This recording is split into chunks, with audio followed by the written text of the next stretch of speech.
Hi, welcome back guys. This is your friend, Parallel Deku, back with another fanfiction.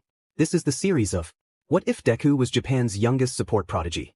Now before starting, please give this video a like. And subscribe to the channel if you want more videos like this. Now let's get into the fanfic. Izuku heard the school bell ring and quickly started packing his bag. He had a limited amount of time to finish his homework before he could watch his favorite show, Hero Watch. As he was putting his pencil case in his bag, a hand suddenly shot across his desk, knocking his notebooks to the ground. Ignoring the laughter, Izuku bent down to gather his notebooks into a neat pile and tossed them into his bag. He stood up, slung his bag over his shoulders, and left the classroom as always being the last to exit. He hurried down the halls, trying to avoid any encounters with classmates who might tease him. Izuku preferred to think of it as harmless fun, even if it sometimes got a bit rough. He could handle it. Today seemed like it might be his lucky day as he left the school grounds and headed toward his apartment building. But, of course, good things often come to an end. As Izuku passed under a small bridge, he spotted Bakugo and his friends waiting on a bench. They knew Izuku's route home and always seemed to catch him when he least expected it. He hesitated, hoping they hadn't noticed him, but his luck ran out when he heard them approach. "Hey, Deku!" Bakugo called out, a mischievous grin on his face. "Where do you think you're going?"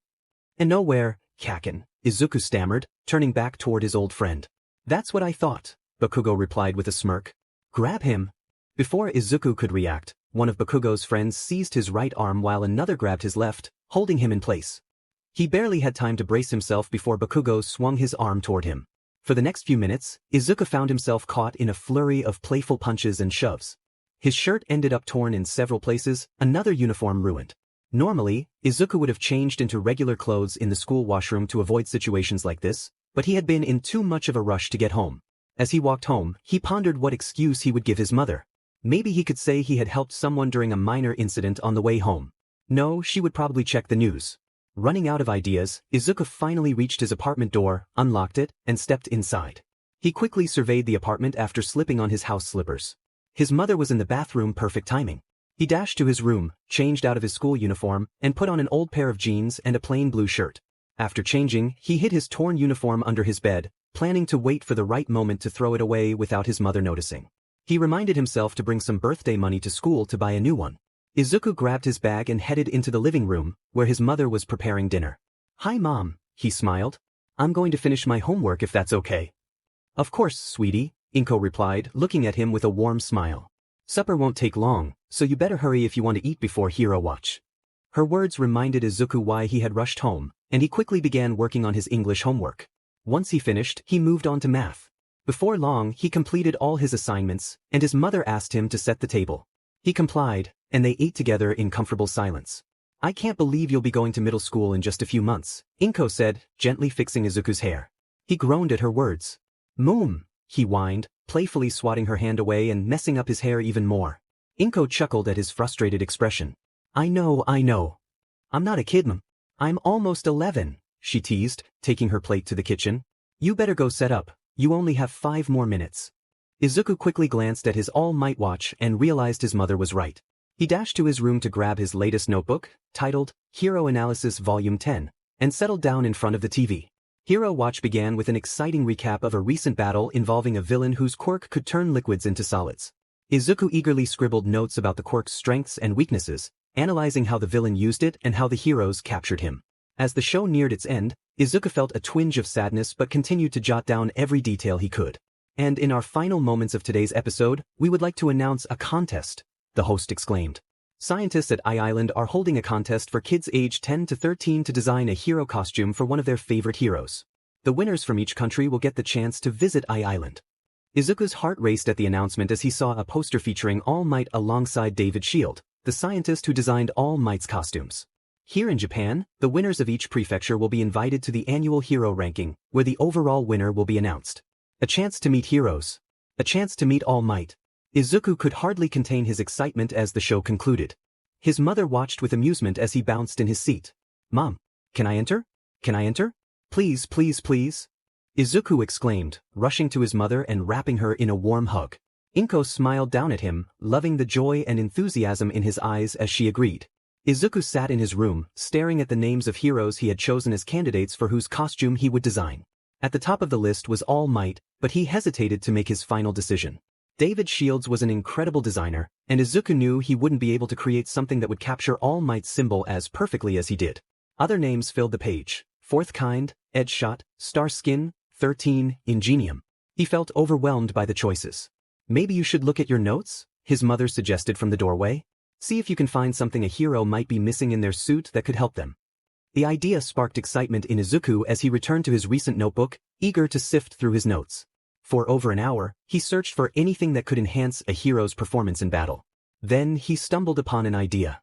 Lady Violet was not someone Izuku had initially considered. She was relatively new to the scene, having made her debut just over a month ago. Her hair was a striking deep violet, and her quirk allowed her to manipulate the temperatures of anything she touched. However, her costume limited her agility. Izuku recalled watching her debut videos. Lady Violet struggled to move freely. The bulky back piece housing her weapons hindered her ability to pursue villains effectively. He remembered an interview where she mentioned rejecting various designs from other designers because she didn't feel as confident in her body as some other female heroes did. He envisioned something purple, something that would allow her to be agile while still carrying her weapons. Perhaps a redesign of her weaponry? Instead of a large staff, she could wield a compact metal stick that extended at the push of a button. Izuku's mind raced with ideas, and his hand worked diligently to keep up as he jotted everything down. Each time he wrote one thought, another emerged. When he finally paused to look at the page, it was filled to the brim with his notes. He reread them, grouping similar ideas together and rewriting them on the next page. Flipping to the following page, Izuku outlined the needs and wants both Lady Violet's and his own. Easy to move in. Belt to hold various weapons. Mid and long-range weapons. Izuku stared down at the page, a small smile on his face. This is fun. Izuku sat in his room, shifting his gaze between the computer and his notebook. No matter how long it took, he was determined to draw Lady Violet's body as accurately as possible, opting not to use the standard skinny body sketch provided for the contest participants. Why was there only a skinny option? The question nagged at him, and he knew the answer all too well. Even at the young age of once Izuku finally mastered sketching Lady Violet's body shape, he began exploring different options for her costume. By the end of the week, he had a final copy of his hero costume design for Lady Violet, complete with multiple notes detailing the materials, his reasoning, and explanations to ensure that anyone reviewing it would understand his vision. Picking up the large sheet of paper, he slid it into the white folder he intended to drop off. As he walked out of his room, Izuku spotted his mother sitting on the couch, engrossed in her favorite drama. He scrunched up his nose as he heard a man confessing his love to a woman while his mother wiped away silent tears. "Mom," Izuku called out. Inko looked up and paused her show before turning to him. "I'm ready to drop it off. Would you like to come?" "Of course. Let me grab my bag," Inko replied, quickly getting up and heading into another room. When she emerged, she had her bag slung over her shoulder and was wearing a light blue sweater. "Shall we?" As they walked down the street toward the local drop box for the contest, Izuku couldn't help but reflect on his time designing the costume. Initially, he was motivated by the chance to meet All Might and some of his other favorite heroes. However, as he immersed himself in the process, he found genuine enjoyment in it. Analysis was something Izuku loved, and adding his own ideas to create something new filled him with a sense of accomplishment. He didn't just stop at designing a costume for Lady Violet. He also incorporated support tech ideas he believed would enhance her abilities. His mother had even bought him a whole new notebook dedicated to weapons and support item concepts, not just for Lady Violet, but for other heroes as well. "I wish you would have let me at least take a peek at it," Inko said, bringing Izuku back to the present. "You've worked so hard on it, and I would love to see the final product." "I know, but I wanted it to be completely my own," Izuku replied. "I didn't want to risk changing it if you had an idea." "I could have kept my ideas to myself, you know," Inko joked. "But when it comes to you, I'm sure there was nothing I could come up with to make it better." She playfully pinched Izuku's cheek, and he squirmed away. Izuku groaned, and Inko laughed at her son's playful annoyance. When they finally arrived at the Dropbox location, they spotted 4 other kids with their parents, all dropping off their entries. "I wonder how they're going to go through all these entries," Inko mused aloud. The contest seemed to have captured the interest of kids aged 10 to Izuku's entire class was participating, even Bakugo, who had been adamant about designing his own hero costume. Bakugo had been quite upset when Izuku pointed out that the rules specifically stated to redesign a pro's costume. Izuku regretted speaking the moment Bakugo shot him a fierce glare. Izuku approached the box and dropped the envelope in, turning to smile at his mother. "Now that that's done, let's go home and celebrate with some delicious katsudon," Inko said, placing her hand on his back. The teacher seemed to drag the lesson on and on as Izuku sat at his desk, trying to contain his excitement. His leg bounced up and down all day as his anxiousness grew. Tonight was the night Shizuoka and the rest of the prefectures would announce the winners of each region. After tonight, only 47 candidates would remain, and all of them would get to attend the annual hero ranking celebration. Izuku had a chance to be one of them. He glanced up at the clock. Just 20 more minutes. His anxiety only intensified. What if he didn't make it? Maybe he could send a copy of his design to Lady Violet. Would she like it? He hoped she wouldn't hate it. Oh, please don't hate it. His thoughts were interrupted when his teacher called on him. Izuku stammered through his embarrassment at being caught not paying attention but managed to provide the correct answer, leaving his teacher with no grounds for further reprimand. Izuku sighed and focused on paying attention for the rest of the PRD. He didn't want Bakugo or his friends to have an excuse to stop him on his way home again. His birthday money was running low. When the bell finally rang, Izuku quickly packed his things. His classmates seemed equally eager to head home, likely for the same reason he was. As he picked up his bag, he noticed he was not the last one out of the room this time, a first for him. He hurried into the halls and made his way to the exit, doing his best to keep up with the fast pace of the other students. Once outside, he practically ran to his apartment building, relieved not to encounter anyone, and raced up the stairs, too impatient to wait for the elevator. Upon entering the apartment, a delicious aroma wafted from the kitchen. His mother stood by the stove, laughing as she watched Izuku struggle to get his red shoes off in a hurry. "Calm down, it isn't on for another 2 hours," Inko said with a giggle as Izuku tumbled over. "You still have plenty of time to finish your homework, eat supper, and maybe even take a bath." I know, Izuku said, finally managing to remove his shoe. "I'm just excited and nervous." Inko gave him a loving look. Izuku had been sharing his various ideas for costume changes on different heroes. Deep down, she hoped this contest had ignited enough passion in him to shift his dream from becoming a hero to pursuing a career as a scientist. Izuku had never voiced his hopes to her, but she still believed it was a possibility. Inko watched as Izuku dashed out of his room, nearly racing to the table to start his homework. A few giggles escaped her, but if Izuku heard, he seemed to ignore them as he focused on his math assignments. Once he finally completed the mountain of homework his teacher assigned, he quickly set the table before his mother could even ask. As she brought him his plate of food, she reminded him to eat slowly to avoid choking. Izuku frowned at that. It had only happened once. Izuku ate his dinner at a reasonable pace, engaging in conversation with his mother. She had a knack for distracting him, as she always did. They chatted about his school day, her day at work, Mitsuki Bakugo's new promotion, and the new All Might action figure that was set to release next week. After supper, Izuku helped his mother with the dishes, drying them as she washed. He couldn't help but reminisce about the times he was too short to put them away. While he was still barely able to reach, he could manage it now. He had finally grown to the same height as his mother, which felt like a significant achievement, even if he was still the shortest boy in his class. When the moment arrived for the winners to be announced, Izuku was so close to the TV that his mother had to remind him she wanted to see too. Blushing, he moved from his spot on the floor to sit next to her on the couch. The host of Hero Watch appeared on the screen with a broad smile and a paper in hand. "Hello viewers," he began. "Today is the day you've all been waiting for. We will announce the winners of each prefecture in the hero costume design contest. And let me introduce my co-host for today, the pro hero Present Mike." "Hello viewers," Present Mike exclaimed as he appeared on the screen. Izuku's heart raced at the sight of the pro hero. "Are you ready?" They began announcing the winners of each prefecture at random until finally. "And now for Shizuoka Prefecture," Present Mike declared.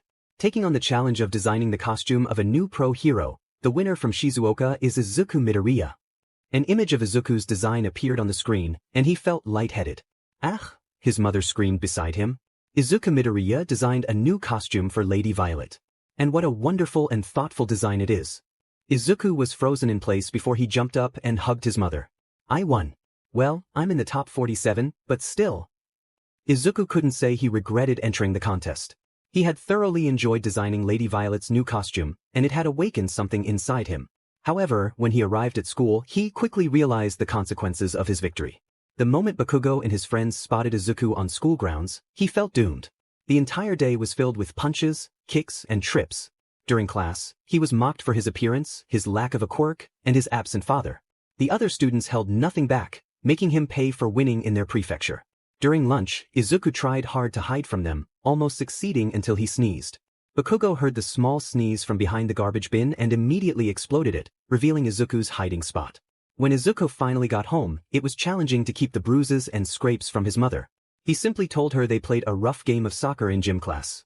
She seemed to believe him, at least she acted like she did, and they enjoyed supper while discussing the odds of Izuku getting the new Ingenium action figure. Oh, I've also been contacted by the people in charge of the contest, his mother said, picking up her dishes. They said you get 2 extra tickets. One for me and one for a friend. Who would you like to invite? Izuku almost immediately said, Kaken, until a memory from earlier that day stopped him. I don't know, he replied instead. Inko looked slightly surprised at his hesitance but didn't press him further. Could he take? No one from his class would say yes for the right reasons. Izuku was on his way home from school when he suddenly received a notification on his phone. You've been added to the group chat, future support leaders. Confused, Izuku looked at his phone. He had never been added to a group chat before. Opening the social media app, he saw the names of some of the other members, all winners from the contest. Hello. Hey. Anyone else get their tickets yesterday? Yes. I'm so excited. Messages flooded in, and Izuku did his best to keep up. He quickly typed a hi. Smiley face, before continuing his walk home. Once he arrived, he went to his room, opened the app, and engaged in the group's conversation. A warmth filled his chest as people replied to his comments and acknowledged his input. It was a refreshing change from his experiences at school, a truly life-changing moment. One person in the group stood out, a boy named Dai Onishi from the Ibaraki prefecture. Izuku was captivated by Dai's responses and decided to open a new chat and invite him in. Dai entered the chat immediately and greeted him with a quick hello. Just like that, the two boys bonded over their love for heroes. They both agreed that there was no hero like All Might and that endeavor wasn't exactly favorable. They talked for the rest of the evening, only pausing for supper. I wish they gave us 3 tickets instead of 2, Dai0379 typed. How come? Aizu2136 replied. I want to bring my parents and my sister, but one of them has to stay home, sad face. Dai0379 responded. I only need 1 ticket for my mom. Did you want the extra? Aizu2136 offered. Are you serious? Shocked. Dai0379 replied. I don't need it, so I'm glad to give it to you, smiley face. Aizu2136 typed back. Izuku smiled down at his phone. It felt good to help someone who appreciated it and didn't yell at him for it. Dai seemed very excited and expressed that his parents and sister were very thankful. A friend. The night of the annual hero ranking celebration arrived sooner than Izuku had anticipated. While they weren't invited to the actual ranking ceremony, they would attend the celebration afterward, where the top 50 heroes would enjoy dinner and discuss who knows what. Izuku was doing his best to tie the tie that matched his dark green suit. His mother had bought it upon realizing it would be a very formal event. Izuku did his best, but he couldn't achieve the same result as the man in the video. After another attempt, he gave up, tossing the tie onto his bed. His suit looked fine without it. When he exited his room, he saw his mother in a matching green dress. She smiled upon seeing her son and gave him a quick hug. The two left the apartment and were met by a black car, ready to take them to the celebration. As they drove, Izuku fought to contain his excitement as they approached the hall. Upon arrival, he saw many heroes, paparazzi, and police officers. Nervousness replaced his excitement when he noticed a kid his age being interviewed by a woman with a microphone. His mother noticed his gaze and placed a reassuring hand on his shoulder. Don't worry, you don't have to talk to them too, she said soothingly. Izuku felt slightly better at her words. They quickly exited the car, ignoring the reporters trying to shove microphones in their faces, and made their way into the building. A tall woman in a black suit swiftly approached them and escorted them to their seats at a table in the large room. Izuku was ecstatic to realize they would be sitting with Dai's family among many other candidates. The two of them immediately began discussing how All Might would be there while their mothers chatted as well. The dinner was amazing, but Izuku was too distracted by the various heroes seated around him. He could see Endeavor, Ingenium, Present Mike, Eraserhead, Midnight, and more just from where he was seated. It took all his willpower not to embarrass himself by asking for their autographs, though some of the candidates already seemed to be doing so. When dinner concluded, the host of Hero Watch took the stage at the front of the room. May I have everyone's attention? He said. The room fell silent as everyone turned to listen. I'm happy to announce that the time to introduce Japan's representative in the Ice Scientist Hero Design Contest has come. Before the winner is revealed, I want to say that every single design was extraordinary in its own way. Ultimately, we chose the person who went beyond what was asked. The man paused as a small golden trophy shaped like All Might was brought up. Next to the trophy stood All Might. Izuku's breath hitched at the sight of his favorite hero. And the winner and representative of Japan is Izuku Midoriya. Izuku sat frozen in place as Dai shook him excitedly. Finally, he was encouraged to stand, and he slowly made his way to the stage. He stared at All Might in awe as he handed him the trophy and said, "Excellent job, kid." And now for a special surprise, Izuku turned to the announcer with a confused expression, and then he saw it. Or rather, There she stood, in all her glory. Lady Violet was wearing the costume Izuku Midoriya had spent hours designing for her. She smiled at him and picked up something from her belt. With a push of a button, a metal pole appeared, just as Izuku had discussed in his plans. Izuku didn't know how to respond, so he cried. Tears fell from his face as he watched his design come to life. Lady Violet immediately stepped forward, hugged him, and wiped his tears away. You know, I really am thankful, Midoriya, she said with a smile. Not just for designing the perfect costume, but for choosing to design for me. Out of all the heroes, you chose me. Thank you. You are an amazing hero, Ms. Lady Violet, Izuku said, his face turning beet red. Do you plan on pursuing a career in the support field? Lady Violet asked as she escorted Izuku back to his table. Izuku paused, thinking. Why, he said. I think I am. Izuku was hesitant to enter his school's gates. It was his final day in elementary school, and he wasn't sure how he felt. Before starting middle school, Izuku and his mother would have the chance to travel to Island to find out who the international winner of the contest would be. However, his classmates were furious at him for it. You would think they might be proud to know Japan's winner and representative, but they weren't. They still made fun of him, pushed him, and made his school life difficult.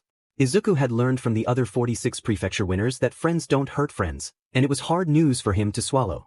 He still wanted them to be his friends. He wanted Bakugo to see him as a person and not just Deku. But that dream was fading as he reflected on how Bakugo had treated him thus far. Out of my way, Deku, Bakugo said as he pushed past him and into the gates. Izuku watched him go before following. W8, he yelled. Bakugo turned, surprised, and shot him a cold glare. What do you want, Deku? He yelled back. We aren't friends. I realize that now, Izuku stuttered, trying to maintain his confidence. We never were, dumbass. Bakugo shouted angrily. I also realize I can't be a hero. But I can be a scientist. And I will. Just watch me, Izuku declared, not giving Bakugo a chance to respond. He walked past him and into the school. Izuku couldn't say he was happy with how his last day had gone. He was still bullied throughout the day, but Bakugo had not participated in it like he usually did. Izuku hoped Bakugo's anger wasn't building and that he wouldn't explode when they started middle school. Izuku finished packing his bag and carried it into the living room. He placed it next to his mother's bag and waited for her to finish her phone call. They were going to be picked up again and taken to the airport. It would be both of their first times on a plane, and Izuku knew his mother was as excited as he was. Ready? Inko asked as the call ended. Izuku nodded, grabbing the bags. Good, Mitsuki said she's going to watch the apartment for us. Let's go. They hurried down to the black car waiting for them. The whole way to the airport, Izuku excitedly told his mother about all the things he had read about Island. Inko nodded and asked questions here and there to keep her son engaged. She loved listening to him talk about almost anything. His rambling always comforted her for some reason, even if she couldn't understand all that he said because he was speaking too fast. When they reached the airport, Izuku couldn't help but stare at all the planes through the windows. He tried to estimate which one he would be boarding by looking at the gate number on his ticket and comparing it to the closest gate number. When they finally reached the small plane, Izuku eagerly ran down the hall to enter, his mother following him with a small smile on her face. The plane was small but spacious, with 8 seats on either side of the aisle. Izuku quickly chose a window seat, and his mother sat next to him. They weren't sure if anyone would be joining them on the plane, so they made sure their carry-ons were in the proper spot, leaving room for anyone else who might come aboard. No one else came, and the pilot declared it was time to leave. Izuku stared out the window, watching as they lifted into the air. The sights were amazing. Throughout the flight, Izuku and his mother played games, chatted, and took naps. When they finally arrived at Island, Izuku was just waking up from his second nap. And we have arrived at Island, the pilot said over the speaker. I wish you luck in the contest and hope you have a wonderful time exploring the island. Izuku and his mother thanked the pilot before leaving the plane. They were greeted by a woman who escorted them through security and onto the island itself. Izuku was in awe of all the technology and quirks being showcased as they entered. Everywhere he looked, there was something fascinating to examine. They decided it was best to go to the hotel first to drop off their luggage. They had 2 days to spend on the island, and Izuku did not want to miss a thing. After leaving the hotel, Izuku picked up the map they were given and pointed to one of the markings. Can we go to the museum first? They apparently have so many cool things there. Izuku asked his mother excitedly. Inko agreed, and they made their way to the large building. Many people were going in and out, some looking like tourists and others appearing to be locals. When Izuku entered the building, a giant red car immediately caught his eye. Running forward, he leaned on the barrier surrounding the car and gasped in awe. Cool, isn't it? A boy with a cool accent said. He was short, even shorter than Izuku, with black hair and tan skin. Yeah. Sorry if my English is not very good. Izuku replied, blushing slightly.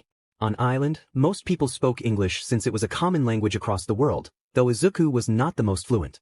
That's okay, I'm not the best at it either, the boy replied, smiling. My name is Samuel Rodriguez, I'm the Brazil representative. And yourself? The boy extended his hand, and Izuku took it. Izuku Midoriya, Japan representative.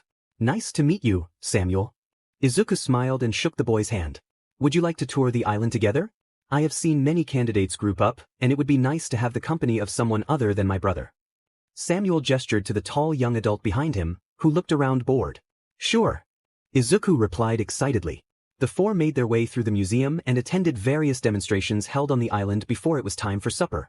Looking at the map, they all agreed to go to a restaurant that served American food. My parents couldn't come because of work, Samuel said as they sat down at a table. So that's why Diego came with me. Though I would have preferred it if Lola had come. Who's Lola? Izuku asked curiously.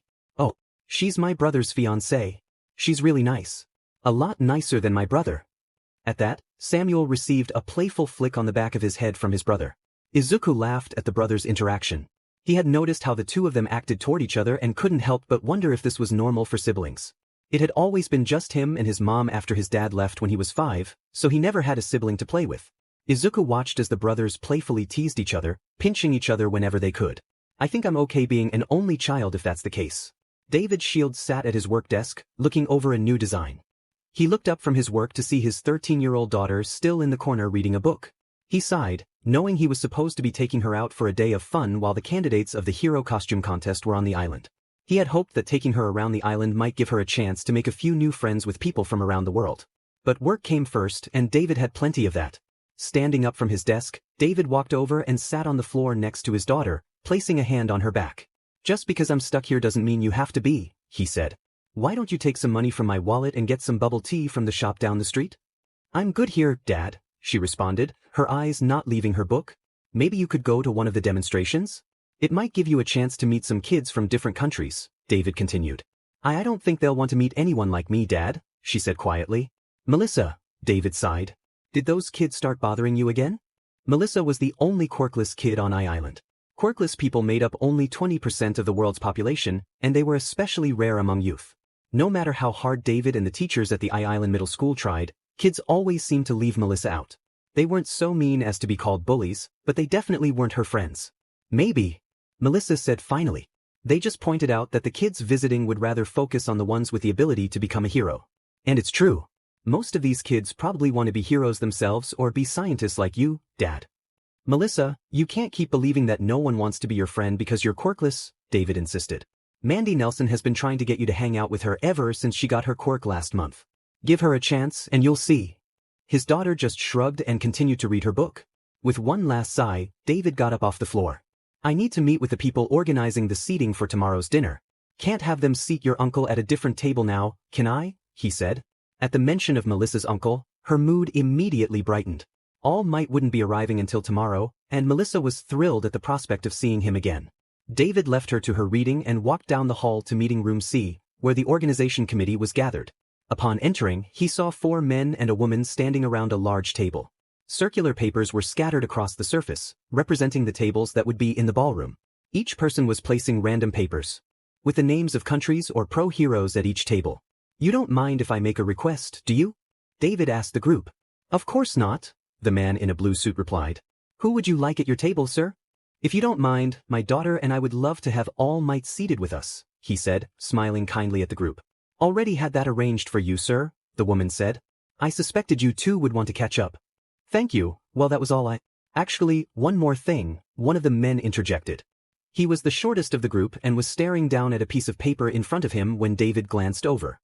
Your daughter is quirkless, correct? The question surprised David. He almost wanted to protest that it didn't matter, but then he thought, why does this matter? Why is he asking that? Why she is? Why do you ask?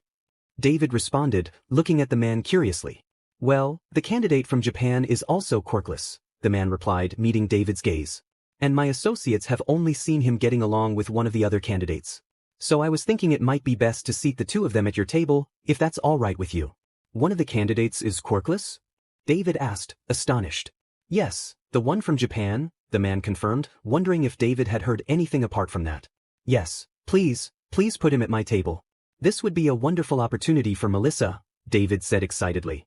He couldn't help but hope his daughter would become friends with this boy.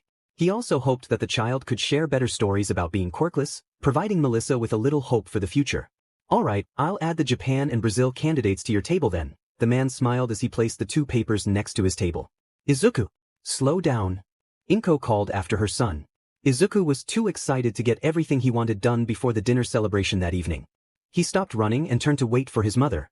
Once she caught up, he continued leading the way to the small souvenir stand set up for this special occasion, as Island wasn't used to tourists. Izuku's eyes roamed the stand, taking in all the t-shirts, hoodies, and keychains. His mother had told him he could choose only one item to bring home. His gaze landed on a small figurine of a red car with a driver in a lab coat. Upon closer inspection, Izuku realized it was the same car All Might was known to drive at the beginning of his career in America, and the driver was none other than David Shield himself. To say Izuku was a fan of David Shield would be an understatement. David Shield was the scientist who had designed all of All Might's hero costumes and was famously known for his support gear, especially the static staff, a weapon that emitted electricity and was widely used by heroes in America and Europe. Can I get this one, Mom? Izuku asked, holding up the small figurine. It would look great next to my All Might action figure in his young age costume. Inko laughed at her son's enthusiasm as she purchased the souvenir from the vendor. Izuku carried it as if it were the most precious item in the world, holding it securely enough to avoid dropping it. As they walked along the walkway, Izuku spotted another demonstration about to begin. They agreed it would be the last one before heading back to the hotel to prepare for the evening. Izuku stared in amazement as the scientist demonstrated a prototype glove that shot a net from the palm. It would be useful for capturing villains on the run, but other than that, it didn't seem to have much of a purpose. Cool design, but it's so bulky. And with only one use, I can't see it being very practical. When the demonstration ended, they made their way back to the hotel. They took turns showering and dressed in the same outfits they wore at the hero ranking celebration.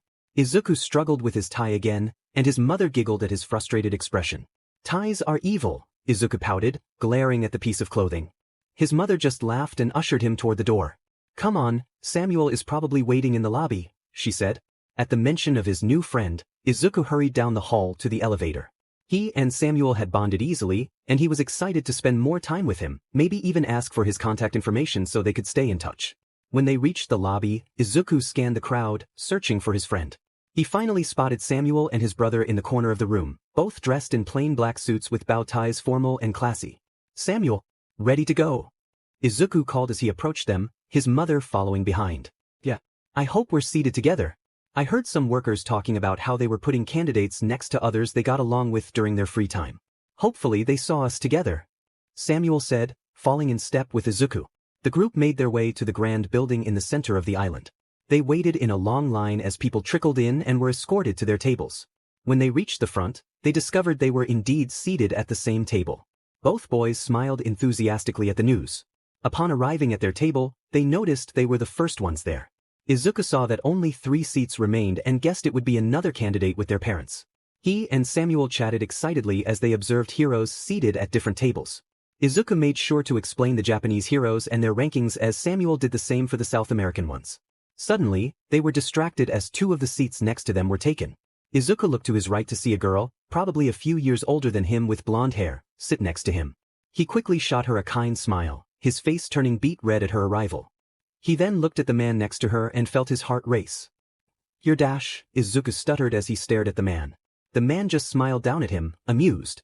Hello, my name is David Shield and this is my daughter Melissa, the man introduced. I think I'm gonna have a heart attack, Izuku muttered to himself, and Samuel nodded in agreement next to him. Shield laughed at his comment and began talking to Inko and Diego. So, what are your names? Melissa asked. Izuku shook his head to clear his starstruck thoughts and stretched out his hand. My name is Izuku Midoriya, from Japan. And this is my friend Samuel Rodriguez from Brazil, Izuku introduced. Melissa shook his hand and smiled. Before shaking Samuel's hand as well. Have you enjoyed Island? It must be different from where you guys are from, Melissa said, starting the conversation. It really is. There are so many cool aspects to how you guys keep the island guarded, Samuel said excitedly. I've never seen so many different quirks in just 2 days, Izuku added. Oh yeah, Uncle Might told me you guys are rather strict with quirk usage, Melissa said. Samuel's mouth dropped open at her words. Uncle Might? As in All Might? He said enthusiastically. Melissa blushed slightly. Oh yeah, I guess it must sound a bit strange to someone who doesn't know him personally. Only a little, Samuel laughed. Actually, while we're still on the topic of quirks, Izuku, you never told me yours. Mine is called sticky fingers. I can make my fingers sticky on command, and they will stick to any surface I touch. Samuel demonstrated by sticking his fingers to a fork. Oh, well. Izuku stuttered. I don't actually have a quirk. He lowered his head, rubbing the back of his neck in embarrassment. Why you don't? Neither do I. Melissa said happily. Izuku's head shot up at her words. Really? I've never met another quirkless person my age before. Izuku exclaimed. Neither have I. Melissa replied. Neither have I. Samuel chimed in. Well, not until right now. Now I know too. Melissa and Izuku laughed at Samuel's comment. Before I forget, let's put our contacts in each other's phones. The three passed each other their phones, adding their contacts. Izuku couldn't help but smile at having two international friends, one of them quirkless and the daughter of All Might's costume designer. As time drew closer to the beginning of dinner, Melissa began to look around excitedly. Who are you looking for? Samuel asked. The third person of our party, Melissa smiled, not revealing their celebrity table guest. A few minutes later, whispers began to circulate around them as All Might arrived in the ballroom. To Izuku's slight surprise, All Might made his way directly to their table and sat between David's shield and his mother. Sorry I'm late, All Might said, his signature smile on his face. I couldn't find my tie. Izuku's vision blurred as he fell off his seat and onto the floor. When Izuku opened his eyes, All Might was waving his hand in front of him. Izuku shot up and stared at the hero as his mother rubbed his back worriedly. He looked back and forth from his mother to his favorite hero before pointing to All Might. It's you. Izuku exclaimed. All Might laughed at the comment and nodded. Yes, I am here. Though I am surprised that you are so shocked.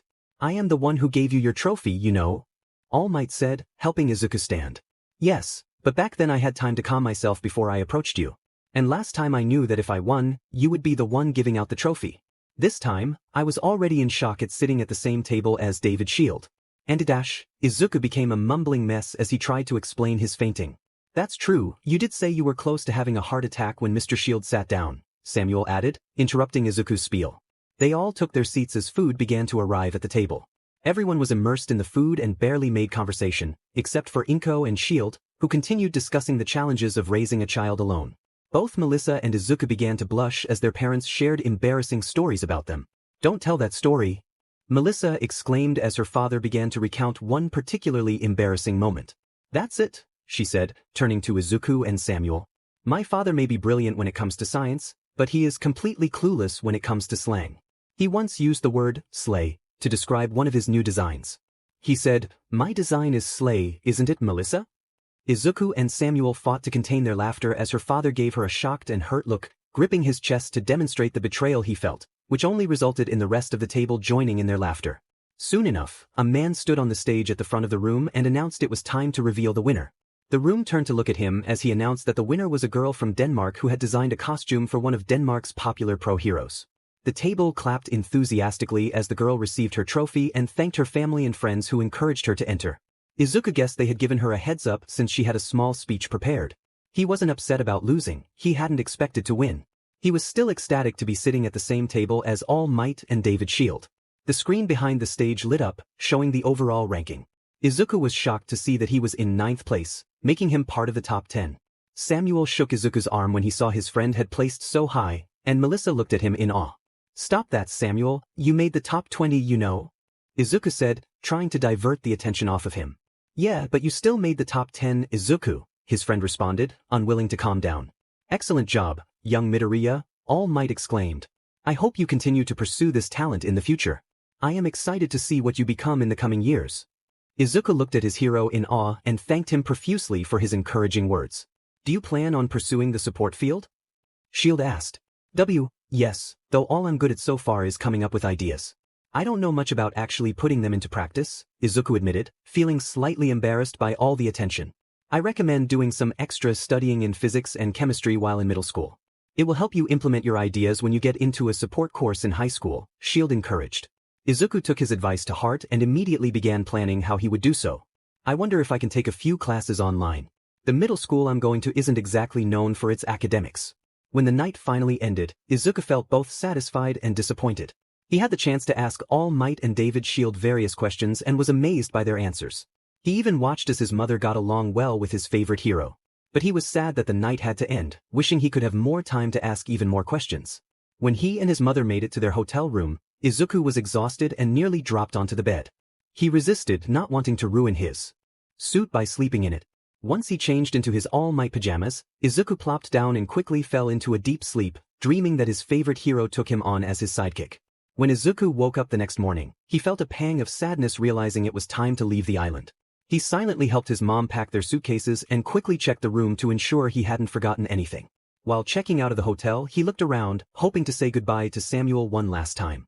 He had already said goodbye to his two new friends before leaving dinner the night before, but he still hoped to see one of them again. His mother finally finished checking out, and they made their way to Gate F, where their plane would be located. This time, they weren't the only two on the plane. 3 pro heroes were also returning to Japan. Izuku's heart leaped with joy when Best Jeanist congratulated him on making the top 10. "You made Japan proud," the hero said. Izuku mustered the courage to ask him and the other heroes, 13 and Mr. Brave, for their autographs. The heroes happily signed his notebook. "Hero analysis for the future, planning to be a hero?" 13 asked. Izuku blushed as she asked if it was okay to read some of his analyses. "Yeah, go ahead. But no. I've given up on the whole hero thing. I think I'll do much better in the support field," Izuku said shyly. "Well, you certainly have a good start. These analyses are amazing. They should help you and your clients a lot when discussing what they need for hero work," 13 said as she continued to read some of Izuku's work. "Thank you," Izuku replied, lowering his head at the attention from one of his favorite heroes. Izuku typed away on his mother's computer. The home office was rarely used for work anymore since his father had left, but Izuku used it from time to time for homework or hero analysis research. Currently, he was searching for online science courses he could take during the next 3 years of middle school. UA support students have to offer a physical prototype for one of their support item ideas.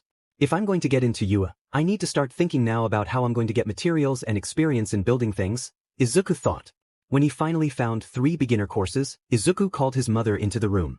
"I know I'm still going to have all my other classes, but I can work on them while the other kids are in quirk control class. I'm already stuck sitting there, and I'll have plenty of time to work on them, I promise."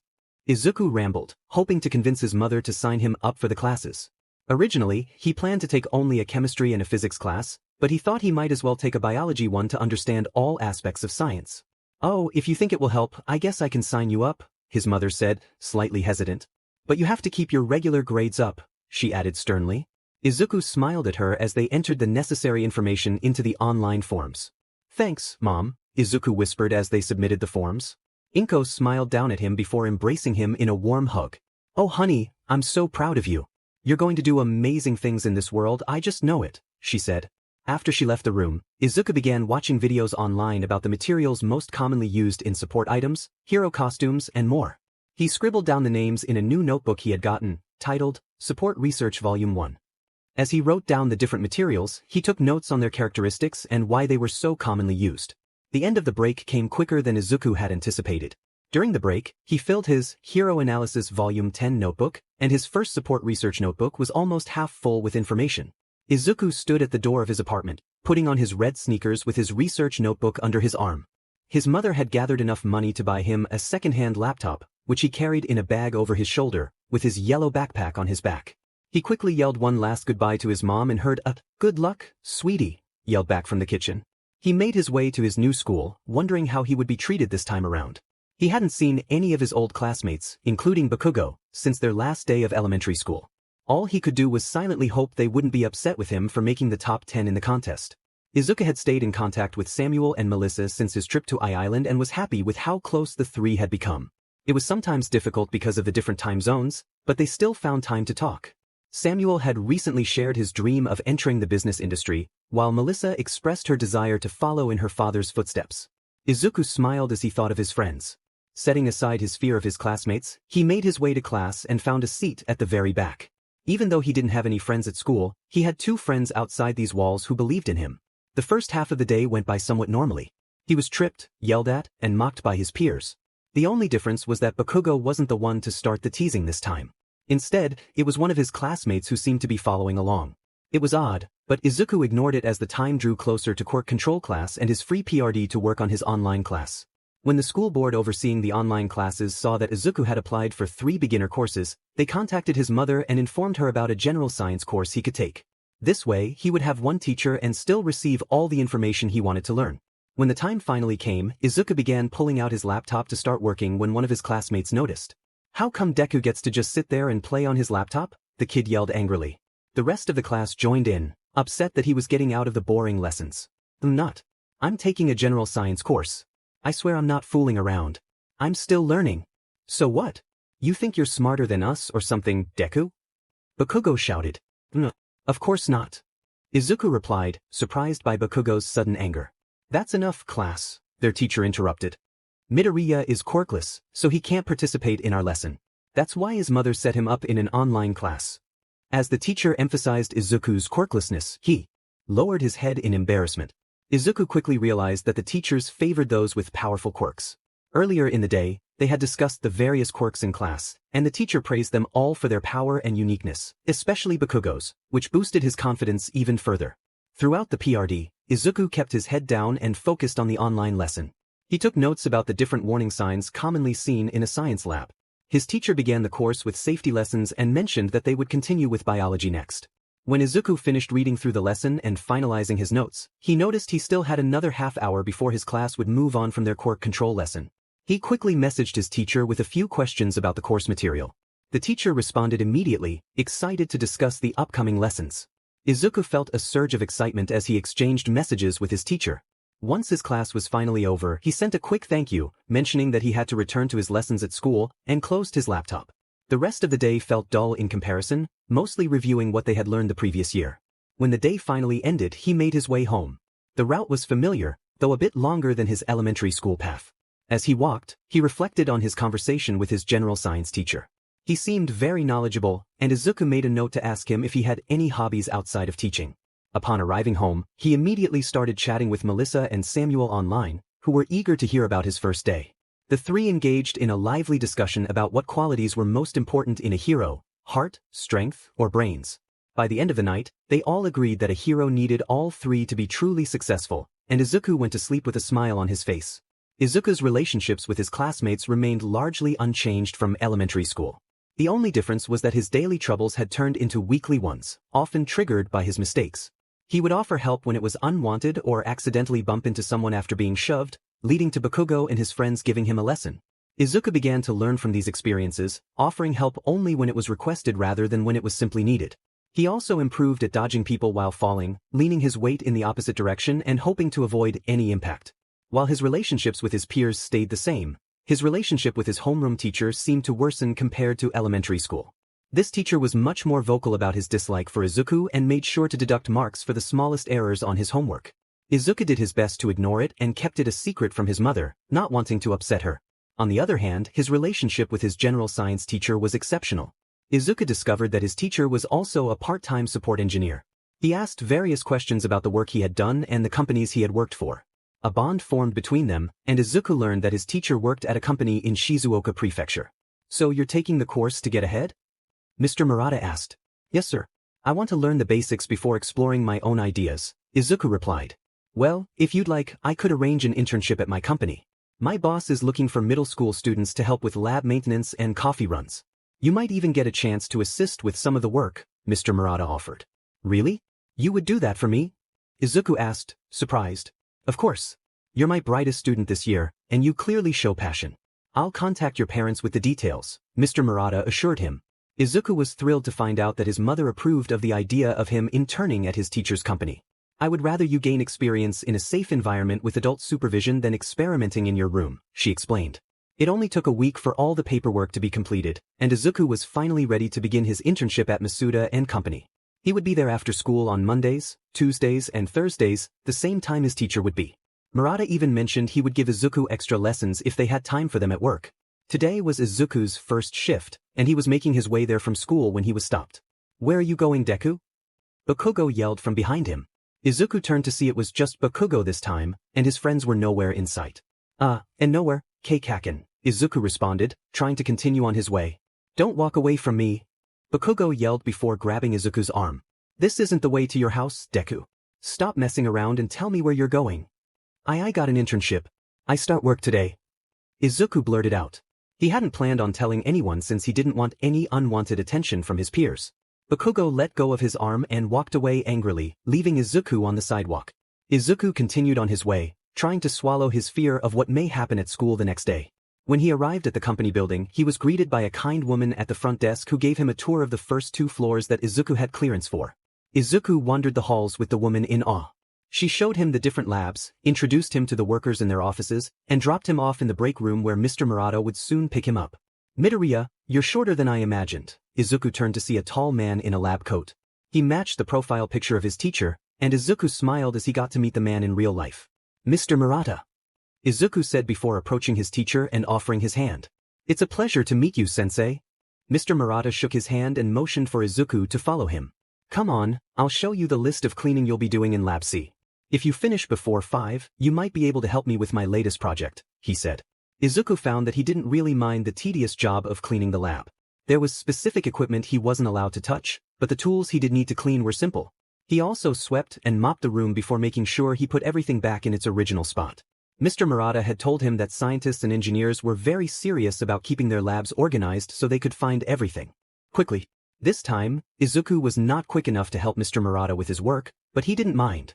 He had the chance to meet many of the other workers when they filed into the lab to check on him. Some of them even showed him what the equipment did. His favorite part was when he got to help with the testing of a new tracking device. They attached the device to Izuku's shirt and told him to go anywhere on the 2nd floor. Izuku had hidden himself underneath the desk of the 2nd floor supervisor, who chuckled at Izuku's excitement. The device worked, and they were able to find him quickly. His shift came to an end, and Izuku rushed home, excited to tell his mother about the day's events. His mother listened to him intently as she finished supper. They weren't used to eating so late, but she said it was worth the wait to eat with her son. Izuku quickly finished his homework and talked to Melissa and Samuel for an hour before going to bed. Time skip 1 year. Izuku was excited to dive into the more advanced aspects of physics and chemistry, moving beyond the basics he had learned in his previous online course. Mr. Murata had arranged extra lessons for him, ensuring he was well ahead of his peers. He had also gained valuable experience at his internship, where he learned how to turn ideas into reality. Whenever someone needed an extra hand, Izuku was the go-to person. He was always eager to take a break from cleaning to learn something new, often holding tools or providing feedback on the appearance of prototypes. As Izuku entered the building after his first day of school, he spotted Mr. Murata waiting for him in the lobby. "There you are, Midoriya," the man said as Izuku approached. "I have some great news. Follow me." Izuku followed him up the stairs and into his office. He took a seat in front of Mr. Murata's desk, his excitement palpable as he awaited the announcement. "We're making some changes to your schedule," Mr. Murata began. "You will still be doing cleaning work on Mondays and Tuesdays, but instead of Thursdays, you'll be coming in on Saturdays." Izuku's eyes widened in anticipation. "And on Saturdays, we'll start teaching you essential skills for the support field: sewing, welding, you name it. We're going to equip you with the knowledge you need." "Really? Are you serious?" Izuku asked, barely able to contain his excitement. "Absolutely. I got permission from the big boss. We just need your mom to sign a few permission forms," Mr. Murata replied with a smile. I don't know what to say." "Thank you, sensei," was all Izuku could manage in response. His night continued as usual, cleaning the empty labs and preparing for the exciting opportunities ahead, helping anyone who needed it. When he got home, he showed his mother the permission forms, and she was almost as excited as he was.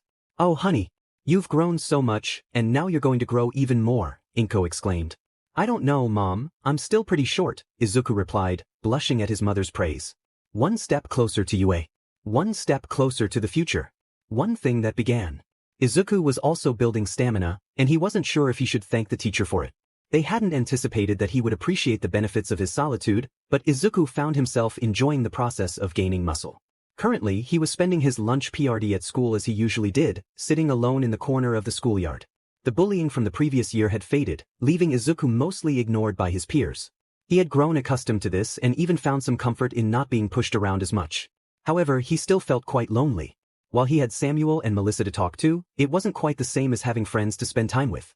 He was eating the lunch his mom had prepared for him and jotting down an idea in his notebook when a figure suddenly cast a shadow over the page. He looked up in surprise to see Bakugo standing there, looking down at him. "Yua. Hi Kaken," Izuku said, his voice uncertain. Bakugo made a dismissive noise before sitting down next to him. "Just be quiet, Deku. I want nothing but peace and silence," Bakugo demanded, leaning against the fence with his eyes closed. Izuku stared at him in shock before shaking his head and returning to his work, doing his best to ignore the intimidating presence beside him. "My mom wanted me to invite someone to join us on our mountain climbing trip this weekend," Bakugo said suddenly. "The others have been bothering me, So if you want to come, be at my house by 8 on Saturday. Bakugo stood to leave, but Izuku stopped him. I'm sorry, Kaken. I have my internship on Saturday. They are teaching me how to weld, Izuku said hesitantly, feeling sad to turn down the chance to hang out with his former best friend. Whatever. We'll go on Sunday then. Same time, so don't be late, Bakugo replied before walking away. Izuku was taken aback by his attitude. Bakugo was still rude and pushy, but he wasn't being mean to Izuku like he used to be. Kaken? Izuku called after him. Bakugo turned to give him an annoyed look. Does this mean we can be friends again? Bakugo just stared back at him before turning away. Whatever, Deku. That wasn't a no. Izuku smiled as he watched Bakugo leave. This felt like a step forward in rekindling their friendship. He quickly grabbed his phone and sent his mom a text, sharing the news. His mother seemed just as excited as he was, though she expressed concern about the dangers of mountain climbing. It had been years since Izuku had gone. The last time, Bakugo had nearly pushed him off the mountain if it hadn't been for Mitsuki rounding the corner. Izuku grimaced at the memory but smiled, feeling that this time would be different. He knew mountain climbing was Bakugo's favorite pastime, so it must mean something that he was inviting him. Izuku quickly packed his things when he realized the bell was about to ring and rushed to his classroom. He saw Bakugo already seated at his desk, along with a few other students. Izuku took his place at the back of the class, setting up his math work. The rest of the school day dragged on, with most of the science lessons covering material he had already learned last year. He was also ahead in math, needing the extra skills for his physics course. Izuku sighed as he listened to his teacher discuss niches and habitats.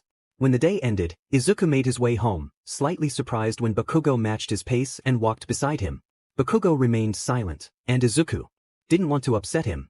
As they reached the intersection where they would part ways, Bakugo said quietly, "Later, Deku," and Izuku responded with an enthusiastic, "Bye, Kaken."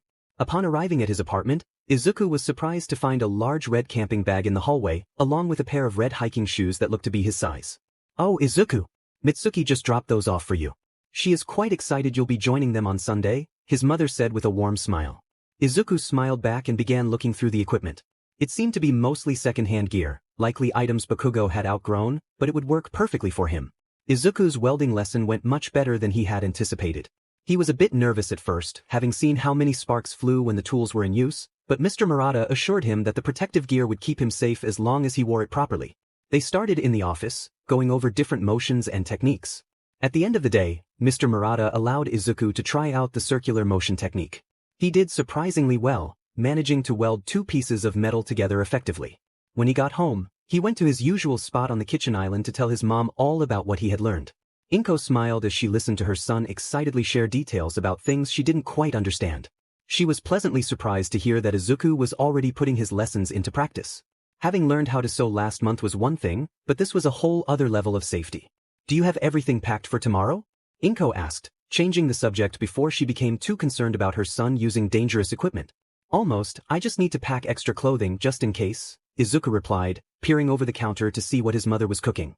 His hand reached out as if to grab something from a bowl, but Inko quickly swatted his wrist away. "Well, you better go finish packing then. I will finish supper," Inko said, pretending to be stern. Izuku laughed as he made his way to his room. He packed an extra pair of jeans and searched for the most amusing shirt he owned. Mitsuki Bakugo disliked Izuku's t-shirts, but he enjoyed seeing her reaction when she read them. He finally found one that said, "Spoon," and added it to his bag. When he exited his room, supper was ready. He ate with his mother, listening to her go over her rules for the next day. Izuku listened, knowing that his mother meant well in her worries. Unlike Bakugo, if Izuku fell, he couldn't just bounce back up.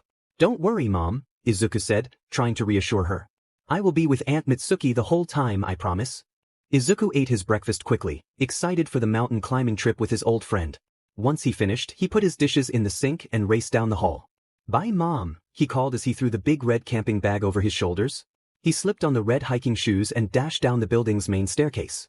When he finally arrived at Bakugo's house, he still had 15 minutes to spare. Izuku rang the doorbell and waited. "Izuku!" Mitsuki exclaimed as she embraced him. Izuku squirmed, trying to escape her tight hug as she showered him with kisses on the cheeks. She finally let him go and took his bag off his shoulders. "I'll put this in the van. You go inside and help your Uncle Masaru pack the lunches." Izuku complied and ran into the kitchen to greet his uncle. He began helping pack the lunches into a cooler when Bakugo shot down the stairs. "Hurry up. Let's get going," he yelled as he made his way to the front door. "You're the last one ready, you brat. Stop yelling." Izuku heard his aunt outside.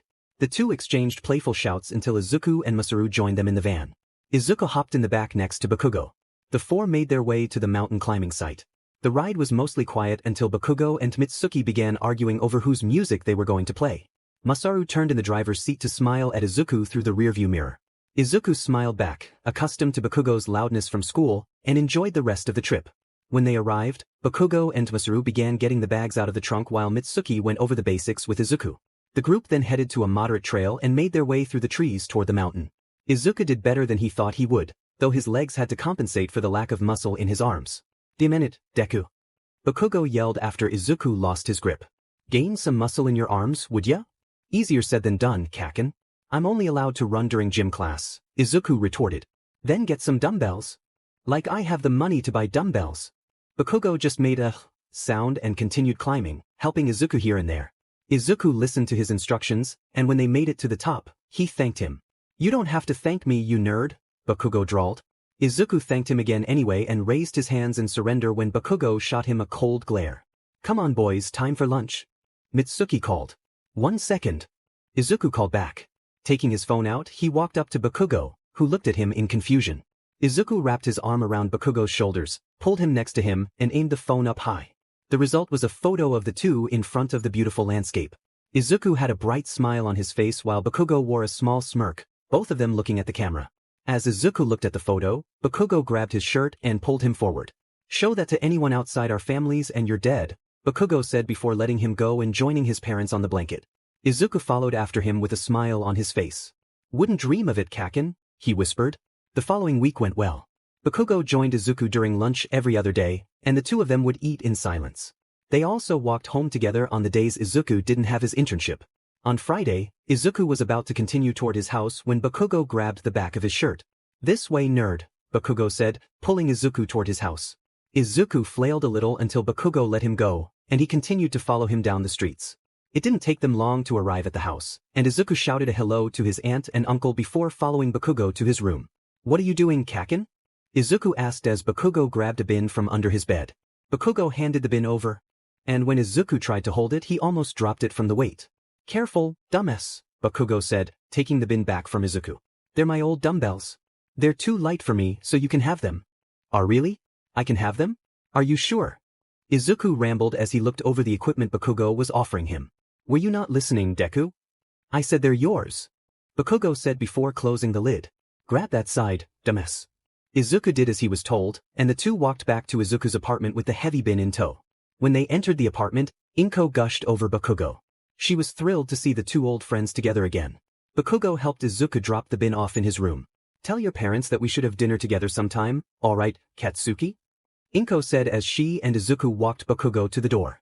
Bakugo nodded and gave his aunt Inko a quick peck on the cheek before leaving. The two families ended up having dinner together at the Midoriya residence on Sunday. They all agreed that it should occur once a month, taking turns hosting. By the time Izuku's second year of middle school ended, he had improved in many areas. His knowledge in the sciences was beyond that of a typical middle schooler.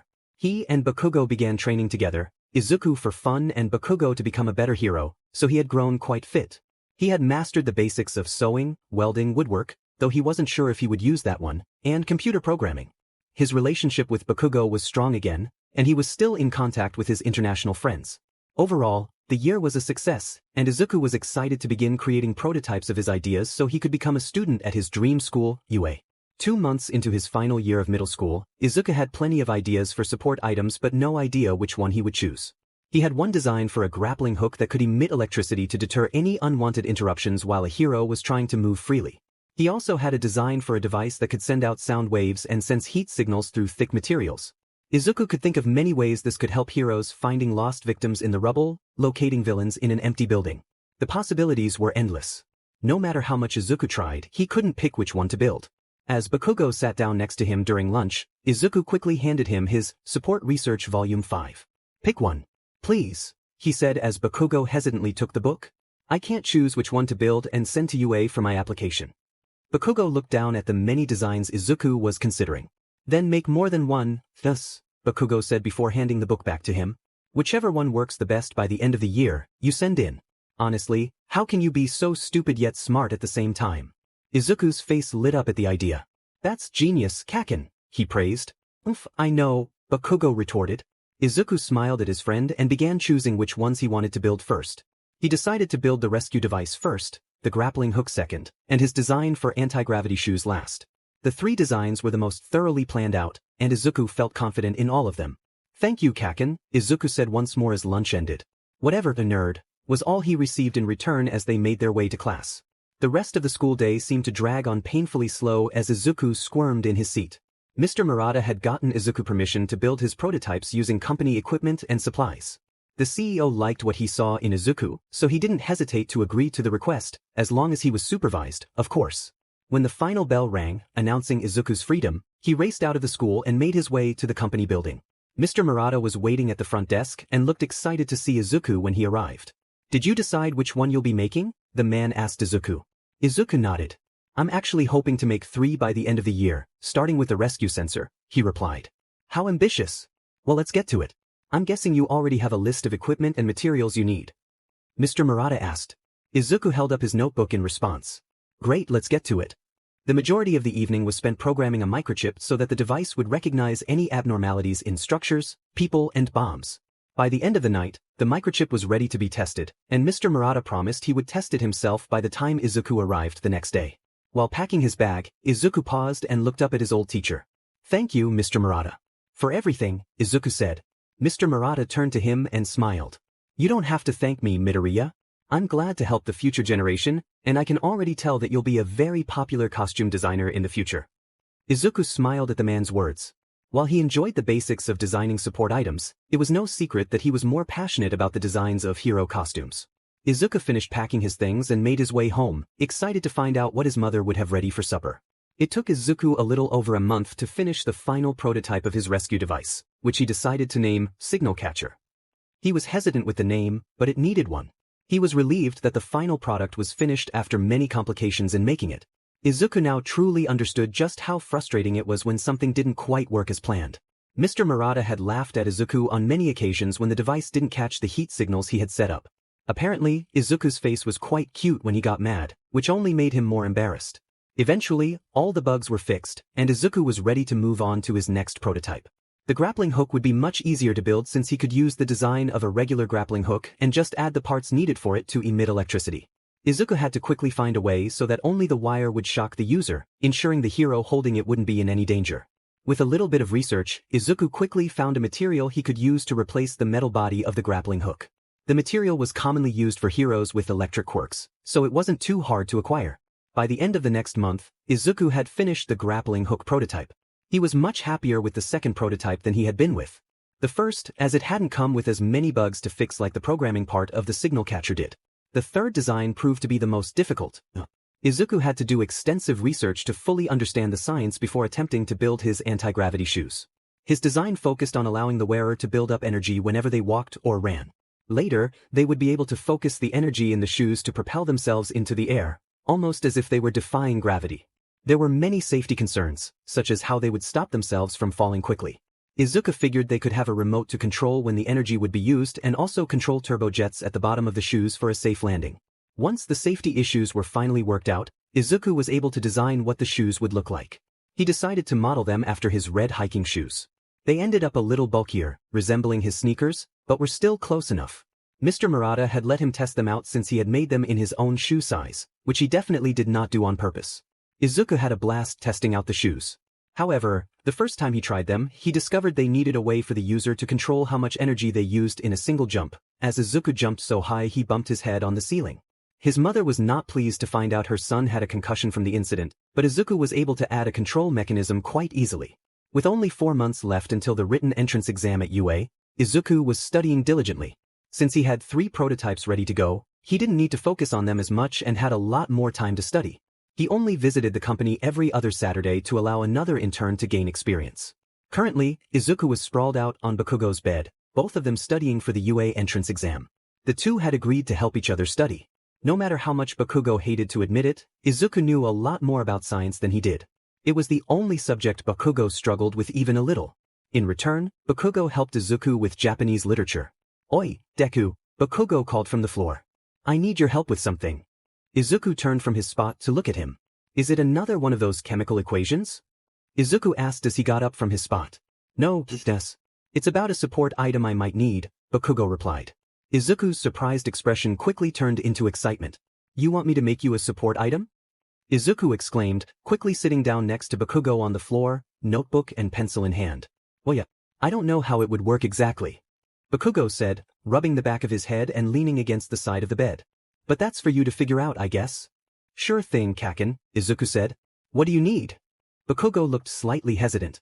It was no secret he hated admitting he needed help, so Izuku didn't push him and instead waited until he was ready. Right now, my quirk is limited to the amount of sweat on my hands. I need a way to conserve extra sweat so I can use it all at once, Bakugo said, glancing at Izuku. Figure out a way to make that happen. Izuku wrote down Bakugo's request on a blank page and then looked up at him. Oh, maybe you could have something on both of your wrists that has a heater you can turn on, Izuku suggested, picking up one of Bakugo's arms to examine it. It could have a tank for your sweat, but we would need to close it off from your hands so you don't accidentally cause an explosion. Maybe we can add a few features so it only shoots outwards, and you can aim it with your hands. You're mumbling, you idiot, Bakugo said, taking his arm back. Make them look like grenades. It suits my quirk. Grenades, Izuku said while holding his chin. That's it. We can have a pin you pull to release the sweat for you to ignite. But that would mean you can only use it twice in one battle. Is that okay? It's fine. This is only until my quirk gets stronger, Bakugo replied, standing up and stretching. You better get them done before the entrance exam. I want to test them so I'll know if I need to add it to my costume request sheet when I get in. I'll have them ready, don't worry. Izuku smiled as he scribbled down his ideas. You'll show me your hero costume design, right? I want to be the first to see it. Whatever, just get out of my room, Bakugo said before flopping back onto his bed. Izuku quickly packed his things and left, saying a quick goodbye to Bakugo's parents before heading home. Izuku's teacher was discussing the differences between American English and British English, but Izuku was too excited to pay attention. After school, he would be bringing Bakugo to his internship so he could try out the grenadier bracers he had built for him. Izuku was quite proud of the support items, especially the name, which he thought was clever. When the bell finally rang, Izuku quickly packed his things and looked up to see Bakugo standing in front of him impatiently. It seemed he was also eager to see them in action. The two left the school and headed toward Masuda and company. These things better not hurt my hands, Deku, Bakugo said as they entered the building. Izuku began leading Bakugo to Lab B, which Bakugo disliked. He was always the one leading the way and hated following others. They won't, Kaken, Izuku reassured him. At least try to have faith in me. He went to the drawer where he kept the gauntlets and handed them to Bakugo. Try them on and start storing your sweat. We have to wait for supervision before you can try a blast. Bakugo took the gauntlets from Izuku and put them on his wrists. He switched on the heater since he wasn't in the mood to do any exercises to make him sweat. Mr. Murata arrived not long after. Ready to try a blast? The man asked, and Bakugo gave him a wicked grin. Take that as a yes? Come this way. Mr. Murata led Bakugo to the corner of the room where they had a giant weighted tarp ready to absorb the blast. You don't have to use your hands to aim like I originally planned, Izuku began. You don't even have to ignite it yourself. Once this pin is out, it will ignite automatically. Unfortunately, I haven't been able to find a way for you to control how much you use. I plan on using it all or not at all, Deku, Bakugo interrupted. And I don't plan on holding back. At least be careful not to use it on your classmates, Kaken, Izuku pleaded. He didn't get a response. As Bakugo lifted his right arm and pulled out the pin, a massive explosion erupted, sending a shockwave that pushed them back slightly. Bakugo smiled and did the same with his left gauntlet. Me like, was all Bakugo said as he stared at them. I'm glad you like them. They're actually what I decided to send in for my UA application, Izuku said with a smile. Now pass them over, I gotta reset them so I can send them in tomorrow. Bakugo hesitantly returned the gauntlets and watched as Izuku reset them. He hoped he could learn to reset them himself, but after seeing Izuku pull out a specific tool, he knew he would probably need help. Once Izuku finished resetting them, he walked to the end of the room and put them in a big duffel bag. What's all in there? Bakugo asked as he walked toward him. These are all the things I've built so far, Izuku said proudly. And since this is my last day here, I'm bringing them all home. Bakugo nodded in response. Next week, UA would be hosting the entrance exams for all middle school students applying to UA. The Hero Course entrance exams would begin on Monday and continue until Wednesday. The Business Course exam would be held on Thursday, Support on Friday, and General on Saturday. Bakugo would be a part of the Monday exam, so he only had 4 days to do his final studying. Hand me a strap, th. I need to get back to studying, Bakugo said, extending his hand. Izuku handed him one of the straps, and the two made their way to Izuku's apartment. Mom, Kaken is here. Can he join us for supper? Izuku called as they entered the apartment. Of course. We're having homemade sushi. Inko called back from the kitchen. The boys went into Izuku's room and dropped off the bag. Bakugo quickly made his way to Izuku's desk to check out the new All Might action figure Izuku had gotten. This one wasn't released recently, was it? Bakugo asked as he examined it. No, I actually already have that one, but it was a farewell gift from the scientists and engineers at Masuda and Company, so I don't mind having a second, Izuku said with a smile. Bakugo responded with a before pulling out his science notes. Okay nerd, you have 2 hours to explain this to me. It was while Bakugo was taking the entrance exam and 4 days before Izuku was scheduled to take his that Izuku realized a flaw in his plan. He had no way to demonstrate the grenadier bracers without Bakugo being there. There was the option of taking a jar of Bakugo's sweat with him, but that idea came with many problems. One being that it was absolutely unappealing, and 2, how on earth would he convince Bakugo to give him his sweat? Izuku's mind raced as he tried to think of a solution. Eventually, his mother noticed him pacing in distress and helped calm him down. Call the school and see if you can bring Katsuki in for your demonstration. Honestly, what would he do without his mother? Izuku found the school's number online and made a quick call. It didn't take long before someone answered. UA line, Hound Dog speaking. Izuku froze at the sound of the hero's voice. He stood there, stunned until he heard, hello? Anyone there? Sorry sir. I wasn't expecting to speak with a hero, Izuku stammered, his face turning red. Only heroes work at UA. It's what we're known for. Now, how may I help you? Hound Dog asked. Right, well I'm taking the support entrance exam, and I realized I might have an issue with my prototype demonstration, Izuku explained. Listen, if you don't have it finished, we can't do anything, kid. You knew this before applying. No, it's not that. You see, my prototype is a support item I made specifically for my friend who is applying for the hero's course. I can't exactly demonstrate it without him and his quirk, Izuku rushed. Oh, you made it specifically for him? Hound Dog asked, sounding surprised. Yes, sir, Izuku confirmed nervously. I've never heard of an applicant with a support item made for a specific person. What's your name? Izuku Midoriya, he quickly stated. Here you are. Okay, have your friend come with you on Friday. We'll have him stay in one of the classes while you write the written portion. Awesome, thank you. Oh, and one more thing. It would probably be safest if the demonstration was held outside. Izuku said hesitantly, not wanting to risk Bakugo damaging any property. Now you've really caught my attention. I'm going to have to join in on this one. Okay, I wrote a note for Principal Nedu and Power Loader. See you on Friday, kid. Hound Dog said before ending the call. Izuku felt his nerves ease immediately. Now to tell Kaken, Izuku muttered. He waited a couple of hours until he knew Bakugo would be home.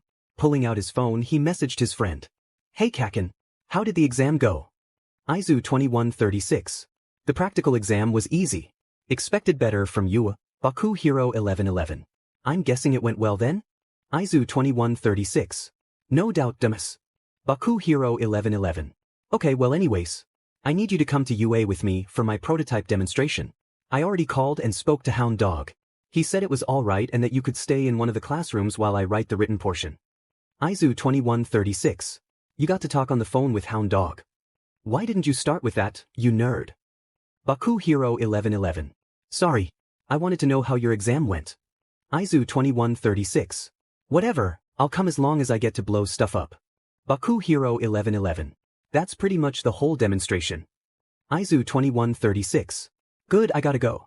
The old hag is calling me. Baku Hero 1111. Say hi to Aunt Mitsuki for me. Aizu 2136. Whatever. Baku Hero 1111. Izuku walked through the UA gates, following Bakugo to the main office. He had been instructed by Hound Dog to arrive 30 minutes before the written exam. They apparently didn't want to make Bakugo sit in a classroom for hours. Izuku was amazed to be inside UA and did his best to memorize everything he saw. They quickly found the main office, where Hound Dog and a group of other pro heroes were gathered, each holding a mug of coffee or tea. It seems they're here, said a small creature that resembled a mix of a bear and a dog. Hello, I am Principal Nedu. Are you ready to demonstrate your prototype, Midoriya? Why, sir. Izuku responded, slightly embarrassed by his stutter. Wonderful. I hope you don't mind, but a few extra teachers showed interest in seeing your demonstration, so they will be joining us. Let's head to Ground Beta, shall we? Principal Nedu led the way to Ground Beta, a large area. Designed to mimic a city. Izuku followed the principal, trying to ignore the whispers from some of the pro heroes behind him. He recognized them all, Hound Dog, Power Loader, Midnight, Present Mike, 13, who waved at Izuku when she saw him looking, and Cementos. He felt both relaxed and pressured by their presence. The principal stopped in the middle of an intersection and turned to Izuku. Alright, we'll let you set up and then you can introduce your prototype. Please include what it is supposed to help with, what it does, and anything else you'd like to add, he instructed before joining the other teachers. Izuku placed his case on the ground and handed Bakugo the gauntlets. Bakugo put them on and quickly activated the heater so it would start absorbing his sweat. I think I'm ready, sir, Izuku said, turning to face the teachers. Once they were all looking at him, he continued, my name is Izuku Midoriya, from Aldra Junior High. The prototype I have chosen to show you is a support item I built for my friend, Katsuki Bakugo. His quirk is called Explosion. His sweat contains nitroglycerin, which he can ignite, but it depends on how much sweat he has on his hands. With the help of my support item, the Grenadier Bracers, he can store his sweat inside, Izuku continued, gesturing to the gauntlets. There is a heater inside both gauntlets that he can turn on when he is not doing any physical activity, allowing him to store sweat. When the tank is full, he can pull the pin on the top of the gauntlet to release a powerful blast. Looking at the teachers, Izuku noticed many interested expressions. At least I know I have their attention. Wonderful. May we see it in action? Principal Nedu asked. Izuku nodded and turned to Bakugo. Try not to cause too much damage, Kaken, Izuku advised as Bakugo walked toward a vacant car. Don't worry, anything he destroys can be easily replaced, the principal said, which only fueled Bakugo's excitement. Bakugo aimed his right arm at the car and pulled out the pin. A massive explosion sent the car flying into a nearby building, creating a significant impact. The car was ruined and burned, smoke and fire swirling around the remnants of what had once been. Izuku turned to observe the teachers' reactions and felt a swell of pride as he noted the mix of emotions on their faces. Excitement sparkled in the eyes of the principal and Midnight, awe filled the gazes of Power Loader and Hound Dog, while Cementos and Present Mike wore expressions of concern. Izuku couldn't quite decipher 13th's expression. Well, that was truly extraordinary, Principal Nedu remarked. Bakugo handed the gauntlets back to Izuku, who began to reset his right gauntlet. Now, let's get you to the site of the written exam. Thank you, Bakugo, for assisting with the demonstration.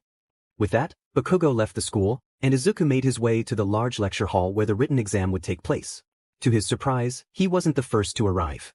Many students his age were already scattered throughout the room in their assigned seats. Izuku quickly climbed the stairs to his row and sat next to a boy with dirty blonde hair.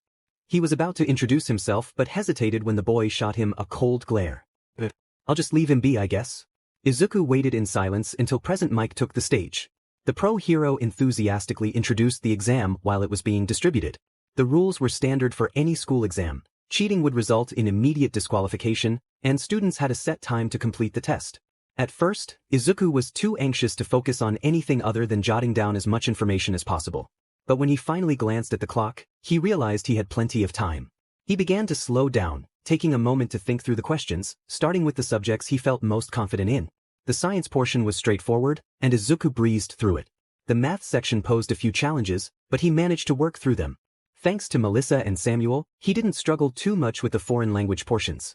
Japanese literature was a bit trickier, but he imagined Bakugo's yelling in the background, hoping he had done well. By the time the exam concluded, Izuku had managed to revisit most of the questions he had rushed through, adding a bit more detail to his answers. He felt satisfied with his performance and tried not to dwell on it too much, knowing it would be at least a week or two before he received any feedback. In the meantime, he had one more week of middle school to finish. Izuku hurried home, eager to share his experience with his mother. Upon entering the apartment, he noticed 3 extra pairs of shoes by the door. Aunt Mitsuki! Izuku exclaimed as he rushed into her arms. Izuku! How did it go? Katsuki won't spill, Mitsuki said with a smile, casting a playful glare in Bakugo's direction. I think it went well. The teachers seemed impressed by the gauntlets and Kaken's quirk, Izuku began. And the written exam was a lot easier than I expected. The science portion was so easy that I finished it before. Okay. Slow down there. Come sit with me and tell me that again, but a little slower this time, Mitsuki joked, guiding Izuku to the couch. He repeated his story at a more measured pace, while his mother and uncle listened from the kitchen, and Bakugo lounged in an armchair. Well, it's a good thing we came over to celebrate, Masaru said as he assisted Inko with dinner. We can't celebrate yet. We don't even know if we got in. Izuku protested, hearing a dismissive sound from Bakugo. Maybe you don't, but I definitely did, Bakugo declared confidently. Mitsuki playfully tossed the nearest object, which happened to be a pillow, at her son. Bakugo shot her a glare before retaliating with another pillow. Izuku left the couch to avoid the pillow fight, choosing instead to sit at the kitchen island and watch his mother and uncle cook. He would help, if it weren't for the risk of causing a disaster. Izuku was fine with simple tasks like cutting vegetables, but he was clumsy with everything else. It was better to leave the cooking to the experts. When Bakugo and Mitsuki finally stopped their playful bickering, dinner was ready. The five of them gathered around the table to enjoy the home-cooked meal. Conversation flowed from work to all might to school, with everyone contributing their thoughts. Izuku smiled as he looked around the table. These people believe in me. They're my very own support team, he thought. His reflection was interrupted by another shouting match between Bakugo and Mitsuki over his manners, prompting Izuku to laugh while Inko and Masaru shook their heads at the two. Izuku's time at Aldra Middle School finally came to an end. He didn't have much affection for the school since the teachers had treated him poorly, so he wouldn't miss it. He left the school gates with Bakugo, who had received his admission letter from UA the day before. Izuku was 10 times more excited than Bakugo seemed to be. I'm the one who got in, you know. Calm down, Bakugo said, rolling his eyes as Izuku nearly burst into tears of joy for his friend. Hey Kaken, Izuku said, breaking the silence that had settled between them. What is it, nerd? Bakugo replied, sounding annoyed. If I don't get into UA? Will we still be friends? Izuku asked, glancing over to see Bakugo looking at him as if he were being particularly foolish. You're an idiot. Our parents still host annual dinners. Plus, even if you do get in, we won't be hanging out as much, so it doesn't really matter. I have to focus on the hero course and you'll have your own stuff to do, Bakugo explained. They continued walking, and Izuku pondered what Bakugo had just said. Are you saying that even if we both make it in, we won't be as close as friends? Izuku asked hesitantly. Listen, Deku, Bakugo began. We'll still be friends, but we won't be spending every lunch together or hanging out at school. That's all. We're still friends, just not at school. Why not at school, Kaken? Izuku asked, a hint of worry creeping into his voice. Is it because I'm quirkless? The question caught Bakugo off guard, and he turned to his friend. No, you dim nerd. I'll just be busy training, you idiot. Bakugo exclaimed. You'll have friends from the support course. Stop worrying. Izuku took Bakugo's advice and dropped the subject. They parted ways, and Izuku continued on his way home. When he arrived, Izuku quickly changed his shoes and entered the apartment to find his mother sitting on the couch, staring at the coffee table. Mom! Izuku called, catching her attention. She turned to him with a look that was both scared and excited. A letter came, his mother said. It's for you from UA. Izuku froze in place, his gaze shifting to the white envelope on the coffee table. He slowly approached and sat next to her, both of them feeling a mix of anticipation and anxiety. His mother finally said, breaking the silence. The letter is for you, so you should open it. Izuku gulped, reaching out to pick up the envelope, hesitating as if it might leap from his hands. He brought it closer to his chest and glanced at his mother for one last encouraging look before tearing it open. He let the contents fall onto the coffee table, revealing a small circular device. Just as he was about to pick it up, a screen suddenly emerged, displaying Power Loader's image. Hello, Izuku Midoriya, Power Loader said. I hope this letter finds you well. First, I want to commend you on your performance in the written entrance exam. You achieved the second best overall mark among all support course applicants. While we expect strong results in the science and math sections, you exceeded our expectations in every category. Well done. Izuku watched intently as Power Loader continued. Suddenly, a screen behind him lit up, showing video footage of his prototype demonstration. Inko gasped as she saw Bakugo's explosive display and shot her son a small glare. As for your support gear prototype, the Grenadier Bracers, Power Loader continued, the entire faculty, including myself and Principal Nedu, were impressed by the power of your weapons. Not only were they able to direct the blast effectively, but they also sustained no damage. The fact that they were customized for you was an added bonus, as it is our role to tailor items to meet our clients' needs. Izuku's heart raced as 2 scores appeared on the screen, replacing the footage. Your written exam score is 187 out of 200, and your mark for your support gear is a perfect 10 out of. With that said, I am thrilled to announce that you, Izuku Midoriya, have been accepted into the support course at UA. I look forward to teaching you this spring. Have a wonderful day. The device powered down, and Izuku and Inko stared at the empty screen before both burst into tears. Oh Izuku! I'm so proud of you! Inko cried, wrapping her arms around him. Izuku sat there, frozen, as silent tears of joy streamed down his face. I made it! I made it into UA! After a celebratory dinner with his mother, Izuku rushed to his room to share the news with his friends. Bakugo's response was a simple cool, but Melissa's and Samuel's reactions were much more enthusiastic. Congratulations, Izuku! I knew you could do it. Mel 1910. That's amazing, Izuku. How did you score so high on the written exam? Sammy 8245. It's thanks to you guys for helping me with English. Aizu 2136. I'm sure that's not true, You studied hard for that exam. Sammy 8245. I'm not sure if I'm supposed to share this, but Uncle Might will also be at UA. He got a teaching position. Mel 1910. Are you serious? I'm going to be in the same building as All Might all day at school? Aizu 2136. Yeah, it's not like you had dinner with him or anything. Sammy 8245. Hey, this is still a big deal. Aizu 2136. Izuku smiled at his phone as he chatted with his friends, still reeling from Melissa's news and the fact that he was accepted to UA. I wonder why All Might decided to start teaching. Well, he is getting up there in age, maybe he wants to retire. Izuku frowned at the thought but knew it was likely. Heroes couldn't work forever, it was a demanding job. Most heroes retired and began teaching to stay engaged. Some even taught full-time while doing hero work part-time to relieve the stress, which was the case for many teachers at UA. It took Izuku a long time to fall asleep that night. His mind raced with thoughts of what it would be like at UA, his dream school. He finally dozed off in the early morning, dreaming of making friends and talking to his favorite heroes. Izuku and Bakugo decided not to travel to school together. Well, actually, Bakugo made that decision for both of them. Izuku was fine with it since it allowed him to set his own schedule. No longer running laps in gym class every day, he developed a habit of waking up early to go for morning runs through his neighborhood. During his runs, Izuku always looked for inspiration for his next prototype. He hadn't built anything since his internship ended, so he was eager for the chance to create something new at school. After finishing his run, he quickly showered and dressed in the uniform they had sent him. To his dismay, a red tie was included in the uniform. Despite watching 4 different videos on how to tie it, he still struggled. He finally managed to create something that resembled a tie, though it was small and bulky, not the best look for school. At that point, he didn't care, he was just happy it was around his neck. He had breakfast with his mother, who reminded him to listen to everything his teacher said. She especially emphasized that he was no longer allowed to make any weapons like he had for Bakugo without her permission. Thinking about it, Izuku knew he wouldn't tell her when he planned to make one. It would only worry her, and he would be under Power Loader's supervision while building it, so he felt safe. He quickly finished his breakfast and left the apartment, carrying his big duffel bag of prototypes. He made his way to the train station and boarded with little difficulty.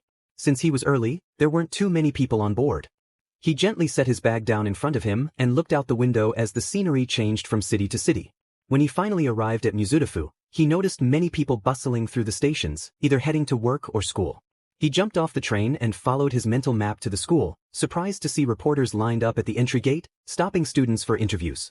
Izuku tried to make a beeline for the gates but was halted by an overly enthusiastic microphone move into his face. Have you heard All Might will be teaching at your school? Are you excited to have him as a possible teacher? Are you in the hero course? The questions came rapid fire, leaving Izuku no chance to respond. Finally, the reporter paused, looking at him expectantly. I've heard All Might is coming to teach at UA, but I'm in the support course, so I doubt he'll be teaching me, Izuku managed to say before pushing past the reporter. His bag felt heavier with each step, and he was determined not to drop it. Once through the gates, he saw that the excitement among students remained palpable. He made his way toward the hall designated for first-year students, passing older students chatting with friends.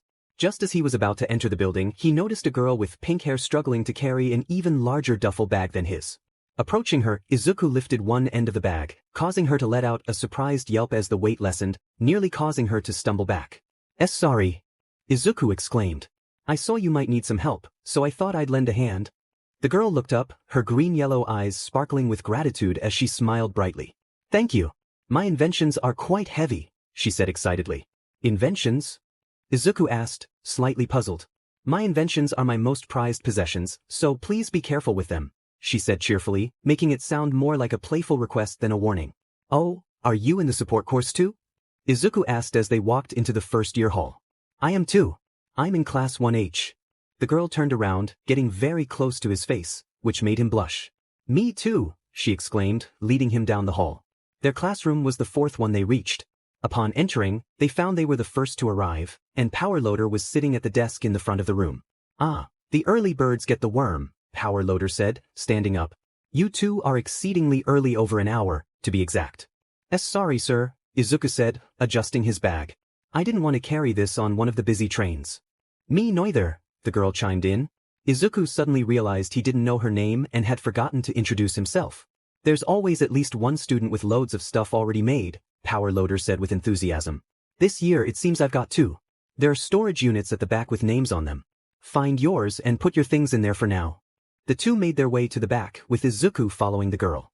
She quickly found her unit and began to set her bag down. Izuku followed suit, carefully placing his bag down, grateful for the extra help. I forgot to introduce myself earlier, Izuku said, standing awkwardly as she organized her belongings. My name is Izuku Midoriya. Nice to meet you, Aizawa, the girl exclaimed, causing him to slightly recoil at the sudden nickname. My name is Mei Hatsum. You can call me Mei-chan if you'd like. She leaned in closer, her smile wide. Is that all right? Izuku flushed and nodded quickly, his heart racing at her proximity. As he moved to his storage unit, he placed the entire bag inside, deciding to leave the gadgets packed. He glanced at the chalkboard at the front of the room to find his assigned seat. He was relieved to see that he was seated next to Mei in the left-hand side of the front row. He smiled and sat down just as Mei arrived. So, Mei-chan, where are you from? Izuku asked, trying to fill the time before class began. Mei rested her head on her hand, smiling at him. Kyoto Prefecture. What about you, Aizawa? She replied excitedly. You, Shizuoka Prefecture, Izuku said, fighting to keep the blush off his face. Cool, she said, leaning in closer. Now tell me about your inventions. Izuku and Mei spent the next hour discussing their current prototypes. By the time other students filled the room, the two had already formed a fast friendship. Power Loader watched them with interest, especially as they exchanged ideas about their projects. Okay, it's time for class to begin, Power Loader announced, commanding the attention of the classroom. I am Power Loader, but you may call me Mr. Higuri. I will be your homeroom teacher as well as your engineering teacher. This classroom is where you will learn the common subjects of high school. However, there is a lab down the hall where you will get to put your ideas to the test and build prototypes. Izuku listened eagerly as Mr. Higuri continued, explaining that he would only be with them during homeroom and engineering. Midnight would teach modern hero art history, Present Mike would handle English, Cementos would teach modern literature, and Ectoplasm would cover math. Izuku's excitement grew at the prospect of learning from so many pro heroes. The morning passed quickly, filled with introductions to their teachers and classmates. However, Izuku noticed that many students seemed hesitant around him and Mei. Though he tried to engage with them, they appeared uninterested. Izuku brushed it off, accustomed to such behavior. He guessed it had to do with him and Mei being the only ones with multiple prototypes. While talking to Mei, he learned that her uncle was a support engineer and that she had an internship with him. Some students shot them glares when they discussed their internship experiences between classes. When lunch arrived, Izuku quickly made his way to the cafeteria. He was excited to see Lunch Rush preparing food in front of a group of students. He got into line and waited patiently behind a tall boy with dark blue hair and a girl slightly shorter than him with shoulder-length brown hair. Izuku tried to guess what program they were in. I think Mr. Aizawa is a bit odd. But he's got to be good if he teaches at UA, right? The girl said. Mr. Aizawa. That's Eraserhead. Bakugo is in that class too. They're in the hero course. Izuku tried his best to keep his cool. He was in a school taught by heroes. He shouldn't get too excited about students his age just because they aspired to be heroes in the future. He followed down the line and picked up a tray of food, paying for it at the end. Turning to look around the cafeteria, he saw plenty of students from his class sitting at one table. As he made his way to join them, the seat was blocked by one of their bags. Sorry Midoriya, but this seat is being saved, his classmate said hesitantly. It's okay. Izuku responded, sending him a small smile. Nothing new here. Izuku considered going back to the classroom where Mei would be, polishing her babies. At least then he could have some company. As Izuku made his way to leave, he saw Bakugo at a large table surrounded by what he assumed were his classmates. One brave redhead put his arm around Bakugo, which caused an uproar from him. Izuku chuckled quietly and left the cafeteria. At least Kaken has plenty of people around him. Entering the classroom, Izuku saw Mei in the back polishing a pair of goggles. He walked up to her and sat down on the floor. He began to eat while watching Mei carefully polish the lenses. I thought you were going to eat in the cafeteria with the rest of the class, Mei commented, looking up from her work. I was. But they didn't seem to like the idea, Izuku replied. Mei made a noise before continuing her work. It's ridiculous they don't like us because we had internships before coming here, Mei said as she put her things away. I thought it was part of the business, to learn as much as possible when you can. I guess they just didn't have the opportunities we did, Izuku shrugged before offering her some of his lunch. Mei gladly took some, and they continued to eat in silence. Hey, I was gonna ask, Mei began. Your name sounds really familiar, why is that? Well, I was Japan's representative for the hero costume design contest 4 years ago. Could be that. Izuku said, blushing and looking down. But don't tell the rest of the class that, it might give them more reasons to not like me. I remember now. Mei exclaimed. You got to visit Island. How was it? Was it as cool as they make it seem? How many projects did you get to see tested? If it weren't for the fact that Izuku was now used to her speech, The last question might have been overwhelming. Izuku answered her questions about the island, and the two finished his lunch rather quickly. Leaving the room, they walked back to the cafeteria to return the tray. Upon their arrival, Izuku saw one of his classmates being yelled at by Bakugo. Bakugo's shirt was drenched in pink juice, and his classmate looked terrified. All of Bakugo's friends were holding him back from exploding at the poor kid.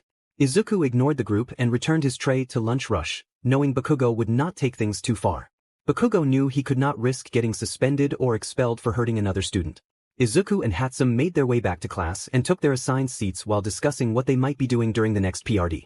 Teacher's Lounge. I have a predicament, Mr. Higuri said as he entered the room. The rest of the teachers turned to him. What is it? Another star student causing you trouble? Midnight asked as she spun in her chair. Two of them actually. One's slightly quiet and polite while the other is loud and bold, he answered, sitting down on the couch. The two of them have both had internships at a company, so they already know the safety procedures that I teach on the first day of engineering. I don't want them to be bored. I'll take the loud one. Midnight called out. I've got a class with third-year students who have a tendency of being dull, at least they were last year. Maybe the loud one can spice things up a bit.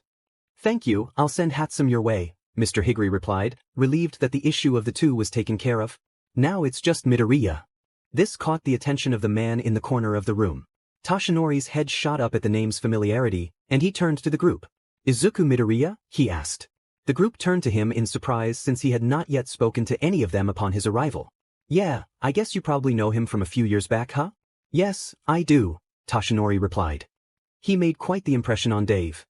He was quite extraordinary for someone so young, 13 joined in. I rode back to Japan on the same plane as him. He had an entire notebook full of quirk and hero analyses. Did someone say analysis? Nezu said as he popped up from behind the couch. Many of the teachers jumped in both surprise and fear at the principal's sudden appearance. Yes, he was quite good at it too, 13 added. Nezu hummed as he took a seat on the couch. I'll take him then. I would love to hear the ideas and analyses he has to share. The teachers watched as the principal seemed to shiver with excitement at the idea of a possible apprentice.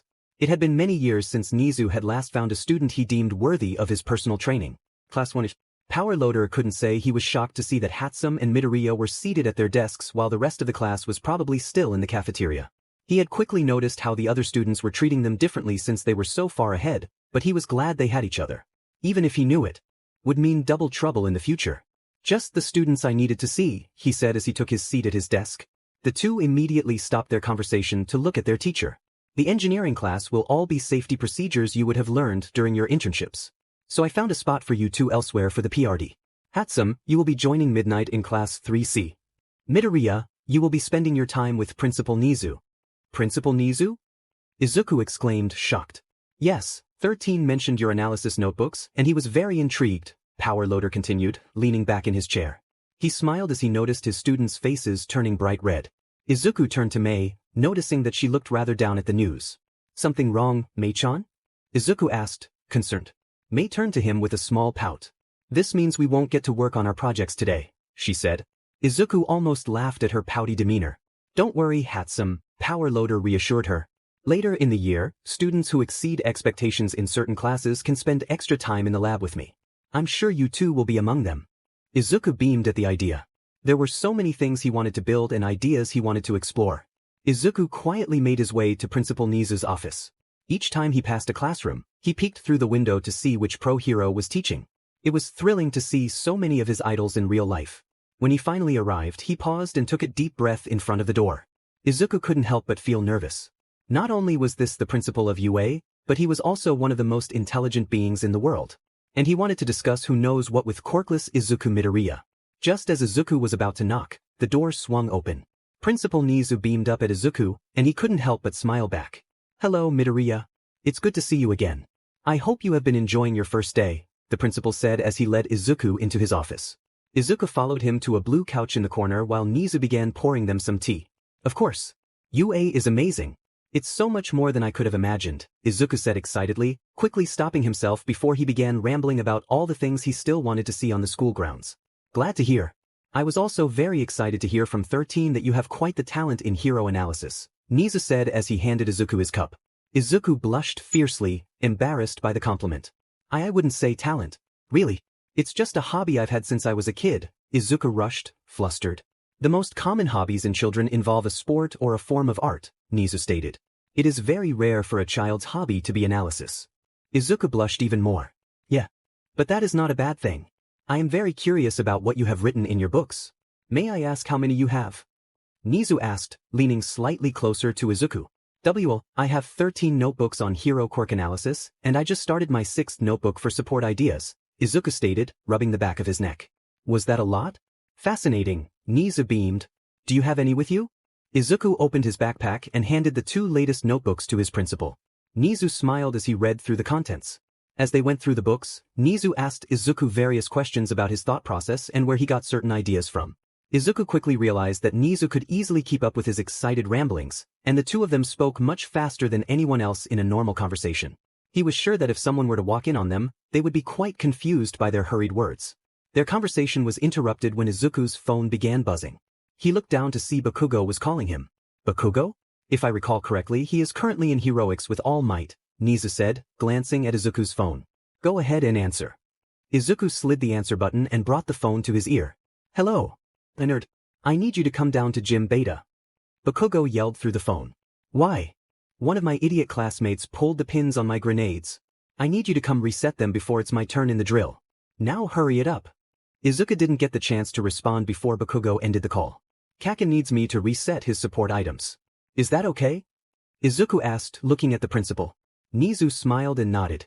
On one condition though, Nedu said as he stood up, still reading Izuku's notebook. I would like to continue reading your analyses while we make our way to Gym Beta. The principal turned to face Izuku with a cheerful expression. Can I ride in your backpack? Izuku's face dropped, an immediate "huh" escaping his lips as he stared at his principal in shock.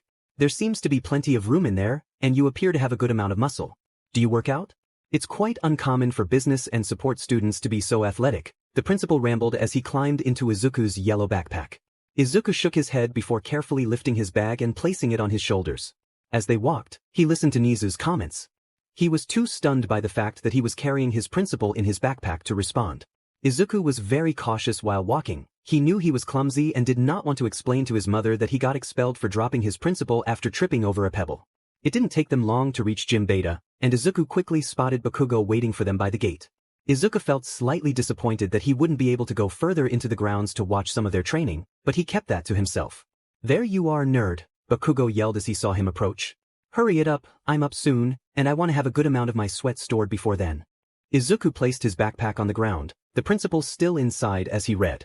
Izuku looked up to see shock and confusion on Bakugo's face when he noticed their principal casually hanging out in Izuku's backpack. Izuku let out a small chuckle as he began to reset the gauntlets. It didn't take him long, and just as he finished, one of Bakugo's classmates appeared. Hey Bakugo! Your team is, the red-haired boy Izuku recognized from the cafeteria stopped when he saw Izuku. Oh, who's this? Hi, I'm Ichiro Kirishima. Shut it, shitty hair, Bakugo interrupted as he took the gauntlets from Izuku. Izuku offered the boy a small apologetic smile as Bakugo physically pulled him away. Guess Kaken really doesn't want us to be seen as friends at school. Izuku thought as he picked up his bag and carried the principal back to his private office. Well, I must say, I have learned quite a bit about you by reading your analyses, Midoriya, Nedu said as he exited the backpack. How far are you in your science and math courses? Well, I started taking beginner science courses in my first year of middle school.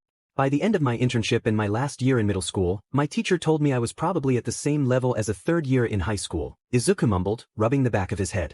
Remarkable. It isn't uncommon for support students to be ahead, but you have truly outdone yourself in preparations. I would love to have more of these conversations with you. How about once every week? Nedu suggested as he took a seat behind his desk. Izuku beamed at the principal's offer and left the room.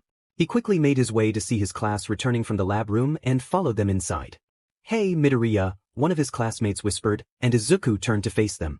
Why weren't you and Hatsum in class? Seriously, we get it, you're ahead. But why did you get to skip?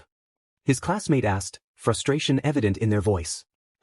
Sensei Higuri said that, since it was just lab safety that Hatsum and I already know that he thought. Izuku stumbled over his words, trying to explain the situation in a way that wouldn't anger his classmate. Realizing it wasn't working, he quickly took his seat as Present Mike entered the room to begin their English lesson. Izuku was pleased to find that he was also ahead in English but held back from answering any of the questions Present Mike asked. He didn't want everyone else to know this was another area where he excelled. The day seemed to fly by. So much so that when the bell rang, Izuku felt a pang of sadness that the day was over. He quickly packed his bag and made his way into the hallway, only to find it packed with first-year students. He waited patiently for things to settle down. As the hallway emptied, Izuku made his way to the exit. The bell doesn't dismiss you, I do. Seriously? I thought we were finished with those kinds of things in middle school. Someone mocked from behind him. Do not disrespect our teacher, my Netta. If it weren't for you interrupting him so many times, his lesson would have been finished, another criticized. Izuku turned to see Class 1A just leaving their classroom, with Bakugo leading the group, seemingly trying to escape from them. As he caught up to Izuku, he grabbed his arm and began to drag him toward the exit. Oi, Bakugo! Wait up. Aren't you coming with us to the cafe? A redhead called out. But isn't that your friend from the gate? I want to meet your friend. Bakugo has friends? What class is he in? He doesn't look mean. The redhead finally caught up to the two and cut them off. Izuku watched as Bakugo seethed at being stopped. Out of our way, shitty hair! Bakugo yelled. The redhead ignored him and extended his hand to shake Izuku's.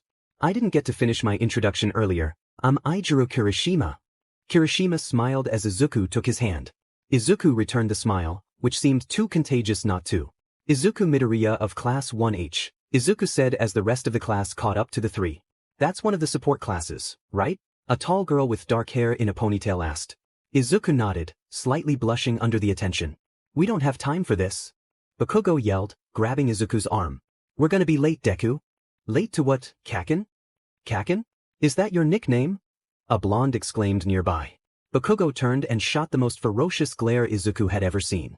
Don't ever call me that again, dunce face, or I will end you, Bakugo stated calmly, though anger seeped through his words. Izuku slowly took a step back as did the rest of the group. Well, Kirishima started before turning to Izuku. We're heading to a cafe down the street. Would you like to join us, Midoriya? Before Izuku could answer, Bakugo grabbed his arm again. I already said no.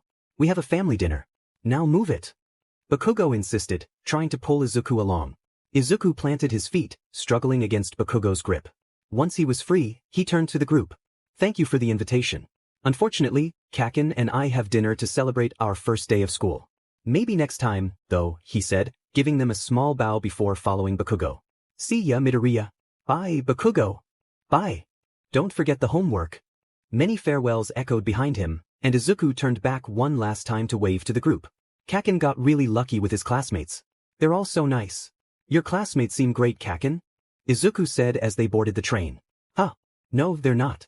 They're all annoying extras, Bakugo responded with an irritated look. Everyone is an extra to you, Izuku laughed. But seriously, compared to my class, yours is a lot more welcoming. He looked around the train. What? Who do I have to fight? I swear, I'll blow those extras away. Kaken, no. Izuku interrupted. You aren't fighting anyone. I just meant that things are a little more competitive in my class. And since Mei-chan and I are a bit ahead, the others are a little hesitant. That's all. Bakugo lowered his hand from its battle position and looked at Izuku. You being ahead just means you're better than them. They should have known better if they want to be the best, Bakugo said more calmly. It isn't about being the best, Kaken, Izuku said, embarrassed. It's not about climbing the charts. It's about helping heroes so they can save people.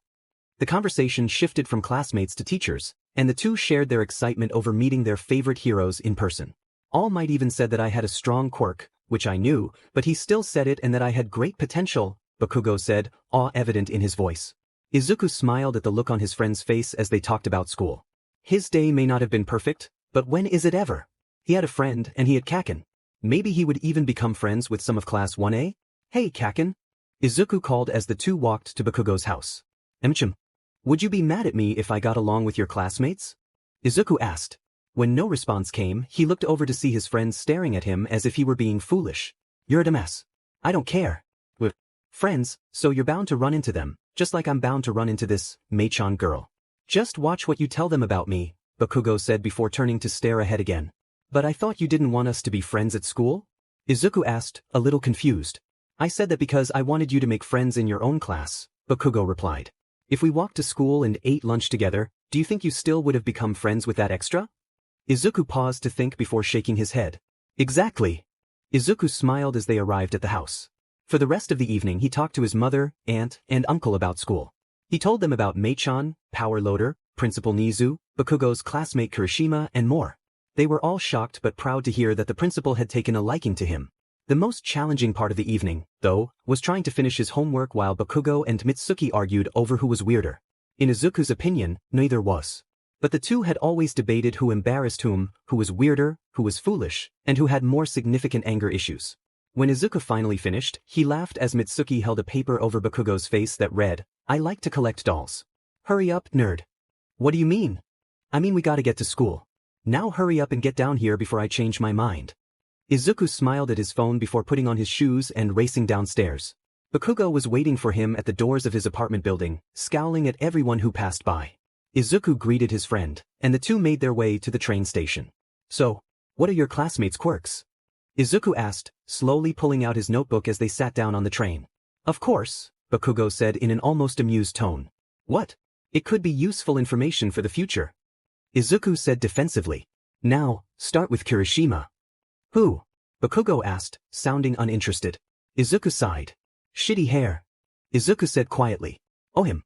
He's got a hardening quirk. His skin turns as hard as rock. Must be pretty strong too, because he doesn't seem afraid of my blasts," Bakugo explained as Izuku's pencil raced across the page. I wonder if there is a limit to how long he can hold it. Does his weight increase as he hardens? Do his internal organs harden too, or just his skin? What about, Izuku began to ramble, but Bakugo interrupted. "You can do your stupid mumbling later. Do you want to hear about the other extras or not?" Bakugo snapped before Izuku could continue. "Right, sorry." Izuku apologized, embarrassed.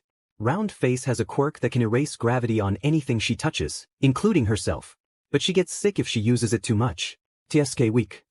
Bakugo continued, leaning against the window and staring at the ceiling. "It erases gravity? That's so cool. And she can use it on herself? Can she use it to fly? Has she tried?" Izuku questioned, writing it down excitedly. "I don't think so. She can't really control the direction she goes in, she just floats there," Bakugo replied, sounding bored. "But, with the help of a support item, she could," Izuku said, pulling out his support notebook. "I could alter the design of my anti-gravity shoes so that they could help her control her direction in the air. The jets wouldn't need to be very strong, just enough for her size." Izuku began a new page, writing everything down. Bakugo leaned over his shoulder to look at the drawing. "What does her hero costume look like, Kaken?" "Oh, it's white and pink, I think. Kinda space astronautish, I guess," he replied hesitantly. Izuku gave him a look that said it all. "Hey, I don't pay attention to these extras, okay? How am I supposed to describe something in detail I've only seen in passing?" Bakugo responded with a sigh, and Izuku wrote down astronautish on the page. "You better pay more attention today.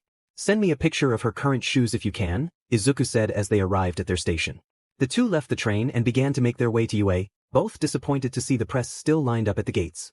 Izuku sighed and followed behind Bakugo as he pushed past the press and anyone else in his way. Izuku apologized for him to every person caught in his path. When they finally made it through the gate, he let out a sigh of relief, glad that the shoving and scowls were over. "You could have been a little nicer to the students, Kaken," Izuku said as they walked toward the first-year hall. "They were idiots soaking up the attention of the press, and for what? It's not like the press is here to talk to them. The DMN extras are just that, extras. All the press wants is information on All Might and a story to go with it," Bakugo sneered. "Maybe so, but that doesn't mean it's okay to shove them like that," Izuku continued. "Some of them were our seniors." Who cares?" Bakugo yelled. "They were weak anyway." Izuku gave up at that. There was nothing else he could say to Bakugo that would change his mind. The two separated when they reached their classrooms. As Izuku entered his class, he saw Mei and many other students already seated at their desks. He greeted her and sat down, pulling out his support notebook to continue the design for Bakugo's classmate. It wasn't long before Mei looked over his shoulder excitedly. "Oh, I like that. How will it be controlled?" "A remote in each hand?" Mei asked eagerly. "Actually, have you read about the recent neurotechnology that can read signals made in the brain to control robots?" Izuku asked as he began to draw a headpiece. "Yes. The scientists who designed it live on Island, right?" Mei said, practically vibrating with excitement. "Well, apparently it's pretty easy to duplicate. I've looked at the blueprints before, and I'm sure with the help of Mr. Higuri, I should be able to do it," Izuku explained. Just then his phone vibrated, and he looked to see Bakugo had sent him a picture of his classmate in her hero costume. He now understood what Bakugo meant when he said, astronaut. Her boots were quite large, reminiscent of those worn by astronauts, and her helmet had a design that seemed inspired by something from a sci-fi movie. Izuku redrew the shoes as boots that looked identical to the girl in the photo. He also sketched her helmet and the headpiece that would read her brain signals. He finally stopped his sketches when the bell rang, prompting him to put his notebook away. Whenever there was a break or Izuku finished his work early, he would take out his notebook and continue finalizing his design. He wasn't sure if it was right to build it without her permission, but when he asked Mr. Higuri, he said a support scientist always uses a prototype when making a proposal. This could actually be good practice for you, Midoriya. If I give you all of our engineering class to work on this, when do you think you could have it ready? Mr. Higuri asked, examining Izuku's design. Well, I'm not too sure. Testing the headpiece and connecting it to the jets will be the most challenging part, Izuku replied, reviewing the design once more. If you don't mind me working on it during lunch too, I can probably have it ready in a week. Power Loader seemed pleased with that answer. Perfect, meet me at the lab during lunch to get started. There's a microwave in there if you need to heat anything up, or you can quickly go to the cafeteria to grab something. Can Mei-chan come too? Izuku asked before his teacher could leave. Of course, I'm guessing she'll have her own project to work on as well. Mei indeed had a project to work on, too many in fact. Izuku's notebook seemed modest compared to the volume of ideas Mei had. Her entire notebook was filled with concepts so varied that even Izuku struggled to understand some of them. When Mei finally decided to work on electromagnetic soles, an idea inspired by shoes that enhance footwork, Mr. Higuri enjoyed watching his two students scurry around the lab, searching for specific tools and materials. He answered their questions, provided guidance, and even intervened to prevent one of them from causing a mishap. When the bell rang to signal the end of lunch, he told them to leave their work as it was since they would return to it as soon as the rest of the class arrived. So what's the name of the girl you're making the gear for? Mei asked as they took their seats in class. Well, Round Face has a quirk that can erase gravity on anything she touches. I don't actually know her name, just her quirk and what she looks like, Izuku replied. When he glanced at Mei, he noticed she was trying to suppress her laughter. It's not funny. She's in my friend's class, and he told me about her quirk, okay? Izuku felt his face heat up as some of their classmates took notice. It's just so funny that you know all the properties of her Q quirk, but not her N name, Mei managed to say between giggles. Alright class, it's time to head over to the lab. You'll be starting your first project today. I will answer any questions you have, but I will not be picking your item or designing it for you. Let's go, Mr. Higuri called out. The class followed him to the lab, and Izuku and Mei quickly resumed their work. Izuku took a moment to watch Mei, amazed by her enthusiasm. You two really are good at this, Izuku heard from one of his classmates, a shorter boy with brown hair, who was still staring at a blank piece of paper in front of him. Oh thanks. I interned at Masuda and Co. all throughout middle school. They taught me a lot of the basic skills you need in support. Are you struggling to pick an idea? Izuku asked, trying to be friendly.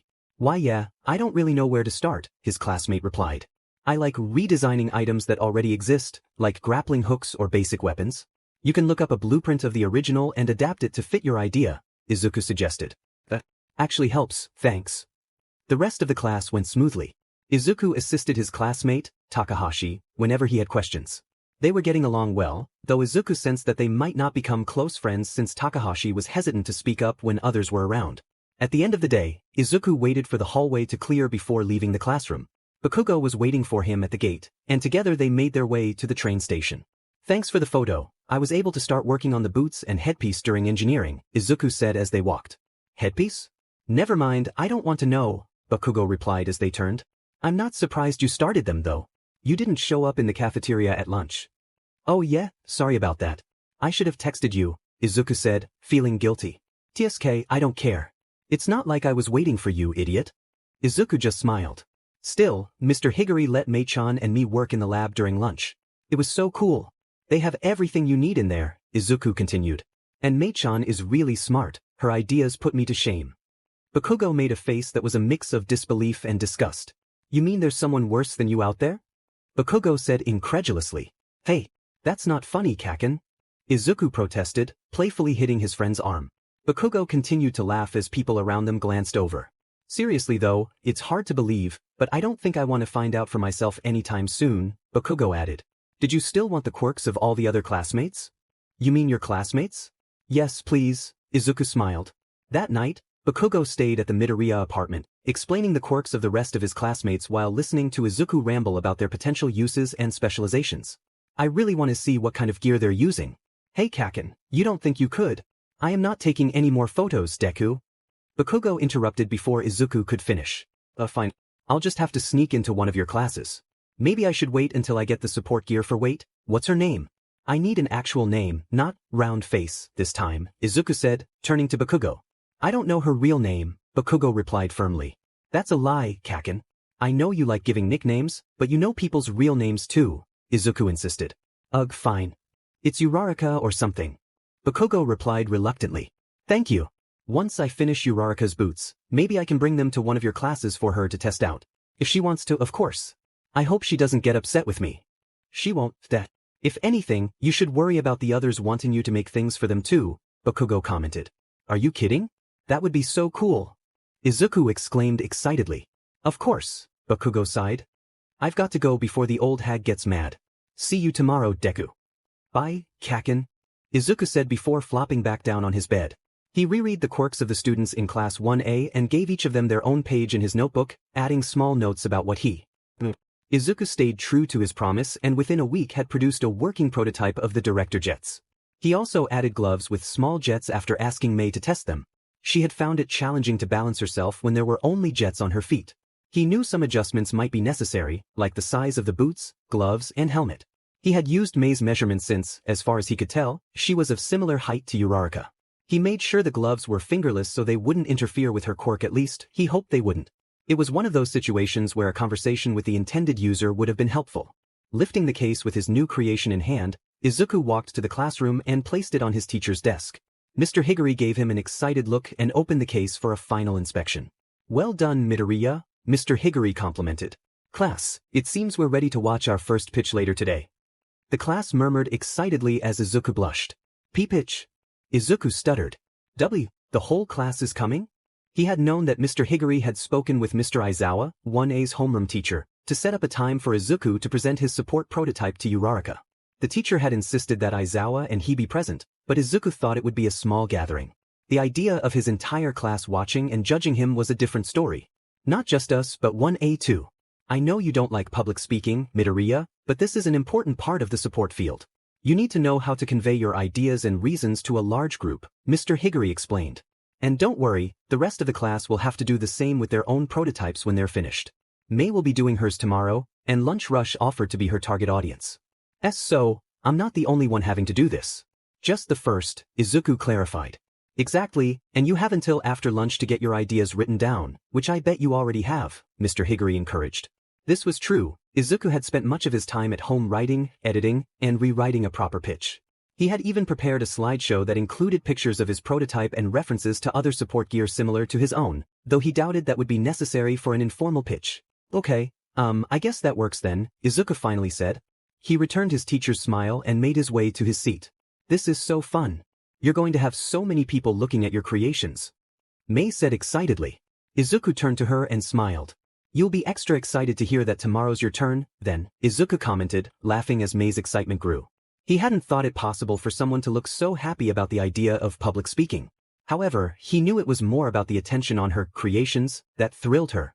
My electromagnetic saws are going to impress everyone watching, Mei said enthusiastically. Their conversation was interrupted when Mr. Higuri began his lesson. To Izuku's dismay, the morning flew by, and his nerves escalated as his time approached.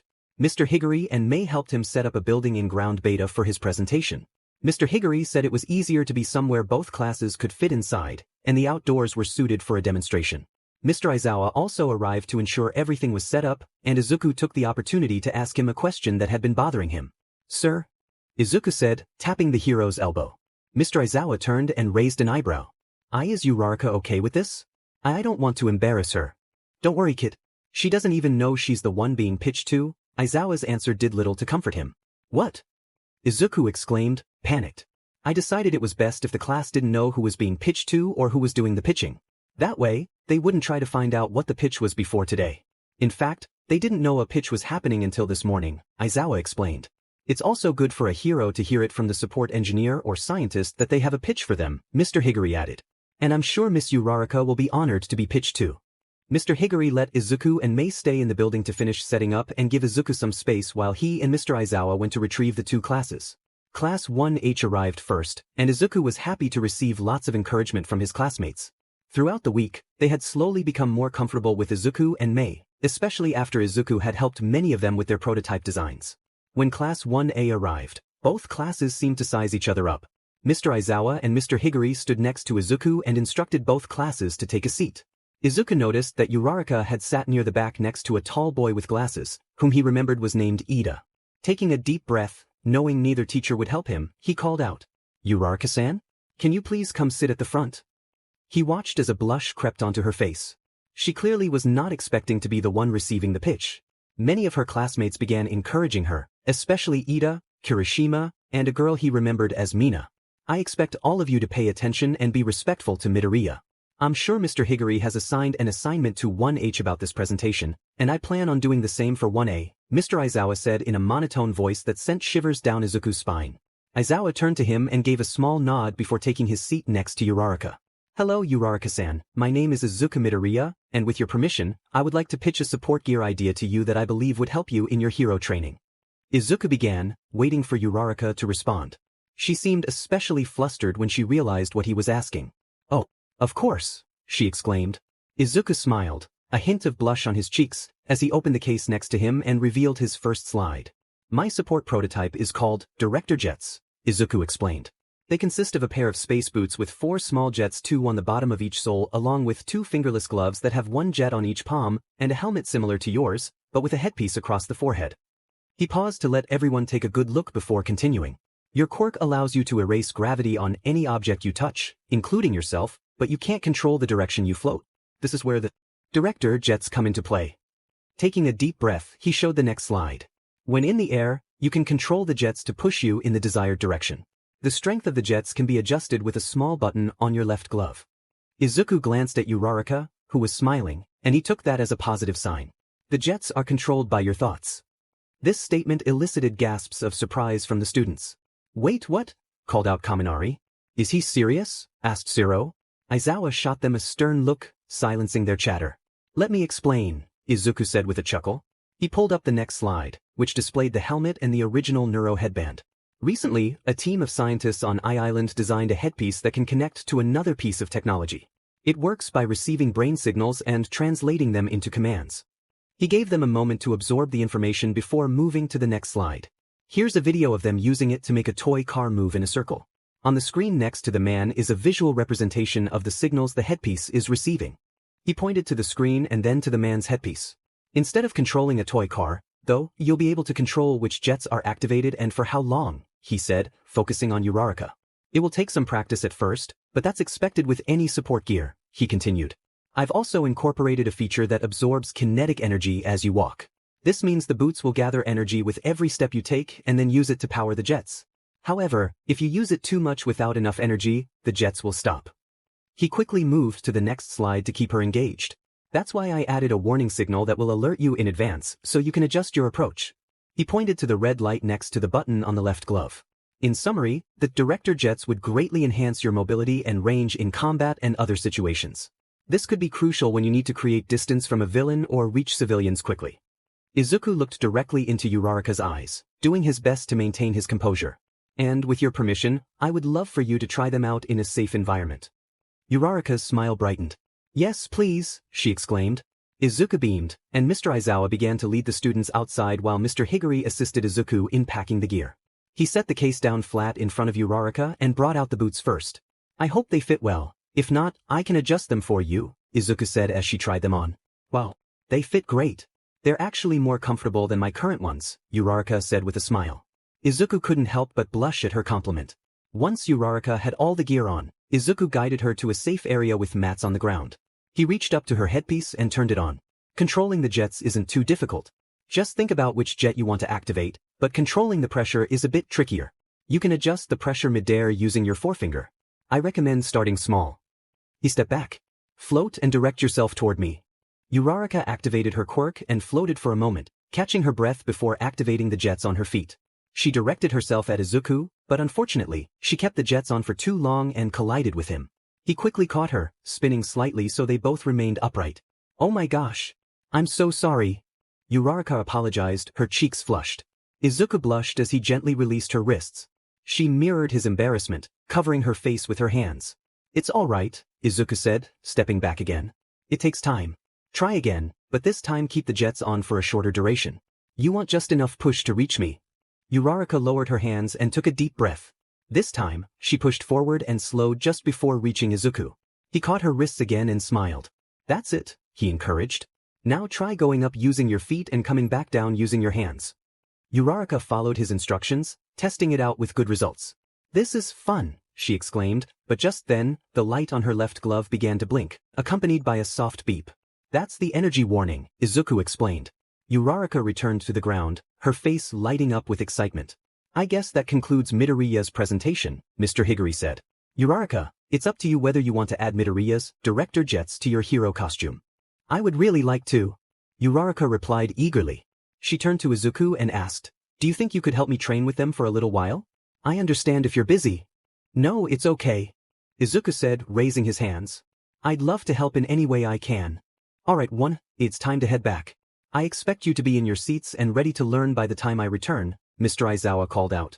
The students quickly made their way back to the classroom, buzzing with excitement.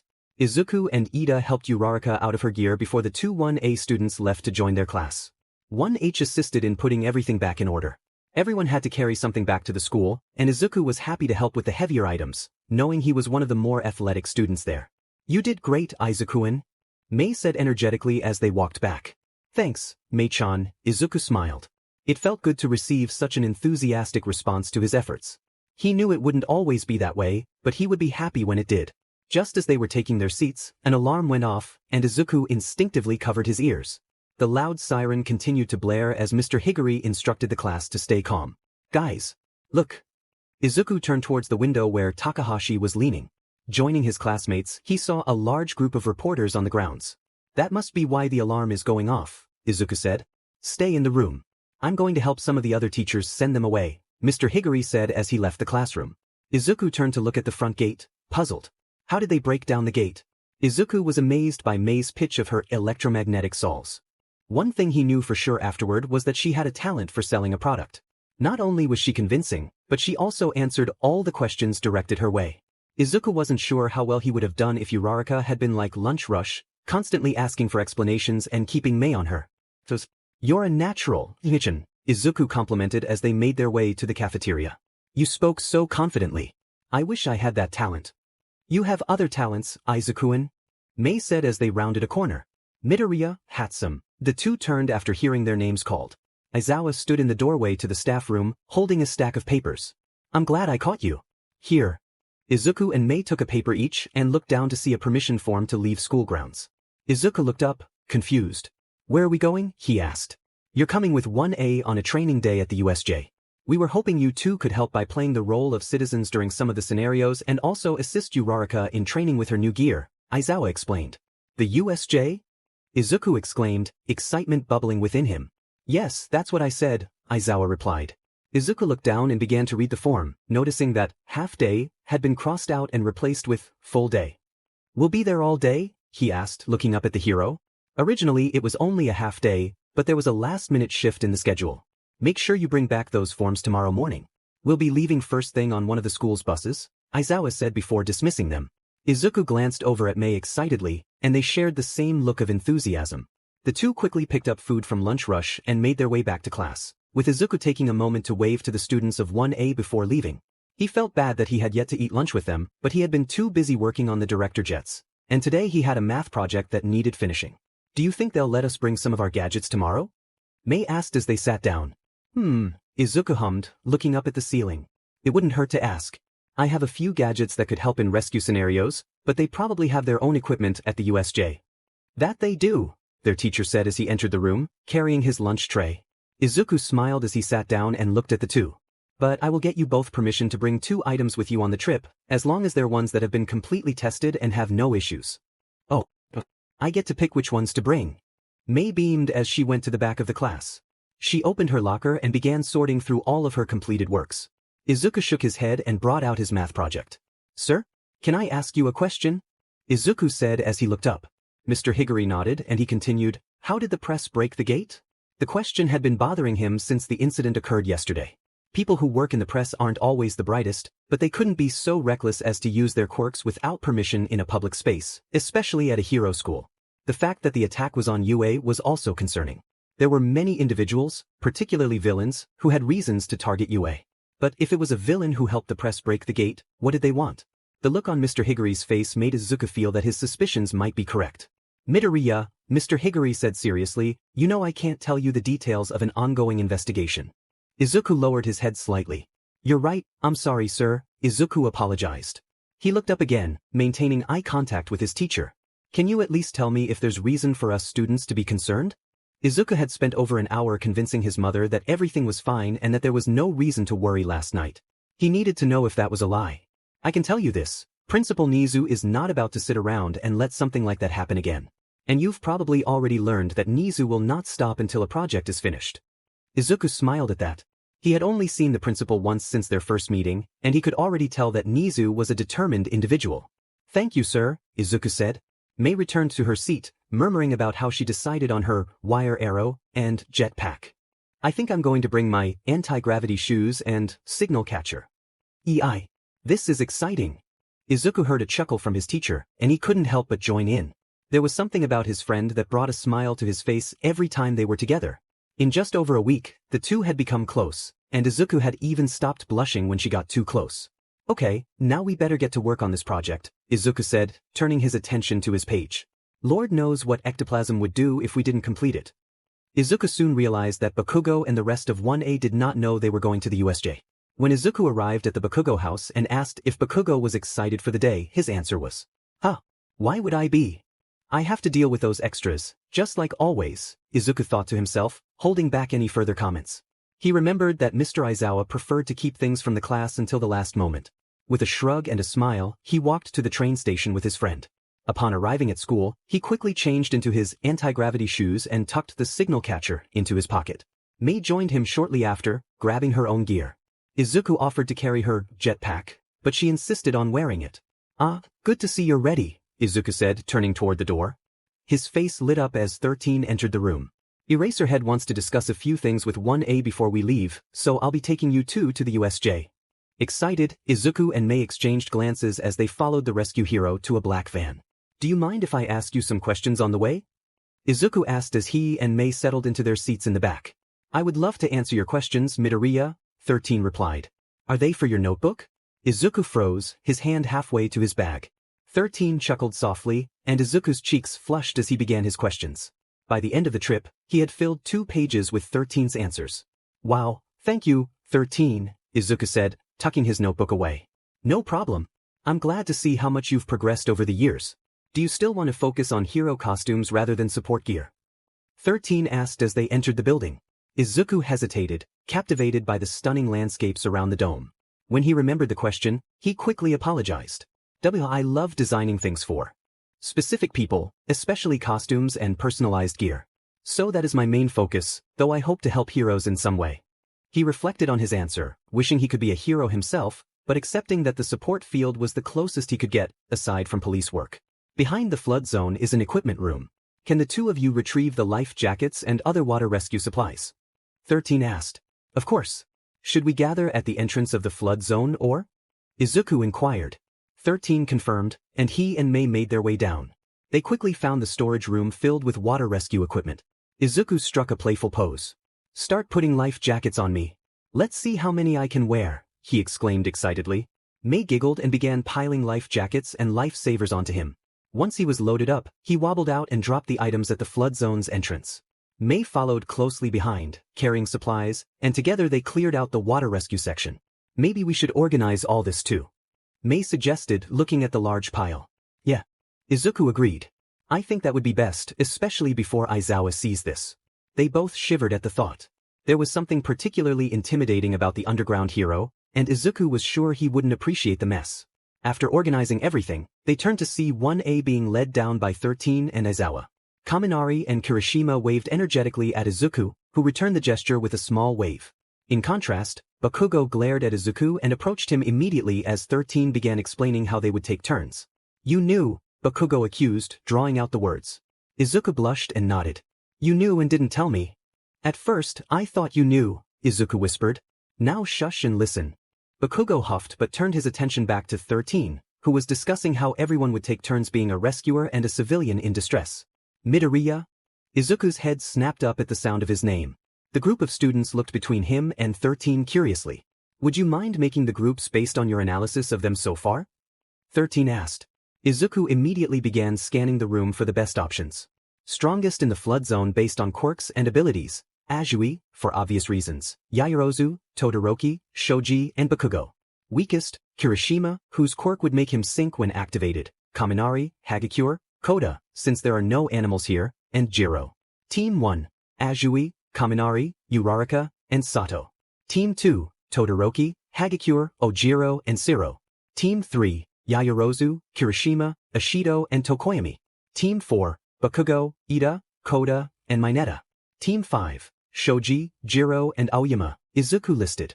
13 and Aizawa seemed satisfied, and they began setting up. Izuku thoroughly enjoyed watching the civilians in the water pretend to scream in fear. His favorite was definitely Ida, who splashed around wildly as Sato tried to pull him back onto the ship. Izuku assisted 13 and Aizawa in guiding the rescue group and shouted out random obstacles for them to navigate. His favorite moment was when he yelled, "Overprotective mom," and May dramatically acted as if one of the civilians was her baby. The two who appeared to struggle the most were Bakugo and Mineta, at least in Izuku's opinion. No matter how hard Bakugo tried, he often lost his temper and ended up yelling at the civilians. That's something we'll have to work on. Mineta was too focused on impressing the girls, trying to be the prince who would save them, and ended up tripping and falling off the boat. It was amusing to watch as his own team had to rescue him, though it annoyed Izuku to see Mineta trying to get close to Ashido and Yaoyorozu. Fortunately, Dark Shadow was there to block his way. Midoriya, Hatsum. Izuku turned to see Aizawa approaching them. Could you two start putting the equipment back in the storage room? Once this group is done, we'll be moving over to the ruins zone. Of course. Izuku replied as he and Mei began gathering as much as they could. The ruins zone will be a great opportunity for me to show 13 and Eraserhead my signal catcher. Oh, that would be neat. Is it battery powered, or do you charge it like a phone? Mei asked as they worked. Izuku answered all her questions as they walked back and forth from the storage room. That device was really neat. Kirishima exclaimed as the group made their way to the central plaza for lunch. Thanks, Kirishima. I'm glad you liked it, Izuku replied, sitting on the edge of the fountain with Mei. He smiled at Uraraka, who took the seat next to him, a hint of color rising to his cheeks. Mr. Aizawa said we could do some training after lunch with the director jets. That is, if you want to, of course. I'd love to. There should be plenty of energy stored in the boots by now, Uraraka said with a bright smile. Izuku nodded and opened the bento his mother had packed for him. He ate quietly while listening to the others' conversations. Most were discussing the events of the morning's training, but Kaminari and Ida were engaged in a spirited debate about whether it was acceptable to drink the water from the fountain. It's water. You're supposed to drink it. Kaminari shouted as he approached the fountain.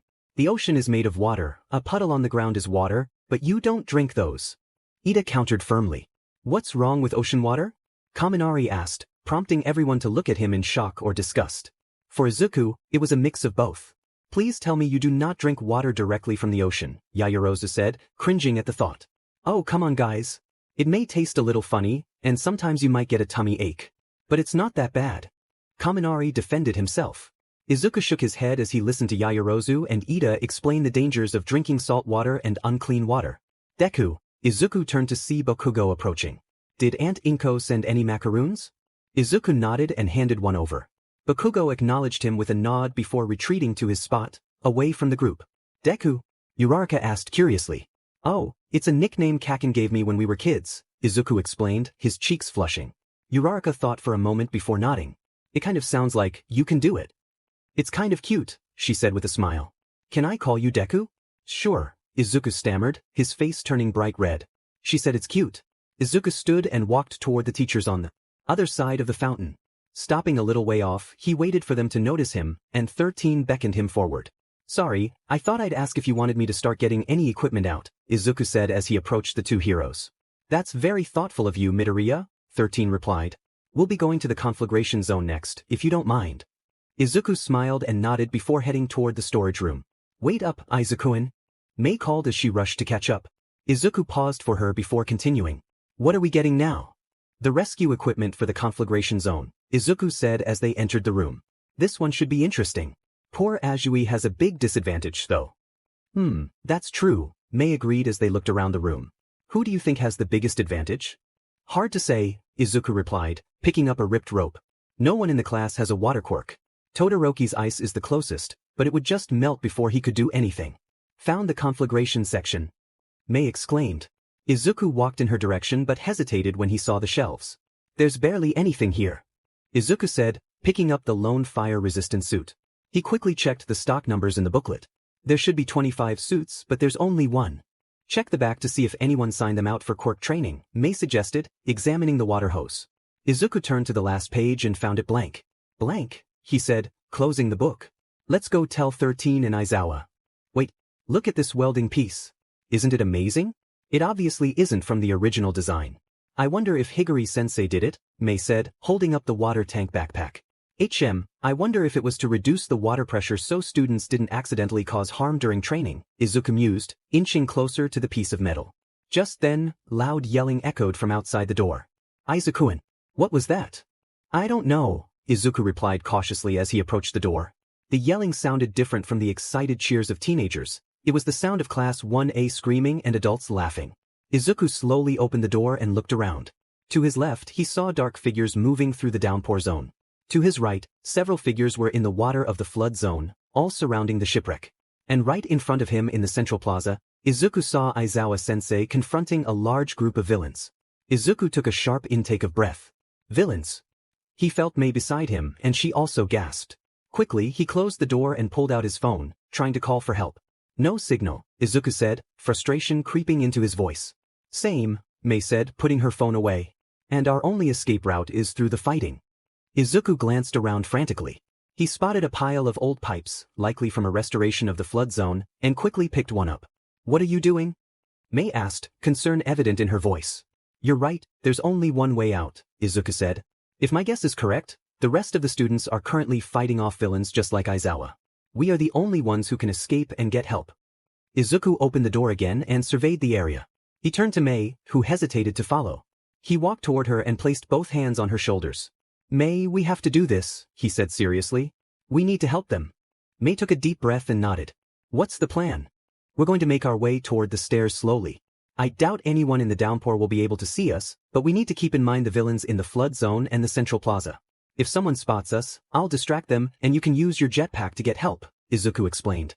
Izuku-kun, you are not fighting villains, no way, Mei insisted firmly. Neither of us has a quirk that would help in combat, but I've at least sparred with Kaken. It's better than nothing, Izuku argued. We're wasting time, we have to go. Izuku quickly pulled Mei toward the door, keeping her behind him as they made their way toward the center of the dome. As they navigated the downpour zone, Izuku kept his focus on the battle at the center.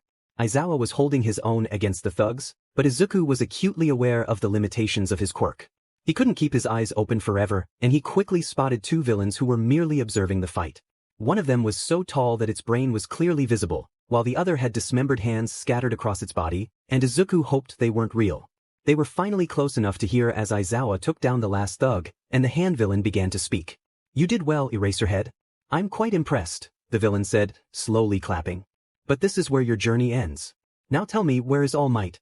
Our intel indicated he would be here. Panic surged through Izuku at the mention of his hero's name. They were here for All Might.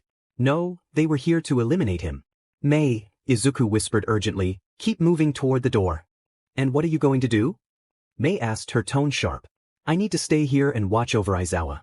He's alone, and someone has to keep an eye on him. And if he needs help? Izuku could hear the worry in her voice, and it made him feel guilty. If you get help quickly enough, I won't have to do anything, he replied. Mei seemed to sense that she wouldn't get a better answer, so she continued on. Just then, Izuku turned back to see the beast villain launch an attack on Aizawa. Izuku flinched with every blow his teacher took. How can you just stand there and watch this? His inner voice taunted. The beast slammed Aizawa to the ground, and Izuku felt a surge of helplessness. You're going to die here, Eraserhead. But don't worry, your students will join you soon, the hand villain laughed. Is that all you can do? Before he realized it, Izuku had spoken up and was moving toward the center. He saw Aizawa's head turn in shock, filled with fear and concern. I mean, how weak do you have to be to brag about killing children? That sounds pretty pathetic to me. Weak? Do you not see how weak Eraserhead is compared to my Nomu? The hand villain shouted, anger radiating from him. Izuku forced a laugh, trying to maintain his composure. I can't fight him, but I have to help somehow. Eraserhead has always been weak. The words felt bitter in his mouth, and his heart ached at the look on his teacher's face. Are you calling your own teacher weak? The hand villain sneered, laughing cruelly. What I said is true, he lied. Honestly, this whole situation is ridiculous. You ruined your chance to take down All Might by showing up at the wrong time. Pathetic. The hand villain's laughter faded, replaced by pure rage. Why you? The villain was interrupted by the arrival of another villain made of purple mist. Shigaraki, 2 students have escaped. Heroes will be on their way. It's time we... No. Not until we kill All Might, the hand villain insisted stubbornly. Please listen to your friend. Just go. Izuku glanced at Aizawa, whose condition seemed to worsen by the second, the pressure of the beast on top of him not helping at all. I'm not leaving without taking down at least one hero. No. Kill. Before he could finish, Izuku raised a pipe he had hidden behind his back and hurled it at the villain's head. Unfortunately, the mist villain saw it coming, and the pipe vanished into the purple warp. But why you? Have you not been listening? You failed. Even if you eliminate Eraserhead, you still fail your mission. Izuku fought to keep his anger and desperation in check. He was grateful for the bullying he had endured. It made this moment easier to handle. No one even knows the name Eraserhead. The public won't care. It won't affect hero society at all. It's pointless. Stop it. Stop it. I am not weak, and my plan is not pointless, the villain shouted. You'd be much more convincing if your costume didn't look so ridiculous, Izuku replied, feigning nonchalance. Are the hands meant to scare people? The moment he made eye contact with the villain, he realized he had made a mistake. Fortunately, that was when All Might burst through the ceiling. I am here. Nomu. Kill him. The Nomu lunged at All Might, while the hand villain turned his attention back to Izuku. Oh no. It was a good thing Izuku's mother couldn't hear his thoughts as he dodged the villain's attacks. He evaded each lunge by activating his shoes for an extra boost. He hoped All Might was faring well on his own. As the villain grew more desperate, Izuku began to piece together his quirk. What is his ability? He hasn't used it yet. All he's tried to do is a 5-touch quirk.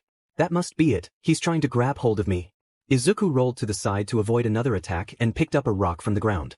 He threw it at the villain, but the villain caught it, and it instantly turned to dust. Oh no. His thoughts were cut short as another attack came. This time, Izuku couldn't evade it, and the villain seized his shoulder. A sharp cry escaped him as he felt a strange sensation spread through his arm. He quickly broke free and created distance between them, shivering at the malevolent smile on the villain's face. I'm done being on the defensive. Izuku charged forward and delivered a surprising kick to the villain's stomach. The villain staggered back, landing a few feet away. Izuku took the opportunity to glance over and saw All Might send the Nomu crashing through the roof. No! The hand villain screamed. Shigaraki, we have to go. Now. But Shigaraki ignored his companion and lunged at Izuku once more, grabbing his arm. This time, Izuku fought through the pain and focused on escaping the villain's grip. When the villain finally released him, Izuku looked down to see his arm red and injured. This is your fault, the villain yelled at Izuku. My fault? I'm not the one with a faulty plan. Izuku immediately regretted saying that as the villain lunged at him once more. This time, however, a gunshot rang out, and a spray of crimson mist filled the air before the villain collapsed to the ground. A few more shots echoed, and soon, a purple mist enveloped the area before vanishing. Looking past where Shigaraki had been, Izuku watched in shock as All Might transformed into a frail, sickly figure. The pain in Izuku's shoulder and arm intensified as the adrenaline began to fade. Eventually, the pain became overwhelming, causing his vision to blur and a wave of nausea to wash over him. Midoriya! A voice called out. Izuku tried to turn his head toward the sound, but the movement only made him feel worse. A hand rested on his good shoulder, steadying him as he realized he had been rocking back and forth. Get a stretcher over here quick, the voice shouted. Izuku flinched at the volume. So loud. His vision blurred further, and he felt his eyes close as he began to drift away.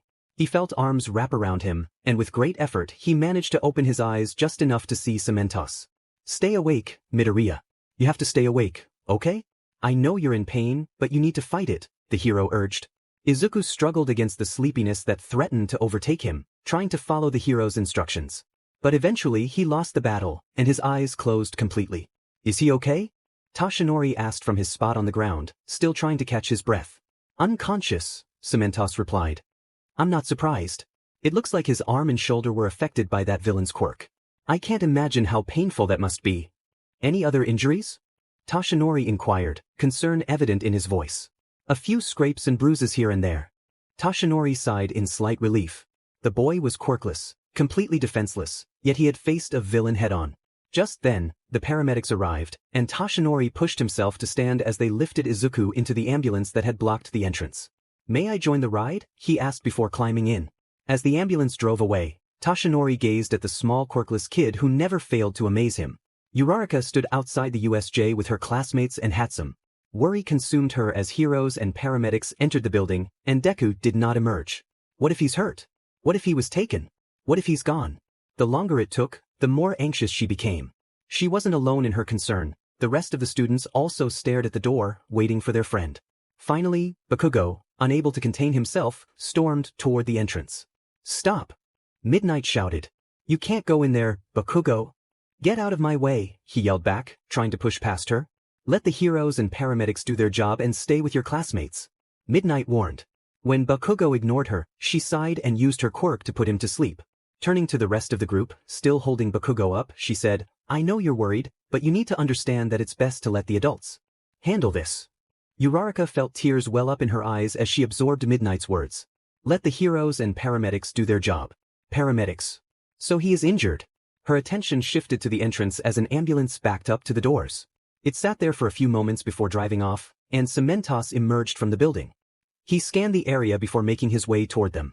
"Students," he said, and they all turned to listen. "Midoriya has been taken by ambulance to the nearest hospital. All Might is accompanying him there." He was immediately interrupted by a flurry of questions from the students. "Oh my God! Is he okay? What kind of injuries? Is it serious? Will he be all right?" "Enough." Cementos raised his voice, and the questions ceased as they stared at him. "He's going to be okay. Now, the police will ask you some questions.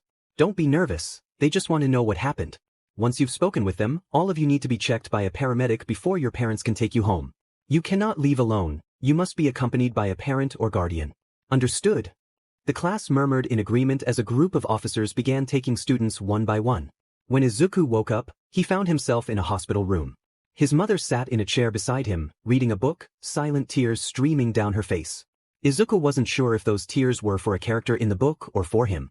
He smiled and reached out, taking her hand with his good arm. Inko looked up in surprise and smiled back at her son. "Oh, Izuku. You scared me so much," Inko said, brushing his hair aside. "Are the others okay? All Might? Eraserhead?" Izuku quickly asked, worry flooding his mind as he remembered the state of his teachers. "Eraserhead and 13 are both in rooms down the hall. You're the only student who sustained serious injuries. All Might was treated by Recovery Girl before going home," Inko replied, sharing the information she had gathered from the doctors and teachers. She knew her son would be more concerned about others than his own injuries. "Good," Izuku said, adjusting his position slowly, only to regret it as a sharp pain shot from his collarbone to his fingertips. "The doctor said a part of one of your nerves in your shoulder was slightly damaged," his mother said, her eyes filled with concern. "Recovery Girl healed you, but she mentioned that the nerve will take time to recover, so you'll need to wear a sling for at least a week." "Good thing I'm ambidextrous," Izuku said with a small smile. His mother returned the smile before standing. "I'm going to tell your doctor you're awake. There's also a detective waiting to talk to you. Can I send him in?" Inko asked as she put her book in her purse and walked to the door. Izuku nodded, watching her leave. It didn't take long for a nurse to come in and check his vitals. Once she confirmed he was stable, she left with his mother to sign the discharge forms. Izuku quickly changed into the clothes his mother had brought for him before hearing a knock on the door. "Come in," Izuku called. A tall man in a beige trench coat entered the room. "Sorry to bother you, Midoriya," the man said. "I'm Detective Tsukachi.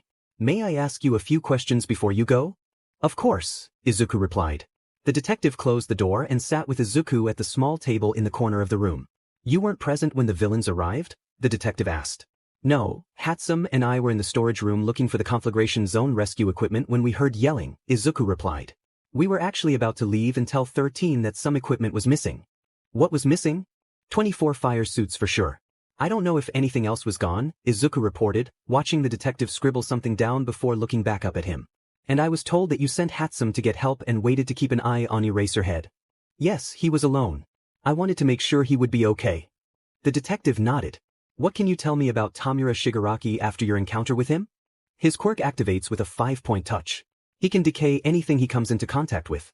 He's also likely the one who let the press into UA, but you probably already know that," Izuku began, relaying everything he remembered from his brief analysis of Shigaraki.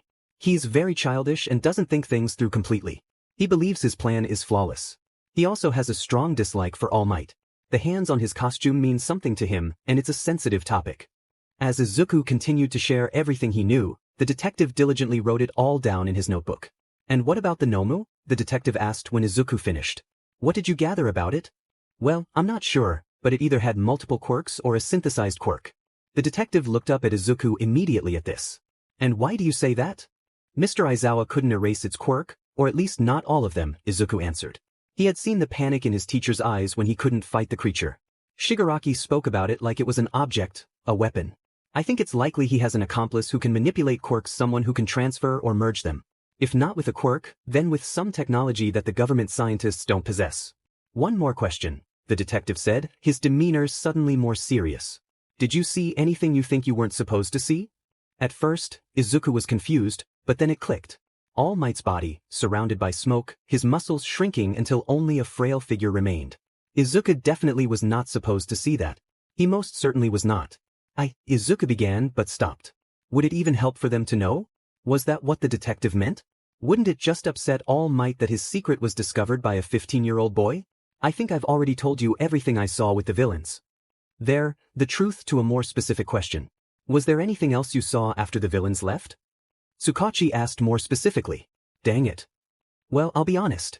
The pain in my shoulder kind of made my vision blurry, so I didn't see much after that. A partial truth, but still true, so it wasn't like he was completely lying to the police. Right? Thank you, Midoriya, the detective said as he looked down at his filled page. You've been very helpful to our investigation. Please take your time in recovering. The man stood, though it seemed hesitant, and walked toward the door. As he reached it, he seemed to remember something and turned back to Izuku. You were very brave, Midoriya. Thank you for looking out for Aizawa. He is a good hero and so are you. Izuku stared at the door the detective had occupied, his words replaying in his head. Suddenly, he remembered the things he had said about his teacher and rushed out of the room. He walked down the hall, peeking into all the rooms until he found Aizawa. Aizawa looked like he had been wrapped in bandages. The nurses had covered him so thoroughly that only his eyes were visible. Izuku wondered how his teacher would be able to eat or drink. He opened the door and shut it behind him. I told you, I just want to sleep. No more tests, his teacher mumbled through the cloth. Izuku immediately lowered his head. Sorry, sensei, I didn't mean to interrupt your nap, Izuku apologized. His teacher must not have been expecting him because his head immediately turned to the door. Midoriya, you should be in your own hospital room, his teacher scolded. They're letting me go home. My mom is signing the papers right now. Lucky. Though I should be able to convince them, with Nise's help, to let me leave tomorrow, Aizawa said as he relaxed a little. You shouldn't rush recovery, Izuku said, repeating what his mother had always made clear to him. Life doesn't stop to wait for you. Now, what did you come here for? Aizawa asked curiously. Izuku took a deep breath. He would have to say it all before his teacher could stop him. I'm sorry. Izuku yelled out. I lied. You aren't weak. I only said that to stop him and try to convince the villain to leave you. Midori. You are an amazing hero. You fight almost quirkless, and you've helped people like me so much just by being a hero. Izuku continued, not stopping when his teacher tried to interject. When I saw the video of a hero taking down 5 drag dealers with a capture weapon on TV, not showing any sign of using a quirk, it inspired me. It made me think, maybe I can help people without a quirk too. Midoriya. Please let me finish. Tears poured down his face as he stared at the ground. I need to say this, and you need to hear it. That seemed to quiet his teacher, and he continued. Of course, I realized you did have a quirk, and it's amazing. I wrote 3 whole pages about it. It was hard since you don't like publicity, but I managed to do it anyway. Izuku sniffed, wiping his eyes. And you don't care what anyone says about you. You don't save people for money or fame. You do it to help people. That's what a true hero is supposed to be. Izuku looked back up at his teacher, wondering what expression he wore beneath the bandages. That's why you're strong. You fight with everything you have without hesitation, even when the enemy has the upper hand. You know your weaknesses, but you don't let them stop you from helping those in need, even when others might be seen as more capable because of their stronger quirks. Izuku stood there, finally allowing his breath to catch up to him. His tears stopped, and the heaviness in his chest began to lift. He had said what needed to be said, and it felt good. Thank you, I'll let you rest, Izuku said before turning and leaving the room. He found his mother and went home to enjoy a day filled with rest, homework, and messaging his friends from abroad. What Izuku didn't realize was that he left his teacher with a few tears escaping his eyes. Aizawa was tough, he had to be. But hearing those words had lifted so many fears and worries he had forgotten he carried. He worried that he would never be a hero who could inspire others, but here was a boy who said he did just that. He had heard multiple times that others would have done a better job than him with their strong quirks, but this boy said it wasn't true. Midoriya, you really are something, kid, Aizawa said with a small smile on his lips. Did, what? Mel 1910. You was attacked? Sammy 8245. Izuku. Uncle Mike gets hurt, and he's a pro. What were you thinking? Mel 1910. That I don't want to watch my teacher die? Aizu 2136. Well, I'm glad you're okay. Did you get a cool scar from it? Sammy 8245. One on my shoulder and one on my arm. Aizu 2136. That's so cool. Sammy 8245. No, not cool. Stop encouraging him. Mel 1910. Mel, I know you're worried but I'm fine. The heroes came. And they won't let it happen twice. Not if Nizu has anything to do with it. Smiley face. Aizu 2136. I hope you're right. Mel 1910. Izuku smiled at his phone. He had also been messaging Mei and Bakugo. Mei seemed both worried and angry at Izuku, but he understood. He had put a lot of pressure on her to get help and had dismissed her concerns. How do I make up for something like that? Izuku lay in his bed, letting the question linger in the air of his room as he drifted off to sleep. Tsukachi sat at his desk, reviewing the information he had gathered from Midoriya Izuku. The kid was smart and observant. Not only did he provide an honest description of what happened during the attack, but he also shared detailed theories on the Nomu and Tamura Shigaraki. The only moment throughout the entire interview that gave Tsukachi any reason to be concerned was when Midoriya dodged his final question. His answer about whether he saw anything he wasn't supposed to was honest but specific to the villains. When Tsukachi asked if he saw anything after the villains left, he received a partial truth. Tsukachi sighed as he leaned back in his chair. He couldn't have outright asked the kid, "Did you see All Might's secret form?" Or else the results would have been worse if the kid hadn't. Daemen, Tashinori was very touchy about his secret. If he found out Tsukachi had accidentally revealed it to a high schooler. Tsukachi didn't even want to imagine the scolding he would receive. Then again, if the kid did know, would it benefit Tashinori to know? Tsukachi nodded at the question before glancing at the time. 1:54 a.m. Another sigh escaped Tsukachi's lips as he packed his things. I'm officially making this UA's problem. If Midoriya knows, it is their job to ensure he keeps it under wraps. Mom, I promise I'll be safe. It's just a train ride to Kyoto Prefecture, and Mei said she'll meet me at the station. Izuku was still trying to convince his mother that it wasn't necessary for her to accompany him to his friend's house. That morning, he had found out he didn't have school until the following week, so he had asked Mei if she wanted to brainstorm some new support gadgets. They could work on together. If you're sure. But I want to know exactly when you arrive and when you leave. His mother finally agreed. Izuku let out a breath and hugged her from behind. You're the best, you know that? Izuku said as he tightened the hug. Well, of course I am me, his mother laughed. Izuku laughed with her before packing his notebooks in his bag and hurrying off to the station. I'm on the train now. Aizu 2136. Great. Let me know when you get close. Hatsi 4567. Izuku smiled at his phone before looking around him. He had always enjoyed people watching since he was fascinated with other people's quirks. The most obvious were mutational quirks, but sometimes Izuku would see someone slip up and activate their quirk, most of them being children. One specific child, who looked like their quirk had just come in, was struggling to keep her body from turning into water. Every few minutes, she would get distracted with her thoughts, and Izuku could see her hands and arms begin to change before she realized and fixed them. The sleeves of her sweater were drenched, and Izuku felt bad for the young girl. Looking out the window, Izuku realized he was one stop away from his destination and quickly messaged Mei. Looking back up, he saw the little girl staring at him with a curious expression. At first, he was confused until he looked down and saw he was wearing his Hawks shirt. Do you like Hawks too? Izuku asked the young girl with a smile. At first, she looked embarrassed at being caught, but then shyly nodded yes. He is an amazing hero. What do you like most about him? His wings are really cool. And he likes chicken. I like chicken, the young girl replied thoughtfully. Izuku smiled at her simple response. Chicken is really yummy. I love when my mom makes home-fried chicken. My mommy does that too. Right, mommy? The girl said excitedly as she looked up at her mother. Her mother nodded with a smile and patted the girl's head as she turned back to Izuku. Izuku happily entertained the girl in chit-chat for the rest of the trip. At one point, he had the chance to give her some pointers on how to control her quirk. When his stop came, Izuku bid her and her mother a good day before exiting the train. Mei stood not too far from the gate, and Izuku immediately made his way to her. When she saw him, she ran forward and wrapped him in a big hug he hadn't been expecting. Izuku's mind momentarily blanked before restarting as Mei let go of him and started dragging him to her house. This is so exciting. I can show you more of my creations. Mei said as she guided Izuku through the streets. Izuku laughed and followed his friend down an urban street. Oh! Almost as if she had just remembered something important, Mei turned toward Izuku and playfully slapped his good arm. Ow! Izuku yelped, covering his good arm with the arm in its sling. What was that for? That's for scaring me, idiot. Mei said, looking at Izuku with a mock frown. And the rest of 1A. Poor Bakugo had to get knocked out to calm down. Izuku frowned. He had already received a loud phone call from his friend the night before about how reckless he had been. I'm sorry, Mei. I didn't mean to upset you. I just wanted to help. Izuku said, giving her his best puppy dog eyes. Mei sighed when she saw them. I know, Aizawa. But next time you pull something like that, I will. Her abrupt pause indicated that she hadn't thought of a good punishment yet. Izuku laughed as Mei grabbed her chin in thought. I will tell Kaken you said I was your best friend. Mei declared triumphantly. No. Do you know how mad he'd be? He wouldn't let me leave his side at school for a week. Izuku said, chuckling slightly. It was a good threat, though Izuku was curious about Kaken's reaction. The two continued to laugh and joke as they arrived at Mei's house. Once inside, Mei explained that her parents were both at work. She quickly offered tea before they headed to her room. Mei's room was both what Izuku expected and a complete surprise.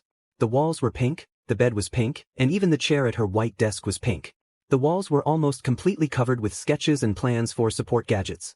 Tools and materials were spread out everywhere, and Izuku felt like he was in support heaven when he saw some of them. Wow, Mei. You have a lot of cool tools, Izuku said, taking a final look around. Thanks. My uncle gave most of them to me. They are mostly secondhand, but still in good shape, Mei replied before turning to Izuku. I'll be right back. I'm going to borrow my dad's office chair for you to sit in. Mei returned with a black chair similar to her own. Sitting down, Izuku retrieved his notebooks from his bag. Mei opened her drawer and pulled out a similar notebook. So, first let's decide whether we will be designing a support gadget or a piece of support gear, Izuku suggested as he rolled in the chair. Well, I like both, but I know you plan on focusing more on support gear. Mei said, looking around. Why don't we do a piece of support gear this time? She said finally, her eyes sparkling. Sounds good to me, Izuku smiled. Did you see Ida's costume? Yeah, I liked his suit. Very knightly. You know how some knives have teeth to help cut? What if we could add those to both his arms and his shins? Izuku said, using his hands to help visualize it. Oh, and we could make them retractable. That could be useful for a lot of speed heroes who don't want to carry a weapon or rely on their quirk, Mei said as she immediately began drawing. Great, that's one idea down, Izuku said, doing his best to write. The notebook slipped off his lap, and Mei giggled. Leave the note taking to me, okay? Izuku blushed and nodded. Hey, do you think if we make the blades strong enough, he could use them to climb up rough terrain? We'd have to make sure we use material that is sharp and strong. I'm guessing his shins get pretty hot when he uses his engines for a long time, so we need something with a high melting point. Let's ask Mr. Higuri what he thinks at school. He'll know the best materials, Mei said as she finished her drawing. I think that's a pretty neat first idea. Me too. Now, did you see Ojiro's as well? Izuku said excitedly. Are we going to go through all of Class 1A? Mei laughed. Well, not all of them. Todoroki and Koda weren't wearing their costumes. Izuku countered before laughing at himself. Sorry, I come up with ideas faster when I'm considering actual people. Specifically. True, though that's what will make you such a great costume designer in the future. Izuku blushed at the compliment. So, what were you going to say about the tail guy?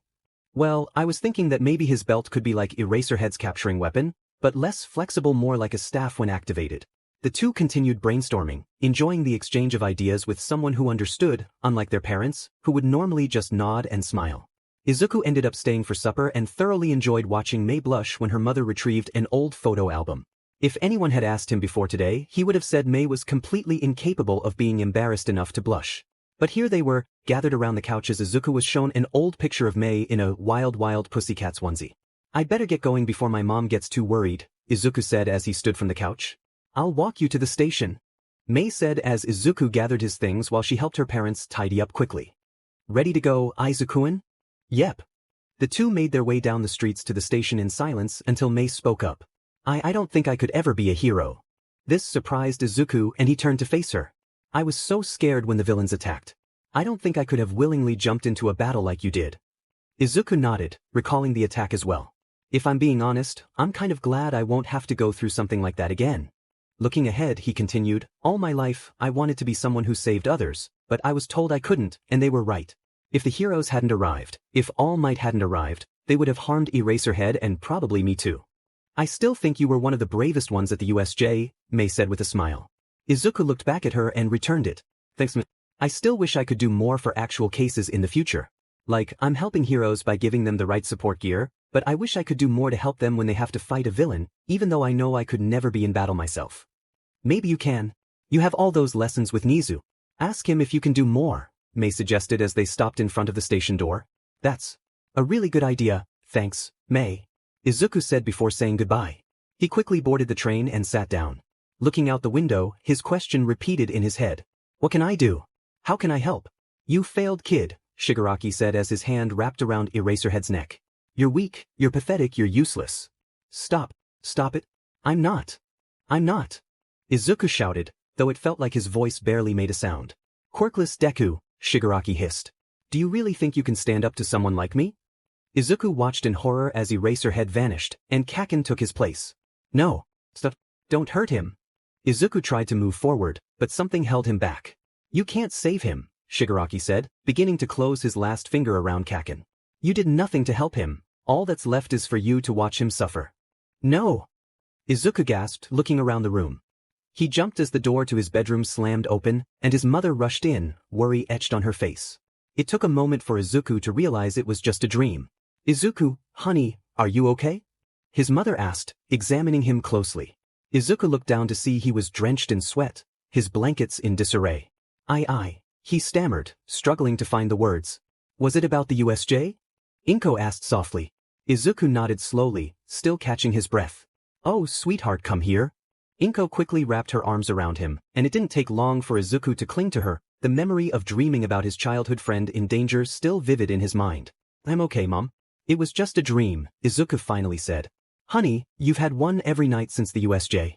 I'm going to call the school. Inko began to stand but was interrupted. No, I'm fine. I can still go. Izuku insisted. Today was the first day back, and he needed to see his friends safe and sound more than anything. I just want them to schedule you an appointment with the school's counselor, Izuku. You need someone to talk to, and as much as I would love to be that person, I would probably end up crying more than you, Inko said with a small smile. Izuku immediately relaxed and nodded. Why yeah, maybe you're right. He watched his mother leave the room.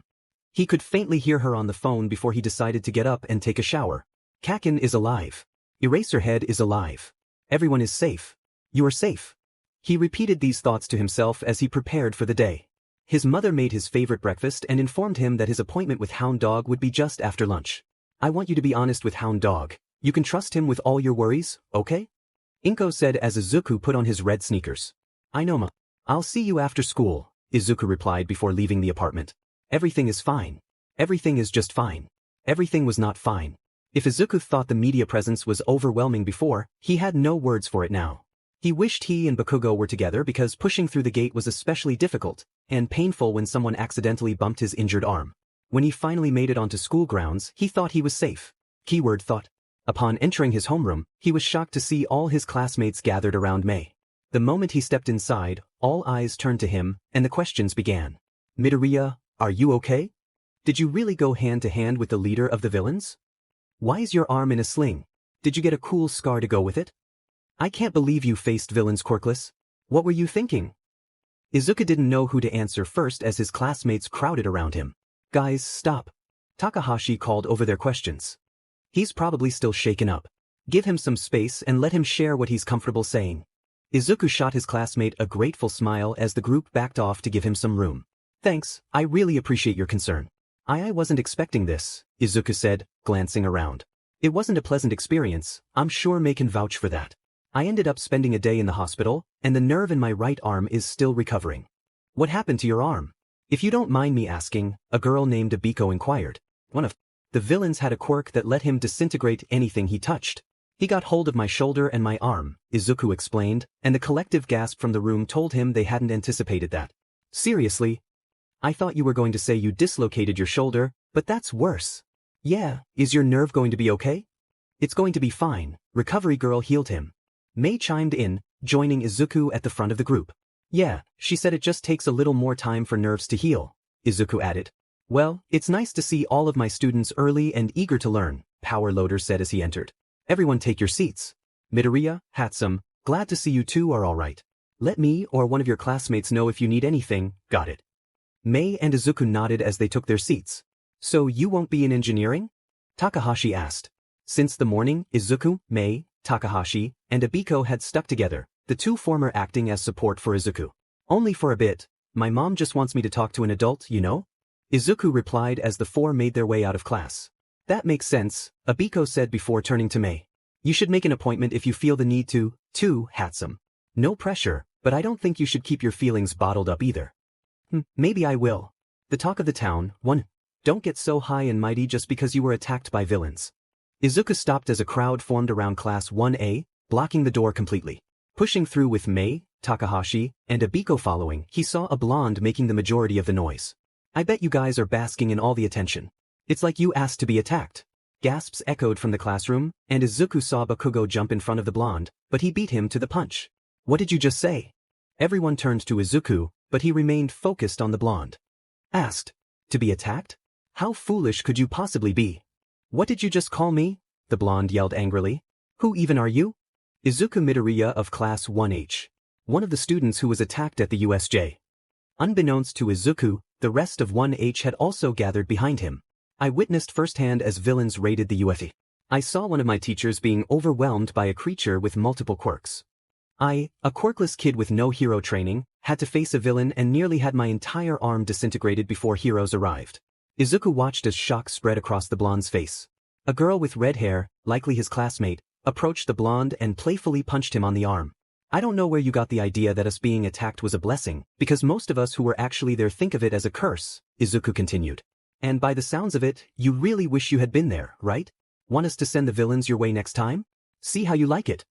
No, sorry, the blonde mumbled as he was pulled away. Wow, Midoriya, you really stood up for yourself, Izuku turned to see his classmates. Yeah, way to represent 1H. Izuku smiled and continued on his way to the cafeteria before anyone else from other classes could stop him. Mei, Takahashi, and Abiko followed. Once they were far enough from the crowd, Mei placed her hand on Izuku's shoulder. You okay, Aizawa? Mei asked quietly. Izuku shook his head. Who in their right mind would ask to be attacked by real-life villains? How could someone say that? Izuku questioned his friends. I don't know, but you looked really cool standing up for yourself and 1A, Takahashi said, placing his hand on Izuku's shoulder before realizing which shoulder it was. Sorry, did that hurt? Izuku chuckled. No, don't worry about it. It's mostly healed, the sling is just so I don't use my arm too much. Izuku continued walking down the hallways in search of Hound Dog's office. Turning a corner, he stopped as he saw All Might, in his smaller form, leaving the teacher's lounge. Breathe, Izuku. Don't let him know you know who he is. Excuse me? Izuku called out. All Might seemed surprised to see anyone in the halls and turned to Izuku. Do you know where Hound Dog's office is? I have an appointment but I can't find a room, Izuku said shyly. Ah yes, his office is at the end of the hall. Last door on the left. Thank you, mister. Yagi, All Might replied. Izuku wasn't sure if it was his real name, but it didn't matter. Thank you, Mr. Yagi. Izuku began on his way before stopping. If I don't know who he is, then he doesn't know who I am.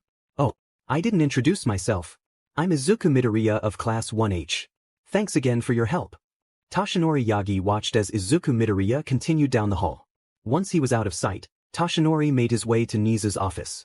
The principal sat at his desk, staring at a screen. I see you had a little run-in with Midoriya. Did he recognize you? Nizu asked seriously. I'm not sure. He acted like he didn't, but I can't tell if it was genuine, Toshinori said as he took his seat. I must say, if I had to be comfortable with any student knowing, it would have to be Midoriya.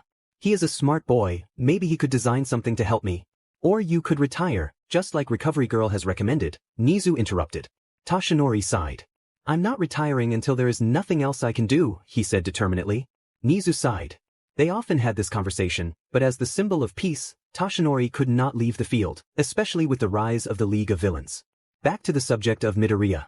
Maybe you should join us in our private session tomorrow.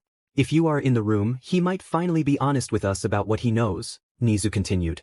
Him knowing could be beneficial for you. You said you got along well with him and his mother at the Island contest. Maybe you could get to know them a little more, be more social. I don't have room for romance in my life, Nizu, Toshinori interrupted. Who said anything about romance? Nizu asked teasingly. Hound Dog's office was simple and cozy. There was a small desk in the corner with a computer and a small bookshelf.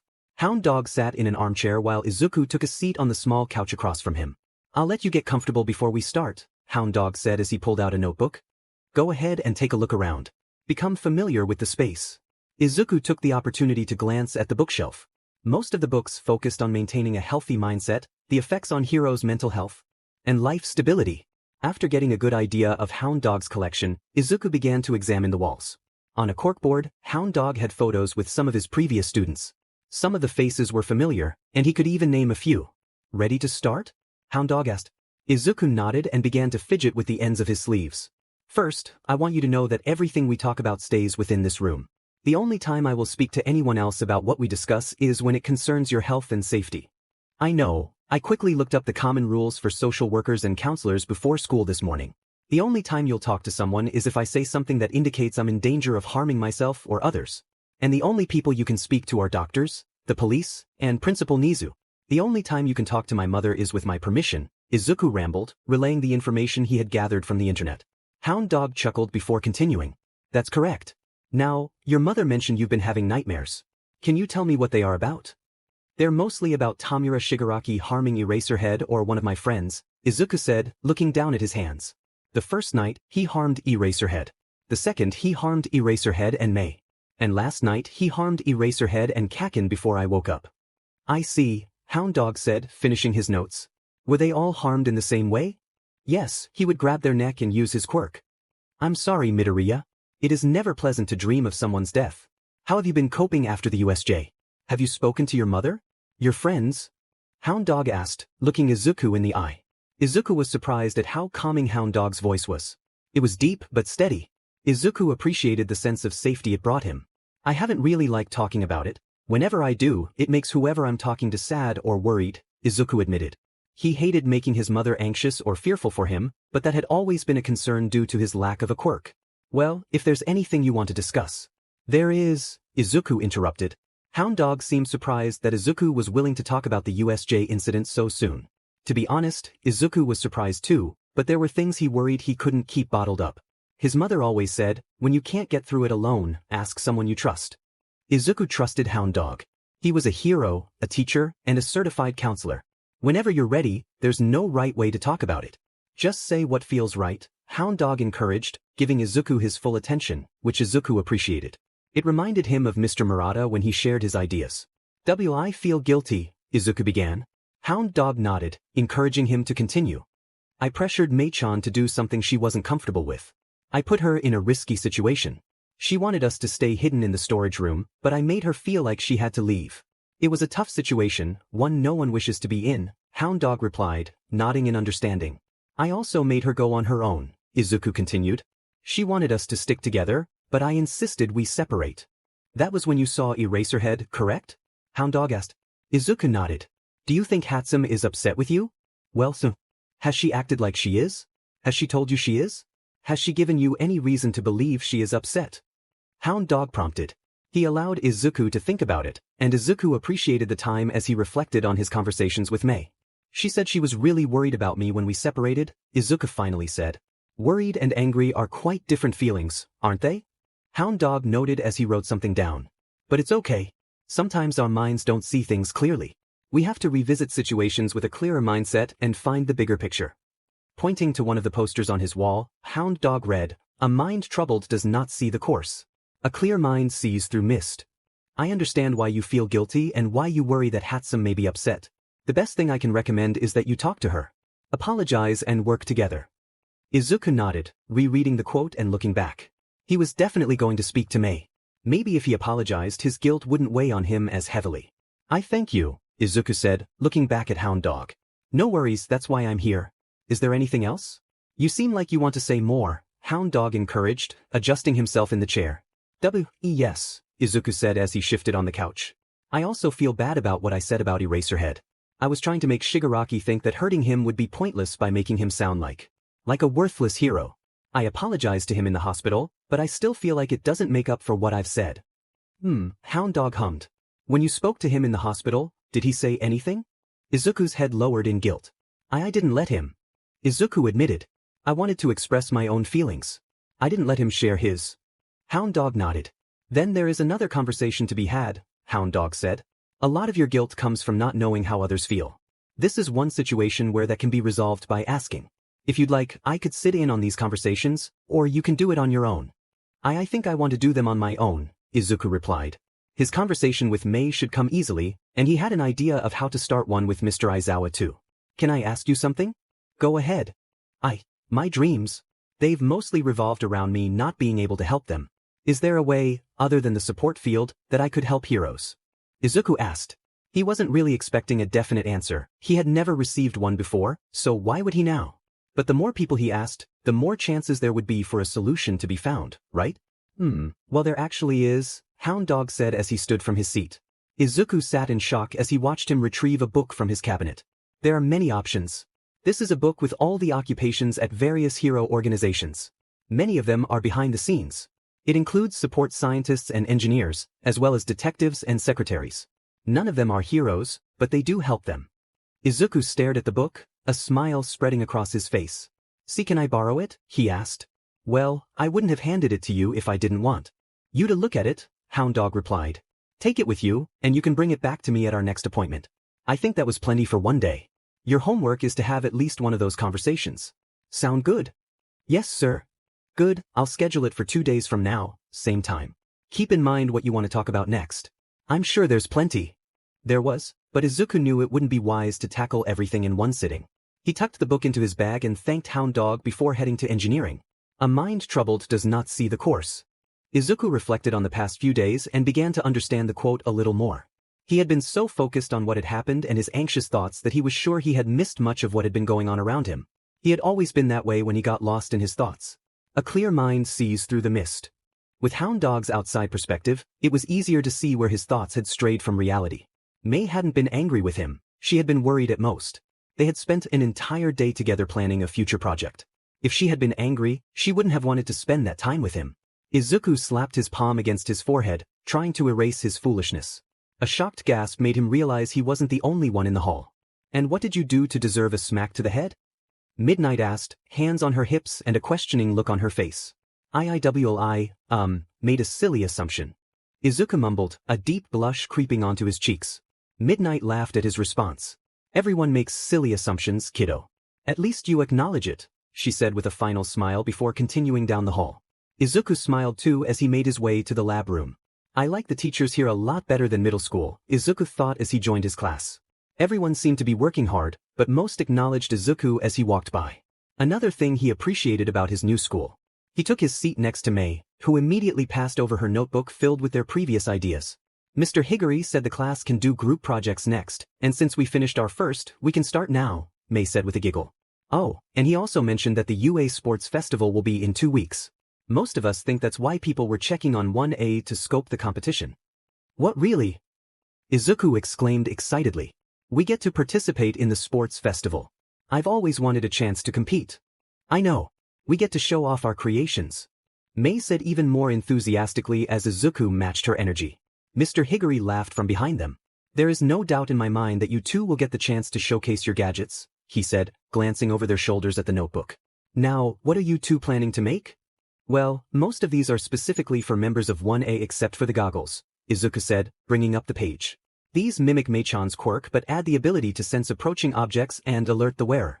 It can also tell you how fast they are coming in. Readers all around the headband make it so that it can detect incoming objects from behind too. Improved. Get right on it, you two. Yes, sir, they replied in unison as they began jotting down materials needed. Deku. Izuku froze near the gates of UA before turning to see Uraraka and Ida making their way toward him and May. Uraraka-chan, Ida-kun. I'm glad to see you guys are all right, Izuku said as they joined them. I think we're the ones who should be saying that to you, Uraraka said as she walked beside him. Uraraka is right. We, along with the rest of Class 1A, were very worried about your condition after the incident.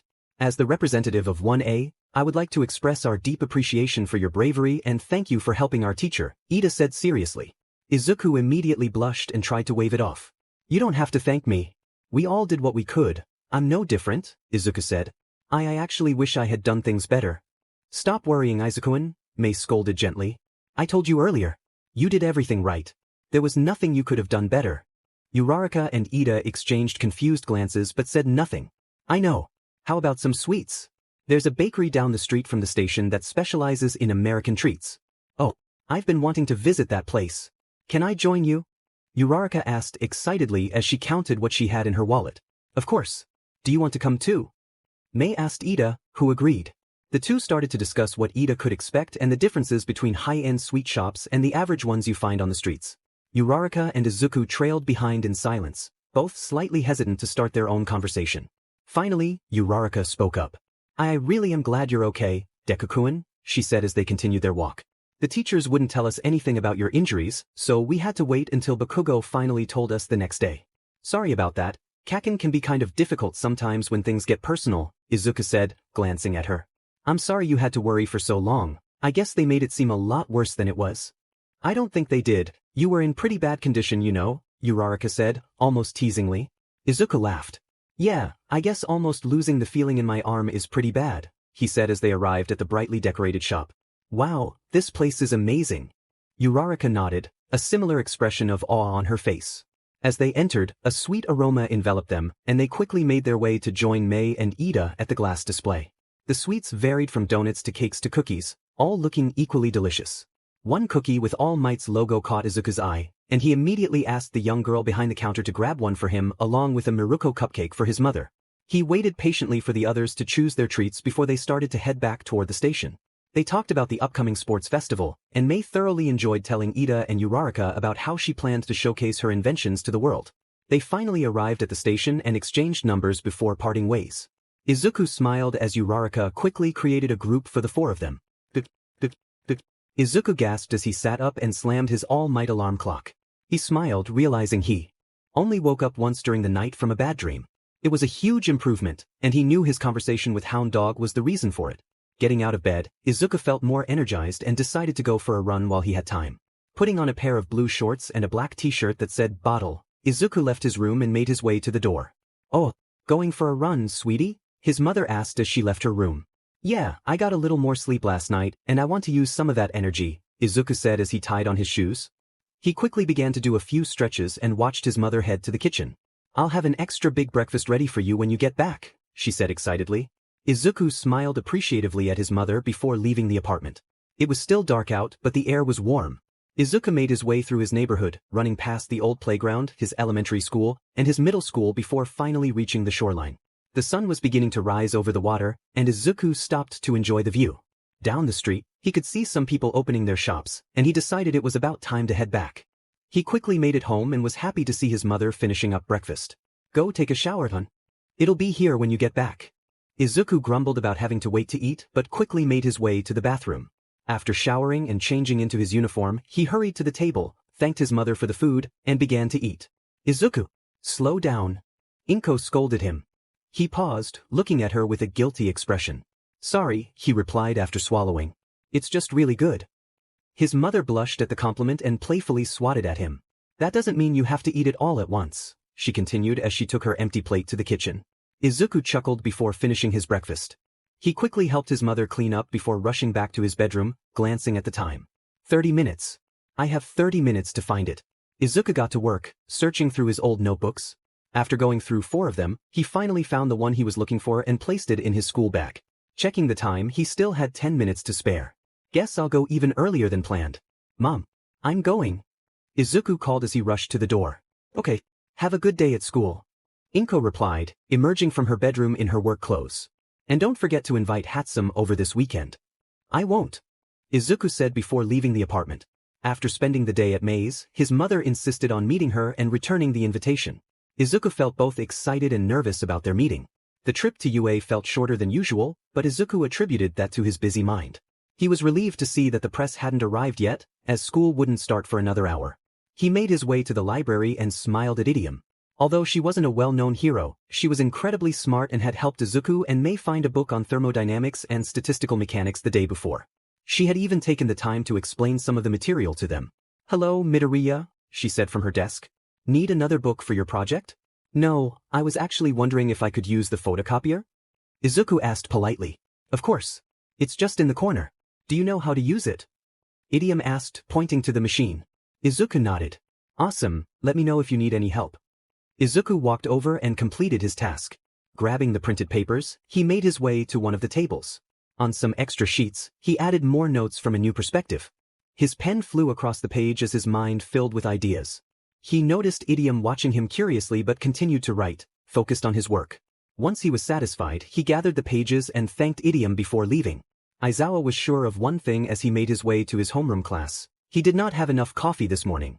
When he opened the door, the room fell silent, and he walked to his podium, ready to deliver his morning speech before taking a nap. Later today, we'll have a basic combat exercise with the help of a few other teachers. But for now, I want everyone to finish working on whatever homework you were given in other classes. I will be taking a nap, and if any of you wake me up, you'll be expelled, Aizawa said. His students immediately got to work, except for Ida and Yayarozu, who likely had all their homework finished and ready to hand in. Aizawa began to zip up his sleeping bag when something on his podium caught his eye. There was a stack of papers he was certain hadn't been there when he dropped off his things that morning. Picking them up, he glanced at the first page and froze. Hero name, Eraserhead. Age, unknown. Quirk, Eraser. Can erase the quirk of anyone in his sight. The words were written messily, as if by an 8-year-old, and Aizawa believed that it had been. I realized you did have a quirk, and it's amazing. I wrote 3 whole pages about it. It was hard since you don't like publicity, but I managed to do it anyway. Aizawa almost smiled before he noticed some of his students looking at him. He quickly sat down against the wall to stay out of their view and continued reading Midoriya's analysis. It was detailed scarily so. He remembered hearing Nedu and Higuri praise Midoriya for his intelligence, but reading it was something else. After the first 3 pages, there were 2 additional pages written much better than the previous ones. It was clear they had been written recently, and the information was even more accurate. Aizawa hid a small smile behind his scarf when he finished reading. He wasn't sure if this was Midoriya trying to prove that Aizawa was a good hero or if there was another reason behind his actions. Either way, it made Aizawa smile. The bell rang, and Aizawa stood up, giving his students directions to change into their gym clothes and meet in one of the gyms. He placed Midoriya's analysis in his desk and made a mental note to find time to speak to him today. Maybe I'll postpone my afternoon nap. Have fun at your meeting with Nedu. Mei called from the classroom. Izuku sent her a small smile as he continued down the hall. Just as he was about to pass Class 1A, the door swung open, and Izuku stepped back in surprise. Midoriya, Aizawa said, stepping aside. Come in, we need to talk. Oh no. Did I do something wrong? Was it the analysis? Offend him? Was it because I snuck into his classroom? Izuku slowly entered the classroom. It was empty, so the class was probably doing hero training. Get it together. You wanted to talk to him. That was the point of giving him the analysis. Take a seat in the front row, Aizawa instructed as he sat down at his desk. Izuku scrambled over and sat in the seat in front of him, silently wondering whose seat it was. Aizawa picked up the stack of papers that Izuku recognized as his analysis and waved it in the air. This, Aizawa began, was really good. You have a talent for quirk analysis, kid. No wonder Nedu likes you. Izuku stared at the hero, unsure of what to say, so he just nodded vigorously, a bright blush spreading across his face. That aside, why did you leave it for me to find? Am I? Izuku lowered his head and stared at the desk. How do I start this conversation? It came so easily with Mei. I wanted to talk to you, but I didn't know how else to get your attention. And I had already told you about my analysis on you, so I thought you might want to read it. It came out more as a question than an answer, but Izuku was proud that he didn't stutter. Aizawa's face was hard to read, which only made the balloon in Izuku's chest grow. What did you want to talk about? Aizawa asked. I thought that I would have felt better after our conversation in the hospital. Izuku stated, refusing to look the teacher in the eyes. But I didn't. At my appointment with Hound Dog yesterday, he helped me realize that I never actually let you talk. So I thought. Izuku trailed off, the words leaving his mind before he could say them. Midoriya, it's okay. Izuku finally looked up at Aizawa to see his features had softened. While I was upset you put yourself in danger, I must admit you did it in a very smart way. I would have been a lot more angry with you had you jumped into it like a fight. Instead, you distracted the villains in the only way you could think of, and there is nothing wrong with that. Izuku stared at Aizawa, letting his words sink in. He was trying his very best not to burst into tears. Instead, he grabbed the edges of his sleeves and tried to take a deep breath. Unfortunately, his breath shook, and he could tell Aizawa noticed as a single tear rolled down his cheek. As for our conversation in the hospital, I can see why you didn't let me talk. Aizawa continued. I was frustrated at the time, but I realized afterward that you probably felt desperate. I must say the things you said did help relieve some of my stress, and I must thank you for that. You should in no way feel guilty about what occurred that day. If it hadn't been for your quick thinking, things could have ended up a lot worse. Izuku breathed a sigh of relief at the teacher's words. Listen, what you are feeling is very common for heroes after a major incident. Aizawa said, his voice a little softer than before. I can assure you, even All Might has had times when he thought he could have done better, but there is no way to redo the past. Aizawa paused, looking Izuku in the eyes as he said the next part. But you can learn from it, and Hound Dog will help you do so. In the meantime, remember this. You were brave, you were smart, and you made Yue proud. Aye. Thank you, Izuku stuttered out. How's your eye? Aizawa let out a low chuckle and reached for the bandage over his eye. The eye's fine. Recovery girl says it will heal and it shouldn't affect my quirk. Izuku released his hold on his uniform while letting out a small breath he didn't realize he was holding. A few tears fell down his cheeks, but he ignored them. Good, Izuku said finally, nodding his head the tiniest bit. You have a meeting with Nedu, correct? Aizawa asked. Izuku nodded and wiped at his fallen tears. Better get to it. The principal is an impatient one. Izuku nodded and bowed before leaving the classroom and rushing down the hall. The words, "You made Yue proud," replayed over and over in Izuku's head as he walked down the hall with tears still silently falling down his face. After finally hearing what Eraserhead wanted to say, Izuku felt a lot better. He wiped the tears from his face and began thinking about what he wanted to talk to Hound Dog about next. When he finally arrived at the principal's office, he hoped he looked like he hadn't just been crying. Opening the door, he stood frozen as he saw All Might, in his small form, sitting across from Nedu. Ah, Midoriya. I was becoming worried. I hope you don't mind, but I asked Mr. Yagi to join us in our lessons today. Nedu said happily. Izuku did his best to return the smile while hiding his nerves, but he was sure he failed. Izuku stayed where he was in the doorway, feeling as though his feet were glued to the floor. Slowly, he picked up his feet and walked towards them. His hands started to shake, so he grabbed the edges of his uniform. I'm gonna end up stretching my sleeves if this keeps happening. Izuku took his seat next to Mr. Yagi, finding it difficult to hide his nerves.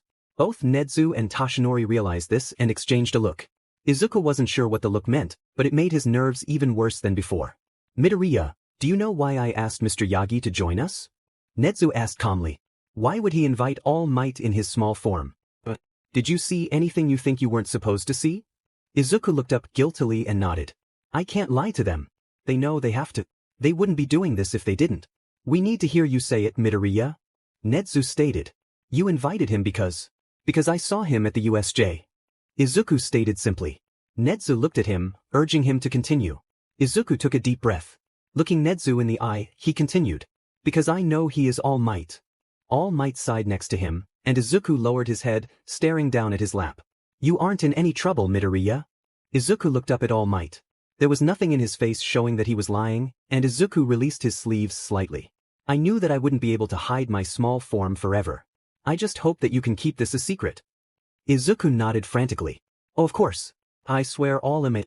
I haven't told anyone and I don't plan to. Izuku rushed out.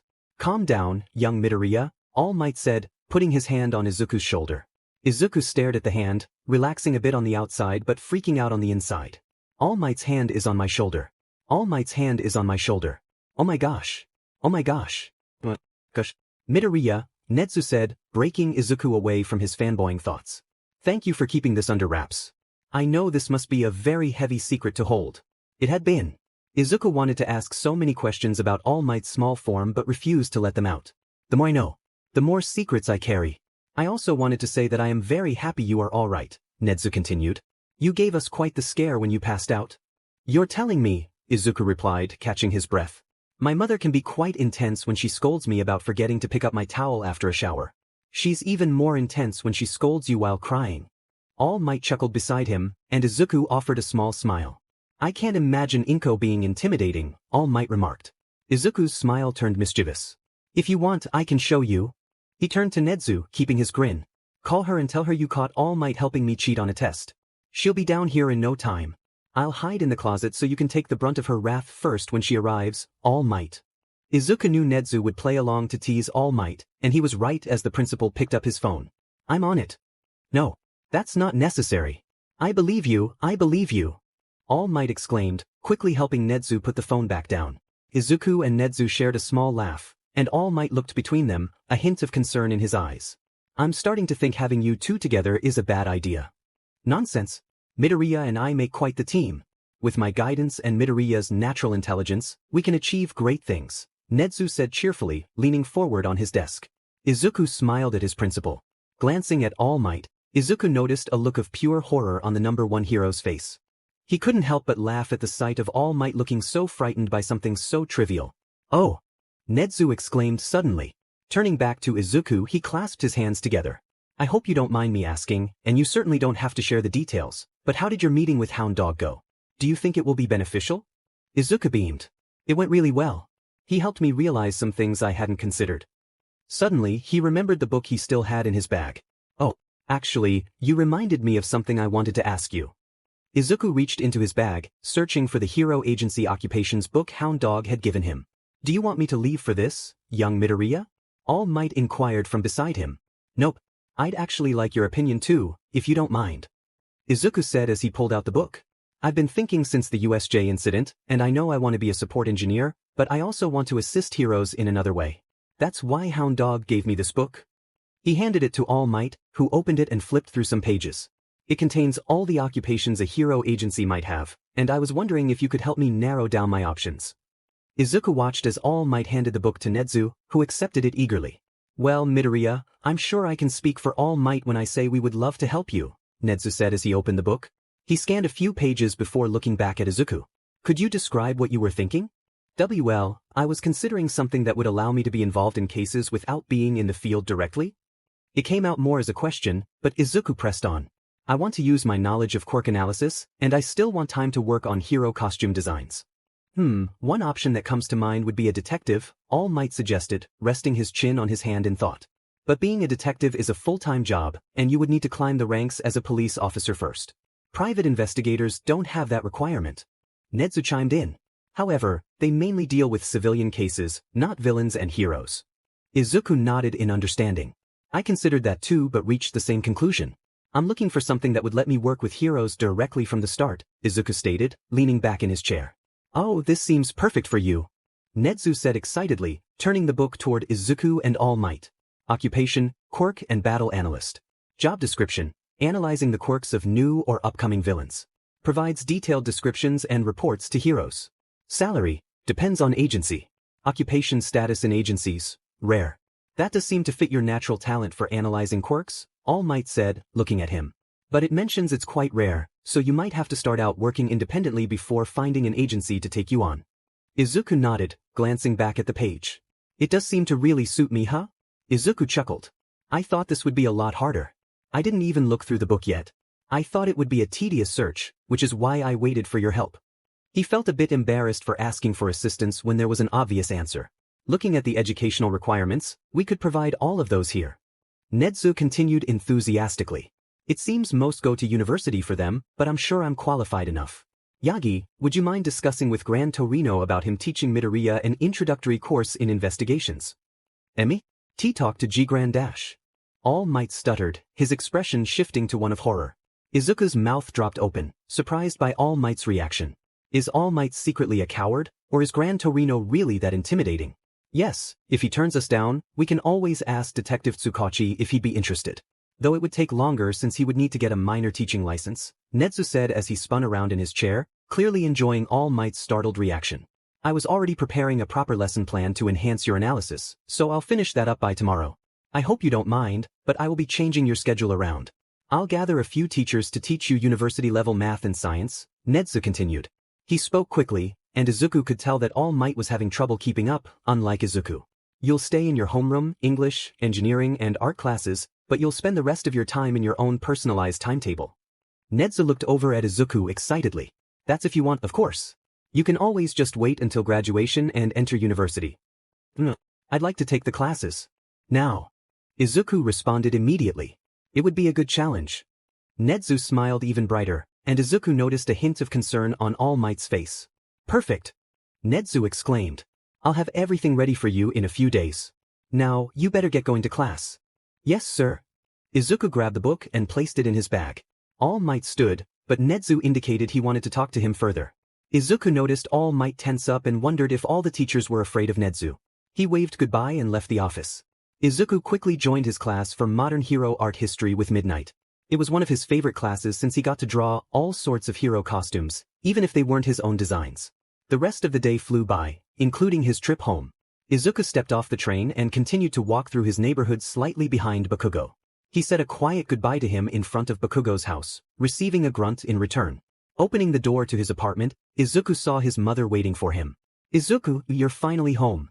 Inko said as she stood from the couch to greet her son. What's wrong? Izuku asked immediately. What happened? Oh, nothing like that, hon. Your school just called about your new timetable and career plan. I wanted to talk to you about it, Inko explained as she pulled Izuku to the couch. Izuku let out a relieved sigh and followed his mother to the couch. He could tell his mother wasn't upset with him, which made him feel even more relaxed as he sat down next to her. So, a quirk analyst, huh? Inko asked with a small smile. Honey, that sounds absolutely perfect for you. Izuku smiled just as brightly as his mother, something Aunt Mitsuki said only the two of them could accomplish. Yeah, I realized after the USJ that I still wanted to help save people, Izuku said. He watched his mother pour him some tea and noticed the look of concern on her face. Hound Dog gave me this book that had all the possible jobs at a hero agency, and quirk and battle analyst is one of them. And you still plan on being a support engineer? Oh honey, you're going to be busy, Inko said with an amused smile. Though I have no doubt you will manage. Just make sure you marry someone nice and give me at least one grandchild before I go. Izuku blushed and immediately began to stutter. Maybe that handsome girl, she's nice, right Izuku? Mom. Izuku felt his cheeks heat up immediately, knowing he looked like a tomato. Inko laughed and he loved hearing it. Ever since Izuku chose to be a support engineer, his mother had been happier and less worried about him. Mei and I are just friends. Okay. Now, tell me about these new courses you'll be taking. Well, Nedu is going to be teaching me analysis, Izuku began, taking a sip of his tea.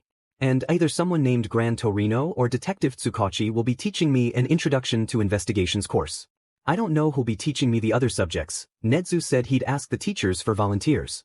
Oh, that's exciting, honey, Inko said before raising her hand to brush some of Izuku's curls behind his ear. I am so proud of you, you know that, right?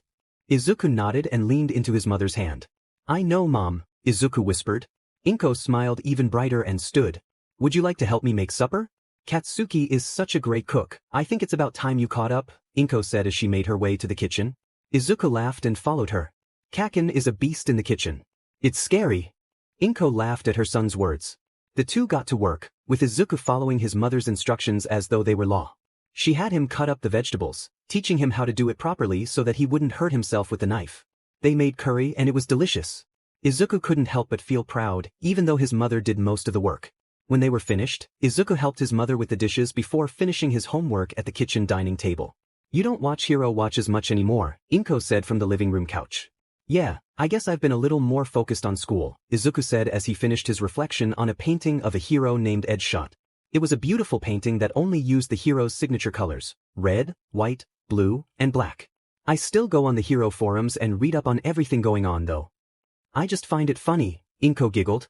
I remember when you missed the first 5 minutes once, and you cried for over an hour. You never forgot to record them ahead of time after that. I was 6. Izuku called defensively. His mother continued to giggle from her spot on the couch. Izuku huffed and put his school things back in his bag. You better not be like this when Mei comes over this weekend. Oh honey, Inko said, turning to look at him. I'll be worse. Izuku grumbled as he made his way to the couch to sit next to her. I wouldn't expect anything less from you, Izuku said with a smile. Inko smiled back and hugged her son. The two watched a random movie on TV. It was an old hero movie, obviously from before quirks were manifested. Izuku got one of his notebooks out and wrote about the fantasy powers the characters had and how they got them. It truly was entertaining to watch as someone who grew up with superpowers all around him. Don't stay up too late, Inko said as she stood up. She yawned loudly before walking towards her room. I won't, I'm just going to finish the movie, Izuku said as he scribbled down the new information the heroes had gathered about the villain. Okay, sweetie, good night. Good night. Good morning, my lovely teachers. Aizawa sighed, lowering his head onto the table in front of him. The surprise meeting had just started, but he could already feel a headache coming on. Yamada placed his hand on Aizawa's shoulder in sympathy, and Aizawa met his gaze to silently plead for relief. I am so glad you all could come in early for this meeting, Nedu said from his spot on the other side of Aizawa. First, I would like a progress report on the new security system. Aizawa looked up lazily as Cementos read from the papers in front of him. We've replaced all our systems with the one you requested, he began. Aizawa lowered his head again, shutting his eyes but still listening carefully. We've also hired a few professionals to randomly test the new system by simulating break-ins. I asked them to give you or myself a warning before they do so. Wonderful! Nedu exclaimed loudly. Aizawa flinched at the noise beside his ear and wished he had arrived sooner and taken a seat further from the enthusiastic mammal. Hound Dog, you've had a few meetings with some of the students who were attacked. Can you let us know how they have been progressing? They've all made progress in their own ways, Hound Dog said from his seat. I can't share any details, but I can say that the ones who have come to me are working towards a more peaceful state of mind. Aizawa let out a small sigh of relief, barely audible to the two seated next to him. He had highly encouraged his students to make an appointment with Hound Dog, and he was glad to hear that almost half of his class had listened to him. He wasn't told who, though, so he was still keeping a watchful eye on all of them. I am glad to hear that, Nedu said, even louder than before. Aizawa glared at the mammal, wondering if he was doing it on purpose to get on Aizawa's nerves. The mischievous smile on Nezu's face confirmed his suspicion. And now I suppose I should tell you the main reason I gathered you, Nedu said happily. Aizawa lifted his head from the table, finally feeling the need to look professional. I am happy to announce that one of our students is in need of a unique course plan. And I am looking for volunteers too. The entire group of teachers shook their heads in unison before Nedu could finish. Aizawa was close to standing up and leaving. He had enough on his plate as it was, and there was no way he would give up his only spare time to teach one student. You didn't even let me. Nedu, with all due respect, Ectoplasm said seriously, speaking for the whole group, but we all have full-time schedules and a second job as pro heroes. I don't think any of us could find the time. The entire group of teachers nodded in agreement. I understand that, Nedu replied, still in a cheerful tone as though unfazed by the teacher's reaction. But Midoriya is a wonderful student who works hard. I thought the least we could do would be to work just as hard for him. Aizawa's head shot up at the mention of Midoriya. He had expected this to be about a second or third year student who changed their career plan altogether, but a first year? Aizawa knew the kid was smart. His analysis and quick thinking during the attack told him so, but why did he need a new timetable? Wasn't he already taking private lessons with Nedu? Midoriya? I thought you'd be talking about a third year. Why does Midoriya need a new course plan? Midnight asked, her expression mirroring Aizawa's concern. After the attack on the USJ, Midoriya began thinking about his future in more detail, Nedu explained calmly. He said he wanted to help heroes more than just by building them suits or support gear, so he did some research and found the perfect job. Which would be? Yamada asked impatiently, gesturing for Nedu to continue. On top of being a support engineer, Midoriya wishes to be a quirk and battle analyst. The excitement in Nezu's voice indicated his pride in Midoriya's decision. Aizawa couldn't help but agree that the job suited Midoriya perfectly, given his impressive analytical skills. And for this, he needs a new timetable? Vlad King looked skeptical, though Aizawa was wondering the same thing. Well, Midoriya has already completed the third-year science and math courses, so being in the first-year ones is unnecessary, Nedu began. He also mentioned that he would rather not have to go to university if he can help it, and I have the qualifications to teach him analysis myself. That leaves investigation, science, and math. I've already got someone in mind for investigation, but I do not have the time to teach him science, math, and analysis. Nedu looked around the room, his eyes stopping on 13, Snipe, Vlad King, and Ectoplasm. Aizawa also looked at the four teachers. Ectoplasm and Snipe were the only two qualified to teach university-level mathematics, while 13 and Vlad King were qualified in science. Aizawa watched as the four teachers exchanged glances, seemingly engaged in a silent debate. Fine. Vlad King said finally. I'll teach the kids science. Is there any particular field? I'm best with biology since it helped me better understand my quirk. I was thinking that whichever teacher cracked first would determine the field to focus on, Nedu said matter-of-factly. Since you'll be teaching him this year, focus on biology and include some chemistry as well. Next year, Nedu turned to 13. 13 will teach him physics and some more chemistry if needed. His third year will probably be a mix, but we'll get to that when it comes. I have also asked Idiom to help when she can, and she said she would be happy to do so. Now it was up to Ectoplasm and Snipe to decide which one of them would teach Midoriya math. Aizawa looked at the two and noticed Ectoplasm had a pained expression on his face. The kid is smart, Ectoplasm began. It would be nice to teach such a dedicated student. I want him. Snipe interrupted. Aizawa rolled his eyes. Snipe had always loved bragging about teaching Prodigy students. It was no wonder he'd jump at the chance the moment he heard Ectoplasm say the kid was bright. What? I was about to. But I already said it, so I get him, Snipe insisted. Nedu sighed from beside Aizawa. It wasn't the first time the two had argued over something trivial. They almost acted like brothers, which Aizawa couldn't judge, as he and Yamada did the same thing. Rock, paper, scissors. Best 2 out of 3. Winner gets to teach Midoriya. Yamada exclaimed loudly. Aizawa rolled his eyes at the silliness of the idea, but his expression turned to shock as the two professionals actually began to play. Rock, paper, scissors. Snipe won. Rock, paper, scissors. Ectoplasm won. Rock, paper, scissors. Yes. Ectoplasm cheered, a little too loudly for Aizawa's liking. Wonderful. The teachers quickly returned to their seats, giving their full attention to the mammal once more. I will make the final adjustments and keep everyone informed. Meeting closed. Aizawa hesitated, a thought coming to mind. Nedu, the mammal turned and looked up at Aizawa happily. Yes, Eraserhead? What about self-defense? Aizawa asked. The mammal seemed to think for a moment before nodding. I hadn't considered that, but with Midoriya's intelligence and the amount of classified information he would be exposed to, he could become a target for some villain organizations. The mammal stood from his seat and began to make his way toward the door. Good idea, Eraserhead. You will be in charge of teaching Midoriya self-defense. What? No, I was not. I'm thinking 3 times a week after school? Yes, that would work exceptionally. The mammal continued, ignoring Aizawa as he followed after him. I was not offering myself, Aizawa said, frustrated. Nedu turned and looked up at him seriously. Though he was much shorter, Aizawa felt as if he were being looked down upon. But you are the most logical choice. Aizawa was going to refuse but stopped himself to hear the mammal out. Midoriya is quirkless. You fight almost quirkless. You have the best combat skills out of all the teachers here. You are the best choice. Aizawa wanted to argue but couldn't. Instead, he sighed and nodded. Twice a week, I don't have time for anything more. Nedu smiled and continued down the hall happily. Aizawa dragged his hand down his bandaged face. At least it's a student I respect. It was chillier than Izuku expected. As he ran down the pier, he started to wish he had brought a sweater. He slowed to a stop to look out at the sunrise. He had been watching it slowly rise while on his run, but now almost the whole sun was visible above the water. Izuku pulled out his phone and took a photo. Maybe I'll try to draw this later. I've only drawn people before. Are landscapes harder or easier? Putting his phone back in his pocket, Izuku turned around and started to make his way back home. On the way, he kept looking around for inspiration. To his left, he watched as a man began to open his cafe. He was putting up the umbrellas on each of the small tables that lined the front of the cafe when the wind picked up and one of the umbrellas flew a few feet away. Wait a second. Izuku started to run faster than before. Once he reached his building, he sprinted up the stairs and rushed to his apartment. I'm home. Izuku yelled as he tore off his shoes and grabbed his slippers. His mother jumped and put a hand over her heart as she glared at him. You scared me. Izuku apologized as he rushed into his room to retrieve his support notebook. By the look on your face, someone got an idea.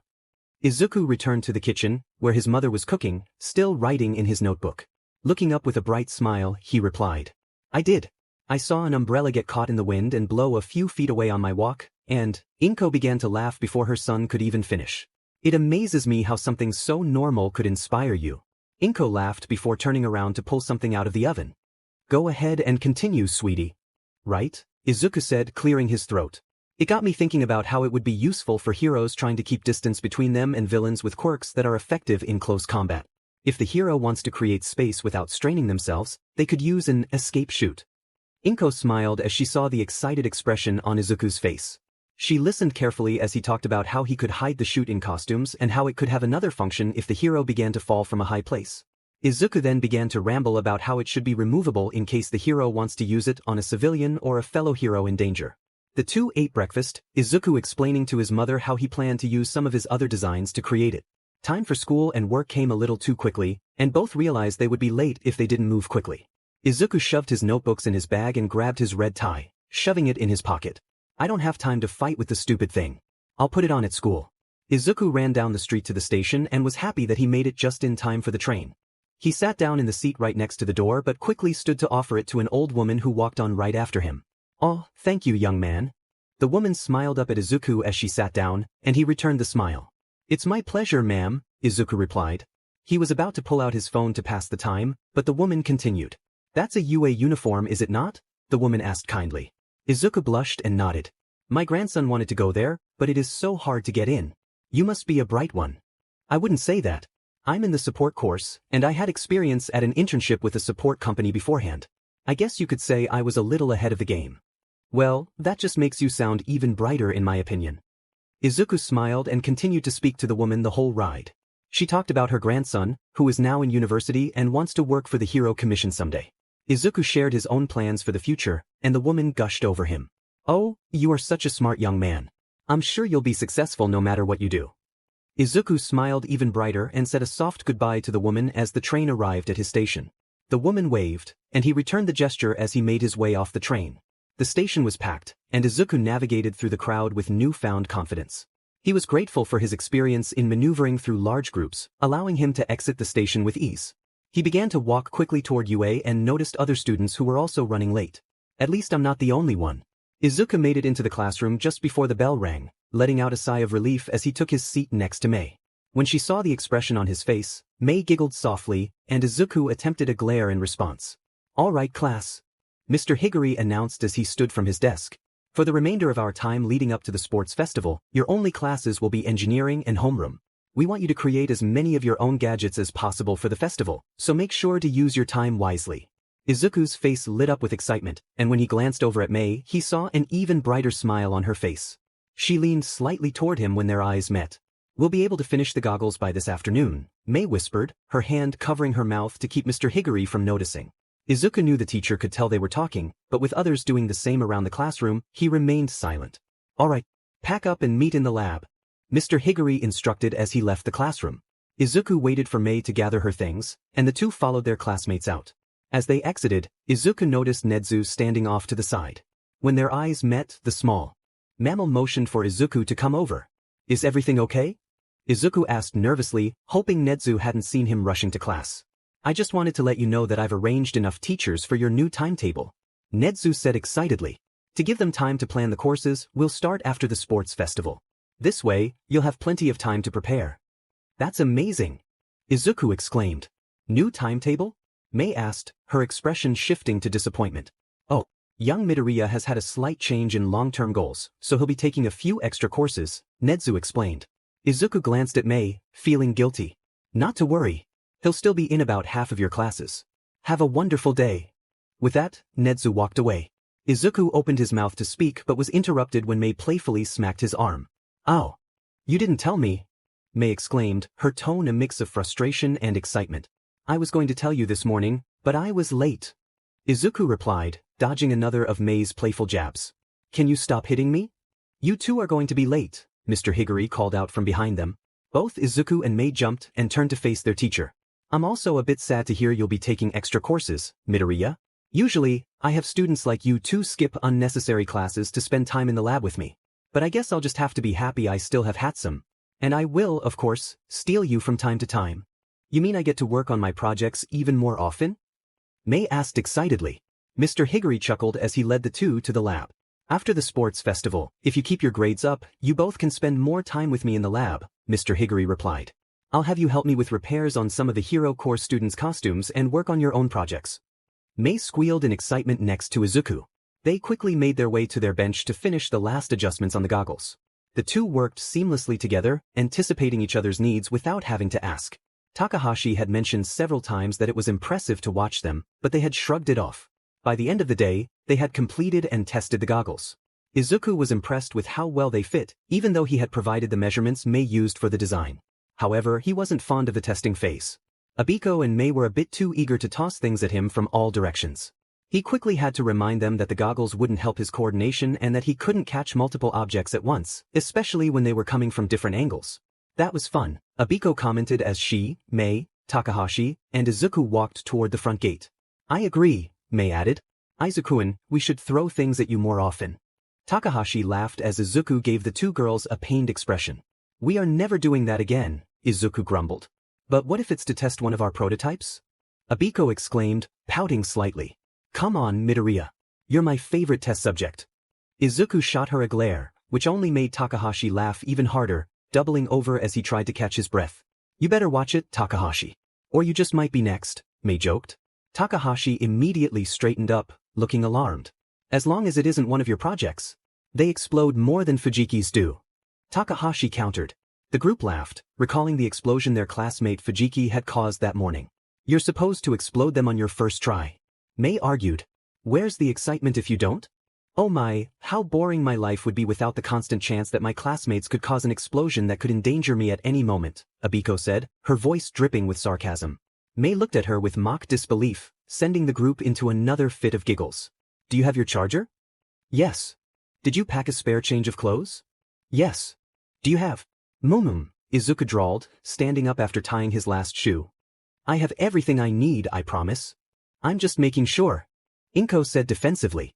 Do you remember that time you went to school with nothing but your All Might figurine? I was 5. Izuku protested. Why do you keep bringing up these embarrassing stories? Mei-chan told them to Abiko and Takahashi the moment we got to school. Inko began to giggle, and Izuku looked at her with a hurt expression. It's not funny. Inko laughed harder, pulling Izuku into a big hug. I know, Inko mumbled into her son's shoulder. She suddenly grew quiet as Izuku wrapped his arms around her. Be safe today. I don't want you coming home with any injuries, okay? I can't promise I won't get hurt, but I promise to be careful, Izuku replied softly. Inko squeezed him tightly before letting go. I can't believe my baby's going to be on TV, she said with a proud smile. Mitsuki Masaru, and I will be cheering for you and Katsuki the whole time. Izuku smiled back, saying one last goodbye before leaving the apartment. Izuku arrived at the arena for the first-year sports festival much sooner than he had anticipated. The outside buzzed with pro heroes in both civilian clothing and their costumes, chatting and moving about. Izuku looked around, trying to identify as many heroes as he could before deciding to head inside. As soon as Mr. Higuri spotted him, he motioned for Izuku to come over. Midoriya, I'm glad you came early. Come with me. Izuku followed his teacher, feeling a sudden rush of nerves. Mr. Higuri led him to a private room where Nedu and Midnight were already waiting. Am I in trouble? Izuku asked, anxiety creeping into his voice. He couldn't think of any reason they would need to speak with him or why Mr. Higuri seemed so rushed. No, Midoriya, you are not in trouble, Nedu said from his seat. But we do have a favor to ask. Ms. Hada, the support student who was supposed to give a small speech alongside the top students from the business, general, and hero courses, is sick. Since you scored the second highest among the support students in the exam, we were wondering if you could replace her. Izuku froze, stuttering. Emi? Tea-talk in front of all those H heroes? It doesn't have to be much, kiddo, Midnight said, trying to sound reassuring. All you have to say is, do your best, everyone, and you're done. Not good with public speaking. Izuku mumbled, gripping the edges of his sleeves. I know, and I feel really bad about asking you this, Mr. Higuri said. Is there anything we could offer you in return that might convince you to do this? Izuku paused to think. Something in return? What could they give me? Can I get a signed poster from all of the staff at UA? Izuku's face lit up at the thought. He could see the amusement on Midnight's face as she smiled at him. Deal.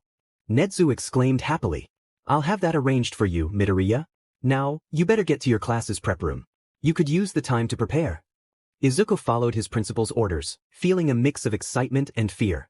He passed by Recovery Girl's makeshift nurse's office and waved to her as he walked by. Continuing down the hall, he noticed the business course class's prep rooms. Peeking in, he saw most of them making bets. You're joking, right? We're talking about Endeavor's son. He's obviously going to be in first place. Just because his dad's a hero doesn't mean there aren't others with powerful enough quirks. You're forgetting strategy. The winner will obviously be the person with both good grades and talent. I believe that will be Ida. Don't forget 1B. They have powerful people too, you know. Izuku smiled to himself and rolled his eyes. He had wondered how the business students would react to the festival, and now he knew. They weren't concerned about winning themselves, they were focused on betting on who the winner would be. Walking further down the hall, he came across the 1H prep room. He quickly opened the door and stepped inside. Aizawa.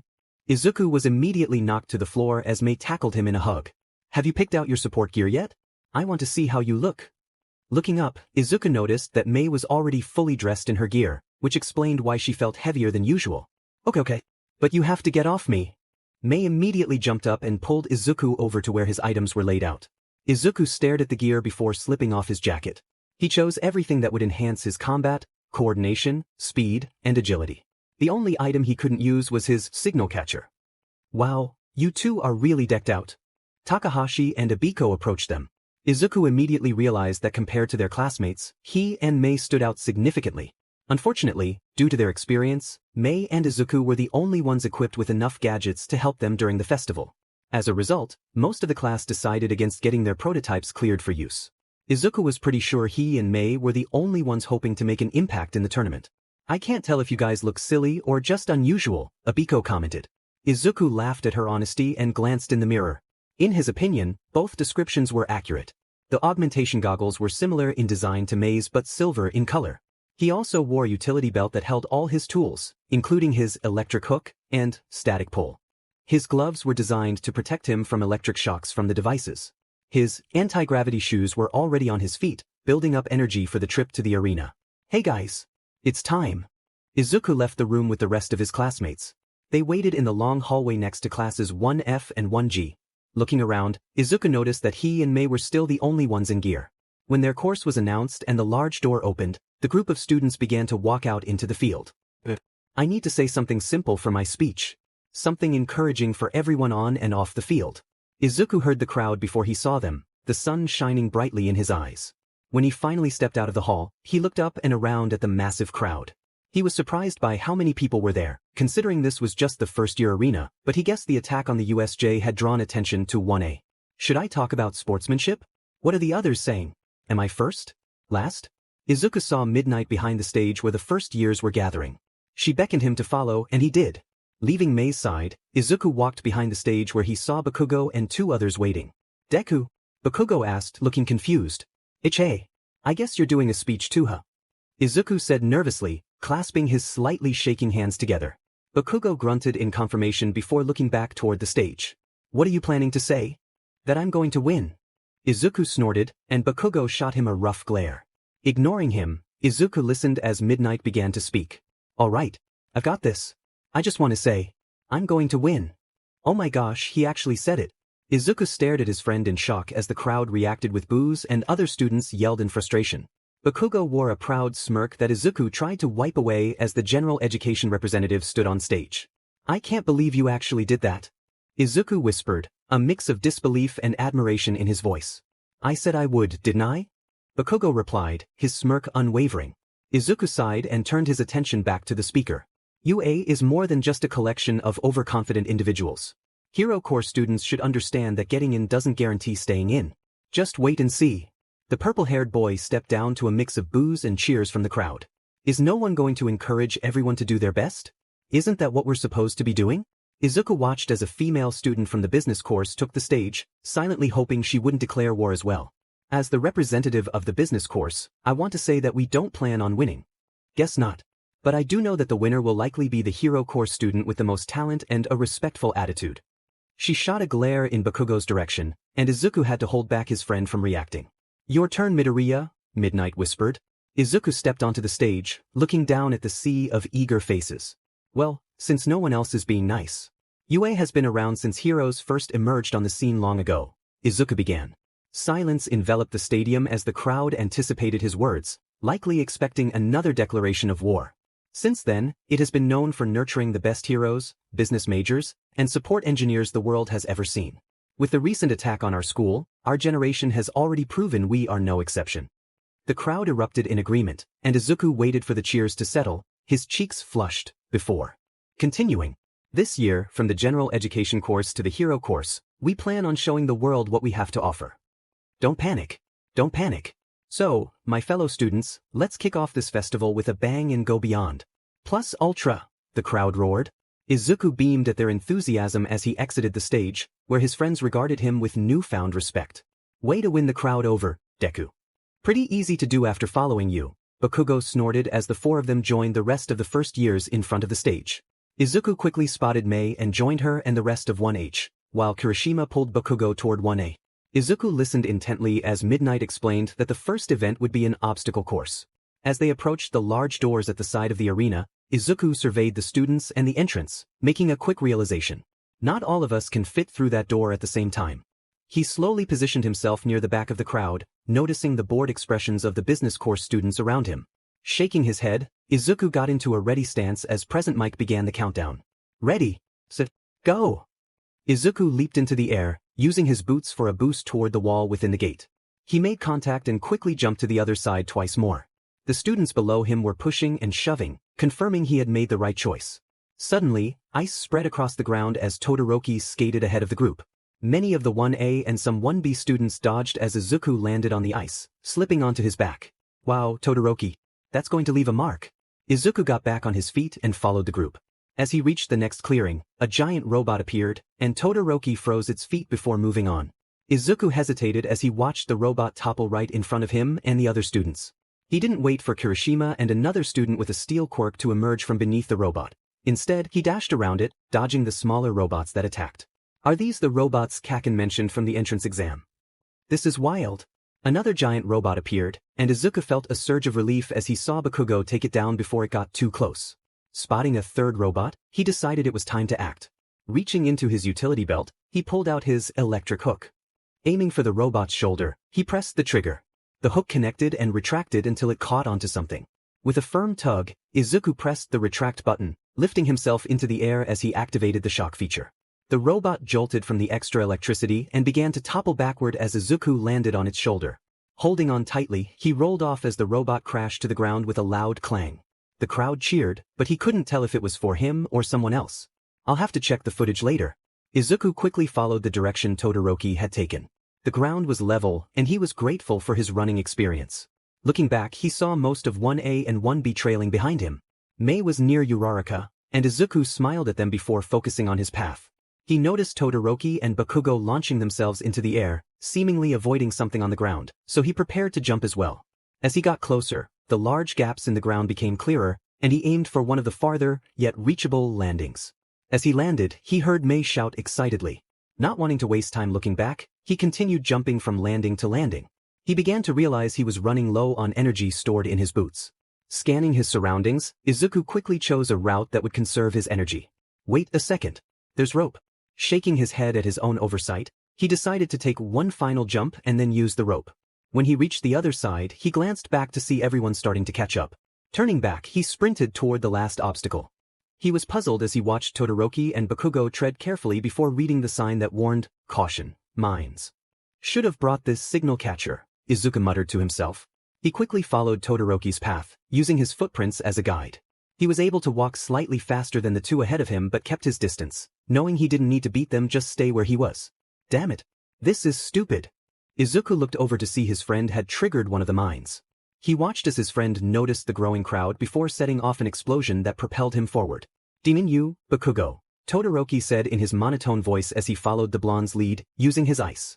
Izuku quickly began to run, making sure to step in Todoroki's footprints before sliding onto the ice. As he began to slow down, Izuku pulled out his static pole and used it as a paddle to keep himself moving. Izuku saw a girl with vine-like hair pass him just as they reached the finish line. The crowd cheered loudly, and Izuku looked up at the scoreboard, seeing Todoroki had just beaten Bakugo for first place. Looking back at the girl, he noticed a slight annoyance on her face. "Shiozaki, right?" Izuku asked quietly. The girl looked up at him, a little surprised to be spoken to, before nodding. "You did really well. It was impressive how you used your hair to navigate through the mines without getting hurt." "Thank you, you did well too, Midoriya. I must admit, I wasn't expecting a support student to take this festival so seriously," Shiozaki replied in a calm, soothing voice. Izuku chuckled slightly. "I'll be honest, I've watched this festival since I was a kid. I don't really care about winning since it doesn't affect me like it does you guys, but I want to at least do my best," Izuku said with a small smile. Shiozaki returned it before she was called over by the loud blonde Izuku recognized as the one he had yelled at weeks prior. "Ainin." Mei yelled as she enveloped Izuku in a hug. Izuku gasped before turning towards her. "You got 4th place." Izuku smiled as Mei excitedly ranted about how he had captured the attention of all the business associates. "You made it too, right?" Izuku asked as Mei seemed to catch her breath. "Yep." Mei responded with an excited grin on her face. Looking up at the board, Izuku saw that all of Class 1A had made it through. It seemed that Mei, Izuku, and one other student were the only ones not in the hero course who had made it. "Hitoshi Shinso." Izuku mumbled as he read the name. "Talking about me?" Izuku quickly turned to see the purple-haired boy who had given the general ed speech. He glared at Izuku before turning and walking away before Izuku could say anything. "Well, isn't he a prickly fellow?" Mei mumbled beside Izuku. Izuku shrugged as he watched Midnight take the stage again. The second round of the UA Sports Festival first-year stages. A cavalry battle with the top 42 from the qualifier. Midnight announced excitedly. "Those at the top will face greater challenges." "Oh no!" Izuku whispered. "This is what it means by plus ultra." Midnight continued. "Shoto Todoroki, who placed first in the qualifier, is worth 10 million points." Izuku watched as all the heads in front of him turned toward Todoroki. "Glad I'm not on the receiving end of that. Now then, I will explain the rules." Midnight went on. Izuku listened as she outlined the points for each participant. "Now you have 15 minutes to form your teams. Start." "I have 195 points. That's a good amount, so I don't need to group up with people who only have a decent amount of points too. I can focus on strategy." Looking over, Izuku saw Mei gazing at Todoroki with stars in her eyes. He could tell she was struggling to approach him, otherwise she would have gone already. "What are you waiting for, Mei-chan? Go ask to be on his team." Izuku encouraged. "Really?" Mei asked. Izuku nodded and watched her run over to Todoroki. "Hey, first place. Let me be on your team." Izuku chuckled before looking around him.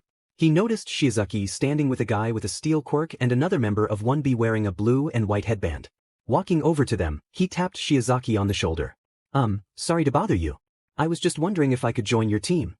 Izuku asked nervously. Hell yeah. Your performance in the first round was totally awesome. I'm Tetsu, by the way. Tetsu offered his hand, which Izuku shook, smiling. I'm Izuku Midoriya. Have you already decided on a rider? Izuku asked. Not quite. I'm Yosetsu Aways, by the way. Izuku nodded and began to think. Well, I'm quirkless, but I've got a lot of neat gadgets that can help. Do you mind telling me about your quirks? Izuku asked as he retrieved his notebook from seemingly nowhere. This is the best setup we have to offer, Izuku thought to himself as he and his team got ready at the side of the field. Izuku would be the rider with Tetsu in front as a shield against any incoming attacks. Shiozaki was to Izuku's right and Aways to his left. Izuku had given Aways a few of his gadgets that he didn't feel too attached to and told him to use them if he wanted as a welding piece. Izuku placed the augmentation goggles over his eyes as Midnight instructed the teams to get ready. Their strategy was simple: observe and then attack, don't go overboard, and don't go for the 10 million. All they needed to do was keep the points they had and maybe snag a few from the smaller teams. Man, I'm starting to get nervous. Tetsu muttered.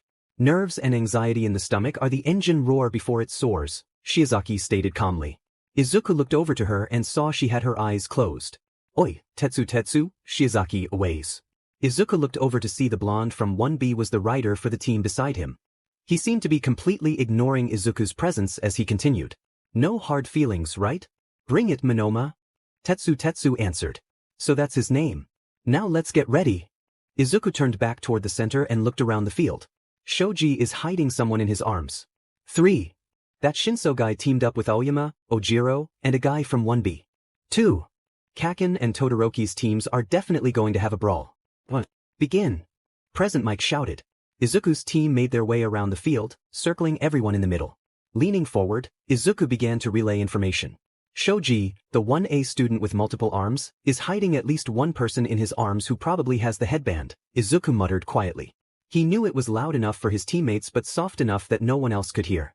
Shiozaki, if we get close, can you send in a strand of hair to take it without them noticing? I will do my very best to assist the team, Shiozaki replied. Izuku nodded and continued.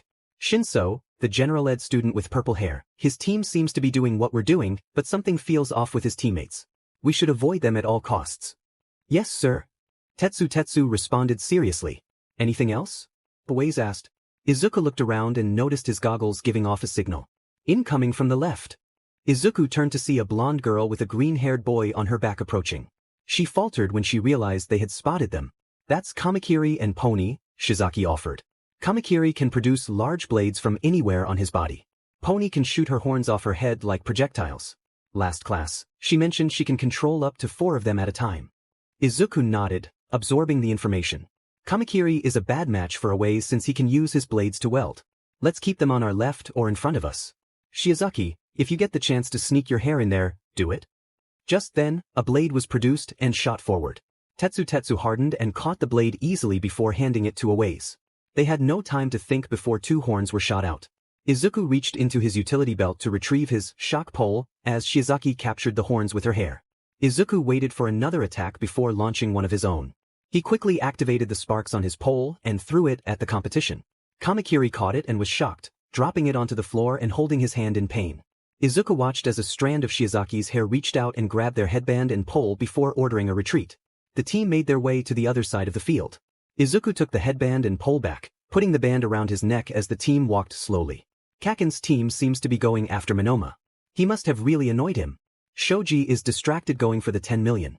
Let's get close and take their points. Watch the right, Shinso is in that direction, and he seems to be racking up points. I want to keep an eye on them to see how they're doing it. Man, you really are smart. No wonder you were the support representative, Aways muttered. Actually, I was the second choice. The first is sick, Izuku replied to the compliment, a wild blush on his. Well, your speech was awesome, man. I was starting to think everyone had forgotten what sportsmanship is, Tetsu said from the front. Izuku got distracted as he watched Shinso's team approach another. Shinso seemed to say something, and the rider responded before freezing. He said something else, and the rider handed his headband to Shinso before moving to the other side of the field. Whatever you do, don't answer Shinso, Izuku stated seriously. His teammates nodded, and Shiozaki quickly stole the headband from Shoji's team. 1 minute remaining. We have 12:05 points. That should be enough to move on. Let's not get into any. Ice suddenly blocked the group's exit. Looking to the left, Izuku saw that their team got caught as Todoroki and Bakugo's team were dueling it out. Well, let's just stick to the side and watch. Man, that Bakugo guy is really angry. Awais muttered. Izuku took the time to watch each team's strategy. On Bakugo's team, Kirishima was in the front. He seemed to be the best option since Bakugo's explosions couldn't hurt him. Mina and Siro were on the sides. Siro was good for long distance, and Mina for short. For Todoroki's team, he had Ida at the front. He seemed to provide a speed boost, helping the team escape bad situations, though the ice on the ground made him less effective at this time. Mei was one of the sides. Todoroki was wearing her jetpack, and she and Momo had booster boots on their feet. Time's up. Midnight shouted. They couldn't get the 10 million. Now let's take a look at the top 4 teams right away. Present Mike said excitedly. Izuku listened intently, praying his team was one of them. In first place, Team Todoroki. Todoroki seemed content, and Izuku looked over to see his childhood friend on his stomach, pounding his fist on the ground. Childish. In second place, Team Midoriya. Tetsu gave Izuku a big slap on the back, and he smiled at the group. Third place, Team Bakugo. Kaken, you should be happy, Izuku said as he approached him. You made it to the next round. Shut up, Deku. And in fourth place, out of nowhere, Team Shinsu. Izuku looked over to Ojiro, who seemed confused. He looked at him sympathetically before glancing at Shinso, who appeared content. Now we'll take an hour's break for lunch before the afternoon festivities. Present Mike continued. See ya. Izuku followed the group of students into the hallway, with Mei joining him. We both made it. Mei said excitedly. I'll have to find out who I'll be going up against and have them wear some of my creations. Izuku chuckled as they made their way down the hall. I feel bad for whoever goes up against you, Izuku laughed as they walked. Deku. Handsome. Izuku turned to see Uraraka catching up to them. You guys did amazing. Good job. Thanks, Uraraka, Izuku stuttered, a small blush on his cheeks. Sorry you don't get tea. There you are. Izuku turned at the familiar voice and gasped, a bright smile spreading across his face. How's my costume designer doing? Lady Violet asked, her own smile radiant. Violet, you're here. Izuku said excitedly as he greeted the hero.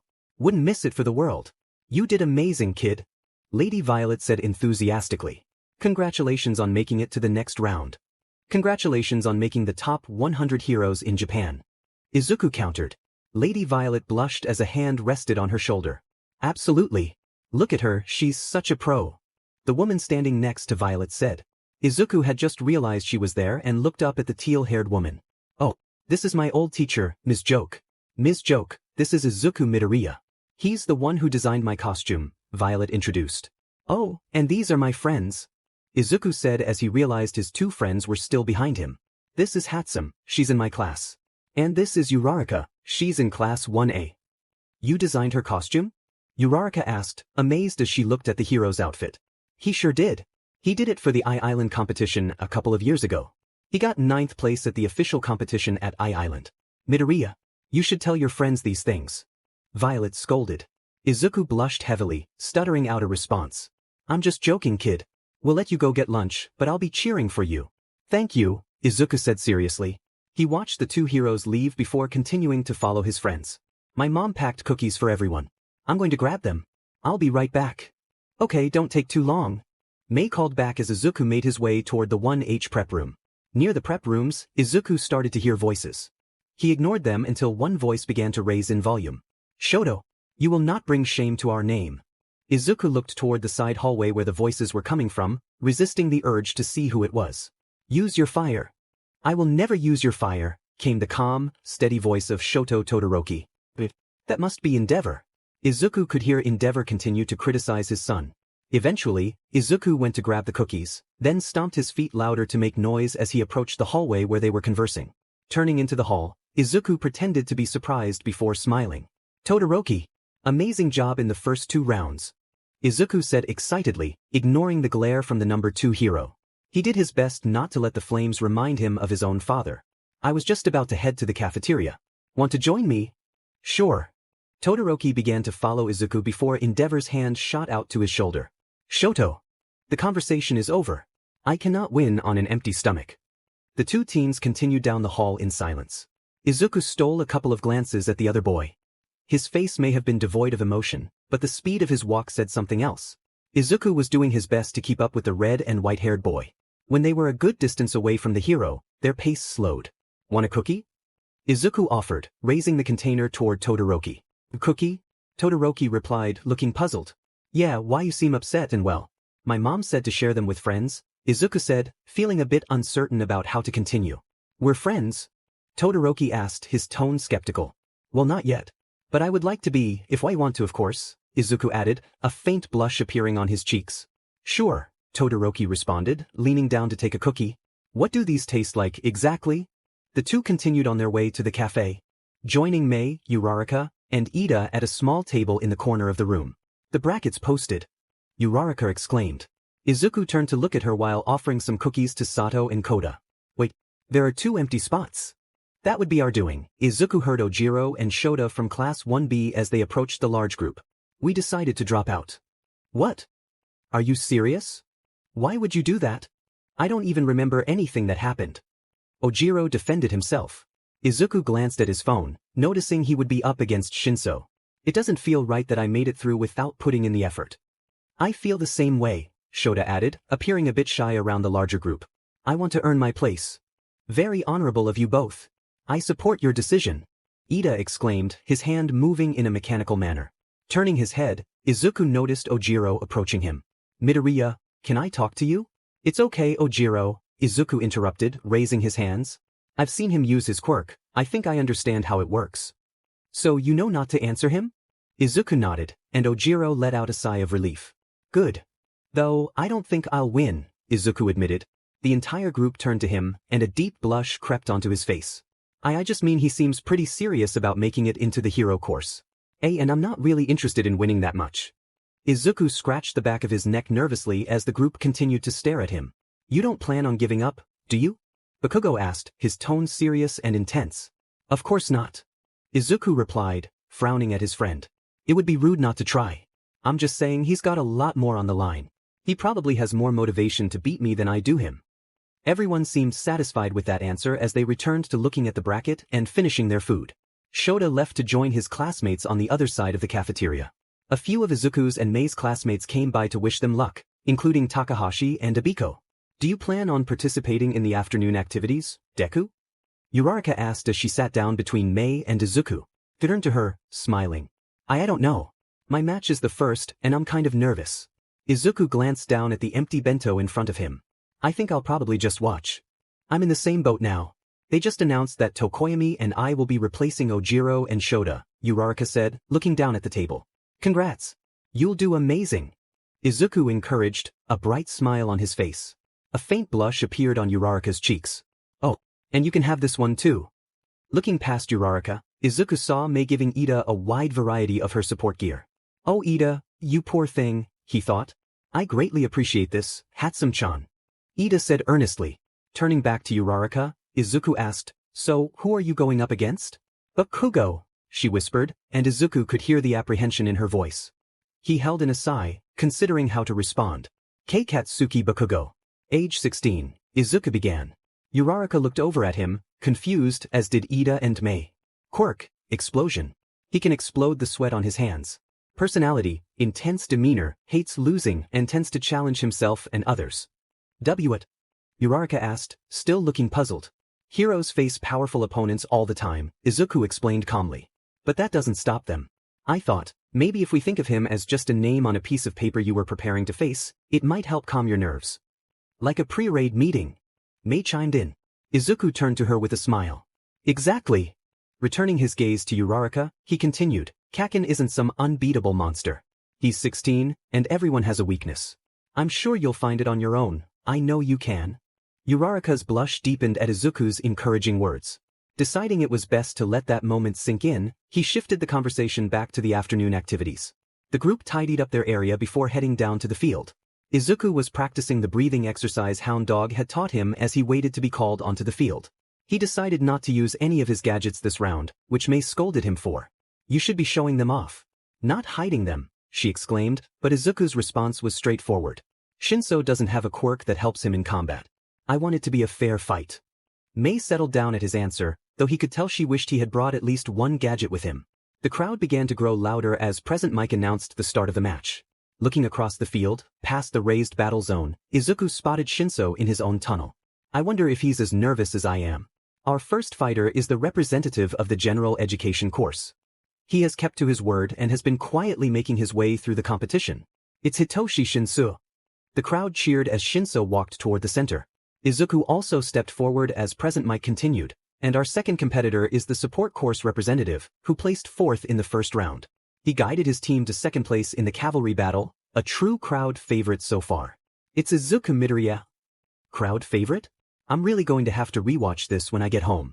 Izuku stood 5 feet in front of Shinso, with Midnight and Cementos to his left. Shinso was looking at him with an unusual expression. Izuku noticed him scanning him and wondered if he was searching for hidden gadgets. The rules are simple. You win by pushing your opponent out of bounds, immobilizing them, or making them say, "I give up," Mike explained. "I give up, huh?" Shinso said. Izuku looked up as the boy continued, "This is a fight to test your spirit. To see if you've got what it takes to get what you want. So what are you doing here?" "Don't answer him. Let's see a good match, boys," Midnight said before signaling the start of the match.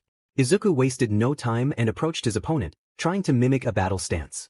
You know, that guy was going on about his pride. Izuku stopped, an angry look crossing his face. But don't you think he was foolish to throw his chance away? No, he was honorable. Izuku leapt forward, catching Shinso off guard. He pushed him back, and Shinso fell before glaring at him. Izuku let him get back up before advancing again, with Shinso stepping back. "You aren't going to answer me, huh?" Shinso snarled. "How rude. Don't rely on your quirk, Shinso. You know you can't. Come at me." The two stopped as Shinso was 2 feet away from the boundary line. Suddenly, Shinso jumped forward and landed a solid, though weak, punch on Izuku's cheek. Izuku reeled back but quickly regained his balance and swung back, landing a hit on Shinso's jaw. "Don't you understand what this means for me?" Shinso yelled. "I need to win." "Then earn it," Izuku shouted back. Shinso seemed too shocked to activate his quirk, as Izuku felt no change, no loss of control. A serious look appeared on Shinso's face as he leapt forward, shoving Izuku's shoulders. Izuku grabbed Shinso's hands and countered his strength. "You know who didn't earn it?" Shinso asked, looking deeply into Izuku's eyes. "The guy who gave the hero course speech. Talk about a spoiled brat." "Yo?" Izuku's eyes glazed over as Shinso's quirk took effect. "He got me." "Walk out of bounds," Shinso ordered. Izuku felt his body move on its own and watched as he walked past Shinso and out of bounds, the crowd watching in awe and confusion. Once he crossed the line, his control returned, and he heard the crowd roar. Turning around, Izuku shot Shinso a smile and ran toward him. "That was amazing," Izuku said, offering his hand. "Good match, Shinso." Shinso stared at him before hesitantly shaking his hand. "Well done, boys. Now move it. We have more matches to go," Midnight said as she ushered the boys toward one of the hallways. Izuku walked alongside Shinso as they made their way toward the student section. As they entered the main hall, Izuku grabbed Shinso's arm and pulled him in a different direction. "Hey, what are you doing? You can't win with your quirk alone," Izuku said seriously. "I'm actually pretty disappointed you didn't realize this." "I can. I'm quirkless, Shinso. And if that match had continued, I would have beaten you, and you know it." Izuku looked intently at the boy. "People with quirks like yours need help. It's not a bad thing, but you need to acknowledge it." Going to help me? How?" Shinso asked, confused. "I'm a support student," Izuku replied, amused. "It's my whole purpose. Honestly, I'm sad you didn't come see my class before the festival. We could have made you your own support device specifically for you." Izuku continued to guide Shinso down the hall, leaving the boy stunned by his words. "Why?" Izuku looked back at him with a puzzled expression, and Shinso continued, "Why are you being nice to me? Why are you helping me? Why wouldn't I?" Izuku asked, stopping to look at him more closely. The boy hadn't smiled yet, and Izuku noticed deep bags under his eyes. "Because," Shinso replied, and Izuku stared at him, waiting for him to elaborate. "Wow, you're really going to make me say it. Because I have a villainous quirk, okay? Oh my god. Quirk discrimination. Damn it, Izuku. You were bullied for being quirkless, and you couldn't see this. You want to be a hero, right?" Izuku asked simply, his tone serious. "Why yeah," Shinso answered, seeming to wonder where Izuku was going with this. "Then it isn't a villain's quirk. It's yours. And you want to be a hero." Izuku began as he turned to continue down the hall. "So really, it's a hero's quirk in my eyes." He led Shinso to the room he knew Principal Nedu would be watching the matches in and knocked on the door. "Come in." Nedu called back. Izuku opened the door and greeted Nedu and All Might, in his small form, before turning to Nedu. "I would like Shinso here to use one of my creations in his upcoming match," Izuku said seriously. A smile appeared on Nezu's face, and Izuku heard a small intake of breath from Shinso beside him. "All support gear must be approved beforehand." "It was approved," Izuku countered. "You and Hound Dog both approved my gear before the festival. And I know you are letting Ida use some of Mei's stuff during their match. There should be no reason for you to refuse this." A proud smile replaced Nezu's previous expression as he stood from his chair.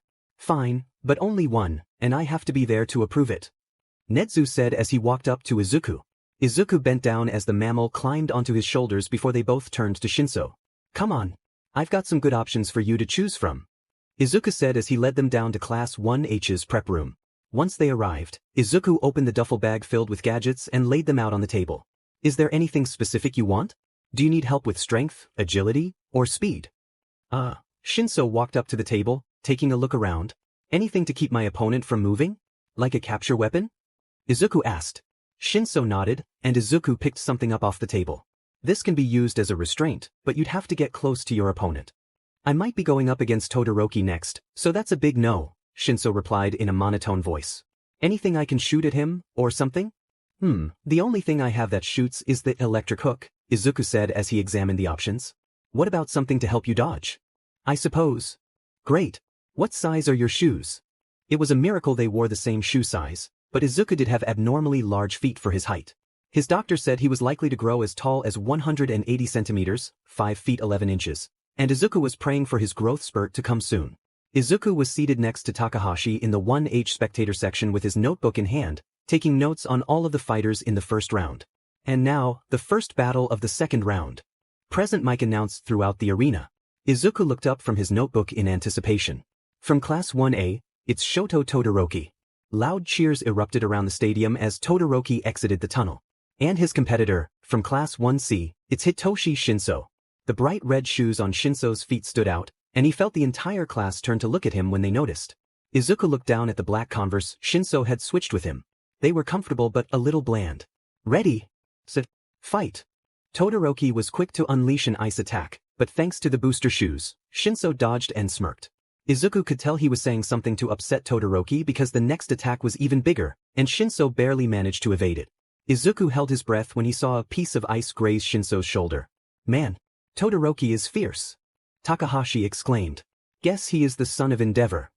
"Don't compare him to his father," Izuku said seriously. The class gave him questioning looks, and Izuku sighed. "I heard him speaking to his dad after the cavalry round, and his dad was being really tough on him. I think he's under a lot of pressure. He's really nice when he's off the field." "I didn't even think about that." Abiko gasped from his other side. "He's probably got a lot more riding on this being the son of the number 2 hero." Another glacier formed, and Izuku could see both Shinso and Todoroki visibly shaking. "Todoroki. He's not using his flames because of his father, but his temperature is dropping. He's going to be in serious trouble before the tournament's over. Maybe even in this match." Todoroki seemed to realize this as well and finally captured Shinso in a giant piece of ice. Izuku sighed, feeling both proud of Todoroki and sorry for Shinso. He could see Shinso was frustrated as Todoroki helped him out of the ice. The two separated, and Shinso walked towards his tunnel, underneath Class 1C and just next to 1H. "Good job, Shinso," a student from 1C yelled. Shinso seemed surprised and looked up at his classmates. "Way to represent 1C. You were amazing. Nice shoes." "Shinso," Izuku called as he leaned over the bar. "Way to go, buddy." His classmates joined in, and soon the entire stadium did as well. Shinso let a small smile appear on his face before he disappeared into the tunnel. Izuku took his seat before retrieving his notebook and recording his concerning notes on Todoroki. He had also started a new page for Shinso with a list of support items he could propose for him. "Kaken-you-one. Can you at least try to look nonchalant instead of angry?" Izuku asked as the two walked home from the festival. He knew asking him to look happy was out of the question as the blonde fumed. They were headed to Bakugo's house, where he knew there would be cake as well as his mom's version of spicy curry, Bakugo's favorite. Bakugo wore a sour look, still upset about his match against Todoroki. "Dingen half and half only gave 50%. The jerke," Bakugo sneered angrily. Izuku sighed next to him. "That wasn't him trying to humiliate you, Kaken," Izuku said, trying to calm his friend. "What do you mean?" He was making fun of me. He thought he could win with only using half his power. Bakugo yelled, stomping ahead of Izuku. Izuku caught up with him easily before continuing. Maybe he doesn't like his fire, Izuku pointed out. I can't say his father seems abusive, but I can point out the obvious. Huh? Why wouldn't he? Bakugo seemed confused, so Izuku continued. Has he ever used his fire in class? The question was simple and allowed Bakugo to think for himself. No, he mumbled. Then maybe there's something you just don't know yet, Izuku replied. But don't go asking him. You're not the kind of person to be nice about it. Well then who will? The JRK was freezing. Bakugo countered angrily. You care about your classmates' health. That's so cute. Izuku teased. Bakugo let off a few threatening explosions as Izuku held back his laughter. I'm pretty sure Mr. Aizawa has already seen what's been happening. Leave it to the teachers, Kaken. They've probably dealt with things like this before. That seemed to soothe Bakugo as he quieted down and wore his normal glare instead of the one Izuku liked to compare to a goblin with rabies. The two continued to discuss some of the other students, Bakugo using terrible nicknames for all of them. They finally reached the Bakugo house and were welcomed by Mitsuki yelling, Masaru covered in icing, and Inko with her arms open wide. The two boys entered Inko's embrace as silent proud tears ran down her face. Oh, my boys. I'm so proud of you both. Inko said sincerely. She released them, and Bakugo made a TSK sound as he headed to the kitchen to confront his father about the icing on his face. Why is he upset? Inko asked her son, who shook his head. He's upset that Todoroki only used half his quirk in their battle. Inko seemed to understand and followed Bakugo to the kitchen. Katsuki! Inko called. Bakugo paused his yelling to turn to her. Did you do your best out there? He nodded. Did you give it your all? Another nod. Then you won, whether it was Todoroki-kun at his strongest or not. You won because you didn't hold back. You won because you cared enough to try as hard as you could to do your best. There is nothing more to it. Yeah, I'm sure if the kid had given it everything he had, he would have wiped the floor with you. Mitsuki commented, sparking a playful yelling match between mother and son. Masaru returned from the bathroom, his face clean of frosting, stepping between the two to help them calm down. Izuku followed his mother and assisted her in setting the table. Eventually, the rest joined, and Inko's spicy curry was served. Kaken, if you don't slow down you'll choke, Izuku said worriedly from beside him. Bakugo was devouring his food faster than his mother, both of whom shared a love for spicy dishes. Noom, Nyam Coke, Bakugo said through a mouthful. Mitsuki playfully hit him on the head and scolded him for talking with his mouth full. Lovely, aren't they? Masaru commented as the two continued to bicker. Inko and Izuku laughed with him, observing the amusing mother-son dynamic. Once everyone finished eating, Izuku and Bakugo took on the dish duty, Bakugo washing while Izuku dried and put things away. Hurry it up, Deku. Bakugo yelled as he sped through the dishes. Izuku did his best, rushing to dry and move things out of the way before Bakugo added more. You're too slow, damn it. I'm average. Izuku countered. Maybe try it sometime. Hey brat. No yelling at Izuku. Mitsuki called from the living room. He's yelling back. Bakugo shot back. Do I need to come in there? No ma'am. Izuku replied sweetly. I can handle him, auntie. If you're sure, hun, Mitsuki replied calmly. Izuku heard Bakugo grumble beside him, noticing him slow down his pace. Izuku let out a small giggle, which earned him an elbow to the ribs from Bakugo. When you two are done, I'll bring out the cake, Inko said as she grabbed some drinks. I think that's the last of it now, Bakugo said, picking up a towel to help Izuku finish drying the dishes. Wonderful. I'll go get it, Inko said as she left the room. What do you think the theme is this time? Bakugo asked curiously. Izuku gave him a look. It's going to be All Might, Izuku said confidently, as if there were no room for debate. But the old man had green and black on his face. Bakugo tried to argue. Izuku shook his head at his friend's narrow-mindedness. Wow, you must really be tired, Izuku said, as he put away the last dish. They were trying to trick us, Kaken. It's going to be All Might. Trust me. Just then, Inko entered, a bright smile on her face as she carried an All Might-themed cake with, Congrats Katsuki, written on top.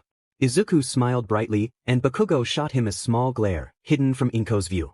Masaru and Mitsuki joined them, and everyone enjoyed a piece of cake. Bakugo's piece was at least twice the size of everyone else's, and he wore a small smirk, which made Inko's smile brighten even more.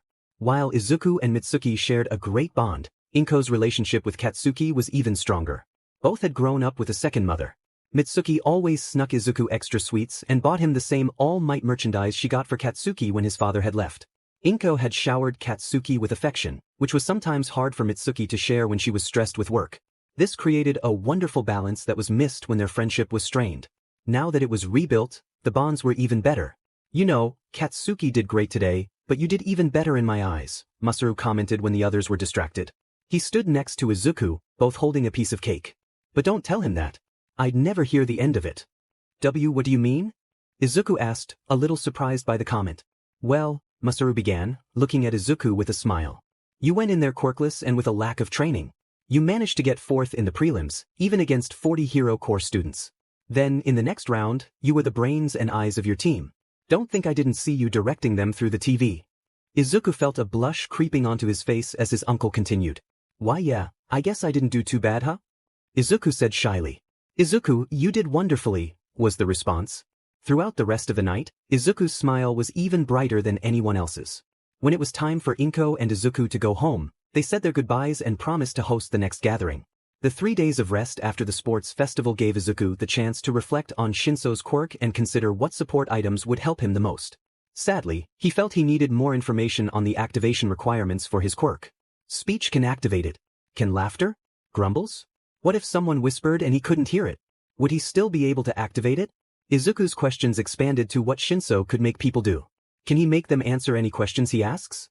Can he make them do a backflip when they weren't capable of it before? How long can he keep people under his control? By the time Izuku arrived at school, he had already decided to ask Shinso these questions directly while showing him some of his support ideas. He made his way to Class 1C quickly after dropping his bag off in his own classroom. Luckily, one of Shinso's classmates was at the door when he arrived and called him over. What do you want? Shinso asked as the two stood outside the classroom. Well, I've been brainstorming for the past few days on what support items could help you, Izuku said as he opened his notebook and handed it to Shinso. I have a few questions about your quirk as well. I was hoping we could go over the items together and maybe test some of my questions. Listen, I'm not even in the hero course. Shouldn't you be focusing on them before you do all this for me? Shinso asked, his face a mix of shock and excitement as he looked over the pages. Yet, Izuku added with a smile, after your performance, I doubt they haven't noticed you. Plus, there's been an open slot in 1A since the first day of school. Bakugo mentioned that a recommended student turned UA down or something. Why would anyone turn down UA? Not even we know the answer. Shinso and Izuku turned in slight shock at the new voice. Mr. Aizawa approached them, his yellow sleeping bag in hand. I'm glad I found you both at the same time. It makes things easier for me now that I don't have to say the same thing twice. Sir? Izuku asked, confused. Eraserhead. Shinso murmured quietly next to him. Izuku looked between the two, realizing that Mr. Aizawa had a quirk that didn't assist in combat like Shinso's. He must look up to him. Training starts today after school. I expect both of you to meet me at Gym Gamma 20 minutes after the final bell. Wear your gym uniforms and don't be late, Aizawa said before turning around, leaving the two boys with many unanswered questions. Training? Izuku asked, turning to Shinso, who shrugged. I guess we'll find out later, Shinso replied before handing Izuku his notebook and entering his classroom. Izuku headed to his own classroom, murmuring possibilities as students gave him curious looks. The classroom was loud when he entered, and he saw Mr. Higuri motion for him to join him at his desk. Izuku hesitated before approaching. Has Aizawa found you yet? Mr. Higuri asked, sorting through some papers on his desk, seemingly looking for one specifically. Yeah, he just mentioned training after school. I'm a little confused. Izuku watched his teacher, becoming even more puzzled. Yes, self-defense classes. It's part of your new schedule. Here it is. Mr. Higuri pulled out a piece of paper from the pile and handed it to Izuku. Homeroom 825 to 835. Math 840 to 930. Intro to Investigations 940 to 1030. English 1040 to 1130. Study PRD 1140 to 1230. Lunch 1230 to 120. Engineering 120 to 210. Modern Art 220 to 310. Self-Defense 330 to 410. Who will be teaching me math and investigations? Izuku asked, looking up from the paper.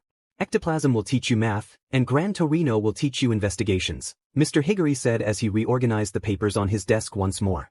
Both will be held in the conference room next to Ned's office. I'm pretty sure it's so he can join you from time to time.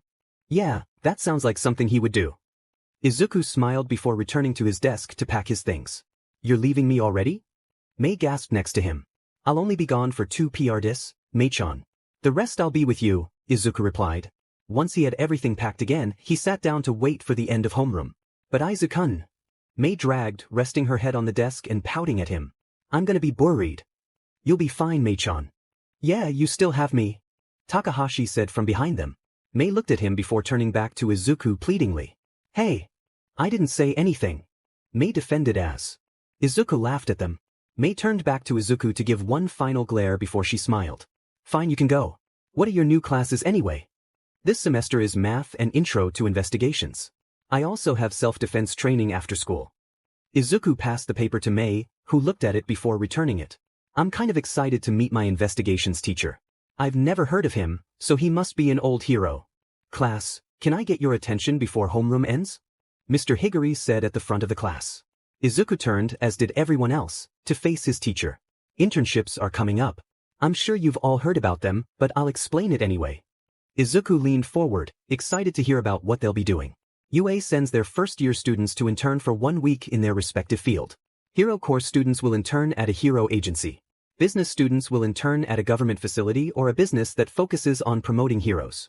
Support students, Mr. Higuri paused to look around the room, making them lean forward in their seats, will intern at a support industry. The class erupted excitedly at the idea.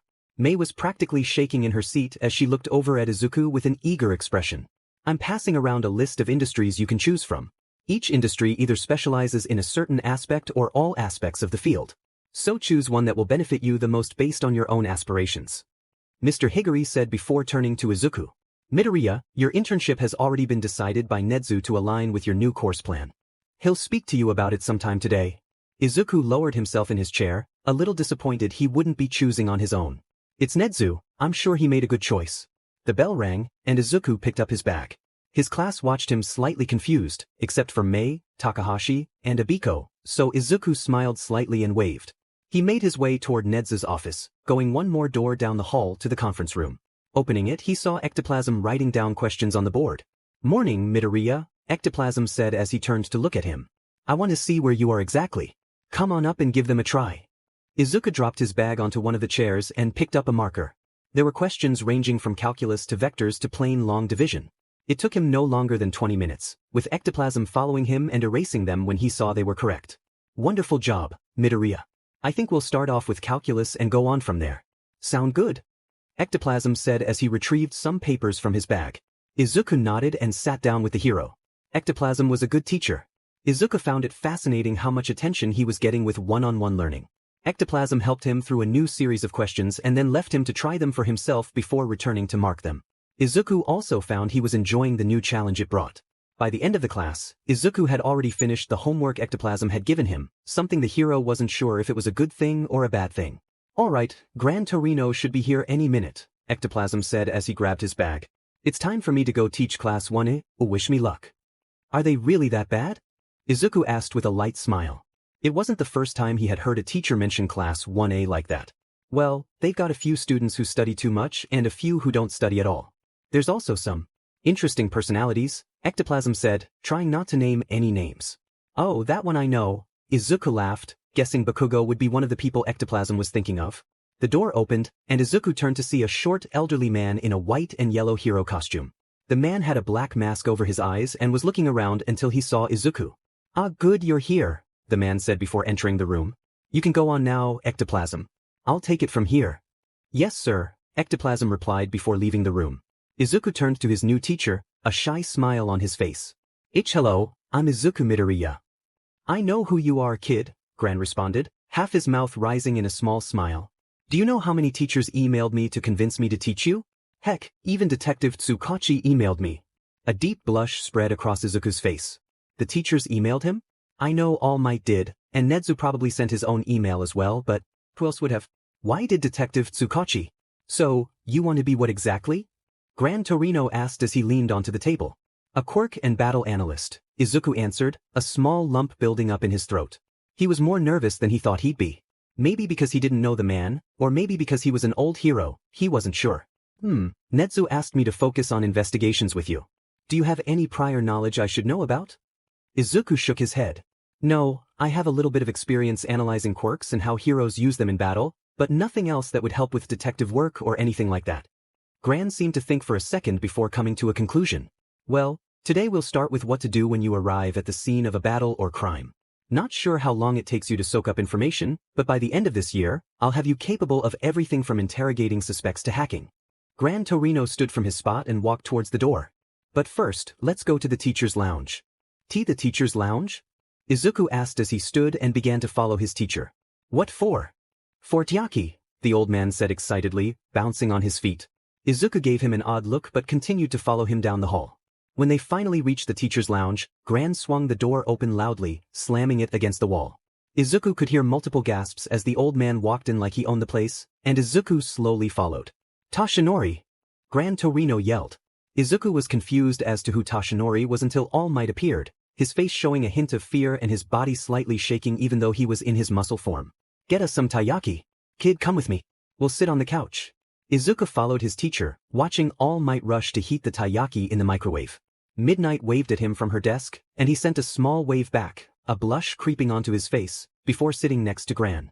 What do you think is the first thing you should do when you arrive at a scene? Gran asked as he got comfortable on the couch. Izuku lowered his head, making a thinking face before looking back at his teacher. If there are already police or heroes on the scene who are available, shouldn't you gather what information they already have? To save time? Izuku asked, unsure. He had watched movies where heroes arrived late to the scene, and that was always what they had done. That's a good answer, but you should always take a quick look around to make sure there isn't anybody in need of your assistance. Depending on how fast you were to the scene, you could have beaten the paramedics and might have to give first aid, Gran answered. Once you know everyone is safe, you start to gather information. Izuku nodded, soaking in the information. It made sense that the first concern should be people's safety, especially since he wouldn't be a full-on detective, more like an assistant. All Might reappeared, placing the taiyaki in front of them. Gran Torino was quick to take one and start eating it. Izuku hesitated before taking one for himself, nibbling on it slowly as he looked around the room. It seemed all the teachers had their own desks. He could see one in the corner with a bright yellow sleeping bag and immediately knew it belonged to Aizawa. Midnight, Snipe, and All Might were the only ones currently in the room. All Might stood a little ways away from the couch, seeming both afraid to leave and stay. Gran Torino? Izuku asked quietly. Why is All Might afraid of you? Because he was an awful student, Gran replied simply. Izuku felt a wave of anxiety wash over him at the thought of making mistakes. Izuku understood why All Might was afraid of Gran Torino. While he never hit Izuku, he had watched Gran repeatedly tap All Might on the head with a cane for answering one of his questions incorrectly. Izuku wasn't sure why All Might stayed, maybe out of fear of getting tapped for doing otherwise, but he did. The three stayed in the teacher's lounge for the rest of the PRD. Gran Torino went over the steps one should go through when they arrive on the scene, depending on whether other people were already there or not. He had used Snipe, Midnight, and All Might to bounce questions off of, All Might being the only one to get a few wrong, while also giving Izuku a few of the simpler questions. Honestly, Tashinori, Gran exclaimed. What kind of symbol of peace, number one hero, doesn't know how far away from a burning building you should escort civilians? All Might was now in his small form, and Izuku was getting used to calling him Mr. Yagi. He realized that if he ever saw All Might in the hallways or even outside of school, it would be very bad to call him by his hero name. Sorry sir, Mr. Yagi muttered quietly. You didn't answer my question. Bad one sir. Demon right. Gran turned to Izuku, and Izuku sat up straighter at his teacher's attention. Don't follow in his footsteps, boy. He's an idiot. Yes, sensei. Izuku replied. Gran seemed to not mind him calling him sensei. He had tried calling him by his hero name, but it made his fanboy self rise, and he didn't want to burst into a mumbling mess. He considered asking for his civilian name, but he didn't want to overstep either. Well, it's 10:27. You might as well get a head start on your way to your next class. Good job today, kid, Gran said as he stood from the couch. I'll see you tomorrow. We'll stay in the conference room and go over how to investigate a crime scene. Yes, sir. Thank you, sir. Izuku watched Gran leave before turning to see All Might loosening up in place, though his calmness was short-lived. Tashinori, what kind of student doesn't escort his old teacher out? Gran yelled, his head peeking into the lounge. All Might, muscled and rushing, quickly apologized for his rudeness as he hurried to escort Gran out. Once the two were finally gone, Izuku shared a laugh with Midnight and Snipe, who also seemed to be holding back their amusement. What a guy, Midnight said from her seat, still giggling. Have fun in English, Midoriya. Don't forget we'll be drawing heroes in action later today. Really? Are we allowed to draw their quirks this time? Izuku asked excitedly. Midnight shook her head, a large smile on her face as she shooed him away. The bell rang as Izuku walked down the hallway. When he arrived at class, Present Mike was just opening the door, a large smile on his face as always. Hey little listener. How are your new classes? He asked as he let Izuku in. Ectoplasm smiled at him from where he was packing his bag, and Izuku returned it with a wave. It went really well. I think I'm going to really like my new schedule, Izuku responded before taking his seat. Mei sent him a small smile while present Mike started to write the 3 different versions of there. Izuku hated how there were 3 ways to spell one word depending on the meaning, but he supposed some people had the same issues when learning Japanese. When school was finally over, Izuku made his way to the first-year boys' changing room. When he arrived, he noticed Shinso already changing and joined him, making sure to keep a comfortable distance. He quickly grabbed his uniform and began trying to untie the troublesome tie around his neck. Who tied that? An 8-year-old. Shinso asked from beside him. Izuku shuddered, thinking back to how he rushed to tie it around his neck that morning. I don't know how to tie one and yeah, Izuku said as he finally got it off. Why don't you ask? Shinso stopped, seeming to realize something before continuing. Why don't you ask a teacher? Izuku looked at him as he considered it. Maybe I will, Izuku said before changing. When the 2 were finished, they made their way to Gym Gamma. It was quiet, but Shinso seemed comfortable in the silence, so Izuku didn't push for conversation. When they arrived at the gym, they had 5 minutes to spare, and Eraserhead seemed satisfied with that. Get on the mat. I'm going to show you a basic fighting stance.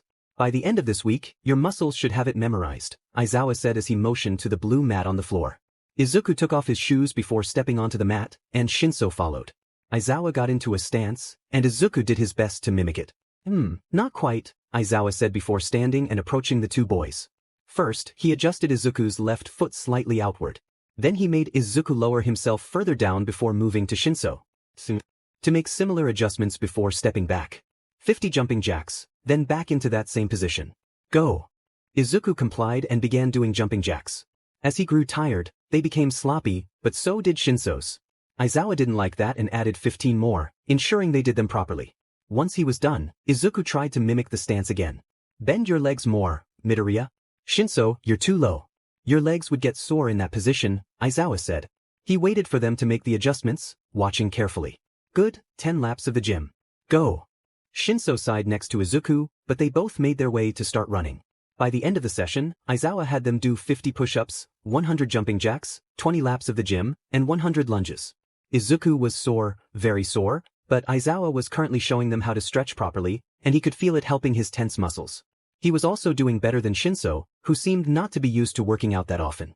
I swear my legs are going to fall off if we have to do this again tomorrow, Shinso muttered. You get used to it after a while. I find that if you take a shower and gradually make the water colder as you go, it helps, Izuku replied as he stood up from the mat. He walked over to where his shoes were and put them on. You work out? Shinso asked, looking him up and down. You don't look like you work out. I do a little, Izuku said shyly. It isn't anything to make me bulk up too much like Bakugo does. I just go for runs in the mornings and I have a few dumbbells that I use every other day. Maybe I'll have to start doing that. I'm already behind compared to the hero students, Shinso said as he tied his shoes. Don't push yourselves, Aizawa said from across the room. Going for runs in the morning is fine, but don't do anything else. You will be doing plenty here, and the last thing you need is to overexert yourself. Yes, sir, the 2 boys replied. The door to the gym opened, and in walked Principal Nedu with a smile on his face. Hello, Nedu said as he made his way over. How did your day go, Midoriya? It went really well, Izuku replied, a light smile on his tired face. I think I'm really going to enjoy investigations, and math has been a good challenge so far. I'm glad to hear, Nedu said before looking over at Shinso. And how do you like your pre-heroics training, Shinso? Pre-heroics? Shinso asked, sounding surprised. Izuku smiled even brighter. Yes, pre-heroics, Nedu said, walking towards Aizawa. We thought it would be best if we helped you catch up a little bit before throwing you in, especially since you're going to need the extra assist with your quirk type. Aizawa is the perfect person to help you, don't you think? No one replied, but Izuku knew that everyone agreed he was. Shinso admires Eraserhead. Eraserhead is now becoming his mentor. Maybe. Izuku pushed that thought aside for later, already planning something special. He watched as Nedu spoke with Aizawa, asking about their progress so far and having Aizawa try to explain that there would be no telltale progress for at least a week. Shinso still seemed to be in shock as they both headed to the changing room. Izuku considered waiting until he got home to shower but decided to get it over with. Shinso seemed to think the same and chose the stall next to him. Once they were finished and fully dressed, the 2 made their way to the school gates in the same comfortable silence as before. Aizawa and Nedu were waiting for them when they exited, and Izuku couldn't help the slight confusion on his face. We need to talk to you 2 about the internships before you go, Aizawa said simply. Izuku grew excited to finally hear who he'd be interning with. Midoriya, I have convinced Detective Tsukachi to have you intern during the day, Nedu said, gesturing to Aizawa. Shinso, we would like you to intern with Aizawa. Based on your quirk, we assumed you would like to become an underground hero. I hope we were correct. If not, I'm sure either Present Mike or Ectoplasm could take you on. Izuku looked over at Shinso, curious to see his reaction. He looked like Bakugo whenever he was trying not to show his excitement about a new hero figurine release. That works, I guess, Shinso responded. Wonderful. I will get everything in motion, Nedu said as he climbed up Aizawa's arm until he was nestled in his scarf. Make sure you rest your muscles tonight and eat a big dinner. Izuku watched the two re-enter the school before continuing on his way. The two boys separated before the station, so Izuku guessed Shinso lived in Mizudafu. He was slightly surprised but glad to see the station wasn't as busy as he was used to. He was able to take one of the seats near the door and watch the scenery go by on his way home. His mother was waiting for him with dinner on the table when he got there, a large smile on her face. Izuku was relieved to hear that Nedu had already called her to explain he would be staying late, especially since it hadn't crossed his mind that his mother might have been wondering where he was. Inko seemed to pile Izuku's plate more than usual with vegetables, rice, and fried chicken, reasoning that he needed the nutrients if he was going to be exercising so much. Principal Nedu mentioned another student is training with you as well? Inko asked as they ate. Izuku looked over, excited to talk about Shinso and his quirk. Yes, Shinso. He's the one with purple hair who beat me in the sports festival. He's got a cool mind quirk and wants to transfer into the hero course, Izuku rambled. His mother smiled kindly at him. She was probably the only person, other than Nedu, who could keep up with his words. I already have some really neat support ideas for him, but I have to do some research before I can pull them off. That sounds exciting, Inko commented, putting more rice in Izuku's bowl. Why don't you invite him to come eat with us tomorrow? I'm thinking of trying to make hamburgers and fries. David sent me a recipe the other day, and I think it would be fun to try. Don't you think? Sure. I'll ask him before training and text you, Izuku responded. He liked the idea of having Shinso over. He was an interesting boy, and Izuku could tell he needed a friend who understood quirk discrimination. After he finished supper, Izuku helped his mother clean up before tackling the English homework Present Mike assigned. By the time 8 o'clock rolled around, Izuku was ready for bed. Usually, would stay up later to browse some of the hero forums, but Izuku found he could barely keep his eyes open. Crawling into his bed, Izuku looked over at the Lady Violet poster above his desk as he slowly fell into a deep sleep. Mei's point of view. Either Izuku was losing his mind or he was challenging Mei for the title of most invention-obsessed person in 1H. Mei watched as Izuku scribbled something into his notebook, mumbling to himself. She wasn't the only one concerned for her friend. All of 1H was watching him as he ignored their constant staring. She had tried, though half-heartedly, to get his attention, but when she got a good look at the expression on his face. Yeah, she wasn't messing with that. When Power Loader arrived, ready to apologize for being late, Mei saw him falter as well. He immediately looked to Mei with a concerned expression, and all she could do was shrug in a "your guess is as good as mine" kind of way. When homeroom was over and it was time for Izuku to leave, Mei finally tried to get her friend's attention once more. Izuku, Mei said as she nudged his shoulder lightly. The boy didn't stop, continuing to mumble something about a hippo? What does a hippo have to do with anything? Mei finally yelled. Izuku jumped in surprise and looked at her. Mei now had a furious expression, both confusion and concern mixed together. Stop mumbling about the zoo and get to class, Izuku. Izuku jumped before looking at the clock. Realization dawned on him, and he started packing his things, rushing to the door. When he got there, he stopped and turned to her one more time. I said, hippocampus, by the way, Izuku informed. Mei gave him her best, was that necessary, look before shooing him out of the room. What the heck is a hippocampus? Tadahashi asked from beside her. It sounds like a nickname for a reservation area for hippos. It's the part of the brain that holds memories, Abiko informed from Mei's other side. I only know because I did a project on the temporal lobe in middle school. He must be working on a support item or something. Well, I hope he tells me about his new creation soon, Mei added, excitement bubbling within her. Izuku's point of view. Izuku was nearly running down the hall. He hadn't meant to get so worked up when brainstorming about Shinso's quirk and how it might affect the brain. He was excited to ask the boy more about it later today, as well as plan for the boy's support items. When he finally got to class, Ectoplasm gave him a concerned look before going over the day's lesson plan. Math flew by, and Izuku was immediately transfixed by the new equation Ectoplasm was teaching him to use. When Gran Torino arrived, Izuku was just finishing up his homework, Ectoplasm watching him with a mix of admiration and exasperation. Izuku could tell the hero had given him extra work so that he would have something to do, but Izuku wanted to invite Shinso over. So he couldn't let any homework distract him later. You're a stubborn one, you know that? Ectoplasm asked as he packed his bag. Izuku gave him a guilty smile. It had always bothered his middle school teacher, but he never put extra effort into challenging Izuku. Gran laughed before sitting down next to Izuku, who quickly handed his completed homework to Ectoplasm. After Ectoplasm left, Gran immediately began quizzing Izuku on the previous day's lesson. The hero seemed impressed with how well Izuku retained the information. Izuku was relieved, not wanting to face the consequences of disappointing the hero. He knew that the notes he took during his free PRD had helped. As Gran had mentioned yesterday, the day's lesson focused on crime scene investigations. Gran emphasized the importance of being careful to catch evidence of quirk use, which Izuku diligently noted in his notebook. The hero appeared pleased with Izuku's note-taking, especially when Izuku asked questions. The lesson flew by, leaving Izuku disappointed when the warning bell rang. He wanted to learn more from the retired hero, especially since Gran was willing to answer all his questions. The rest of his classes seemed to pass just as quickly. During lunch and his study PRD, Izuku continued brainstorming, with Abiko having to insistently take away his notebook for him to eat. When the bell finally rang at the end of Modern Arts, Izuku was the first to leave the class, making his way to Class 1A. He rushed past Shinso, who was walking toward the changing rooms, a look of mild confusion on his face. Izuku ignored it and knocked on 1A's door. Aizawa opened it, wearing a similar expression to Shinso's. "Hello, Aizawa-sensei," Izuku puffed, trying to catch his breath without being too obvious. "Kid, you're supposed to meet me at the gym," Aizawa said tiredly. Izuku shook his head rapidly. "I know. I needed to ask you a favor," Izuku said as he retrieved his notebook from his bag. He handed it to Aizawa along with his all-might pen. "Can you give me the name and number of the person who designed your capture weapon?" Aizawa glanced from the paper to the pen and then back to Izuku, who noticed the mild annoyance at the pen. "What are you up to?" Aizawa asked as he slowly took the notebook and used his own pen to write down a name, agency, and number. "It's a surprise," Izuku replied proudly. Aizawa gave him one more curious look before returning the notebook and sending him on his way. Izuku made his way to the changing rooms fairly quickly. Shinso was still inside changing and gave Izuku a curious glance when he entered.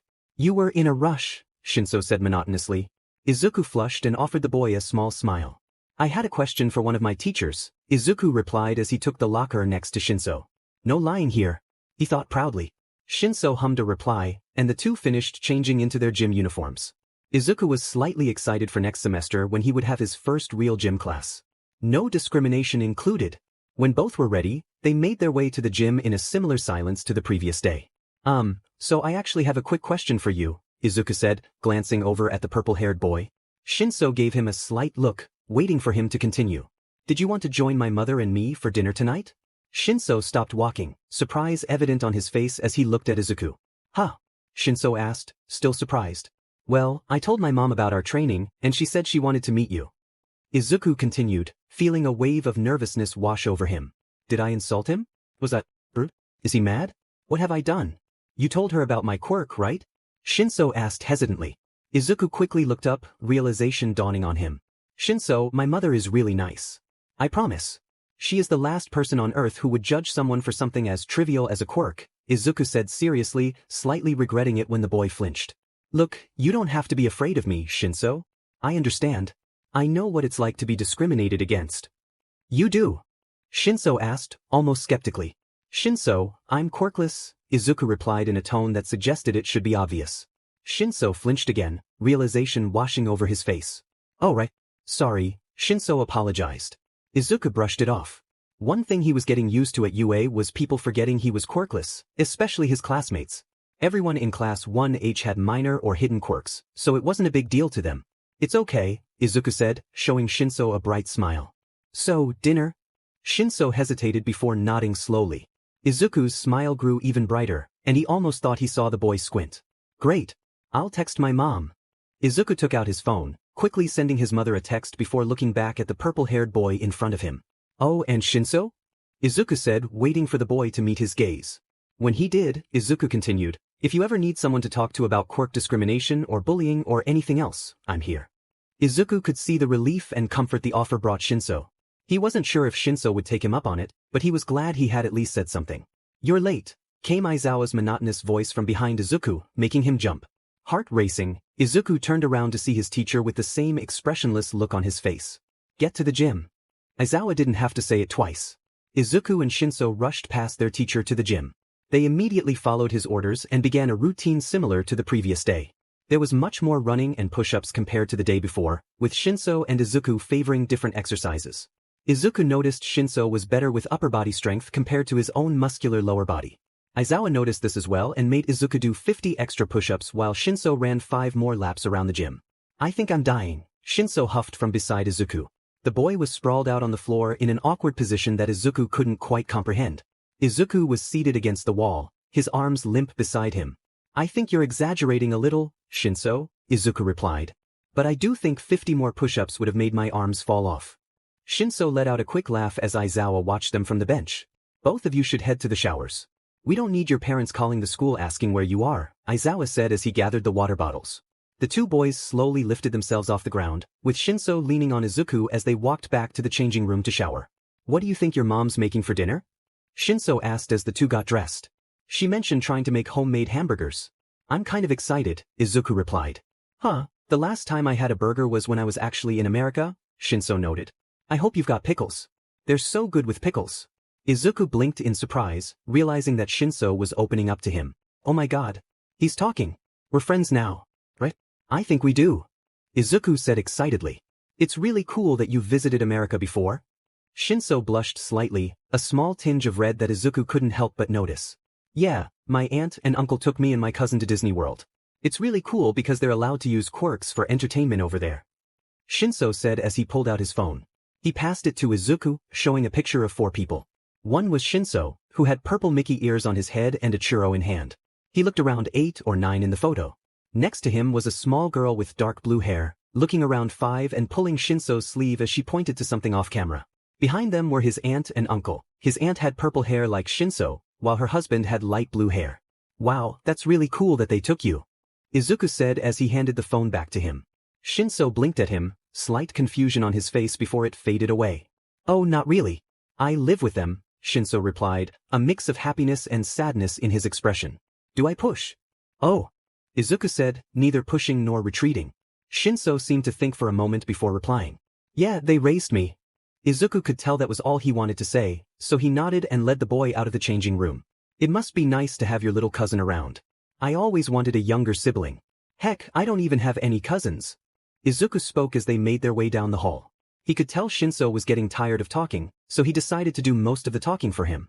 Izuku told him about the Island competition, Melissa and Samuel, his mother, and his internship. By the time they arrived at his apartment building, Shinso knew more about Izuku than his own classmates. The boy never complained about Izuku's ramblings, though. Izuku glanced at him from time to time to make sure he wasn't getting annoyed. Maybe it's not silence that he likes, but just not having to talk? So, Izuku said as he turned to Shinso at his front door. You ready? He wasn't ready. The second Izuku opened the door, Inko was there. She quickly offered Shinso some guest slippers, took his coat, and asked if the apartment was too chilly for him. Izuku watched, an embarrassed blush on his face as his mother welcomed his new friend with warmth. Shinso looked like a deer caught in headlights as she escorted him over to the couch. Here's the remote, sweetie. Watch anything you like. Izuku and I aren't picky, Inko said, handing Shinso the remote. But don't put on any pre-quirk horror films. Izuku may like them, but they give me the creeps. The lost look on Shinso's face made Izuku giggle as he joined him on the couch. Inko left to finish cooking while the two sat in the living room. Shinso turned on the TV, leaving it on a random channel. Your mom is really nice, Shinso commented, looking over at Izuku. Izuku let out a small laugh, nodding. Yeah, I guess she just really likes it when I have friends over, Izuku replied. The show on TV seemed like a random comedy, but neither boy really paid attention to. Do you have friends over often? Shinso asked. No, not really, Izuku said, rubbing the back of his neck. I didn't have a lot of friends growing up. At least, not in my school. The Bakugos come over every so often, but other than that, I never had friends over. Oh, Shinso said, an odd look on his face. Me neither. But I don't think if I even had friends, they would be willing to come to my house. Izuku looked over at Shinso, a bit of understanding on his face. I get that. When I was first diagnosed as quirkless, kids used to think I was contagious and avoided me as much as possible, Izuku said, a sad smile on his face. I guess kids would have had a similar assumption about you. Yeah, they did, Shinso replied. The more they talked, the more they realized how much they understood each other. They probably understood each other better than anyone else at school. Supper's ready, Inko called excitedly. She stood in front of the island, and the two boys walked over to see everything set up. You go first, Shinso, Izuku said, nudging the boy lightly. You are the guest. I guess. Shinso said as he hesitantly picked up a plate with a bun on it. He chose to put cheese, onion, lettuce, ketchup, and of course, pickles on his burger. Izuku did the same but added mustard, while Inko added a slice of tomato for hers. 4 sides, Inko made homemade French fries. You two are quiet, I suppose I did good then? Inko asked with a bright smile as she watched the 2 boys eat. So good, and really delicious, were the replies she received. Inko just nodded, assuming it must be good since both boys took big bites of their burgers. Izuku and Shinso both went back for seconds. Inko waited patiently as they ate, not wanting to start a conversation and make her guest feel rushed. Once the 2 were finished, she quickly took over dish duty and asked Izuku to put the leftovers in containers. So, Shinso, Izuku told me you're trying to get into the hero course? Inko asked kindly. She noticed the cautiousness in Shinso's posture and frowned. I don't want him to be scared of me, she thought. Yes, ma'am. Oh, you don't have to call me that. Inko is just fine, hun, Inko said with a bright smile on her face. It must be very exciting to be doing all that training. What kind of hero do you want to be? Probably an underground hero, Shinso replied, looking over to Izuku. I don't really have a flashy quirk, so. Underground heroes are truly remarkable, Inko noted, avoiding the topic of his quirk. The last thing she wanted to do was scare the boy away by bringing up a sensitive subject. Izuku has talked to me about how unappreciated they feel considering all their hard work. A hint of excitement flickered in Shinso's expression. Yeah, many of them fight without their quirks sometimes too, Shinso added. Inko smiled brightly. Oh, I know. Izuku was so fascinated when he found a video of an underground hero with a quirk that erases others' quirks. Inko turned to Izuku. What was his name again, sweetie? The one you were so excited about and wrote a lot about in your journal? The one with the scarf. Shinso perked up, glancing at Izuku. You're a fan of Eraserhead too? Shinso exclaimed, feigning betrayal. How come I'm the only one stumbling and making a fool of myself then? Sorry. Izuku said, a bit embarrassed. If it makes you feel better, I told him he was one of my favorite heroes while he was in a hospital bed. Shinso's face went blank for a moment before amusement and confusion washed over him. You what? Shinso asked, then burst out laughing. Izuku joined in as Inko smiled, finishing up her chores and shooing the boys to the living room. Yeah, it was kind of embarrassing when I realized what I had done. Izuku said as they sat down. Inko watched with amusement as the 2 boys discussed why Eraserhead was one of their favorites and how cool it was that he was training them. Eventually, Inko brought over some mochi for them to snack on while they talked about their other teachers. She chimed in occasionally, asking about their classwork, who taught what, and whether Lunch Rush's meals lived up to the hype. When Shinso received a message from his uncle saying he was parked outside, they wrapped up their conversation. Izuku and Inko walked him to the door, helping him gather his bag and the homework Izuku had assisted him with. How about we make this a weekly thing? Inko suggested as Shinso tied his shoes. I'm sure Izuku agrees that we'd love to have you over again. We can do it once a week. Just let us know what day works, okay? Yes, ma'am Inko, Shinso corrected himself, a light blush on his face as he headed downstairs. He's nice, I like him, Inko commented after he left. Izuku gave her a look that said, really, before plopping down on the couch. I like him too, Izuku replied, diving into his notebook. Inko was used to this and left him to his work in peace.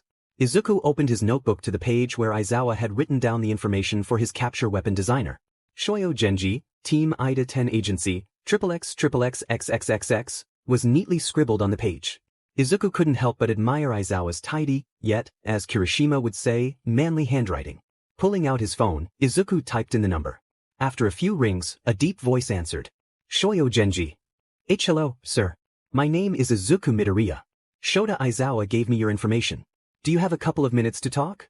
Izuku cursed himself for stuttering, though he felt he was doing better than he expected. Shota gave you my information? Well, this must be good. How can I help you, Midoriya? Well, I'm in the support course at UA, and I have a fellow student who really admires Eraserhead. They also have a mental quirk, so I was wondering if you could help me create another capture weapon. You mean I get to work with a UA student? Heck yeah, I'd love to. Oh really? Thank you so much. I hope you don't mind, but I also have a few suggestions for improvements. Not that it's not good already. It's amazing actually. There's some advanced technology that has come out in the past few years that I think could help. I'd love to hear what you have in mind. How about I make a few calls and see if I can meet up with you at UA? I used to be a prize student there myself, so I don't think there should be any issues. That would be amazing. Thank you so much, sir. No problem, kid. I'm going to save your number, and I'll text you if I can get something planned. Or I can just ask Shota to tell you. Actually, Can you keep this a secret from him? I want it to be a surprise. Kid, you just made this a whole lot better. I will text you then. Talk to you later, kid. Yes, sir. Thank you. Izuku hung up, feeling a sense of accomplishment as he set his phone down and continued to review his notes. Unfortunately, he hadn't had the chance to discuss his quirk with Shinso tonight, but he was sure they would eventually. Probably when Shinso felt a bit more comfortable. What are you up to? Inko asked, leaning against the doorframe of her room. Izuku blushed lightly, thinking she was still preparing for bed. A surprise for Shinso and Aizawa. Is it a good surprise? A very good surprise. Inko smiled brightly. Carry on then. Midoriya. Izuku had just entered the lab when his name was called. He turned to see Mr. Higuri beckoning him over. Yes, sir? Izuku approached the teacher's lab bench. Nizu would like to see you. Since you are so ahead of the class, he has deemed it appropriate to borrow you from me. The tone in Mr. Higuri's voice indicated he was not pleased about losing his student to the principal. I thought our weekly meeting was supposed to be tomorrow? Izuku asked. He had just returned from his appointment with Hound Dog and was eager to finish planning his latest surprise project. Unfortunately, Nizu has a board meeting tomorrow, so he demanded that I send you to him today. Mr. Higuri sighed, handing Izuku a hall pass. He didn't really need it since the entire UA staff had gotten used to his unusual schedule, but he took it anyway. When Izuku arrived at Nizu's office, he didn't bother to knock, knowing Nizu was already watching. He opened the door to find Nizu pouring tea, a wide grin on his face. The grin widened even more as Izuku entered, shutting the door behind him. Hello, Midoriya. Nizu said cheerfully. We have some very interesting things to discuss today. We do. Izuku asked curiously as he took a seat across from him. Yes, a UA alumnus called me. As Nizu said this, he leaned onto his desk, making Izuku a little nervous. He mentioned you proposed a project to him and that he accepted. Izuku's expression shifted from confusion to realization. Oh, Mr. Genji. Yes, I called him the other night. Nizu accepted this and took a sip of his tea before turning serious. So, what's the project?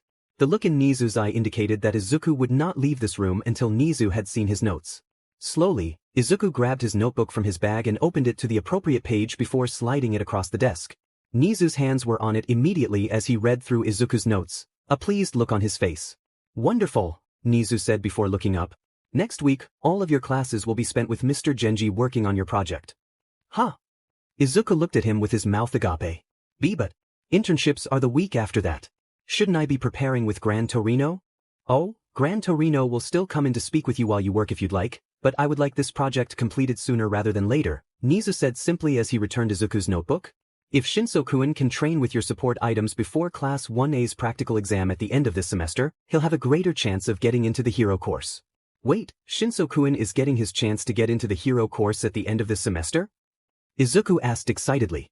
I'll have to tell Shinso-la. Yes, but you can't tell him that, of course.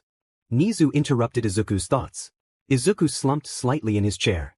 Anyway, you and Mr. Genji will be able to use the lab all week. I've arranged it so that all the engineering classes will be replaced with a surprise health course.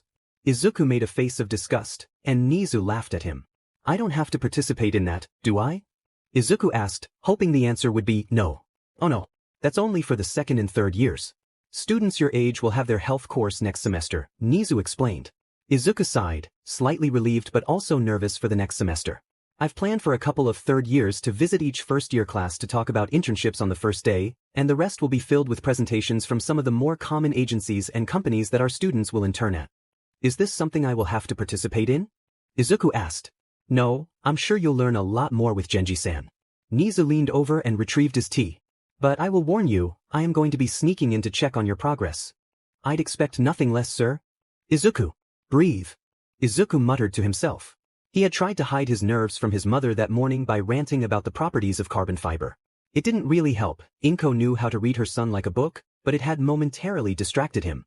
Now he was on his way to the lab to meet Shoyo Genji, an award-winning support engineer and a UA alumnus. As Izuku opened the door to the lab, he saw a man around the same height as Aizawa-sensei unpacking a bag of tools. He had his back to him, but he could see the teal color of the man's skin and his long blue hair tied back in a bun.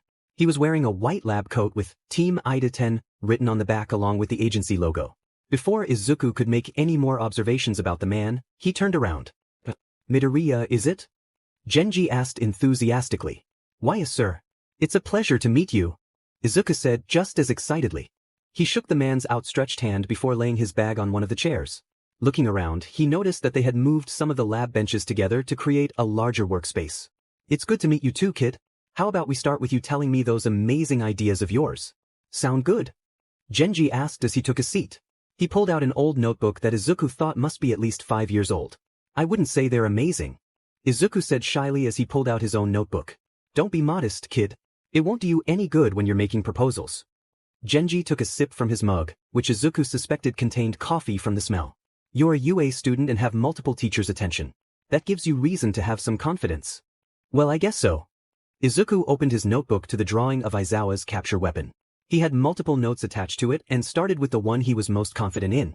My first idea was to add fire retardant to the inner layer of carbon fiber to reduce the risk of the weapon catching fire. I know Aizawa can just cancel the quirk of anyone with a fire quirk, but Shinso can't. I agree. Even though Shota should be able to do that, I remember a time he didn't, and I had to replace the weapon. Genji said, a small smile on his face.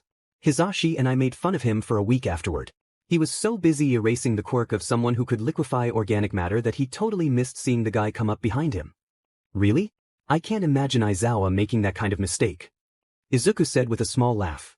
Oh, trust me, Shota wasn't always such a talented hero. It took him 6 years to master his capture weapon all by himself. I told him I could design something else for him, but he was too stubborn. Genji then pulled out his phone and handed it to Izuku, who took it. It was a picture of a young Shota Aizawa tangled up in his capture weapon with his quirk activated, glaring somewhere next to the camera. He's most likely glaring at Yamada-sensei. Anyway, we better get back on track. Genji said as Izuku handed him his phone back.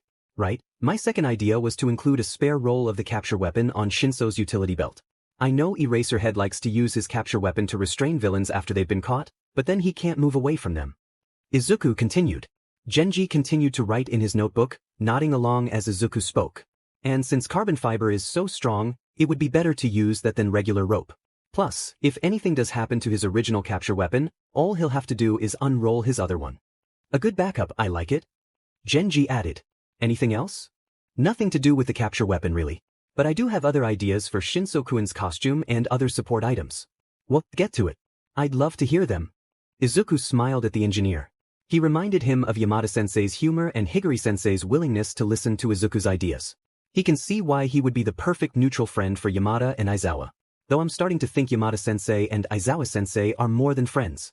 My friend Mei and I have designed a voice modifier. It will be able to take in sound waves and mimic them. This way, Shinso will be able to trick villains who already know his quirk into talking, Izuku said proudly. Out of all of his and Mei's collaborated ideas, this one was definitely the best. And by the impressed look on Genji-san's face, Izuku thought he agreed. That's impressive, kid. Is she the one who will be stopping by during the afternoons to join us? Genji asked. Yes, she is, Izuku replied with a nod. We've also designed him a pair of boots that combine my anti-gravity shoes and Mei's electromagnetic soles. With them, he'll be able to jump higher and have better footwork. Other than that, it's mostly just common support items he can keep in his utility belt. And you're a first year, right? Genji asked, looking at Izuku skeptically. Izuku couldn't help but smile widely. Yes sir, and so is Mei-chan, Izuku answered proudly. Man, kids coming even smarter now, huh? Genji said with a laugh. I can't say I was this smart when I got into UA. Sure, I was good in math and science, but other than that, I just liked making things explode.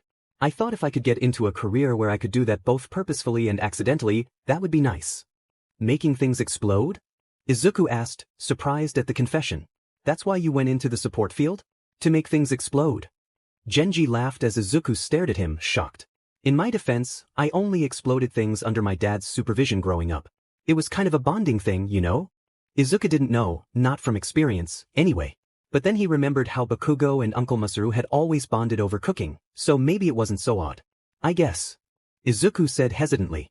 Anyway, would you like to see the costume design? Yes, please. Genji said excitedly. To Izuku, he looked like a puppy who had just been offered a treat. Izuku slid his notebook over with the design open. It was rather simple in Izuku's eyes, but he knew Shinso would appreciate simplicity. Mimicking Eraserhead's costume, it was a pair of black pants and a black long-sleeved shirt. There were 2 strips of dark purple on either side of the pant legs and the sleeves. The utility belt was also black but had the same dark purple on it. Izuku had designed the purple lines to randomly travel across the belt. The boots were the same purple with black laces and soles. Izuku also added a pair of black fingerless gloves and, of course, the capture weapon and voice modifier. You're pretty talented in the art department too, huh, kid? Man, when I started, it was just stick figures with word bubbles next to them, Genji said as he looked over the design. Why yeah, I really enjoy the costume design part. It's my main focus really. Genji nodded and looked over the design one more time before standing. Well, we only have a week, so let's get started. I've got the main supplies for the capture weapon, and I'm sure we can find some sort of fire retardant around here. If not, we can fix one up ourselves. Genji said as he walked over to a large case in the corner of the room. Izuku quickly went over to his locker and put on a pair of overalls before searching for a fire retardant in one of the cupboards. Once he found one he liked and that wouldn't affect any of the carbon fibers, he brought it over to Genji-san. Good choice, the man said as he took it. He then gave Izuku a pair of gloves and goggles before leading him through the process of weaving the fibers together. Genji had brought one of his own machines to help with the process, and Izuku fell in love with it instantly. It was a mixture of a sewing machine and a welding gun. Once Izuku got the hang of it and had done it long enough to be satisfied, Genji took over to let Izuku work on some of the other necessities. Looking over his notes, Izuku decided to start with the shoes since Mei had called dibs on the voice modifier. Walking over to one of the supply cabinets, Izuku grabbed a few electromagnetic plates to go into the soles as well as any other materials he needed to start. By the time lunch rolled around, Izuku was fairly confident in the 2 soles he had made, only shocking himself once. Genji had also made progress and had the first inner layer of carbon fiber finished and coated in fire retardant. Overall, it had been a very successful morning.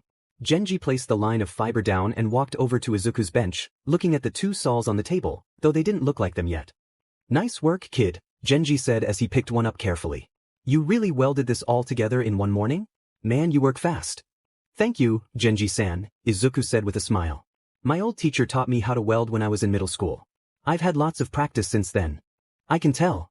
Genji looked like he was about to say something else, but the door to the lab suddenly flew open, and a vibrant cockatoo and a pygmy puff came rushing in. Sorry we're late, the 2 yelled as they approached the stunned support engineer and student. There was a bit of a line in the cafeteria. Mei started. But we brought your favorites. Present Mike finished. Izuku peered over at Genji-san to see a fond smile on the man's face as Present Mike offered him one of the trays he was carrying. Looking back over to Mei, he wore a similar smile as he saw the katsudon on the tray she offered him. We thought you two might be hungry working so hard on making your inventions together. Bad timing. Genji-san was just taking a sip of juice when Mei said that and spat it out in surprise, resulting in Present Mike and the 2 students sharing a laugh at the man's expression. Don't worry, Shoyo, that's Hatsume's way of saying inventions. Present Mike clarified. Genji visibly relaxed upon hearing this. Sorry Shota isn't here. I tried to convince him to come, but he was adamant that he had to have his noontime nap. I can't say I'm surprised, Genji said with a laugh. I still have my suspicions that he naps during classes too. Once lunch was over, Mei joined Izuku and Genji-san in their work. Izuku felt slightly embarrassed when she squealed about how excited she was to create inventions with them. The poor engineer turned a bright shade of red before backing away in surprise. His response to Izuku explaining that she meant babies as inventions was a relieved. Thank goodness, I don't want to get into trouble. Once that was settled, they were hard at work. Izuku began the testing process on the soles while Mei started working on the voice modifier. Genji took breaks from his work on the scarf to check on the 2 of them, likely due to a warning note from Higuri-senpai about Mei's tendency to have her projects go awry. By the end of the day, all of them were satisfied with the amount of work they'd accomplished. Izuku felt a bit disappointed that he didn't receive a visit from Gran Torino or Nedu, but he didn't let it bother him. It allowed him to finish more than he had planned, and that made him happy. The next day, Izuku was excited to see Nedu already waiting for him with Genji in the lab. It looked like Genji was explaining the basics of the capture weapon to Nedu. Izuku hurried to put on his overalls so he could join the conversation. Really, the metal alloy doesn't do much except keep the fabric strong. To cut something like this, you need a custom-made knife. Shoyuta has one, and I'll be making another with Midoriya tomorrow, Genji continued as Nedu examined what he had so far of the scarf. What are we making the knife out of? Izuku asked eagerly. Genji turned to him with a small smile. You're quite stealthy, aren't you? You'll see tomorrow. It's a surprise. Izuku's excitement didn't waver as he got to work. After a few quick tests and some adjustments to the soles, Izuku brought out a pair of combat boots he had asked Higuri-senpai to buy for him. Finding out Shinso's shoe size was easier than he expected since he only had to discreetly check Shinso's running shoes before they left one of their sessions with Aizawa. The boots were plain black, but Izuku planned on using some spray paint on them after the testing stage. He quickly got to work taking out the soles of the shoes, careful not to cause too much damage. Nedu stayed nearby, sipping a cup of tea and waiting until Izuku got the soles out to start asking questions. What do you have there? Nedu asked as he approached. Izuku couldn't hide his smile as he handed him the sketch he and Mei had put together. This is something Mei and I designed together. We decided to call them mobility boots. They are a mix of my anti-gravity shoes and Mei's electromagnetic soles. We're hoping it will help Shinso as an underground hero since he'll be doing a lot of parkour, Izuku stated excitedly as he went to grab some pieces of metal from one of the trunks. And I see you're also planning on adding steel toes. And you're adding some to the heel as well? Nizu observed. Izuku nodded as he retrieved the 4 pieces of metal he had cut last week. That way, his kicks won't need to be as strong to make a big impact on his opponents. Izuku brought the pieces over, and Nizu picked one up to inspect. Izuku took the first shoe, 2 pieces of metal, and some fabric over to the sewing machine. He knew his work wouldn't be perfect, but if he let Mei do the sewing he would probably end up with a best friend who had a piece of cloth stuck to her finger. It only took Izuku until lunch to finish the shoes. The sewing wasn't pretty, but it was all on the inside, and it did its job in keeping everything together. Now Izuku was just trying to figure out who could test them. He would test them himself, but he wanted someone who had never used similar shoes to tell him how they felt. Easy there, kid. If you keep thinking so hard, you might pop a brain cell or two, Genji laughed. Izuku smiled up at him and relaxed his expression as the engineer sat next to him. What's up? I need someone who wears a size 29 shoe to test the boots out. But I don't really know anyone, Izuku said uncertainly. He knew there had to be someone else in the school who wore size 29 shoes, but he didn't want to ask random people for their shoe size. I think Shota or Hisashi wear a size, I can't remember which one though. Let's go ask. Izuku stared at him in shock as he got up and left the room.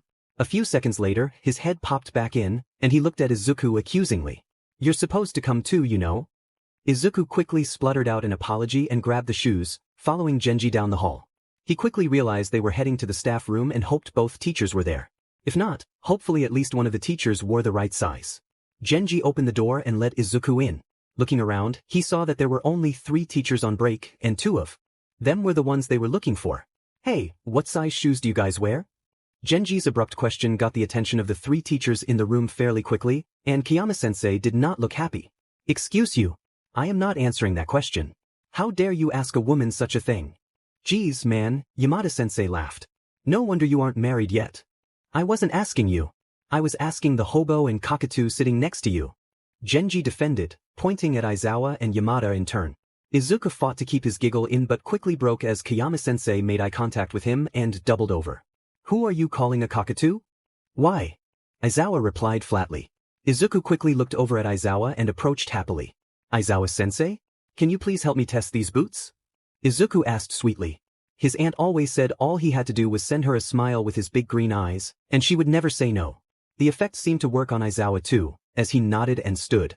Yamada, Genji, and Kiyama-sensei all opened their mouths in shock as he did so. Seriously, Shota? Genji exclaimed. You never helped me test my prototypes unless I bought you coffee for a month. And all this kid has to do is send you a smile, and you say yes. Auntie calls it the Midori effect. Izuku chimed in.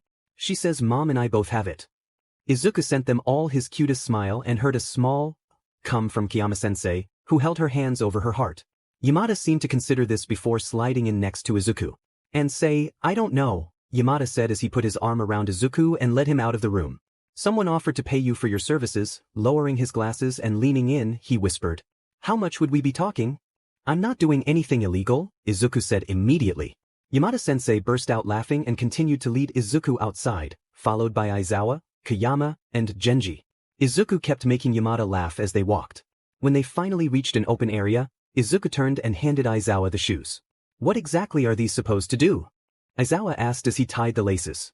Help with the wearer's footwork and overall mobility. If you don't mind going for a small jog around the fountain, it'll help the boots store some energy before the real tests.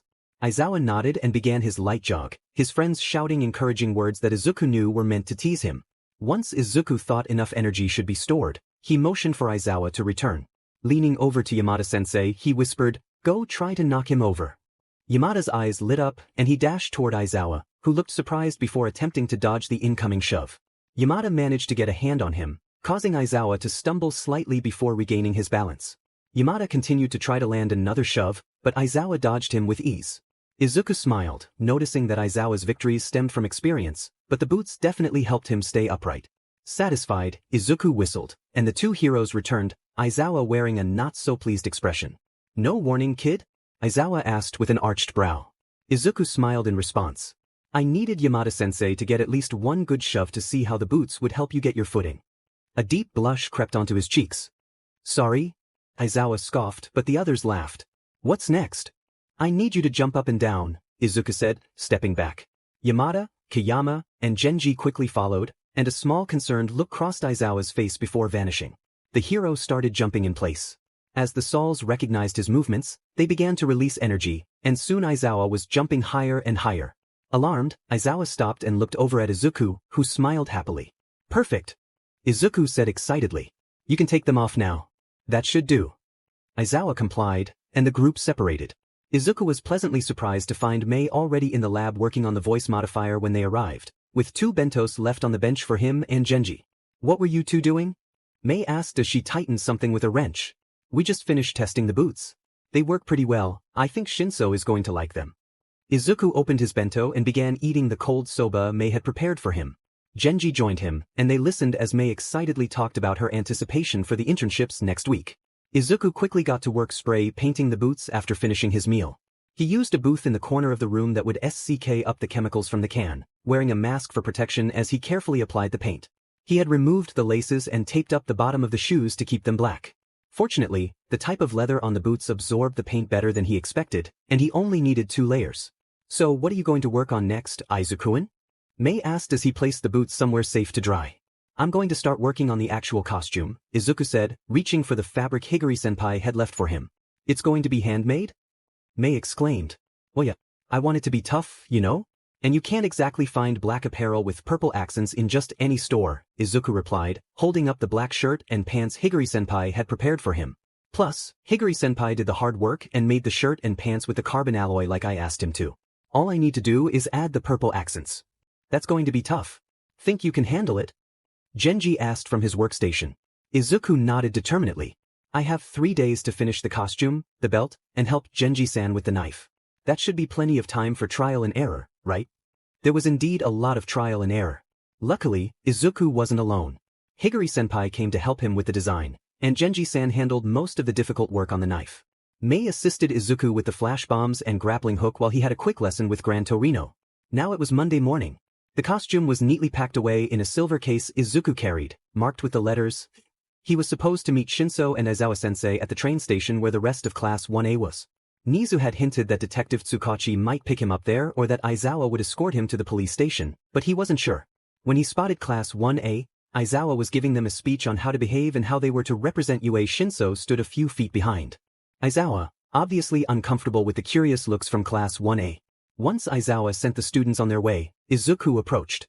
Shinso. Shinso turned at the sound of his name and gave Izuku an odd look as he approached. What are you doing here? Shinso asked. You forgot your hero costume, silly. Izuku exclaimed, holding the case out for Shinso to take. Shinso stared at the case, then at Izuku, and back at the case, confusion written all over his usually emotionless face. Izuku noticed Aizawa hiding a small smile in the corner of his eye and smiled even brighter. Hero costume? Shinso asked as he took the case from Izuku. Yeah, I thought since you'll be going into the hero course soon. Well, I thought it might help to have a costume. Mei-chan and I worked on it with the help of UA alumni, Izuku explained, staring at the floor between them. If you don't like it, or if there's anything you want to add, let us know. We'll be happy to help. Thank you. Tsukachi will be here in 5 minutes, Aizawa interrupted. In the meantime, we'll be heading out. Don't get into any trouble, got it? Izuku nodded and watched the two leave before finding a seat on a nearby bench. It didn't take long for Izuku to see the familiar detective round the corner. He immediately stood and made his way over to the detective, who welcomed him with a kind smile. Hello there, Midoriya, Tsukachi greeted him. I'm sure Nizu already told you, but this is my first time having an intern, so please forgive me if I'm not a good teacher. I'm sure you'll do great, sir, Izuku said excitedly. Tsukachi smiled even brighter, his hands out in front of him waving shyly. None of this sort of stuff. You're making me feel old. Tsukachi will work just fine, he said before leading Izuku to his car. I must warn you, I take on a lot of cases that I can't share with you. So this week may not be as exciting as you thought it would be. Nedu already warned me, Tsukachi. I'm still excited. I've been told you deal with a lot of cold cases. Do you think it would be possible for us to look at one if I do well throughout the first half of the week? Izuku knew the odds were low, but Nedu said it wouldn't hurt to ask, especially if he used the Midoriya effect. When Tsukachi looked over and made eye contact with Izuku, He felt reassured that he had made the right decision.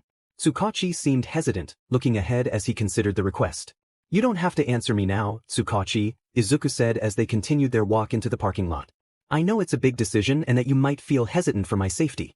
That's why I thought a cold case would be safer, you know? Yes, looking at a cold case would be safer. I'm just not sure I have one that would be at your level, Tsukachi said as he unlocked his car. It was plain and black, just as Izuku expected from the man. But I'm sure Nedu chose you for your quick thinking, so maybe we can give it a shot. Izuku smiled brightly at the detective before jumping into the car, feeling even more excited for the week. Pulling out his phone, he saw that Mei had texted him to say she had safely arrived at her internship. He quickly sent a response saying he was with the detective before turning off his phone. His mother always told him that when you travel with someone, you should give them a chance for conversation before going on your phone. So, what has Gran taught you so far? Tsukachi asked as he drove them toward the precinct. We started with what to do when you arrive at a scene. Recovery Girl taught me some first aid, and Gran gave me a couple of lessons on how to help someone who is feeling overwhelmed, Izuku said proudly. Gran has also taught me the basic steps for searching a crime scene and proper procedures. He's even given me a few practice cases to solve as homework. Izuku turned to the detective, an excited smile on his face. Those are my favorite, reading through what seems like random information and then pinpointing what's important and what can be looked at later. Tsukachi chuckled, a smile on his face as he listened to Izuku. Izuku began to worry that he was talking too much, but the look in Tsukachi's eye told him he was interested, so he continued discussing the last homework case Gran had given him. Here we are, kid. Let's head in. Izuku quickly grabbed his yellow backpack and entered through the back door behind Tsukachi. Many of the officers they passed were busy working on paperwork or interviewing people, but a few sent Izuku encouraging smiles before returning to their tasks. Tsukachi led Izuku to the back corner of the precinct where there was a line of rooms that Izuku assumed were offices. Opening the first door, Tsukachi entered first, with Izuku following. Hello Asahi, I hope we're not intruding. I thought I would introduce Midoriya to you first. Izuku looked past Tsukachi to see he was talking to a friendly woman seated at a messy desk. The woman had round glasses and messy brown hair with pens and pencils sticking out of it.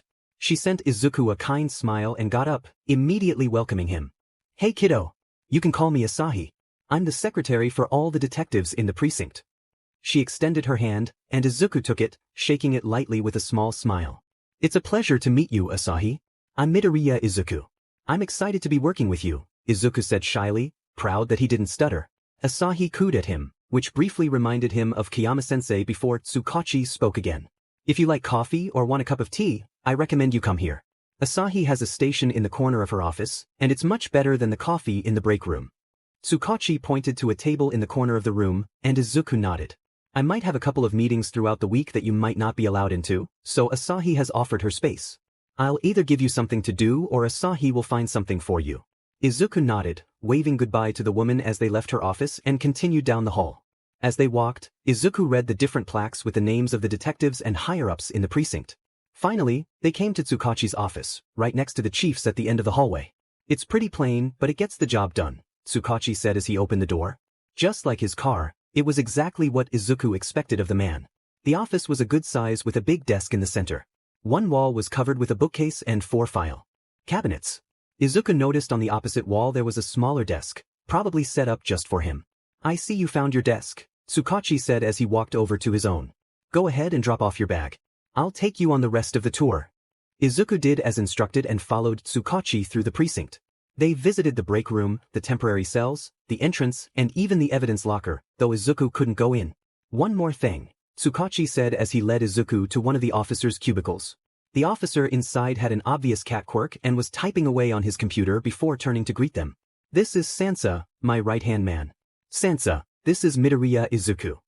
Hello Sansa, it's nice to meet you, Izuku said kindly as he shook Sansa's paw. Nice to see you awake, kid, Sansa said in return, making Izuku reel back in surprise and confusion. Sansa and Tsukachi chuckled before he explained. I was one of the responding officers at the USJ. I also visited with Tsukachi before you woke up. Oh right, Izuku said, a bright blush on his face. Quit scaring the kid, Sansa. I just got him, Tsukachi said as he led Izuku back in the direction of his office. Izuku waved to the officer bashfully as he followed the detective, subtly wondering how many people had seen him asleep in the hospital that he didn't know about. Once they returned to the office, Izuku immediately sat at his desk as Tsukachi motioned for him to do and turned to Tsukachi, waiting for orders. Tsukachi retrieved a pile of papers from one of the cabinets and laid them out in front of him. Izuku looked at them and realized they were witness statements regarding an incident that occurred yesterday. A 6-year-old boy's quirk manifested while he and his mother were out grocery shopping. It was a powerful emitter-type quirk that allowed the user to see the worst fears of anyone within an unknown range. Not only could he see these fears, but the individuals affected would experience them as if they were real. With so many people in the store, the boy couldn't control his quirk and ended up seeing the worst fears of more than 20 people before his mother was able to help him. Many of the victims of the incident experienced panic attacks or fell into a state of shock afterward. And the poor boy. I think by the look on your face you know what these are about, Tsukachi stated as he moved to his own desk. Nedu told me about your analysis, so I thought this would be a good start for you. I need you to read through the witness statements, file them in a folder with the date of the incident under the name Sakai 052. I would also appreciate it if you could come up with your own opinion on how to help the kid control his quirk. Izuku beamed at the last sentence. He had heard some reporters suggesting that the quirk was villainous, similar to Shinso's, and it angered him. If he could help the boy control it and get him the right mental support before things became overwhelming, it would be a definite win. Izuku quickly got to work reading through the witness statements. Some were from the victims themselves, describing what it was like to live through their worst nightmares before returning to the store.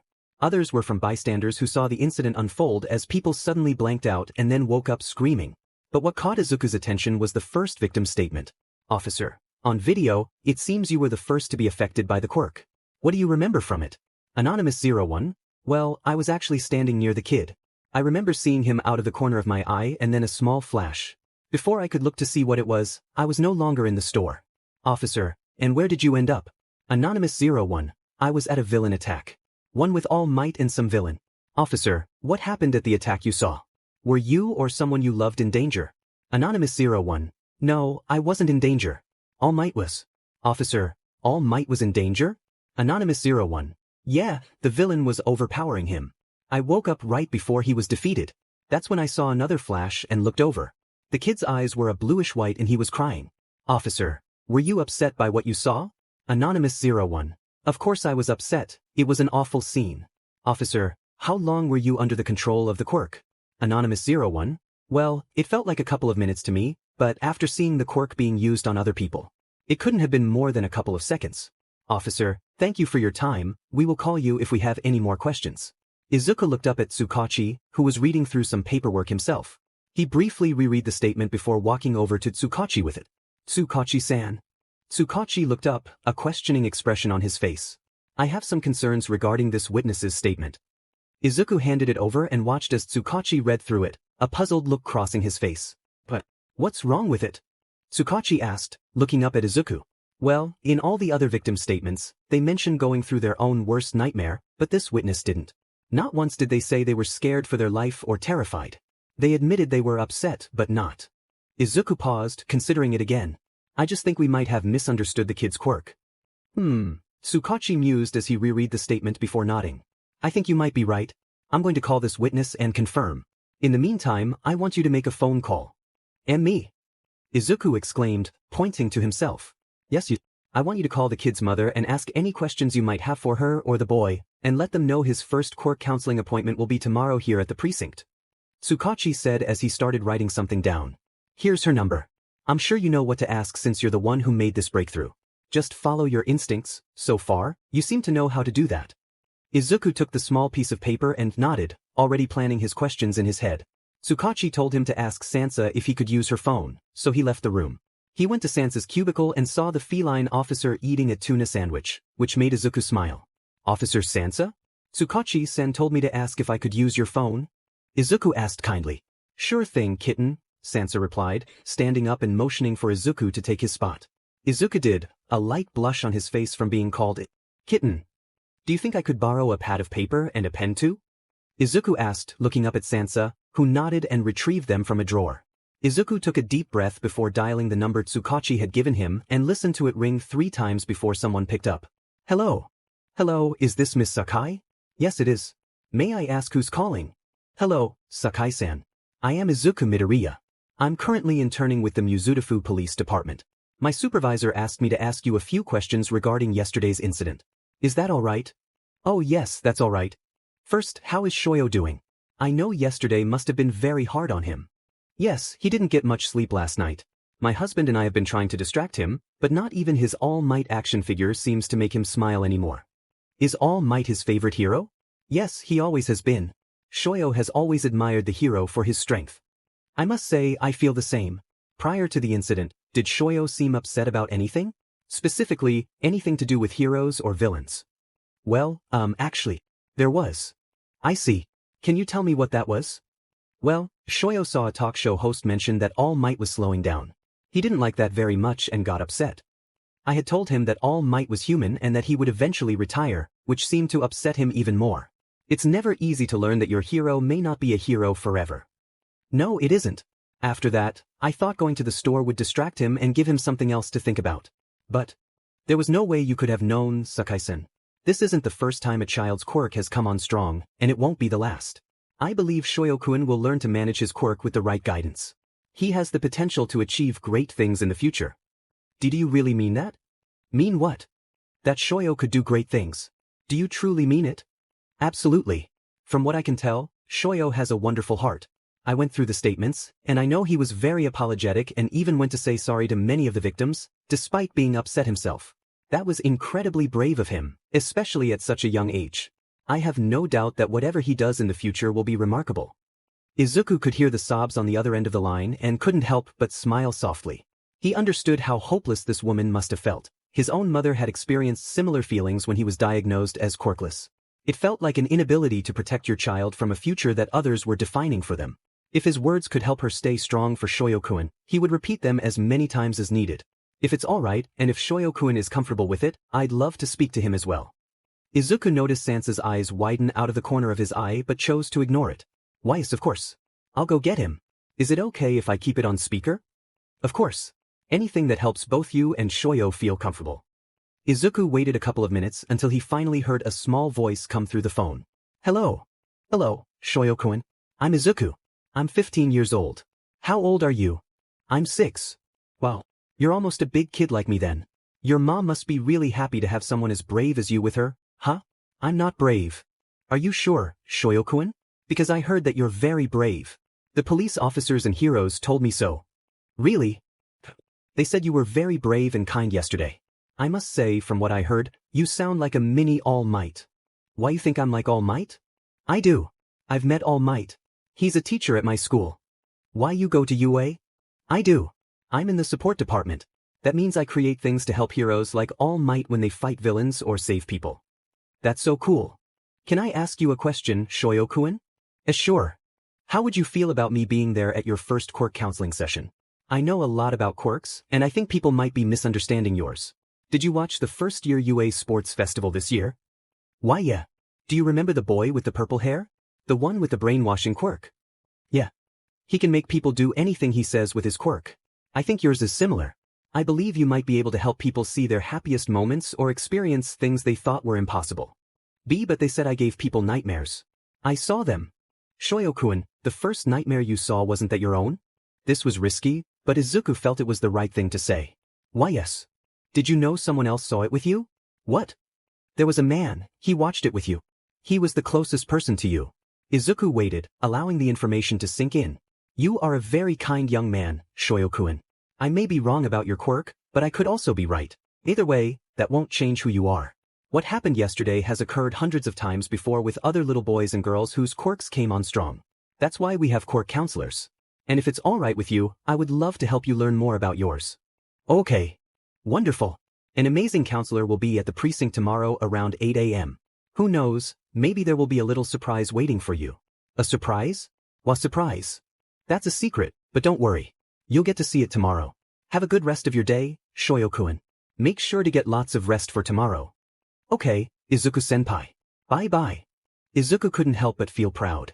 Tsukachi confirmed with the witness that it wasn't their own nightmare they had seen, and with Shoyo-kun's admission, it supported Izuku's theory. Shoyo's quirk forced other people to experience whatever events he was thinking about. Izuku speculated that Shoyo-kun was thinking about his own worst nightmare when his quirk activated, causing the other man to experience it alongside him. After that, Shoyo-kun couldn't stop thinking about negative things or nightmares themselves, which triggered his quirk in more people, making them relive their own fears. Tsukachi agreed that Izuku's theory was highly plausible and liked the idea of Izuku sitting in on the counselor's meeting. For the rest of the day, Izuku assisted Tsukachi with paperwork. Whenever he thought of something related to Shoyo-kun's quirk, He would jot it down before continuing with his tasks. Izuku was finally sent home at 5 o'clock, now fully understanding why all pro heroes dislike paperwork. Once he entered the apartment, he was greeted by the wonderful aroma of his mother's cooking. He walked over to the kitchen table, gracefully sliding into his seat and giving his mother a warm smile. Inko returned the smile as she set his plate in front of him, and they began to eat. They talked about Izuku's day first, with him sharing the details of his phone conversation and how he planned to help the boy with his quirk. After he finished, he listened to his mother talk about a patient she had who reminded her of their neighbor. Once they were done, Izuku went about his usual chores before heading to his room. There was one thing he needed to do before going to bed. Ring ring. Young Midoriya. How can I help you? Hello All Might. Sorry if I'm interrupting something. No worries my boy. I was just watching an old American movie. What can I do for you? Well, I was actually wondering if you could stop by the precinct tomorrow? Oh. Yeah, you see, I was helping Tsukachi-san with a case. There's this little boy whose quirk came on suddenly. It's an emitter-type quirk, and it forced him to experience his worst nightmare. It ended up affecting other people too, and he saw their nightmares as well. It's safe to say the boy is terrified of his quirk. Oh my. Anyway, I have a theory that there is more to his quirk, so I'm sitting in on his counseling session tomorrow, but that's not why I'm asking you to come. You see, his nightmare was actually about you. About me? Yes, you're his favorite hero, and he saw on a talk show that there were rumors of you retiring. I know that those rumors are somewhat true, but I really want to cheer Shoyo-kun up a little. Give him something good to distract him, you know? I would be happy to join you. When should I be there? Well, I'll be at the precinct around 7:30. Wonderful. I'll meet you there. When Izuku looked down at his phone, he realized All Might had ended the call. A small smile came to Izuku's face as he returned to the living room to spend the rest of the evening with his mom. All Might, or Yagi, arrived at the precinct right on time to walk in with Izuku. The secretaries greeted them both as they made their way to Tsukachi's office. Izuku hesitated at Asahi's door and told Yagi to go on without him. Knocking on the door 3 times, Izuku heard a small, "Come in," before he opened the door. Hey there kiddo. What can I do for you? Asahi asked kindly as she gathered some papers on her desk. Would you happen to have any hot chocolate here? There's a kid coming to the precinct, and I thought it might be a nice treat. Izuku asked shyly, his hand rubbing against the back of his head as he looked around the office. You are just the cutest thing, you know that? Asahi said as she made her way to her tea collection. You're in luck, I have some here. Is it the Sakai kid? I can bring it over before his counseling session starts if you'd like. Really? That would be perfect. Thank you, Asahi-san. Don't worry about it. I know Tsukachi would like his regular coffee, and the counselor's favorite tea is chai. What about you? Asahi asked as she looked up. Any requests? Oh, I'll just have some hot chocolate too. Izuku said before remembering something. Oh, and can you bring an extra cup of chai for Ms. Sakai and a cup of ginger tea for Yagi-san? Oh, Yagi's here too? Wait, how did you know ginger tea was Yagi's favorite? Asahi said with an amused look on her face. She was gathering the different cups and tea bags she needed while Izuku blushed a bright red and rushed to explain. Oh, well, you see, I have private lessons with the UA principal. And you see, he and Yagi-san are really close. And, well, he kind of mentioned to me once that ginger tea was Yagi-san's favorite. I'm not really sure why that information stuck, but it did. And I thought since he had to get up so early because I asked him to, that he would like some. Slow it down, kid. Asahi laughed as she walked over to Izuku and placed her hand on his head as she continued to giggle. Too cute, you're just too cute. Let me handle the tea and hot chocolate. You should probably head over to Tsukachi's office before he comes looking for you. Alright, thank you, Tsuhi-san. Izuku bowed before exiting the room and making his way to Tsukachi's office. After knocking on the door and receiving an invitation in, he opened it and placed his bag by his temporary desk. Morning, Midoriya. Tsukachi greeted him. He gestured to the woman seated across from him. This is Sano-san. She will be Sakai-kun's court counselor. The woman stood from her seat and extended her hand for Izuku to shake, which he immediately did. Hello, Midoriya-kun, you can call me Sano. The woman said kindly. Tsukachi said you had some thoughts about Shoyo-kun's quirk that I may need to know about? Oh, I have a theory that it's not just nightmares he can make people go through, but anything he or the viewer can imagine. Izuku said shyly. At this point he was really hoping he was right, or this would be very embarrassing. Interesting, how do you think it works? Sano asked as she brought out her pen and notebook and began taking notes. So far, I know he doesn't need to be in direct contact with the person. He doesn't need to see them either. I think that there is some sort of telepathic connection that links him to people, but he probably doesn't know much about it. Izuku started as he took his seat. His father does have a telepathy quirk, so that would make sense. Sano commented. Izuku felt a rush of pride in his chest at that. His eyes also glow a bluish-white color when his quirk is in use. That's probably because he is viewing whatever the other person is seeing. Izuku said as he watched Sano's hand move quickly. He kind of reminded him of his own note-taking. Other than that, it's just my theories and not facts. Well, your theory does make sense. Like I said, his father has a telepathy quirk. But his grandma on his mother's side has an emotion-based quirk that allows her to make anyone she is in contact with feel a certain emotion. Sano said as she looked up from her notes. A mix of these quirks could create a quirk like the one you described, but we'll just have to wait and see. Today we'll be focusing on helping Shoyo feel comfortable with the idea of his quirk. If we succeed today, we can also start encouraging him to reach out to his quirk. Does that sound alright? Sounds perfect. We should probably head to. They should be arriving any minute. Tsukachi said as he stood and led them to the conference room they'd be using. As they walked, Izuku briefly wondered where All Might was before dismissing the thought. He probably saw Sano in Tsukachi's office and decided to wait elsewhere. They had just gotten comfortable in their seats when one of the secretaries arrived with the Sakais following behind her. Shoyo was bouncing on the ball of his feet as he came into the room. The second he saw Izuku, his face seemed to brighten, and he rushed over to him. Izuku-senpai. Mama and I rewatched the sports festival. You're so cool. Shoyo exclaimed loudly. Izuku's mouth fell open at the young boy's praise, an immediate blush creeping up his face as he tried not to freak out. Ah, thank you, Shoyo-kun. How was last night? Did you get a good night's sleep? Izuku asked. Shoyo nodded, taking the seat next to Izuku and facing him. I slept all night. No nightmares. Shoyo said very proudly. Izuku beamed down at the boy. Good job, Shoyo-kun. I'm proud of you. The boy's face lit up with a blush at the praise, but his smile remained bright. I've got hot chocolate. Asahi-san announced as she entered the room. Shoyo's expression brightened even more as he turned to the doorway. Izuku-senpai, is this my surprise? Thank you so much. Shoyo exclaimed excitedly as he took the hot chocolate from Asahi's hands.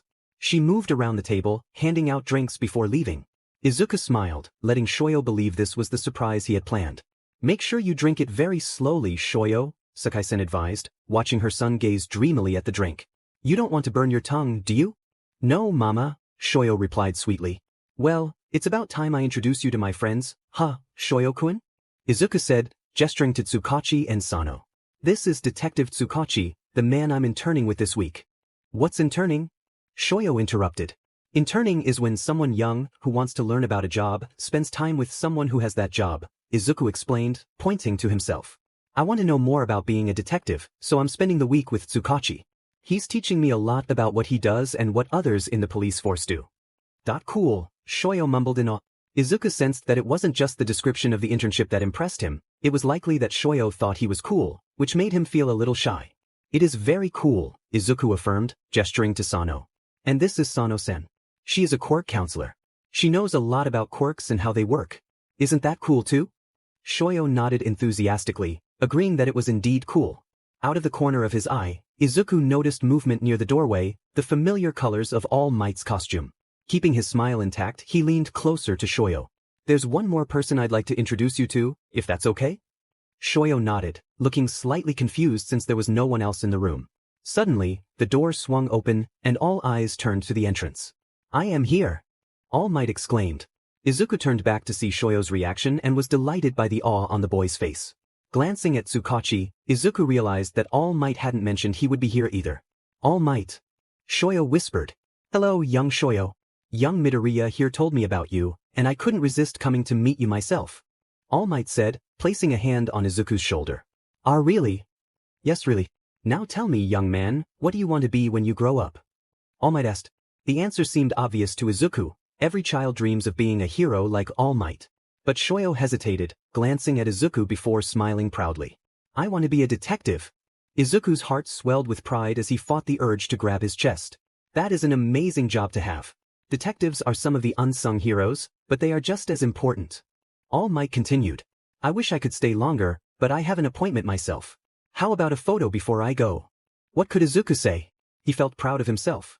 He watched Shoyo leap from his chair as his mother retrieved her phone to take a photo of her son with his hero. A rush of warmth filled his chest when Shoyo ran to him and pulled him into the picture as well. Once everyone was settled back in their seats and All Might had departed, Sano-san took over the conversation. Now, Shoyo-kun, I know what happened the other day was very surprising and scary, But I want to reassure you that I'm going to do my very best to help you understand and control your quirk, okay? Sano said gently. Shoyo nodded, holding his mother's hand tightly. First, have you tried using your quirk at all? Shoyo shook his head. And are you willing to try?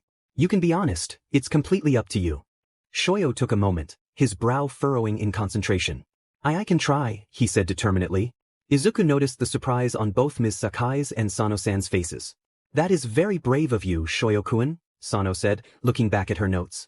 Usually, kids don't feel comfortable in the first session. Izuku-senpai said that my quirk doesn't make me bad. And he said my quirk might do good. But Mama said I have to do this first to find out. And I want to find out. Shoyo exclaimed. Well, if you are comfortable, Midoriya-kun had an idea that I'm very interested in. After your quirk manifested, did you start feeling anything unusual around you? Like a string or a presence in your mind? Sometimes when I think about my quirk, there's I don't know how to explain it. That's okay, quirks can be very difficult to describe, Sano encouraged. Is it like a feeling? Or a thought? Izuku suggested when he saw Shoyo's frustrated expression. Try to think about your quirk now and say what comes to mind. Shoyo closed his eyes tightly and sat in silence for a moment. It's like a string, but there are more than one. And they are all different, Shoyo stated. Izuku smiled. What makes them different? Sano asked. Well, one is a lot smaller than the others. And one is warmer. Oh, and that one is shorter too. How many do you feel? If you could guess. Sano asked. There's a lot. I don't think I can count that high. That's okay, Sano said, glancing at Izuku with a hint of pride in her eyes. It sounds like Midoriya-kun might be right. He thinks that your quirk creates a small connection between your mind and the minds of those around you. Isn't that cool? Opened his eyes and smiled brightly at his mother. Like Papa. Shoyo declared proudly. His mother smiled back, giving him a gentle pat on the head. And you said you can only feel it when you think of using your quirk, right, Shoyo-kun? Izuku asked from his seat. Shoyo nodded. Then you might have better control of your quirk than we thought. The pure joy and awe on the boy's face made Izuku's heart swell. It's been, 10 minutes? And I already know I'd do anything to keep this boy smiling. Midoriya-kun is right, Sano agreed. This is already a big step in the right direction. She continued making a few more notes before looking at Detective Tsukachi and Sakai-san in turn. I believe young Shoyo will only need a minimum of 5 appointments. This may change as things go on, but just from our conversation today, I can tell Shoyo will be just fine. As Sano-san, Tsukachi, and Shoyo's mother began discussing the next appointment, Izuku turned to Shoyo. I'm really proud of you, Shoyo-kun, Izuku said with a kind smile. I knew they weren't lying when they said you were brave. Thank you, Izuku-senpai. Shoyo responded, giving his own toothy grin. You're really cool. And smart. I hope I can become just as smart as you when I grow up. Izuku sat in shock before quickly reining himself back in. He placed his hand on the boy's head, ruffling his hair just like his auntie does when she's proud. The adults finished their conversation, and Izuku led the Sakais to the exit, Shoyo grasping both Izuku's and his mother's hands the whole way. Thank you so much for your help, Midoriya-kun, Sakai-san said while she helped her son zip up his jacket. No need to thank me, ma'am. I'm just glad I could help, Izuku said, a small blush on his cheeks. He leaned down to the boy's level before saying, if you ever need to find me, just tell Tsukachi-san, and I'll give your mom a call, okay? The boy nodded before following his mom outside. Izuku-senpai. Bye-bye. Bye-bye. Izuku called back. He heard someone snicker behind him and a small comment of, cute, as he made his way back toward Tsukachi's office. When he made it, he knocked before entering so that the adults knew he was there. Yagi was sitting in the chair in front of Tsukachi's desk, and the two men nodded as Izuku entered. You did really well, kid, Tsukachi said as Izuku took a seat at his temporary desk. Not only was your analysis spot on, but you were also able to make that kid feel so much better about his quirk. I'm really impressed. It really wasn't much, Izuku said shyly, organizing the rest of the witness statements from the case before putting them in their new folder. I don't know, young Midoriya, Yagi said, his hand on his chin. I don't know who the kid was more excited about getting a photo with, me or you? Izuku's blush returned more fiercely than before at the thought. Tsukachi laughed at his red face, muttering something about strawberries before handing Izuku another file to go over. Izuku spent the rest of the morning reading over the witness statements of a minor robbery before filing them. All Might stayed for a while before saying he'd return later for a meeting with Tsukachi and a few others. Asahi ended up bringing a box of pizza in for the two of them, which Izuku thanked her profusely for. She laughed at him and called him too cute before leaving them to eat. Once their lunch break was over, Tsukachi gave Izuku more files to review while the detective continued his own work. It wasn't fun, but Izuku didn't mind it either. He was able to point out a few things he found odd to the detective, who listened and even asked him to make sticky notes for him when he reviewed the case later. Izuku gladly did so, placing a few sticky notes in each file he organized. Looks like it's time for my meeting. You can bring that case to Asahi's office, or you can just hang out, Tsukachi said as he stood with a bundle of papers. You've gone through a lot more than I thought you would, so I don't mind you taking a break. It's okay, I don't mind, Izuku said as he gathered the statements in his arms. He made his way to Asahi's office, knocking politely before entering. Asahi was at her desk and gestured happily at the chair across from her. Come take a seat, kid, she said kindly. Izuku did so and placed the statements in front of him, making sure they took up as little space as possible. The two worked quietly, both occupied with their own tasks until Izuku realized he had finished reading through all the statements. He organized them as slowly as he could before placing the file on the desk and looking around. Asahi, of course, noticed the lost look on the boy's face and giggled, closing the tab on her computer and leaning back in her chair. So, why are you interning here, kiddo? Tsukachi said you're in the support course, Asahi asked. Oh, I want to be both a support engineer and a quirk analyst. So, having some knowledge about investigations could help me perform better in the future, Izuku responded. I had an internship at a support company during middle school, so I have a good idea of how the support industry works. And I don't really want to go to university, so Nizu said that I could learn everything I needed at UA. And I'm saying too much. I'll stop now. Sorry. You are not saying too much, kid, Asahi assured him with a kind smile. That's really neat how you want to work two jobs like that. I don't think I could ever do it. I'm sure you could, Asahi-san. I've only known you for a day, but I can already tell that you're a really hard worker, and you get along with people easily too.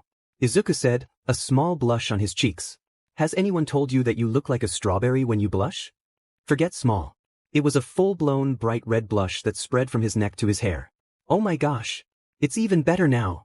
Asahi giggled in her seat, and Izuku desperately thought of a way to shift the attention off of him. So what made you want to work in the police department? If you don't mind me asking, Izuku asked, trying to tame his blush. My uncle Daichi was a police officer here, Asahi responded fondly. I didn't know what I wanted to do, and I knew university wasn't for me, so he got me a job here. He recently retired and moved back to his hometown last year. That's really nice of him, Izuku commented. Asahi nodded, and she was about to say something else when there was a knock on the door. Tsukachi walked into the room, a tired look on his face. Look screams, coffee, Asahi commented as she made her way to the corner of the room. Izuku saw a thankful look cross Tsukachi's face before he turned to Izuku. You did well today, kid. You can head home now so you can have dinner with your mom. Here, I'll take that file.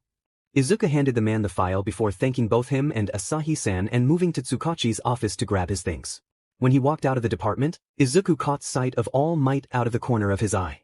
He looked over and saw him end a phone call before looking up and seeing Izuku standing there. Immediately, a smile appeared on the man's face, mirroring Izuku's own expression. Yagi-san, did the meeting go well? Izuku asked as the man approached him. It went as expected, nothing too interesting happened though, All Might replied. On your way home? Izuku nodded. Need a lift? Oh, that's okay, sir, Izuku responded. All Might shook his head and said, nonsense, I don't mind. Izuku relented and followed the hero to his car, a very nice and expensive maroon Bentley Continental. Throughout the ride, Izuku chatted with All Might about various topics, including school, his internship, and All Might's amusing stories about his former teacher. So he hasn't hit you with his cane? All Might exclaimed in disbelief. Even when you get a question wrong? Well, I haven't necessarily gotten one wrong. I mean, not one that I should know. Izuku quickly corrected himself. The ones I've gotten wrong were ones he didn't expect me to know yet. I really hope I don't end up getting one wrong in the future, though. Hopefully he'll keep his cane hitting to me, All Might said, reaching over to ruffle Izuku's hair. Izuku froze at the contact but then leaned into it happily. We need to keep that smart brain of yours protected. Your mother truly is an amazing woman for raising you so well. It was then that All Might turned down Izuku Street. At the mention of his mother, Izuku couldn't help but remember how well she, All Might, and Mr. Shield had gotten along. His mother had little time for herself after his father left, with Aunt Mitsuki and her co-workers being the only ones she spoke of. Then an idea struck Izuku. As All Might parked in the lot next to his building, Izuku turned and flashed his most innocent smile at the #1 hero. Would you like to join my mother and me for dinner? All Might's POV. Toshinori sat in shock as he stared at the boy in front of him. When was the last time he had been invited to a family dinner? Other than by Dave, it had probably been at least 6 years since Night Eye had invited him before their falling out. He was about to say, yes, when a look of realization crossed the boy's face. Your small form. Oh my gosh, I'm so sorry Asen, Midoriya rushed to say. Toshinori tried to stop him, but the boy continued, I should have realized, of course you want your secret to be kept. Though I know for certain my mother would never utter a word about it, I completely understand if you say no. Who am I kidding? You're the #1 hero, of course, you have better things to do than, young Midoriya. Toshinori called out, grabbing the boy's attention.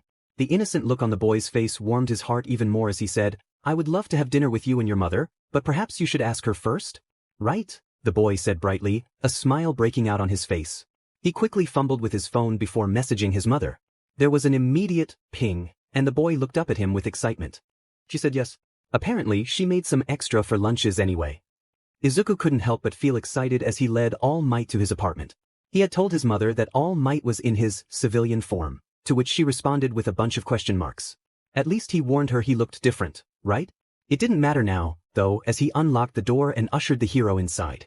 A small gasp escaped his mother as she saw what Izuku had meant, and she quickly apologized. I'm so sorry, All Might. I just wasn't expecting you to look this different, she said, taking his coat and placing it on the hook. There are some guest shoes here that you can use. Would you like some tea? I would love some, and please, call me Toshinori. Izuku faltered as he heard All Might ask his mother to use his first name. Well, then you can call me Inko, his mother said sweetly as the two of them headed toward the kitchen. Izuku stood there in shock before following them. He noticed the smile that appeared on his hero's face when he saw Izuku's All Might-themed sign on his bedroom door. You have a lovely home, Toshinori said as he sat at the kitchen island, Izuku sitting next to him. Thank you, Inko said as she started setting up the kettle. I made yakitori, I hope you like it. I do, I actually haven't had it in a long time, Toshinori replied before turning to Izuku. You should be very proud of your son, he helped a young boy today at his internship. His mother quickly turned, a happy look on her face. It went well? Izuku nodded. Shoyokun already feels more comfortable about his quirk. He was even willing to experiment a little. Izuku said happily, thinking of the bright smile on the boy's face. Oh, that's wonderful! Inko exclaimed before turning to open the oven and retrieve the already finished dinner. Why don't you set the table and I'll bring over the food? Izuku did as his mother asked, refusing to let Toshinori help him and instead leading the man to his seat before finishing his work. His mother quickly joined them and they dug in, engaging in conversation. They talked about the shields, Toshinori's position at the school, Izuku's internship, and his mother's shift at the hospital. After dinner, Inko was quick to take the dishes, telling the boys to take a seat in the living room while she finished up and got some cookies out for dessert. As he settled on the couch, Izuku noticed Toshinori's tie. It was perfect, unlike his own bulky one. Toshinori seemed to notice his staring and looked down. That's when Izuku remembered something. Why don't you ask a teacher? Yagi-san, can you teach me how to tie a tie? Izuku asked, looking up at the #1 hero with a hopeful expression. He saw his mother turn to look at them but kept his eyes on his hero. Oh, I don't know how good I'll be at teaching you, but I sure will try, Toshinori replied. He began untying his tie, and Izuku quickly followed suit, untying his. They spent the next 10 minutes going over the steps together. His mother joined them with a plate of cookies for them to enjoy. Izuku was finally able to tie a tie that looked just right. It wasn't as professional as Yagi's work, but it was still quite good. His mother turned on a random movie about a girl with a telepathic quirk who was being held captive by a group of villains. Throughout the film, she used her quirk to provide a police officer with updates about what was happening inside, including details about the villains' quirks and possible names based on what she overheard. By the end of the movie, his mother was in tears when the officer got injured while trying to save the girl. Izuku thought it was pretty obvious that the two characters would end up falling for each other, but he kept that to himself. His mother quickly wiped her tears when she remembered they had a guest, but to their surprise, Yagi also had a tear rolling down his cheek. Oh sorry. These kinds of movies always get to me somehow, Yagi said as Izuku passed both of them a box of tissues. Oh no, I feel the same way. I don't know what it is about chivalry, Inko said as she took the empty plate back to the kitchen. Well, thank you so much for dinner, but I should get home, Yagi said as he stood up from the couch. Izuku and his mother walked him to the door, and to their surprise, Yagi hugged them both goodbye. Once their guest had left, both Midoriyas decided to get ready for bed. Izuku changed and quickly checked his phone. That's when he saw the alarming news. Pro-hero Ingenium and his brother attacked by hero killer, status unknown, hero killer still at large. Ida. To say he didn't sleep well would be an understatement. After seeing the news, Izuku messaged Uraraka and Mei, as well as his international friends. He wasn't sure why he felt the need to share the news, but their responses helped him feel more at ease. Eventually, he was able to sleep after receiving a message from Ida, saying that he and his brother were both in the hospital but would recover. He suspected his lack of sleep showed when he saw his mother's reaction in the morning. Are you sure you're okay? You look exhausted, Inko said as she handed Izuku his backpack. Gee, thanks mom. Good to know I look awful, Izuku joked, trying to ease her worries. She swatted at his arm, but a small smile appeared on her face. Does my tie look good at least? Yes, you look very professional, Inko said as she adjusted his tie a little. It was so nice of Toshinori to teach you. We should invite him over again as a thank you, don't you think? Definitely. Izuku smiled before leaving the apartment and saying goodbye to his mother. When he arrived at the police department, he saw Detective Tsukachi waiting for him at the entrance. Sansa was by his side, and they both looked ready to leave. Ah, Midoriya, I'm assuming you've seen the news about Ingenium? Tsukachi asked as he approached them. Izuku nodded.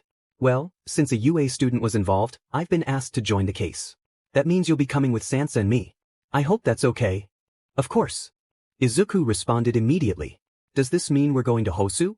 It does, Tsukachi said as he led them to his car. I spoke to Nizu this morning, and he's fairly confident in your abilities. Tsukachi continued, looking at Izuku. As am I. On the way to Hosu, I'm going to need you to sign a few forms about keeping everything you learn confidential. But I think having some fresh young eyes could really help the investigation. This is a big deal, kid, Sansa said from the other side of him. The chief in Hosu even signed off on you joining. I don't know what Nizu told him, but you'll be the youngest intern at a police department to assist in the investigation of a serial killer. Izuku's nerves began to build until he felt an arm on his shoulder.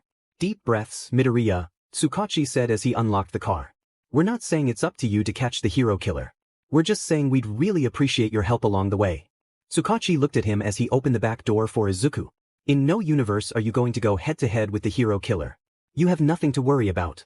For the first part of the trip, Izuku focused on the forms and filled them out. They were straightforward, just don't disclose anything outside of the case that the public didn't already know. He did find out that he wasn't supposed to mention being on the case until the end of his internship. That part bothered him a bit, but his mother was already aware that Izuku was heading to Hosu with Tsukachi for the rest of the week. While she wasn't exactly thrilled, she did say she would pack a bag of clothes for an officer to pick up for him. When they arrived in Hosu, they immediately stopped at the hospital where Ida and his older brother were being treated. Izuku couldn't help but tug on his sleeves as he waited for the chief of police to arrive. When he finally did, Tsukachi introduced him to Izuku.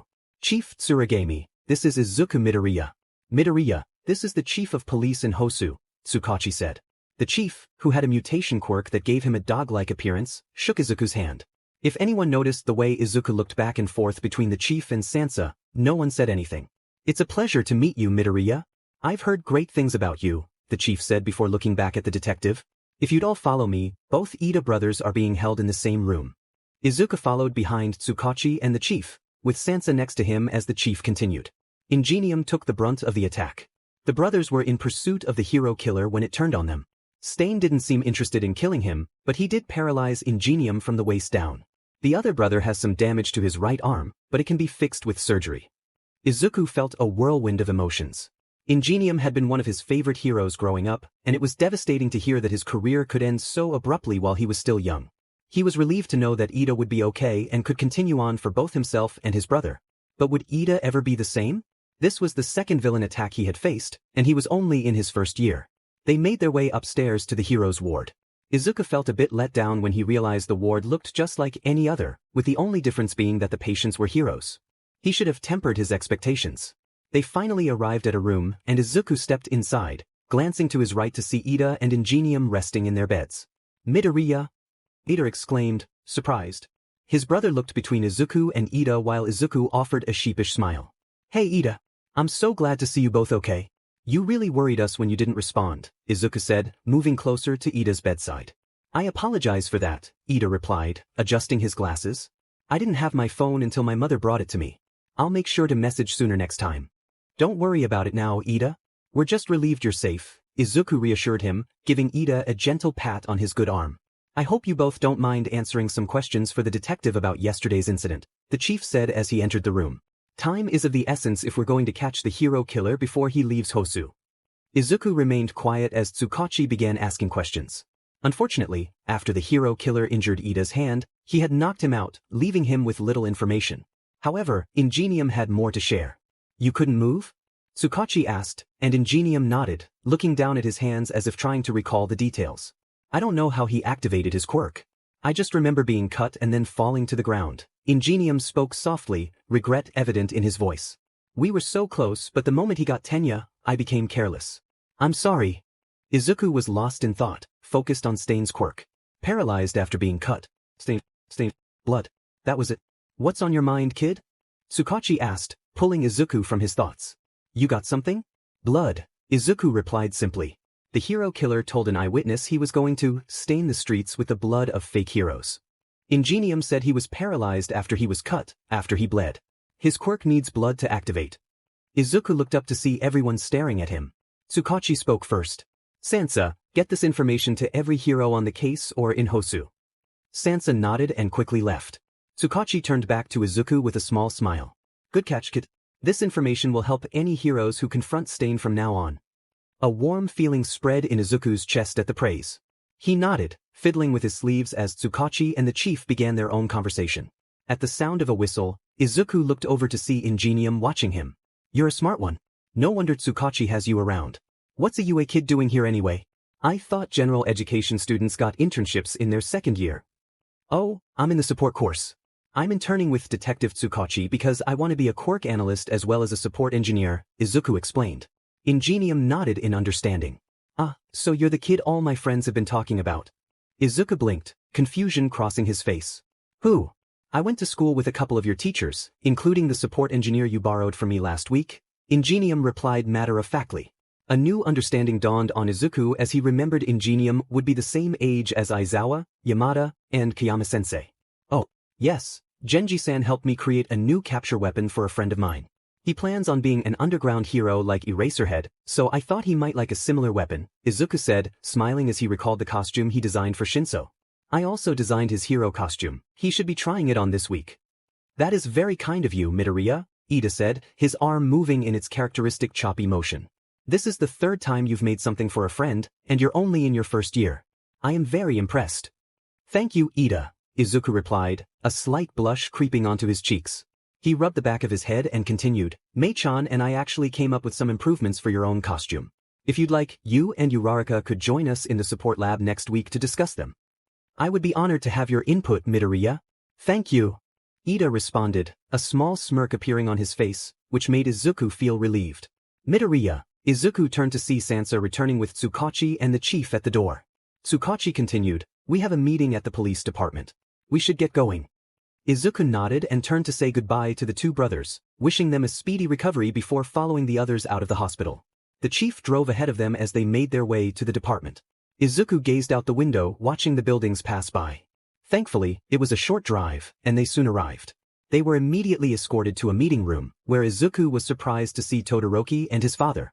Todoroki, Izuku greeted as he approached the boy. He noticed the look of fury on Endeavor's face upon seeing him. I wasn't expecting to see anyone else my age here. Hello, Midoriya, Todoroki replied in his usual tone. I wasn't expecting to see you either. What are you doing here? I'm interning with Detective Tsukachi, Izuku explained, gesturing to the detective who was shaking hands with the pro-hero manual. Are you interning with your father? Unfortunately, yes, Todoroki replied, and Endeavor's flames flared up at his words. Watch your mouth, Endeavor warned. Todoroki shrugged as a woman announced the meeting was about to start. Izuku quickly took his seat next to Tsukachi, pleased when Todoroki sat beside him. Now that everyone is here, we have some new information regarding the hero killer's quirk, the woman said as she settled at the end of the table. She looked at Tsukachi before noticing Izuku.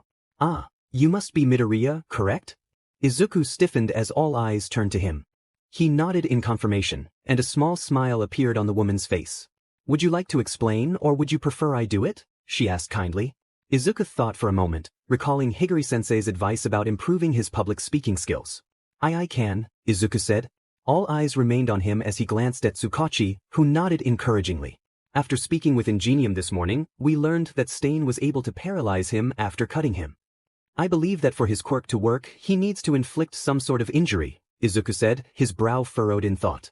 But that's not a fact, it's merely a child's speculation, Endeavor interjected from across the table. A child who has garnered attention from Nezu himself for his quirk analysis, Tsukachi countered, halting Endeavor's argument. This is the first time someone, aside from a witness, has encountered the hero killer and survived. The information we've gathered about his quirk is a significant step forward. While it's possible Midoriya could be mistaken, The fact remains that Ingenium was incapacitated just moments after being injured. The officers and heroes around the table nodded in agreement, and Izuku felt a wave of relief wash over him. If he had any doubts about Endeavor's feelings toward him before, they were gone now. Throughout the rest of the meeting, Izuku listened intently as they discussed the patrol for that night. Apparently, Tsukachi, Sansa, and Izuku were tasked with locating the next potential victim, while Todoroki and his father would be among the many heroes searching the streets for the hero killer. Are you nervous? Izuku asked as he and Todoroki exited the boardroom. Not really. My father is far too loud to sneak up on the hero killer, Todoroki replied, a hint of amusement in his voice. Izuku chuckled softly, glancing back at Endeavor, who was still in the room, conversing with other heroes. You have a point, Izuku said, managing to suppress his laughter. Still, be careful out there. Ida seemed pretty shaken when I spoke to him at the hospital. Is he all right? Todoroki asked, a trace of concern seeping into his voice. He is. The doctor said he'll be able to return to school with the rest of us next week.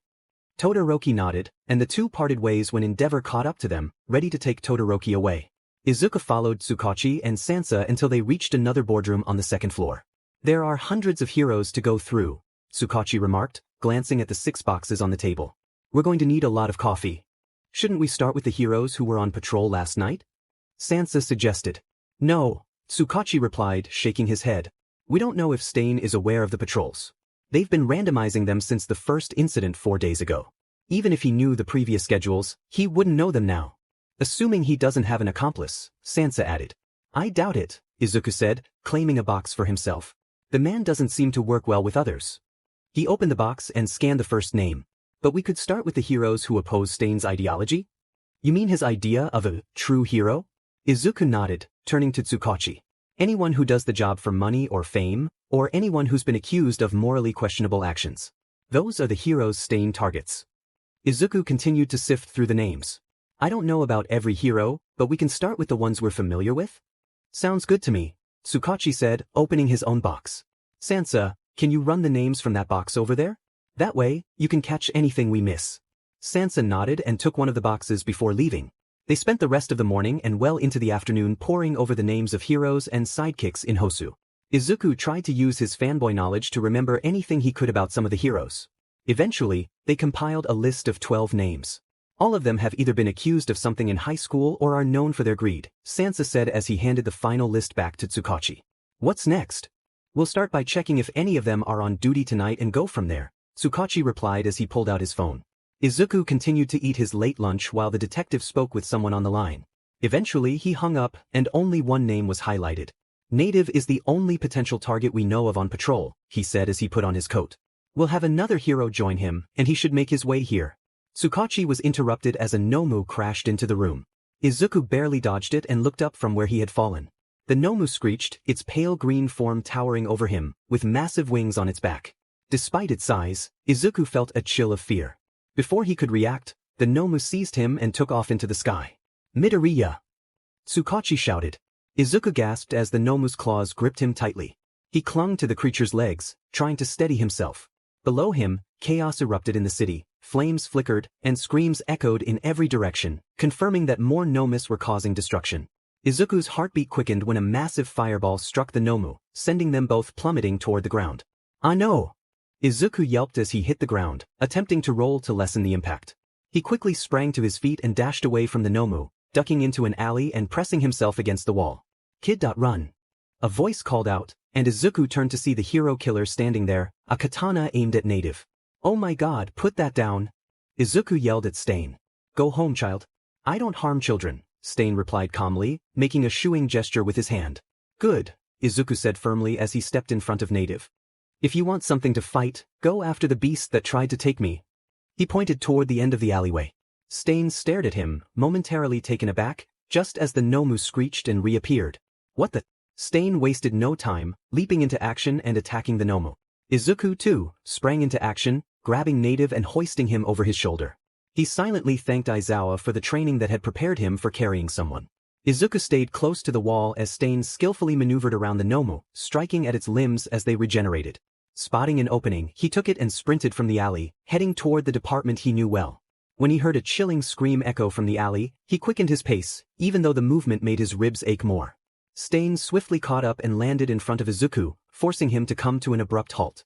Not so fast, Stain said, wiping the remnants of a struggle from one of his katanas. I've already been interrupted in my mission once this week. I won't let it happen again. Put down that imposter and leave. No, Izuku replied firmly. I'm not leaving him to die. I won't say it again, Stain warned, his voice rising with anger. Leave. No. You may be fine with having blood on your hands, but I'm not. Izuku shouted back. Native may have started his career for money, but he did it for a good cause. He grew up in the toughest part of Hosu with little to no food, taking care of his siblings. He saw a chance to do better, to escape, and he took it. Stain shook his head dismissively. He's still a fraud, Stain insisted. One who only cares about wealth. Money? Izuku exclaimed incredulously. He only cared about his family. Came back to Hosu, back to the streets he grew up in. Now he's inspiring the kids of Hosu, showing them they can achieve great things too. No! Stain shouted, causing Izuku to take a step back. He's a fake. The only one who truly embodies the name of a hero is All Might. He fights to save those in need. He doesn't do it for money or fame. No, he doesn't, Izuku agreed, noticing a bright fire erupting down the street. Endeavor. That's why, as his student, I can't let you harm this man. If no one else is here to save him, then I will do my best. Gently, Izuku laid Native down, being cautious of his injuries, before taking a battle stance that Aizawa had taught him, trying to ignore the sharp pain in his ribs.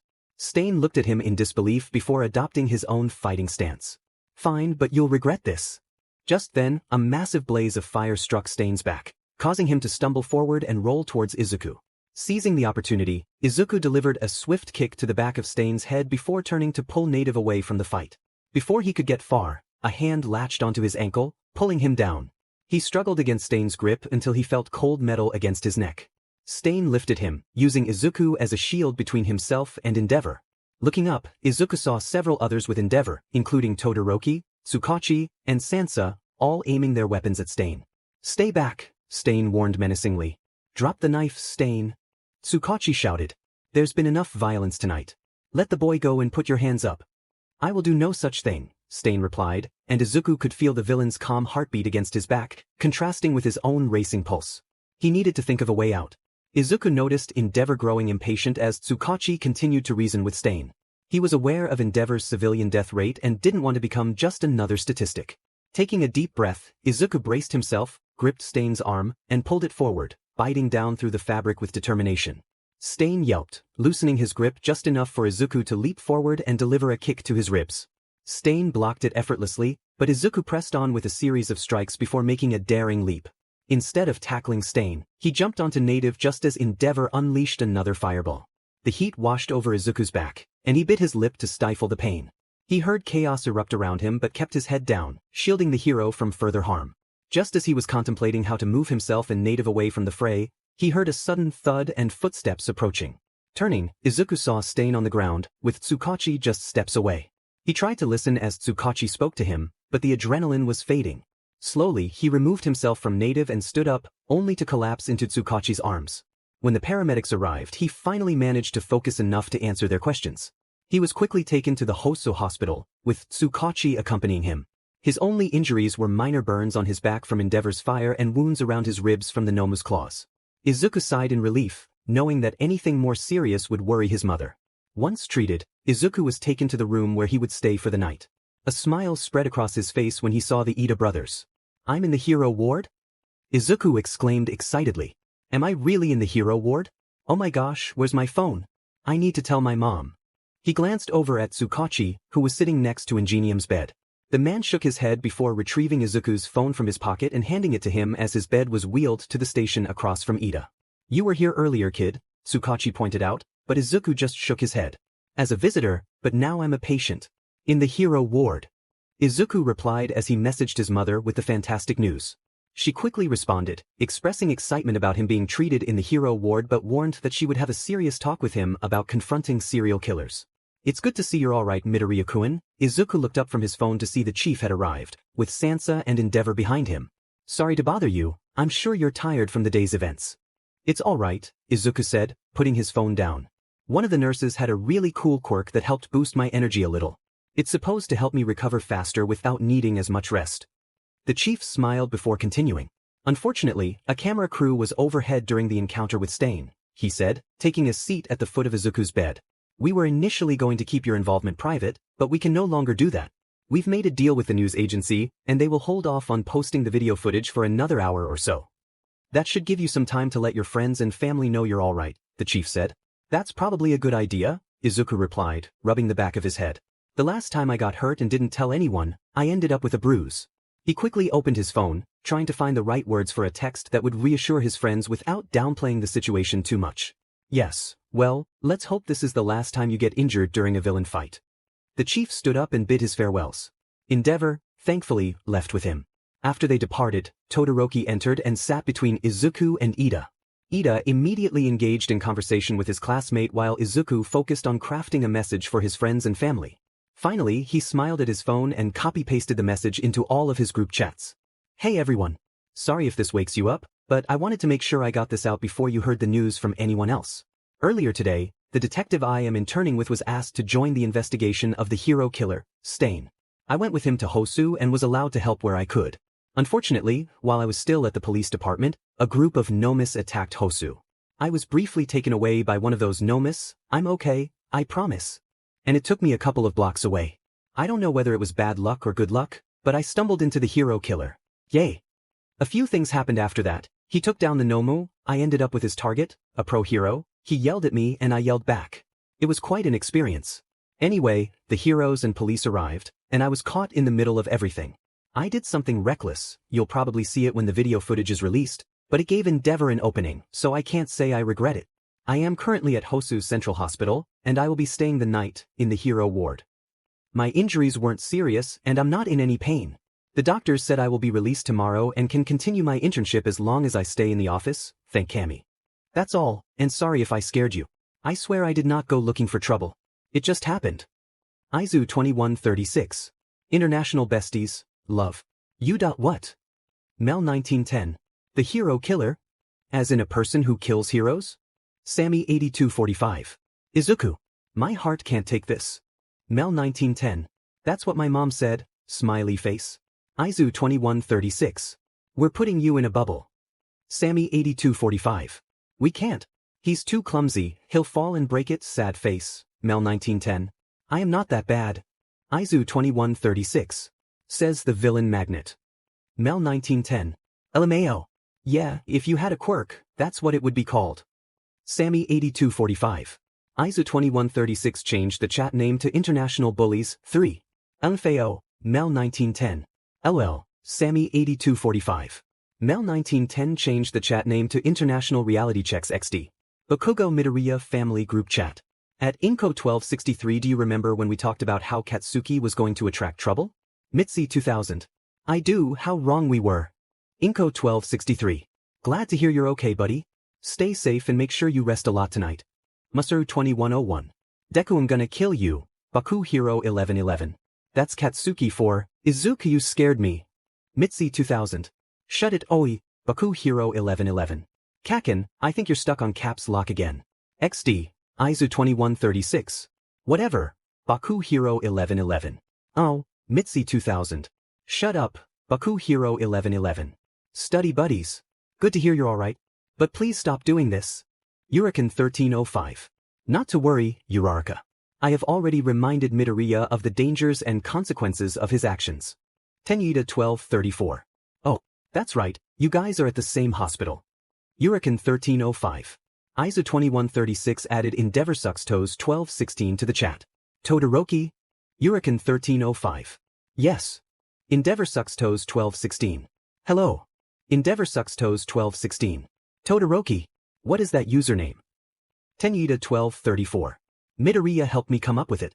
Were you not listening? Endeavor Sucks Toes 1216. Ida, you were sitting right next to us as we came up with it. XD. Aizu 2136. Wait, you're all together? Hurricane 1305. Yes, Midoriya has been put in the same room as my brother and me.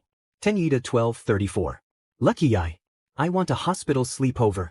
Hurricane 1305. Hatsumi Industry Dream Team. That maybe we should put him on a leash. Abi 8686. Yes, and keep him tied to the lab bench. That way he can't go on any more hero adventures. Takasan 9900.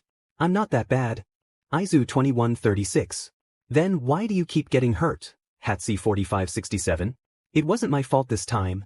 Aizu 2136. Emphasis on this time. Abi 8686.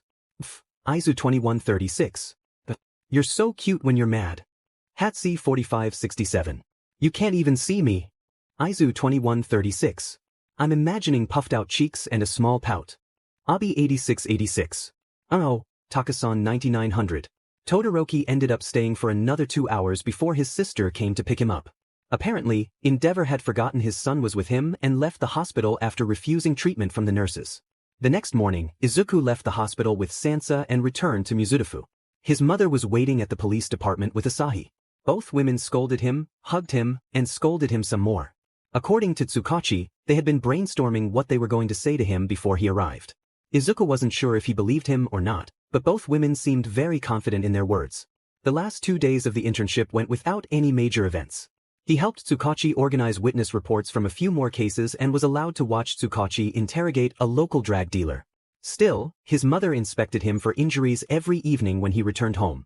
To say Aizawa was upset would be an understatement. You'd think he could watch the news without seeing his new #1 problem child involved in a high-profile case. Unfortunately, when he turned on the news Thursday morning, he and Yamada both stared in shock at the screen as it read, UA support student helps in the capture of the hero killer, Stain. Now, it was Monday morning, the first day back from internships, and Aizawa was standing in Nizu's office, glaring at the principal. How can I help you, Aizawa? Nizu asked with a smile. Why was Midoriya in Hosu? Tsukachi was added to the case of the hero killer. Nizu answered simply. My turn, how was Shinso's internship? The kid is eager to learn, but he still has a long way to go before he's caught up to the other hero students. Aizawa narrowed his eyes. Why weren't the rest of the teachers notified when Midoriya was taken to the hospital? Higuri was notified, since he is his homeroom teacher. Nizu took a sip of tea before continuing. I must say, I've never seen you favor a student so much before, Shota. I don't do favorites, Nizu. The principal merely raised an eyebrow, and Aizawa rolled his eyes in response. He is still my student. He's Hisashi's student too. Do you know how loud he got when he saw the news? My apologies, perhaps a mass email would have been beneficial, Nizu said calmly. But I still believe you favor Midoriya and Shinso. After all, you didn't complain when I switched your 2 training days a week to 1 every day. Aizawa scowled at that. He told himself it was only to help Shinso catch up to class 1A. It had nothing to do with the fact that those 2 were slightly more tolerable than the rest of his class. I don't do favorites, he stated again before leaving the office. He felt the urge to scold Nizu further, but he knew it would lead to nothing. At least he would have the chance to scold Midoriya during his training session. DMN problem child. Izuku wasn't sure what to do. He was frozen in place, barely breathing as he looked into the eyes of the most frightening thing he had ever seen. Should he be calling it a thing? Probably not, but it didn't look very human-like with the amount of anger in its eyes. Should he run? No, he wouldn't make it. Maybe it was best to let the beast take him. Well, he had lived to the age of 15, that was pretty good, right? Hatsu? I think Mito gets it, you can stop with that face now. Izuku had never been so thankful to have a Biko as a friend as he was right now. Mei finally relented and dropped her glare before pouting. I wouldn't have to make that face if he'd just stop getting in trouble. Izuku's shoulders slumped, a guilty look crossing his face as he looked at his friend. I really am sorry, Mei-chan. I didn't want it to happen. Really, if I could go back in time. He was cut off by the look of absolute certainty on Mei's face. You would have done it again, Izuku. Mei said firmly. I know you would have, because you're so selfless you would never have left that hero in danger. A deep crimson came across Izuku's face. She was right, he could never knowingly leave someone in danger, even if it put himself at risk. I'm sorry. Stop apologizing, Mito. Abiko interrupted, wearing that tired look she usually had in the morning. It isn't your fault you're a trouble magnet. Plus, you biting the hero killer was hilarious. That brought a few giggles from herself, Mei, and Takahashi. Glad you guys enjoyed it because I didn't. He was so dirty. Izuku grimaced as he remembered the taste of dirt and sweat, which only brought more laughter from his friends. At least they were enjoying his misfortune and not scolding him anymore. Hopefully, that would be the last of his scoldings for the day. When they entered class 1H, Izuku realized how wrong he was. He had never seen Hyagri-sensei mad before. Even when Mei would blow something up, he usually kept his cool. But the look on his face told Izuku he was not happy. Don't do it again, was the only thing that left his teacher's mouth, but it was enough. Yes, sir. Izuku quickly got to his seat. When he sat down, he almost jumped as he realized his teacher had followed. He relaxed as his teacher placed an envelope on his desk. These are notes from all of the teachers who don't teach you but wanted to scold you. Well, most of them aren't really scolding but more of a you did your best in a tough situation kind of thing, Mr. Higuri explained as Izuku picked up the thick envelope. You did well, Midoriya. But you have to realize that your luck is going to run out someday, and you'll only be left with skill to save you. Izuku looked up at his teacher, water pooling in his eyes. He was right. Izuku was incredibly lucky that Endeavor and Tsukachi were nearby. If he had to have fought Stain for real, he would have been in serious trouble. That's why you have to train, Mr. Higuri continued. If you're going to continue to be involved in cases, no matter how dangerous they are, you have to be able to defend yourself. Even policemen and detectives are trained to handle villains. You wouldn't believe the statistics, but they do a lot by themselves when there isn't a hero around. Really? It was Takahashi who spoke from behind Izuku, a surprised look on his face. They do, Mr. Higuri said as he returned to the front of the class. He had everyone's attention, all of them curious and pondering the information he was giving them. Heroes didn't come to be just to fight villains. There's a lot more to it than that. Yes, they do fight the villains that can't be stopped without quirks, or even just regular petty criminals. But they were mostly a symbol. Like All Might is the symbol of peace? Someone asked. Mr. Higuri nodded. Heroes near the dawn of quirks weren't legally heroes. They were vigilantes. It wasn't legal for quirks to be used back then. A new look came across their teacher's face as he continued. Were you all not taught quirk history in middle school? My class was taught the basics. Like how a baby was born with a quirk in China. And how quirked people used to be discriminated against when they were the minority, a boy named Kudo said as the rest of the class nodded in agreement. Izuku felt somewhat relieved that he wasn't the only one behind. There was never enough information on the internet, at least none that he could find, about the dawn of quirks. Well, that won't do, Mr. Higuri said, seeming to think for a second before continuing. The thing about history is that it tends to repeat itself.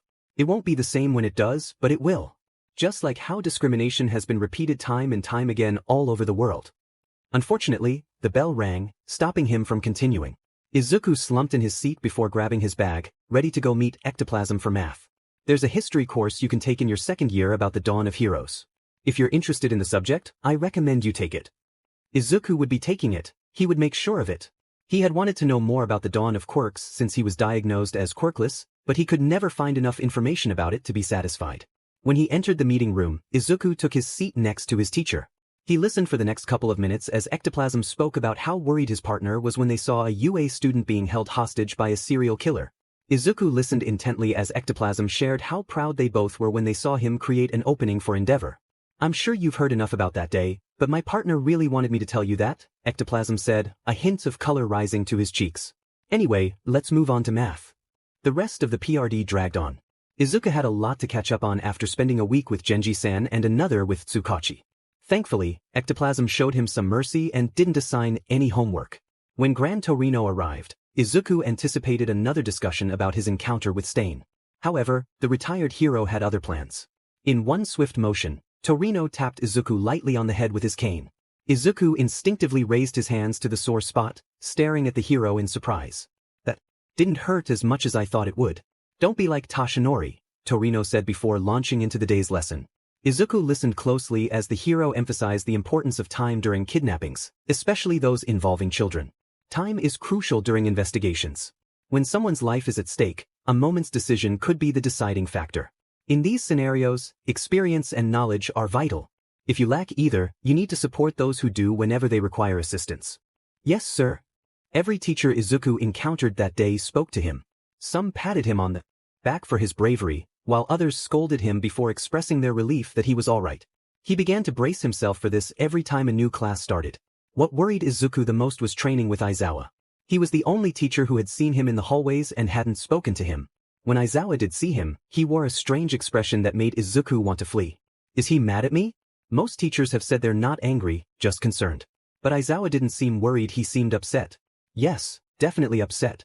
Midoriya? Shinso. Izuku jumped in surprise before turning to see Shinso, already dressed in his gym clothes. Are you ready to go? Shinso asked, a puzzled look on his face. All right. Izuku zipped up his jacket and followed his classmate to the gym. Sorry again for not responding to your message. Aizawa had my phone all week so I could focus on training, Shinso explained as they walked. Izuku nodded in understanding. It's all right, I just wanted to give people a heads up before they started to worry about me. Did it work? Shinso asked as they entered the gym. Aizawa stood directly in front of them, staring at Izuku with an intense gaze. Nope. Izuku squeaked. Aizawa continued to scrutinize him, leaving Shinso to glance back and forth between his friend and his mentor. Finally, Aizawa spoke. You're putting my number in your phone. Huh? Izuku exclaimed as Aizawa extended his hand. Hesitantly, Izuku placed his phone in the teacher's palm, glancing at Shinso, who merely shrugged. Once Aizawa returned the phone, he turned to Shinso. You too. What? What did I do? Shinso asked, pulling out his phone. Nothing. All of my students carry my number in case of emergencies, Aizawa replied simply as he entered his number. If you're ever in danger, you will message me. He looked at Izuku again, his quirk activated. I'm not your homeroom teacher, so I can't punish you for anything that happened during your internship, but I will make this very clear. Izuku stood rigid, staring at his teacher, apprehensive about what he would say next. It is my job to prepare you to defend yourself, and if I have to accelerate my teachings because you can't stay out of trouble, you will have detention for the rest of your time at UA, understood? Yes, sir. Good. Izuku watched as Aizawa turned and walked toward a table at the side of the room. He had been so focused on his teacher that he hadn't even noticed it. Now that Shinso has his own weapon and will be training with it, it's time for you to have yours too. He turned to Izuku. So, what will it be? Izuku stood frozen as Aizawa continued to stare at him. Finally regaining control of his body, he jumped in surprise. Huh? Me? You want me to use a weapon? But I'm only going to be an analyst. I'm not supposed to carry a weapon. Aizawa sighed, pinching the bridge of his nose as Izuku launched into a speech about how it was illegal for civilians to carry weapons without proper documentation, and how it was even more illegal for them to use them. Shinso, equally confused, remained silent as he began his stretches. Finally, Aizawa interrupted Izuku before he could pass out from lack of air. Calm down, Aizawa said, his tone firm enough to silence Izuku as the teacher continued. Some people find that mastering a weapon can enhance their overall fighting ability. It helps improve muscle memory and makes movement more fluid. I'm sure you'd do great with just hand-to-hand combat, but for that, you'd need someone who has mastered a single art. Haven't you mastered an art before, sensei? Izuku asked, slightly surprised. He had always thought Eraserhead's fighting style was a mix of many forms of martial arts. Was he mistaken? No, I didn't. Aizawa held up part of his capture weapon. After I entered the hero course, I relied heavily on my quirk and instincts. My teacher disapproved of that, and now that I'm older, I understand why. Once Genji made me this capture weapon, I trained myself to use it and developed my own fighting style that complemented its movement.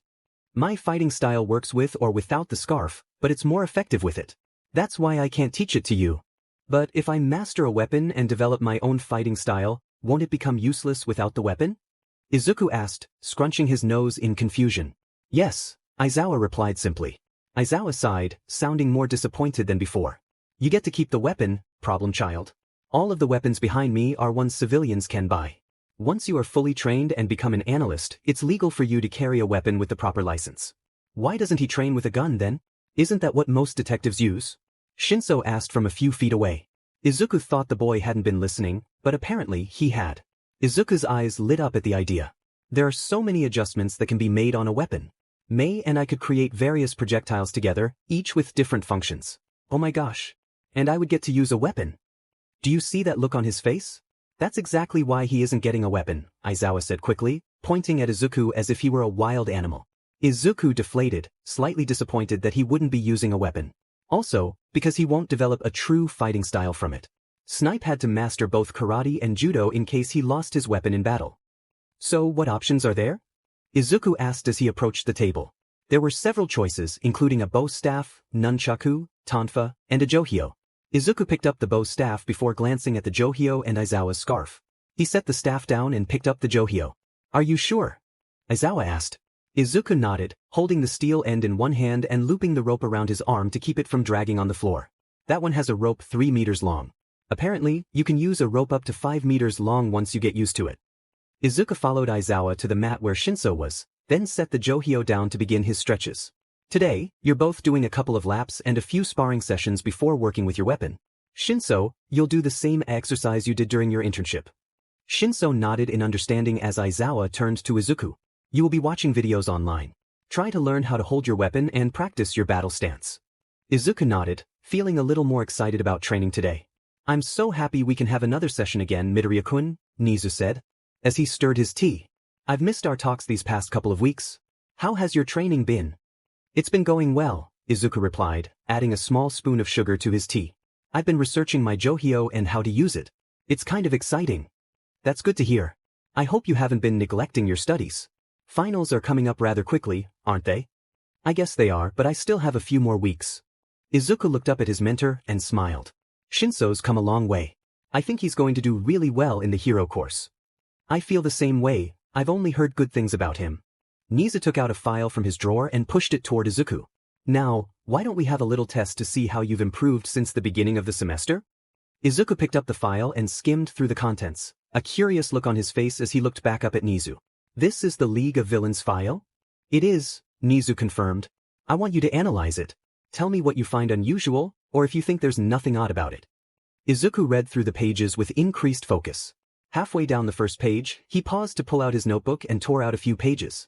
He knew he wouldn't be able to carry all this information, but he always thought better when he could write it down.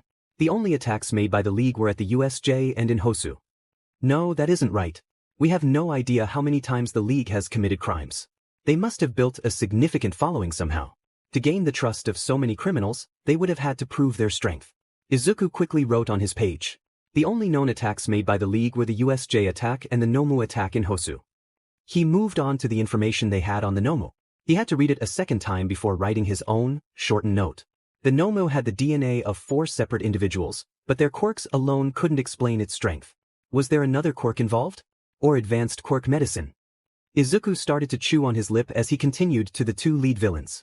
He didn't have much to say about Shigaraki, but his thoughts on Kurogiri were much more detailed than before.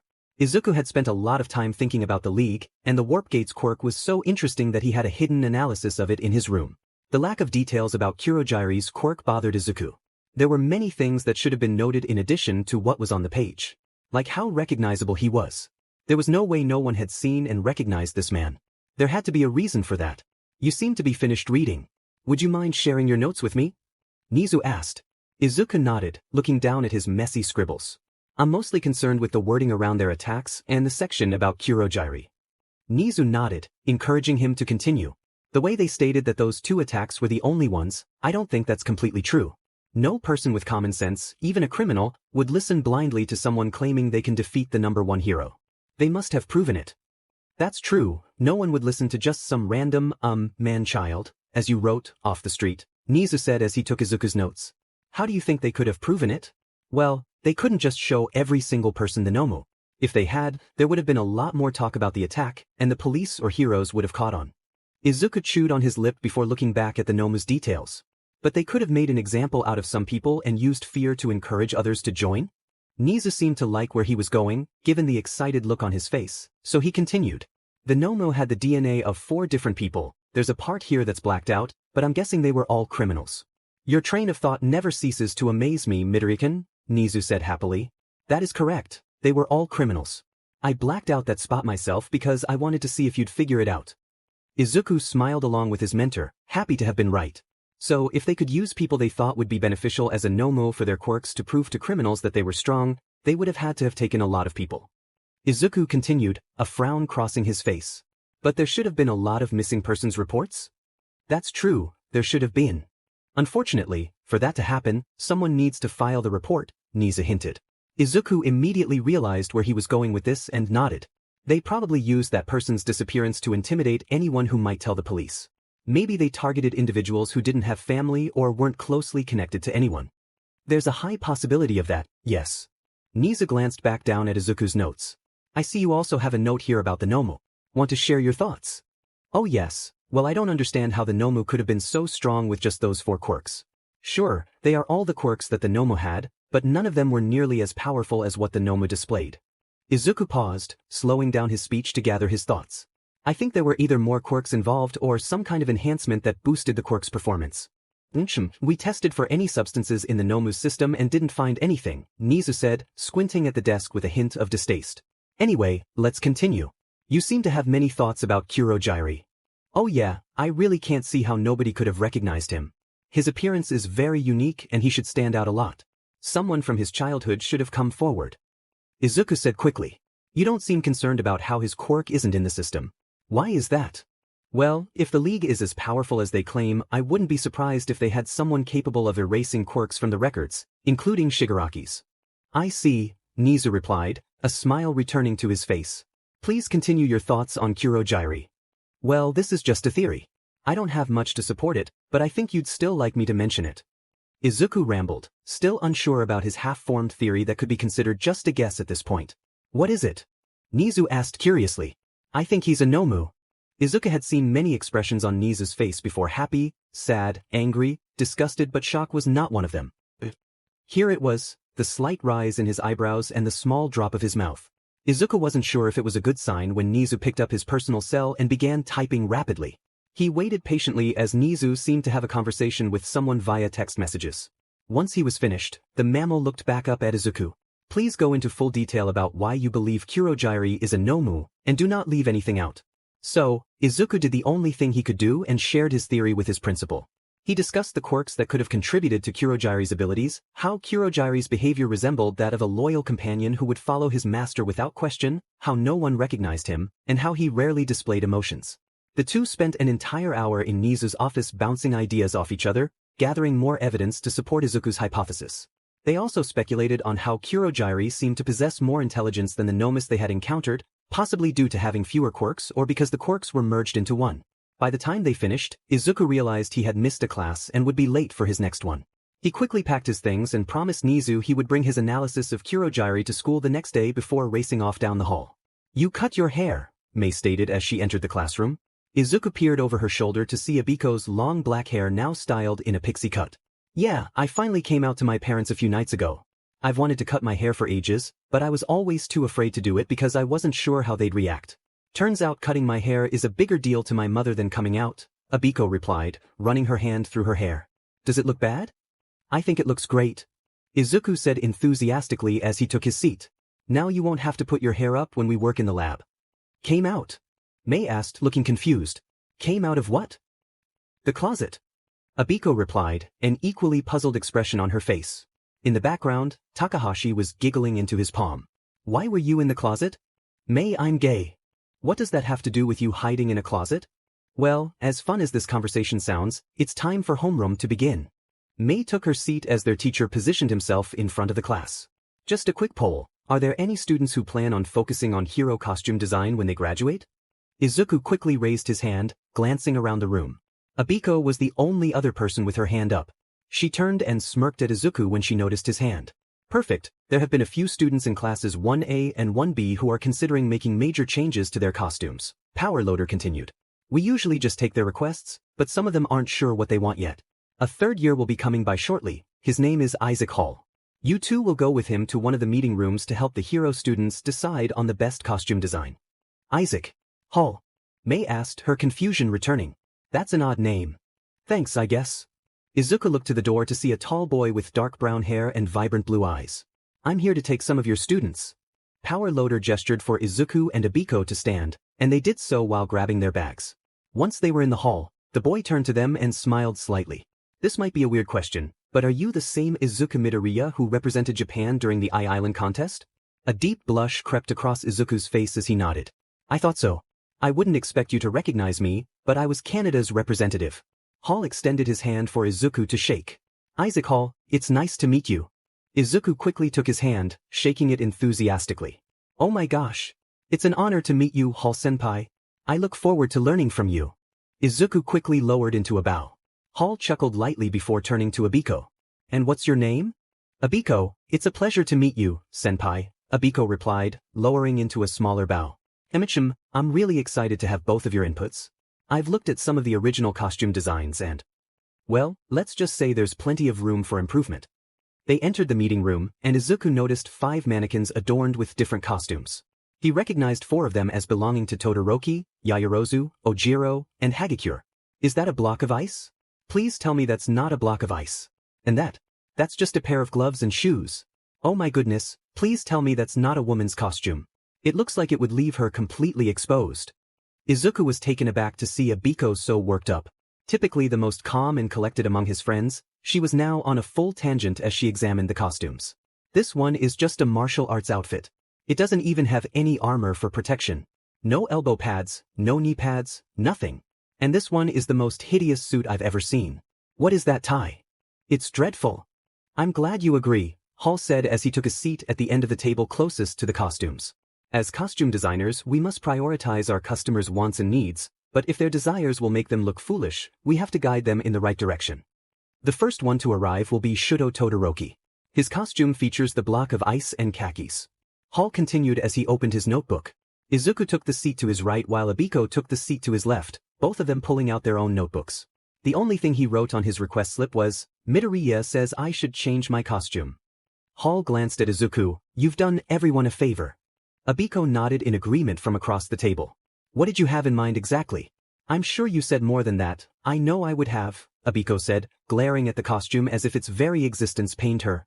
Well, Todoroki is a very minimalist kind of guy? I don't know if minimalist is quite right. He doesn't care for fashion, obviously. He just needs something simple that will still convey that he's a hero, Izuku explained as he sketched Todoroki's body outline on his page. He's the one with the red and white hair, right? Should we use those two colors for the color scheme or something completely different?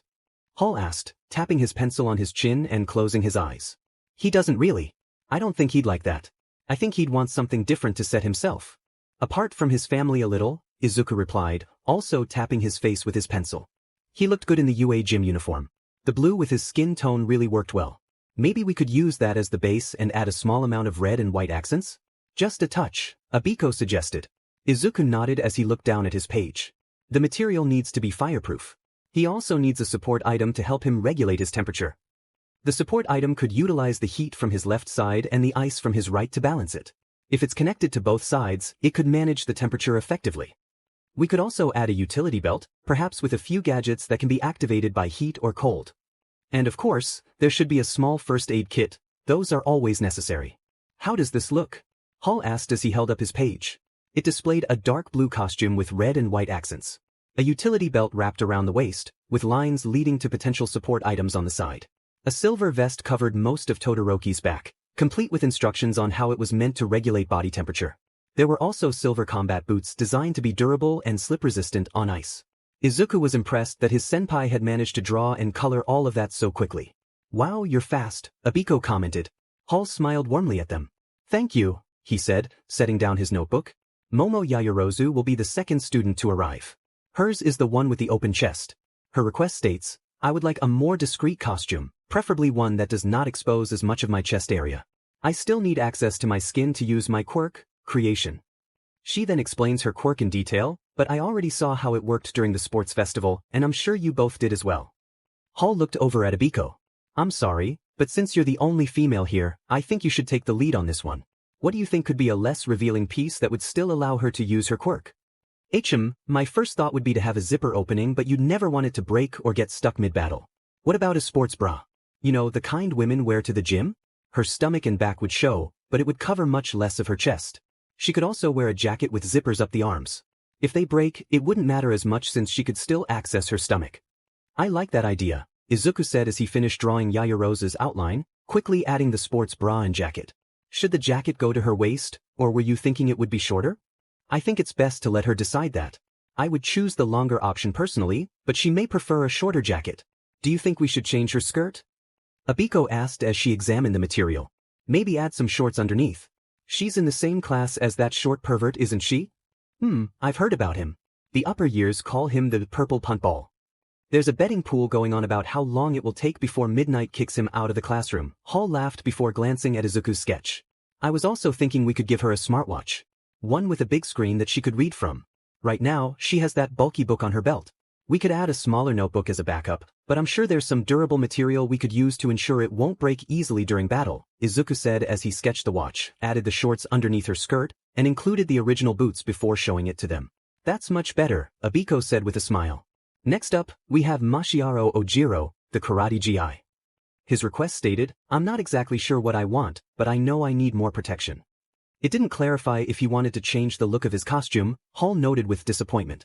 It's fine if he wants to keep the GI if that's what it's called, but I'm going to tighten it a little and add elbow and knee pads. I saw him during the festival and he uses a lot of martial arts, so he'll need them if he encounters a villain with a durability quirk, Abiko said, already assuming it was her turn to draw.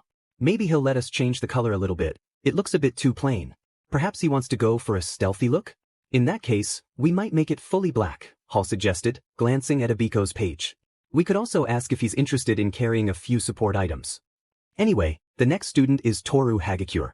Clearly, whoever designed her costume hasn't been keeping up with recent advancements in the field. If we sew some of her hair into a suit, she could have an invisible outfit. Not only would it make her more comfortable, but we could also add some protection. Izuku and Abiko quickly agreed. I wonder if there's a way to make some support items invisible to help her fight. Izuku mused. We'll leave that to the gear specialists. I'm sure a few of my classmates would enjoy figuring it out, Hall said as he picked up the last sheet. The last one is Nito Minoma. He's the only 1B student who submitted a request. He said, I want my costume to be able to change its size. His teacher, Vlad King, also asked me to convince him to make his suit more practical. Apparently he's been getting his jacket caught a lot during training and has trouble moving in it. Well, first off, there's no reason for him to have 2 belts. If one holds up his pants and the other holds stopwatches, he could just use one belt for both. And does he really need the jacket? It's so long and the shoulder area looks tight, Abiko said, standing up to remove the jacket. Maybe we can give him a vest with plating that expands? We could easily change the fabric to do the same. I'm guessing you also want to remove the tie? Hall asked, a hint of amusement in his tone. Please.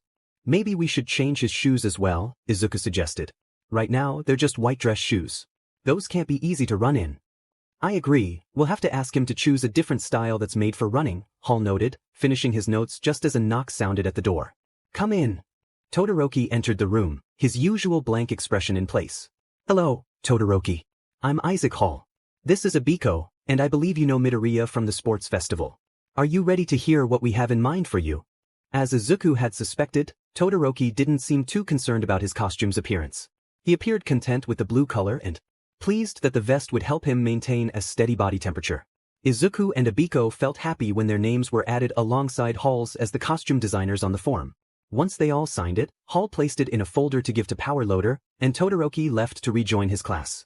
After a few minutes of discussing their favorite hero costume designs, Izuku was floored to learn that Hall's favorite was Lady Violet's, blushing and rushing out, thank yous and, are you sure? Another knock sounded, and Yaoyorozu entered the room.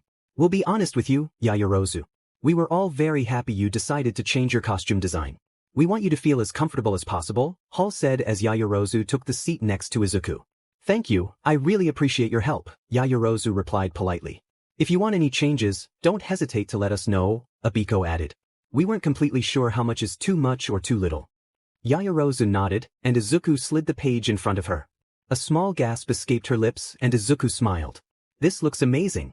I never even thought of having a digital watch to read the chemical properties of different items, Yaoyorozu said as she examined the new costume. We weren't sure how long you'd like the jacket, Izuku said, pointing to the 2 options. It could be short, long, or somewhere in between. Whatever you'd prefer.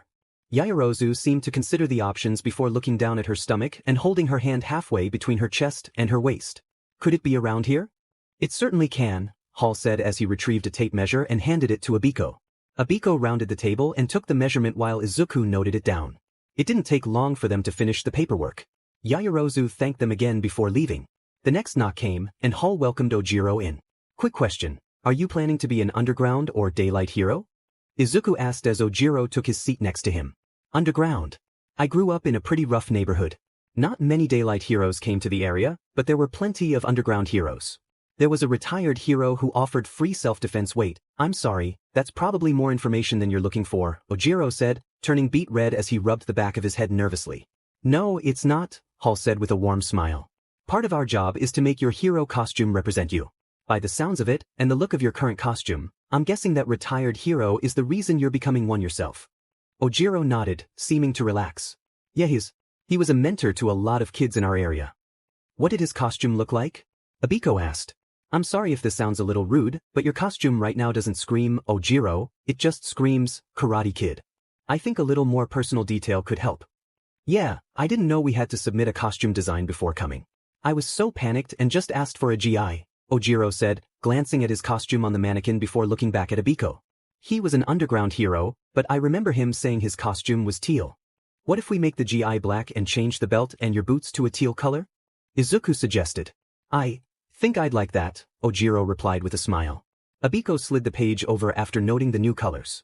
We also added some protection to your costume. Would you consider your belt a utility belt? She asked as Ojiro examined it. Sure, but I have no idea what I would put on it. That's why we're here. After nearly 10 minutes of discussing various tools and emergency items Ojiro could use, they completed his new costume design and finished the paperwork. 2 more to go. You guys are doing great, Hall said as he placed the folder with the others. When Hagakure arrived, Hall quickly shared their plans. To their surprise, the girl began to tear up. Izuku stood up, aware that Abiko was unsure how to handle someone crying, and comforted her. After a few minutes, they wrapped up discussing her costume and completed the paperwork before she returned to class, giving each of them a big hug and a heartfelt, "Thank you." That leaves Minoma from 1B, Hall said as he pulled out the last sheet. It didn't take long for Minoma to arrive. He took a seat next to Abiko and turned to Hall. "Can I ask why this is necessary? I'm missing hero training for this. I thought my request was pretty straightforward." "Your teacher had some concerns about your costume," Hall replied smoothly. "We've brainstormed some adjustments to help you move more easily." Hall slid the paper over, and a grimace appeared on the blonde's face. "I didn't ask for you to change anything," Minoma said, sliding the paper back. "No, but your teacher did," Hall replied, sliding the paper back again. "I suppose if you want to keep the clown tie, you can, but this is what we recommend." "Clown tie?" Minoma exclaimed, while Abiko giggled. "It's a perfectly good tie." Abiko's laughter was contagious, making it hard for Izuku to contain his own giggles. He finally managed to regain his composure before responding. "The changes are minimal. 1 belt instead of 2, a vest instead of a coat, and shoes designed for running," Izuku explained, pointing to the page. "And the tie could be a safety hazard. You wouldn't want a villain to grab it and put you in danger. If you want to make any adjustments, we can. We could make the vest longer if those 2 tail pieces are really important. We could also find you stylish boots that are practical for running. Just let us know what you want." This seemed to make Minoma more agreeable. He requested the vest to be white, his pants to be black, and for the boots to have a more formal appearance. He also asked for the clocks to be quieter, as their noise gave away when his quirk wore off. Their suggestion was to connect an earpiece to the clocks, which he seemed to appreciate.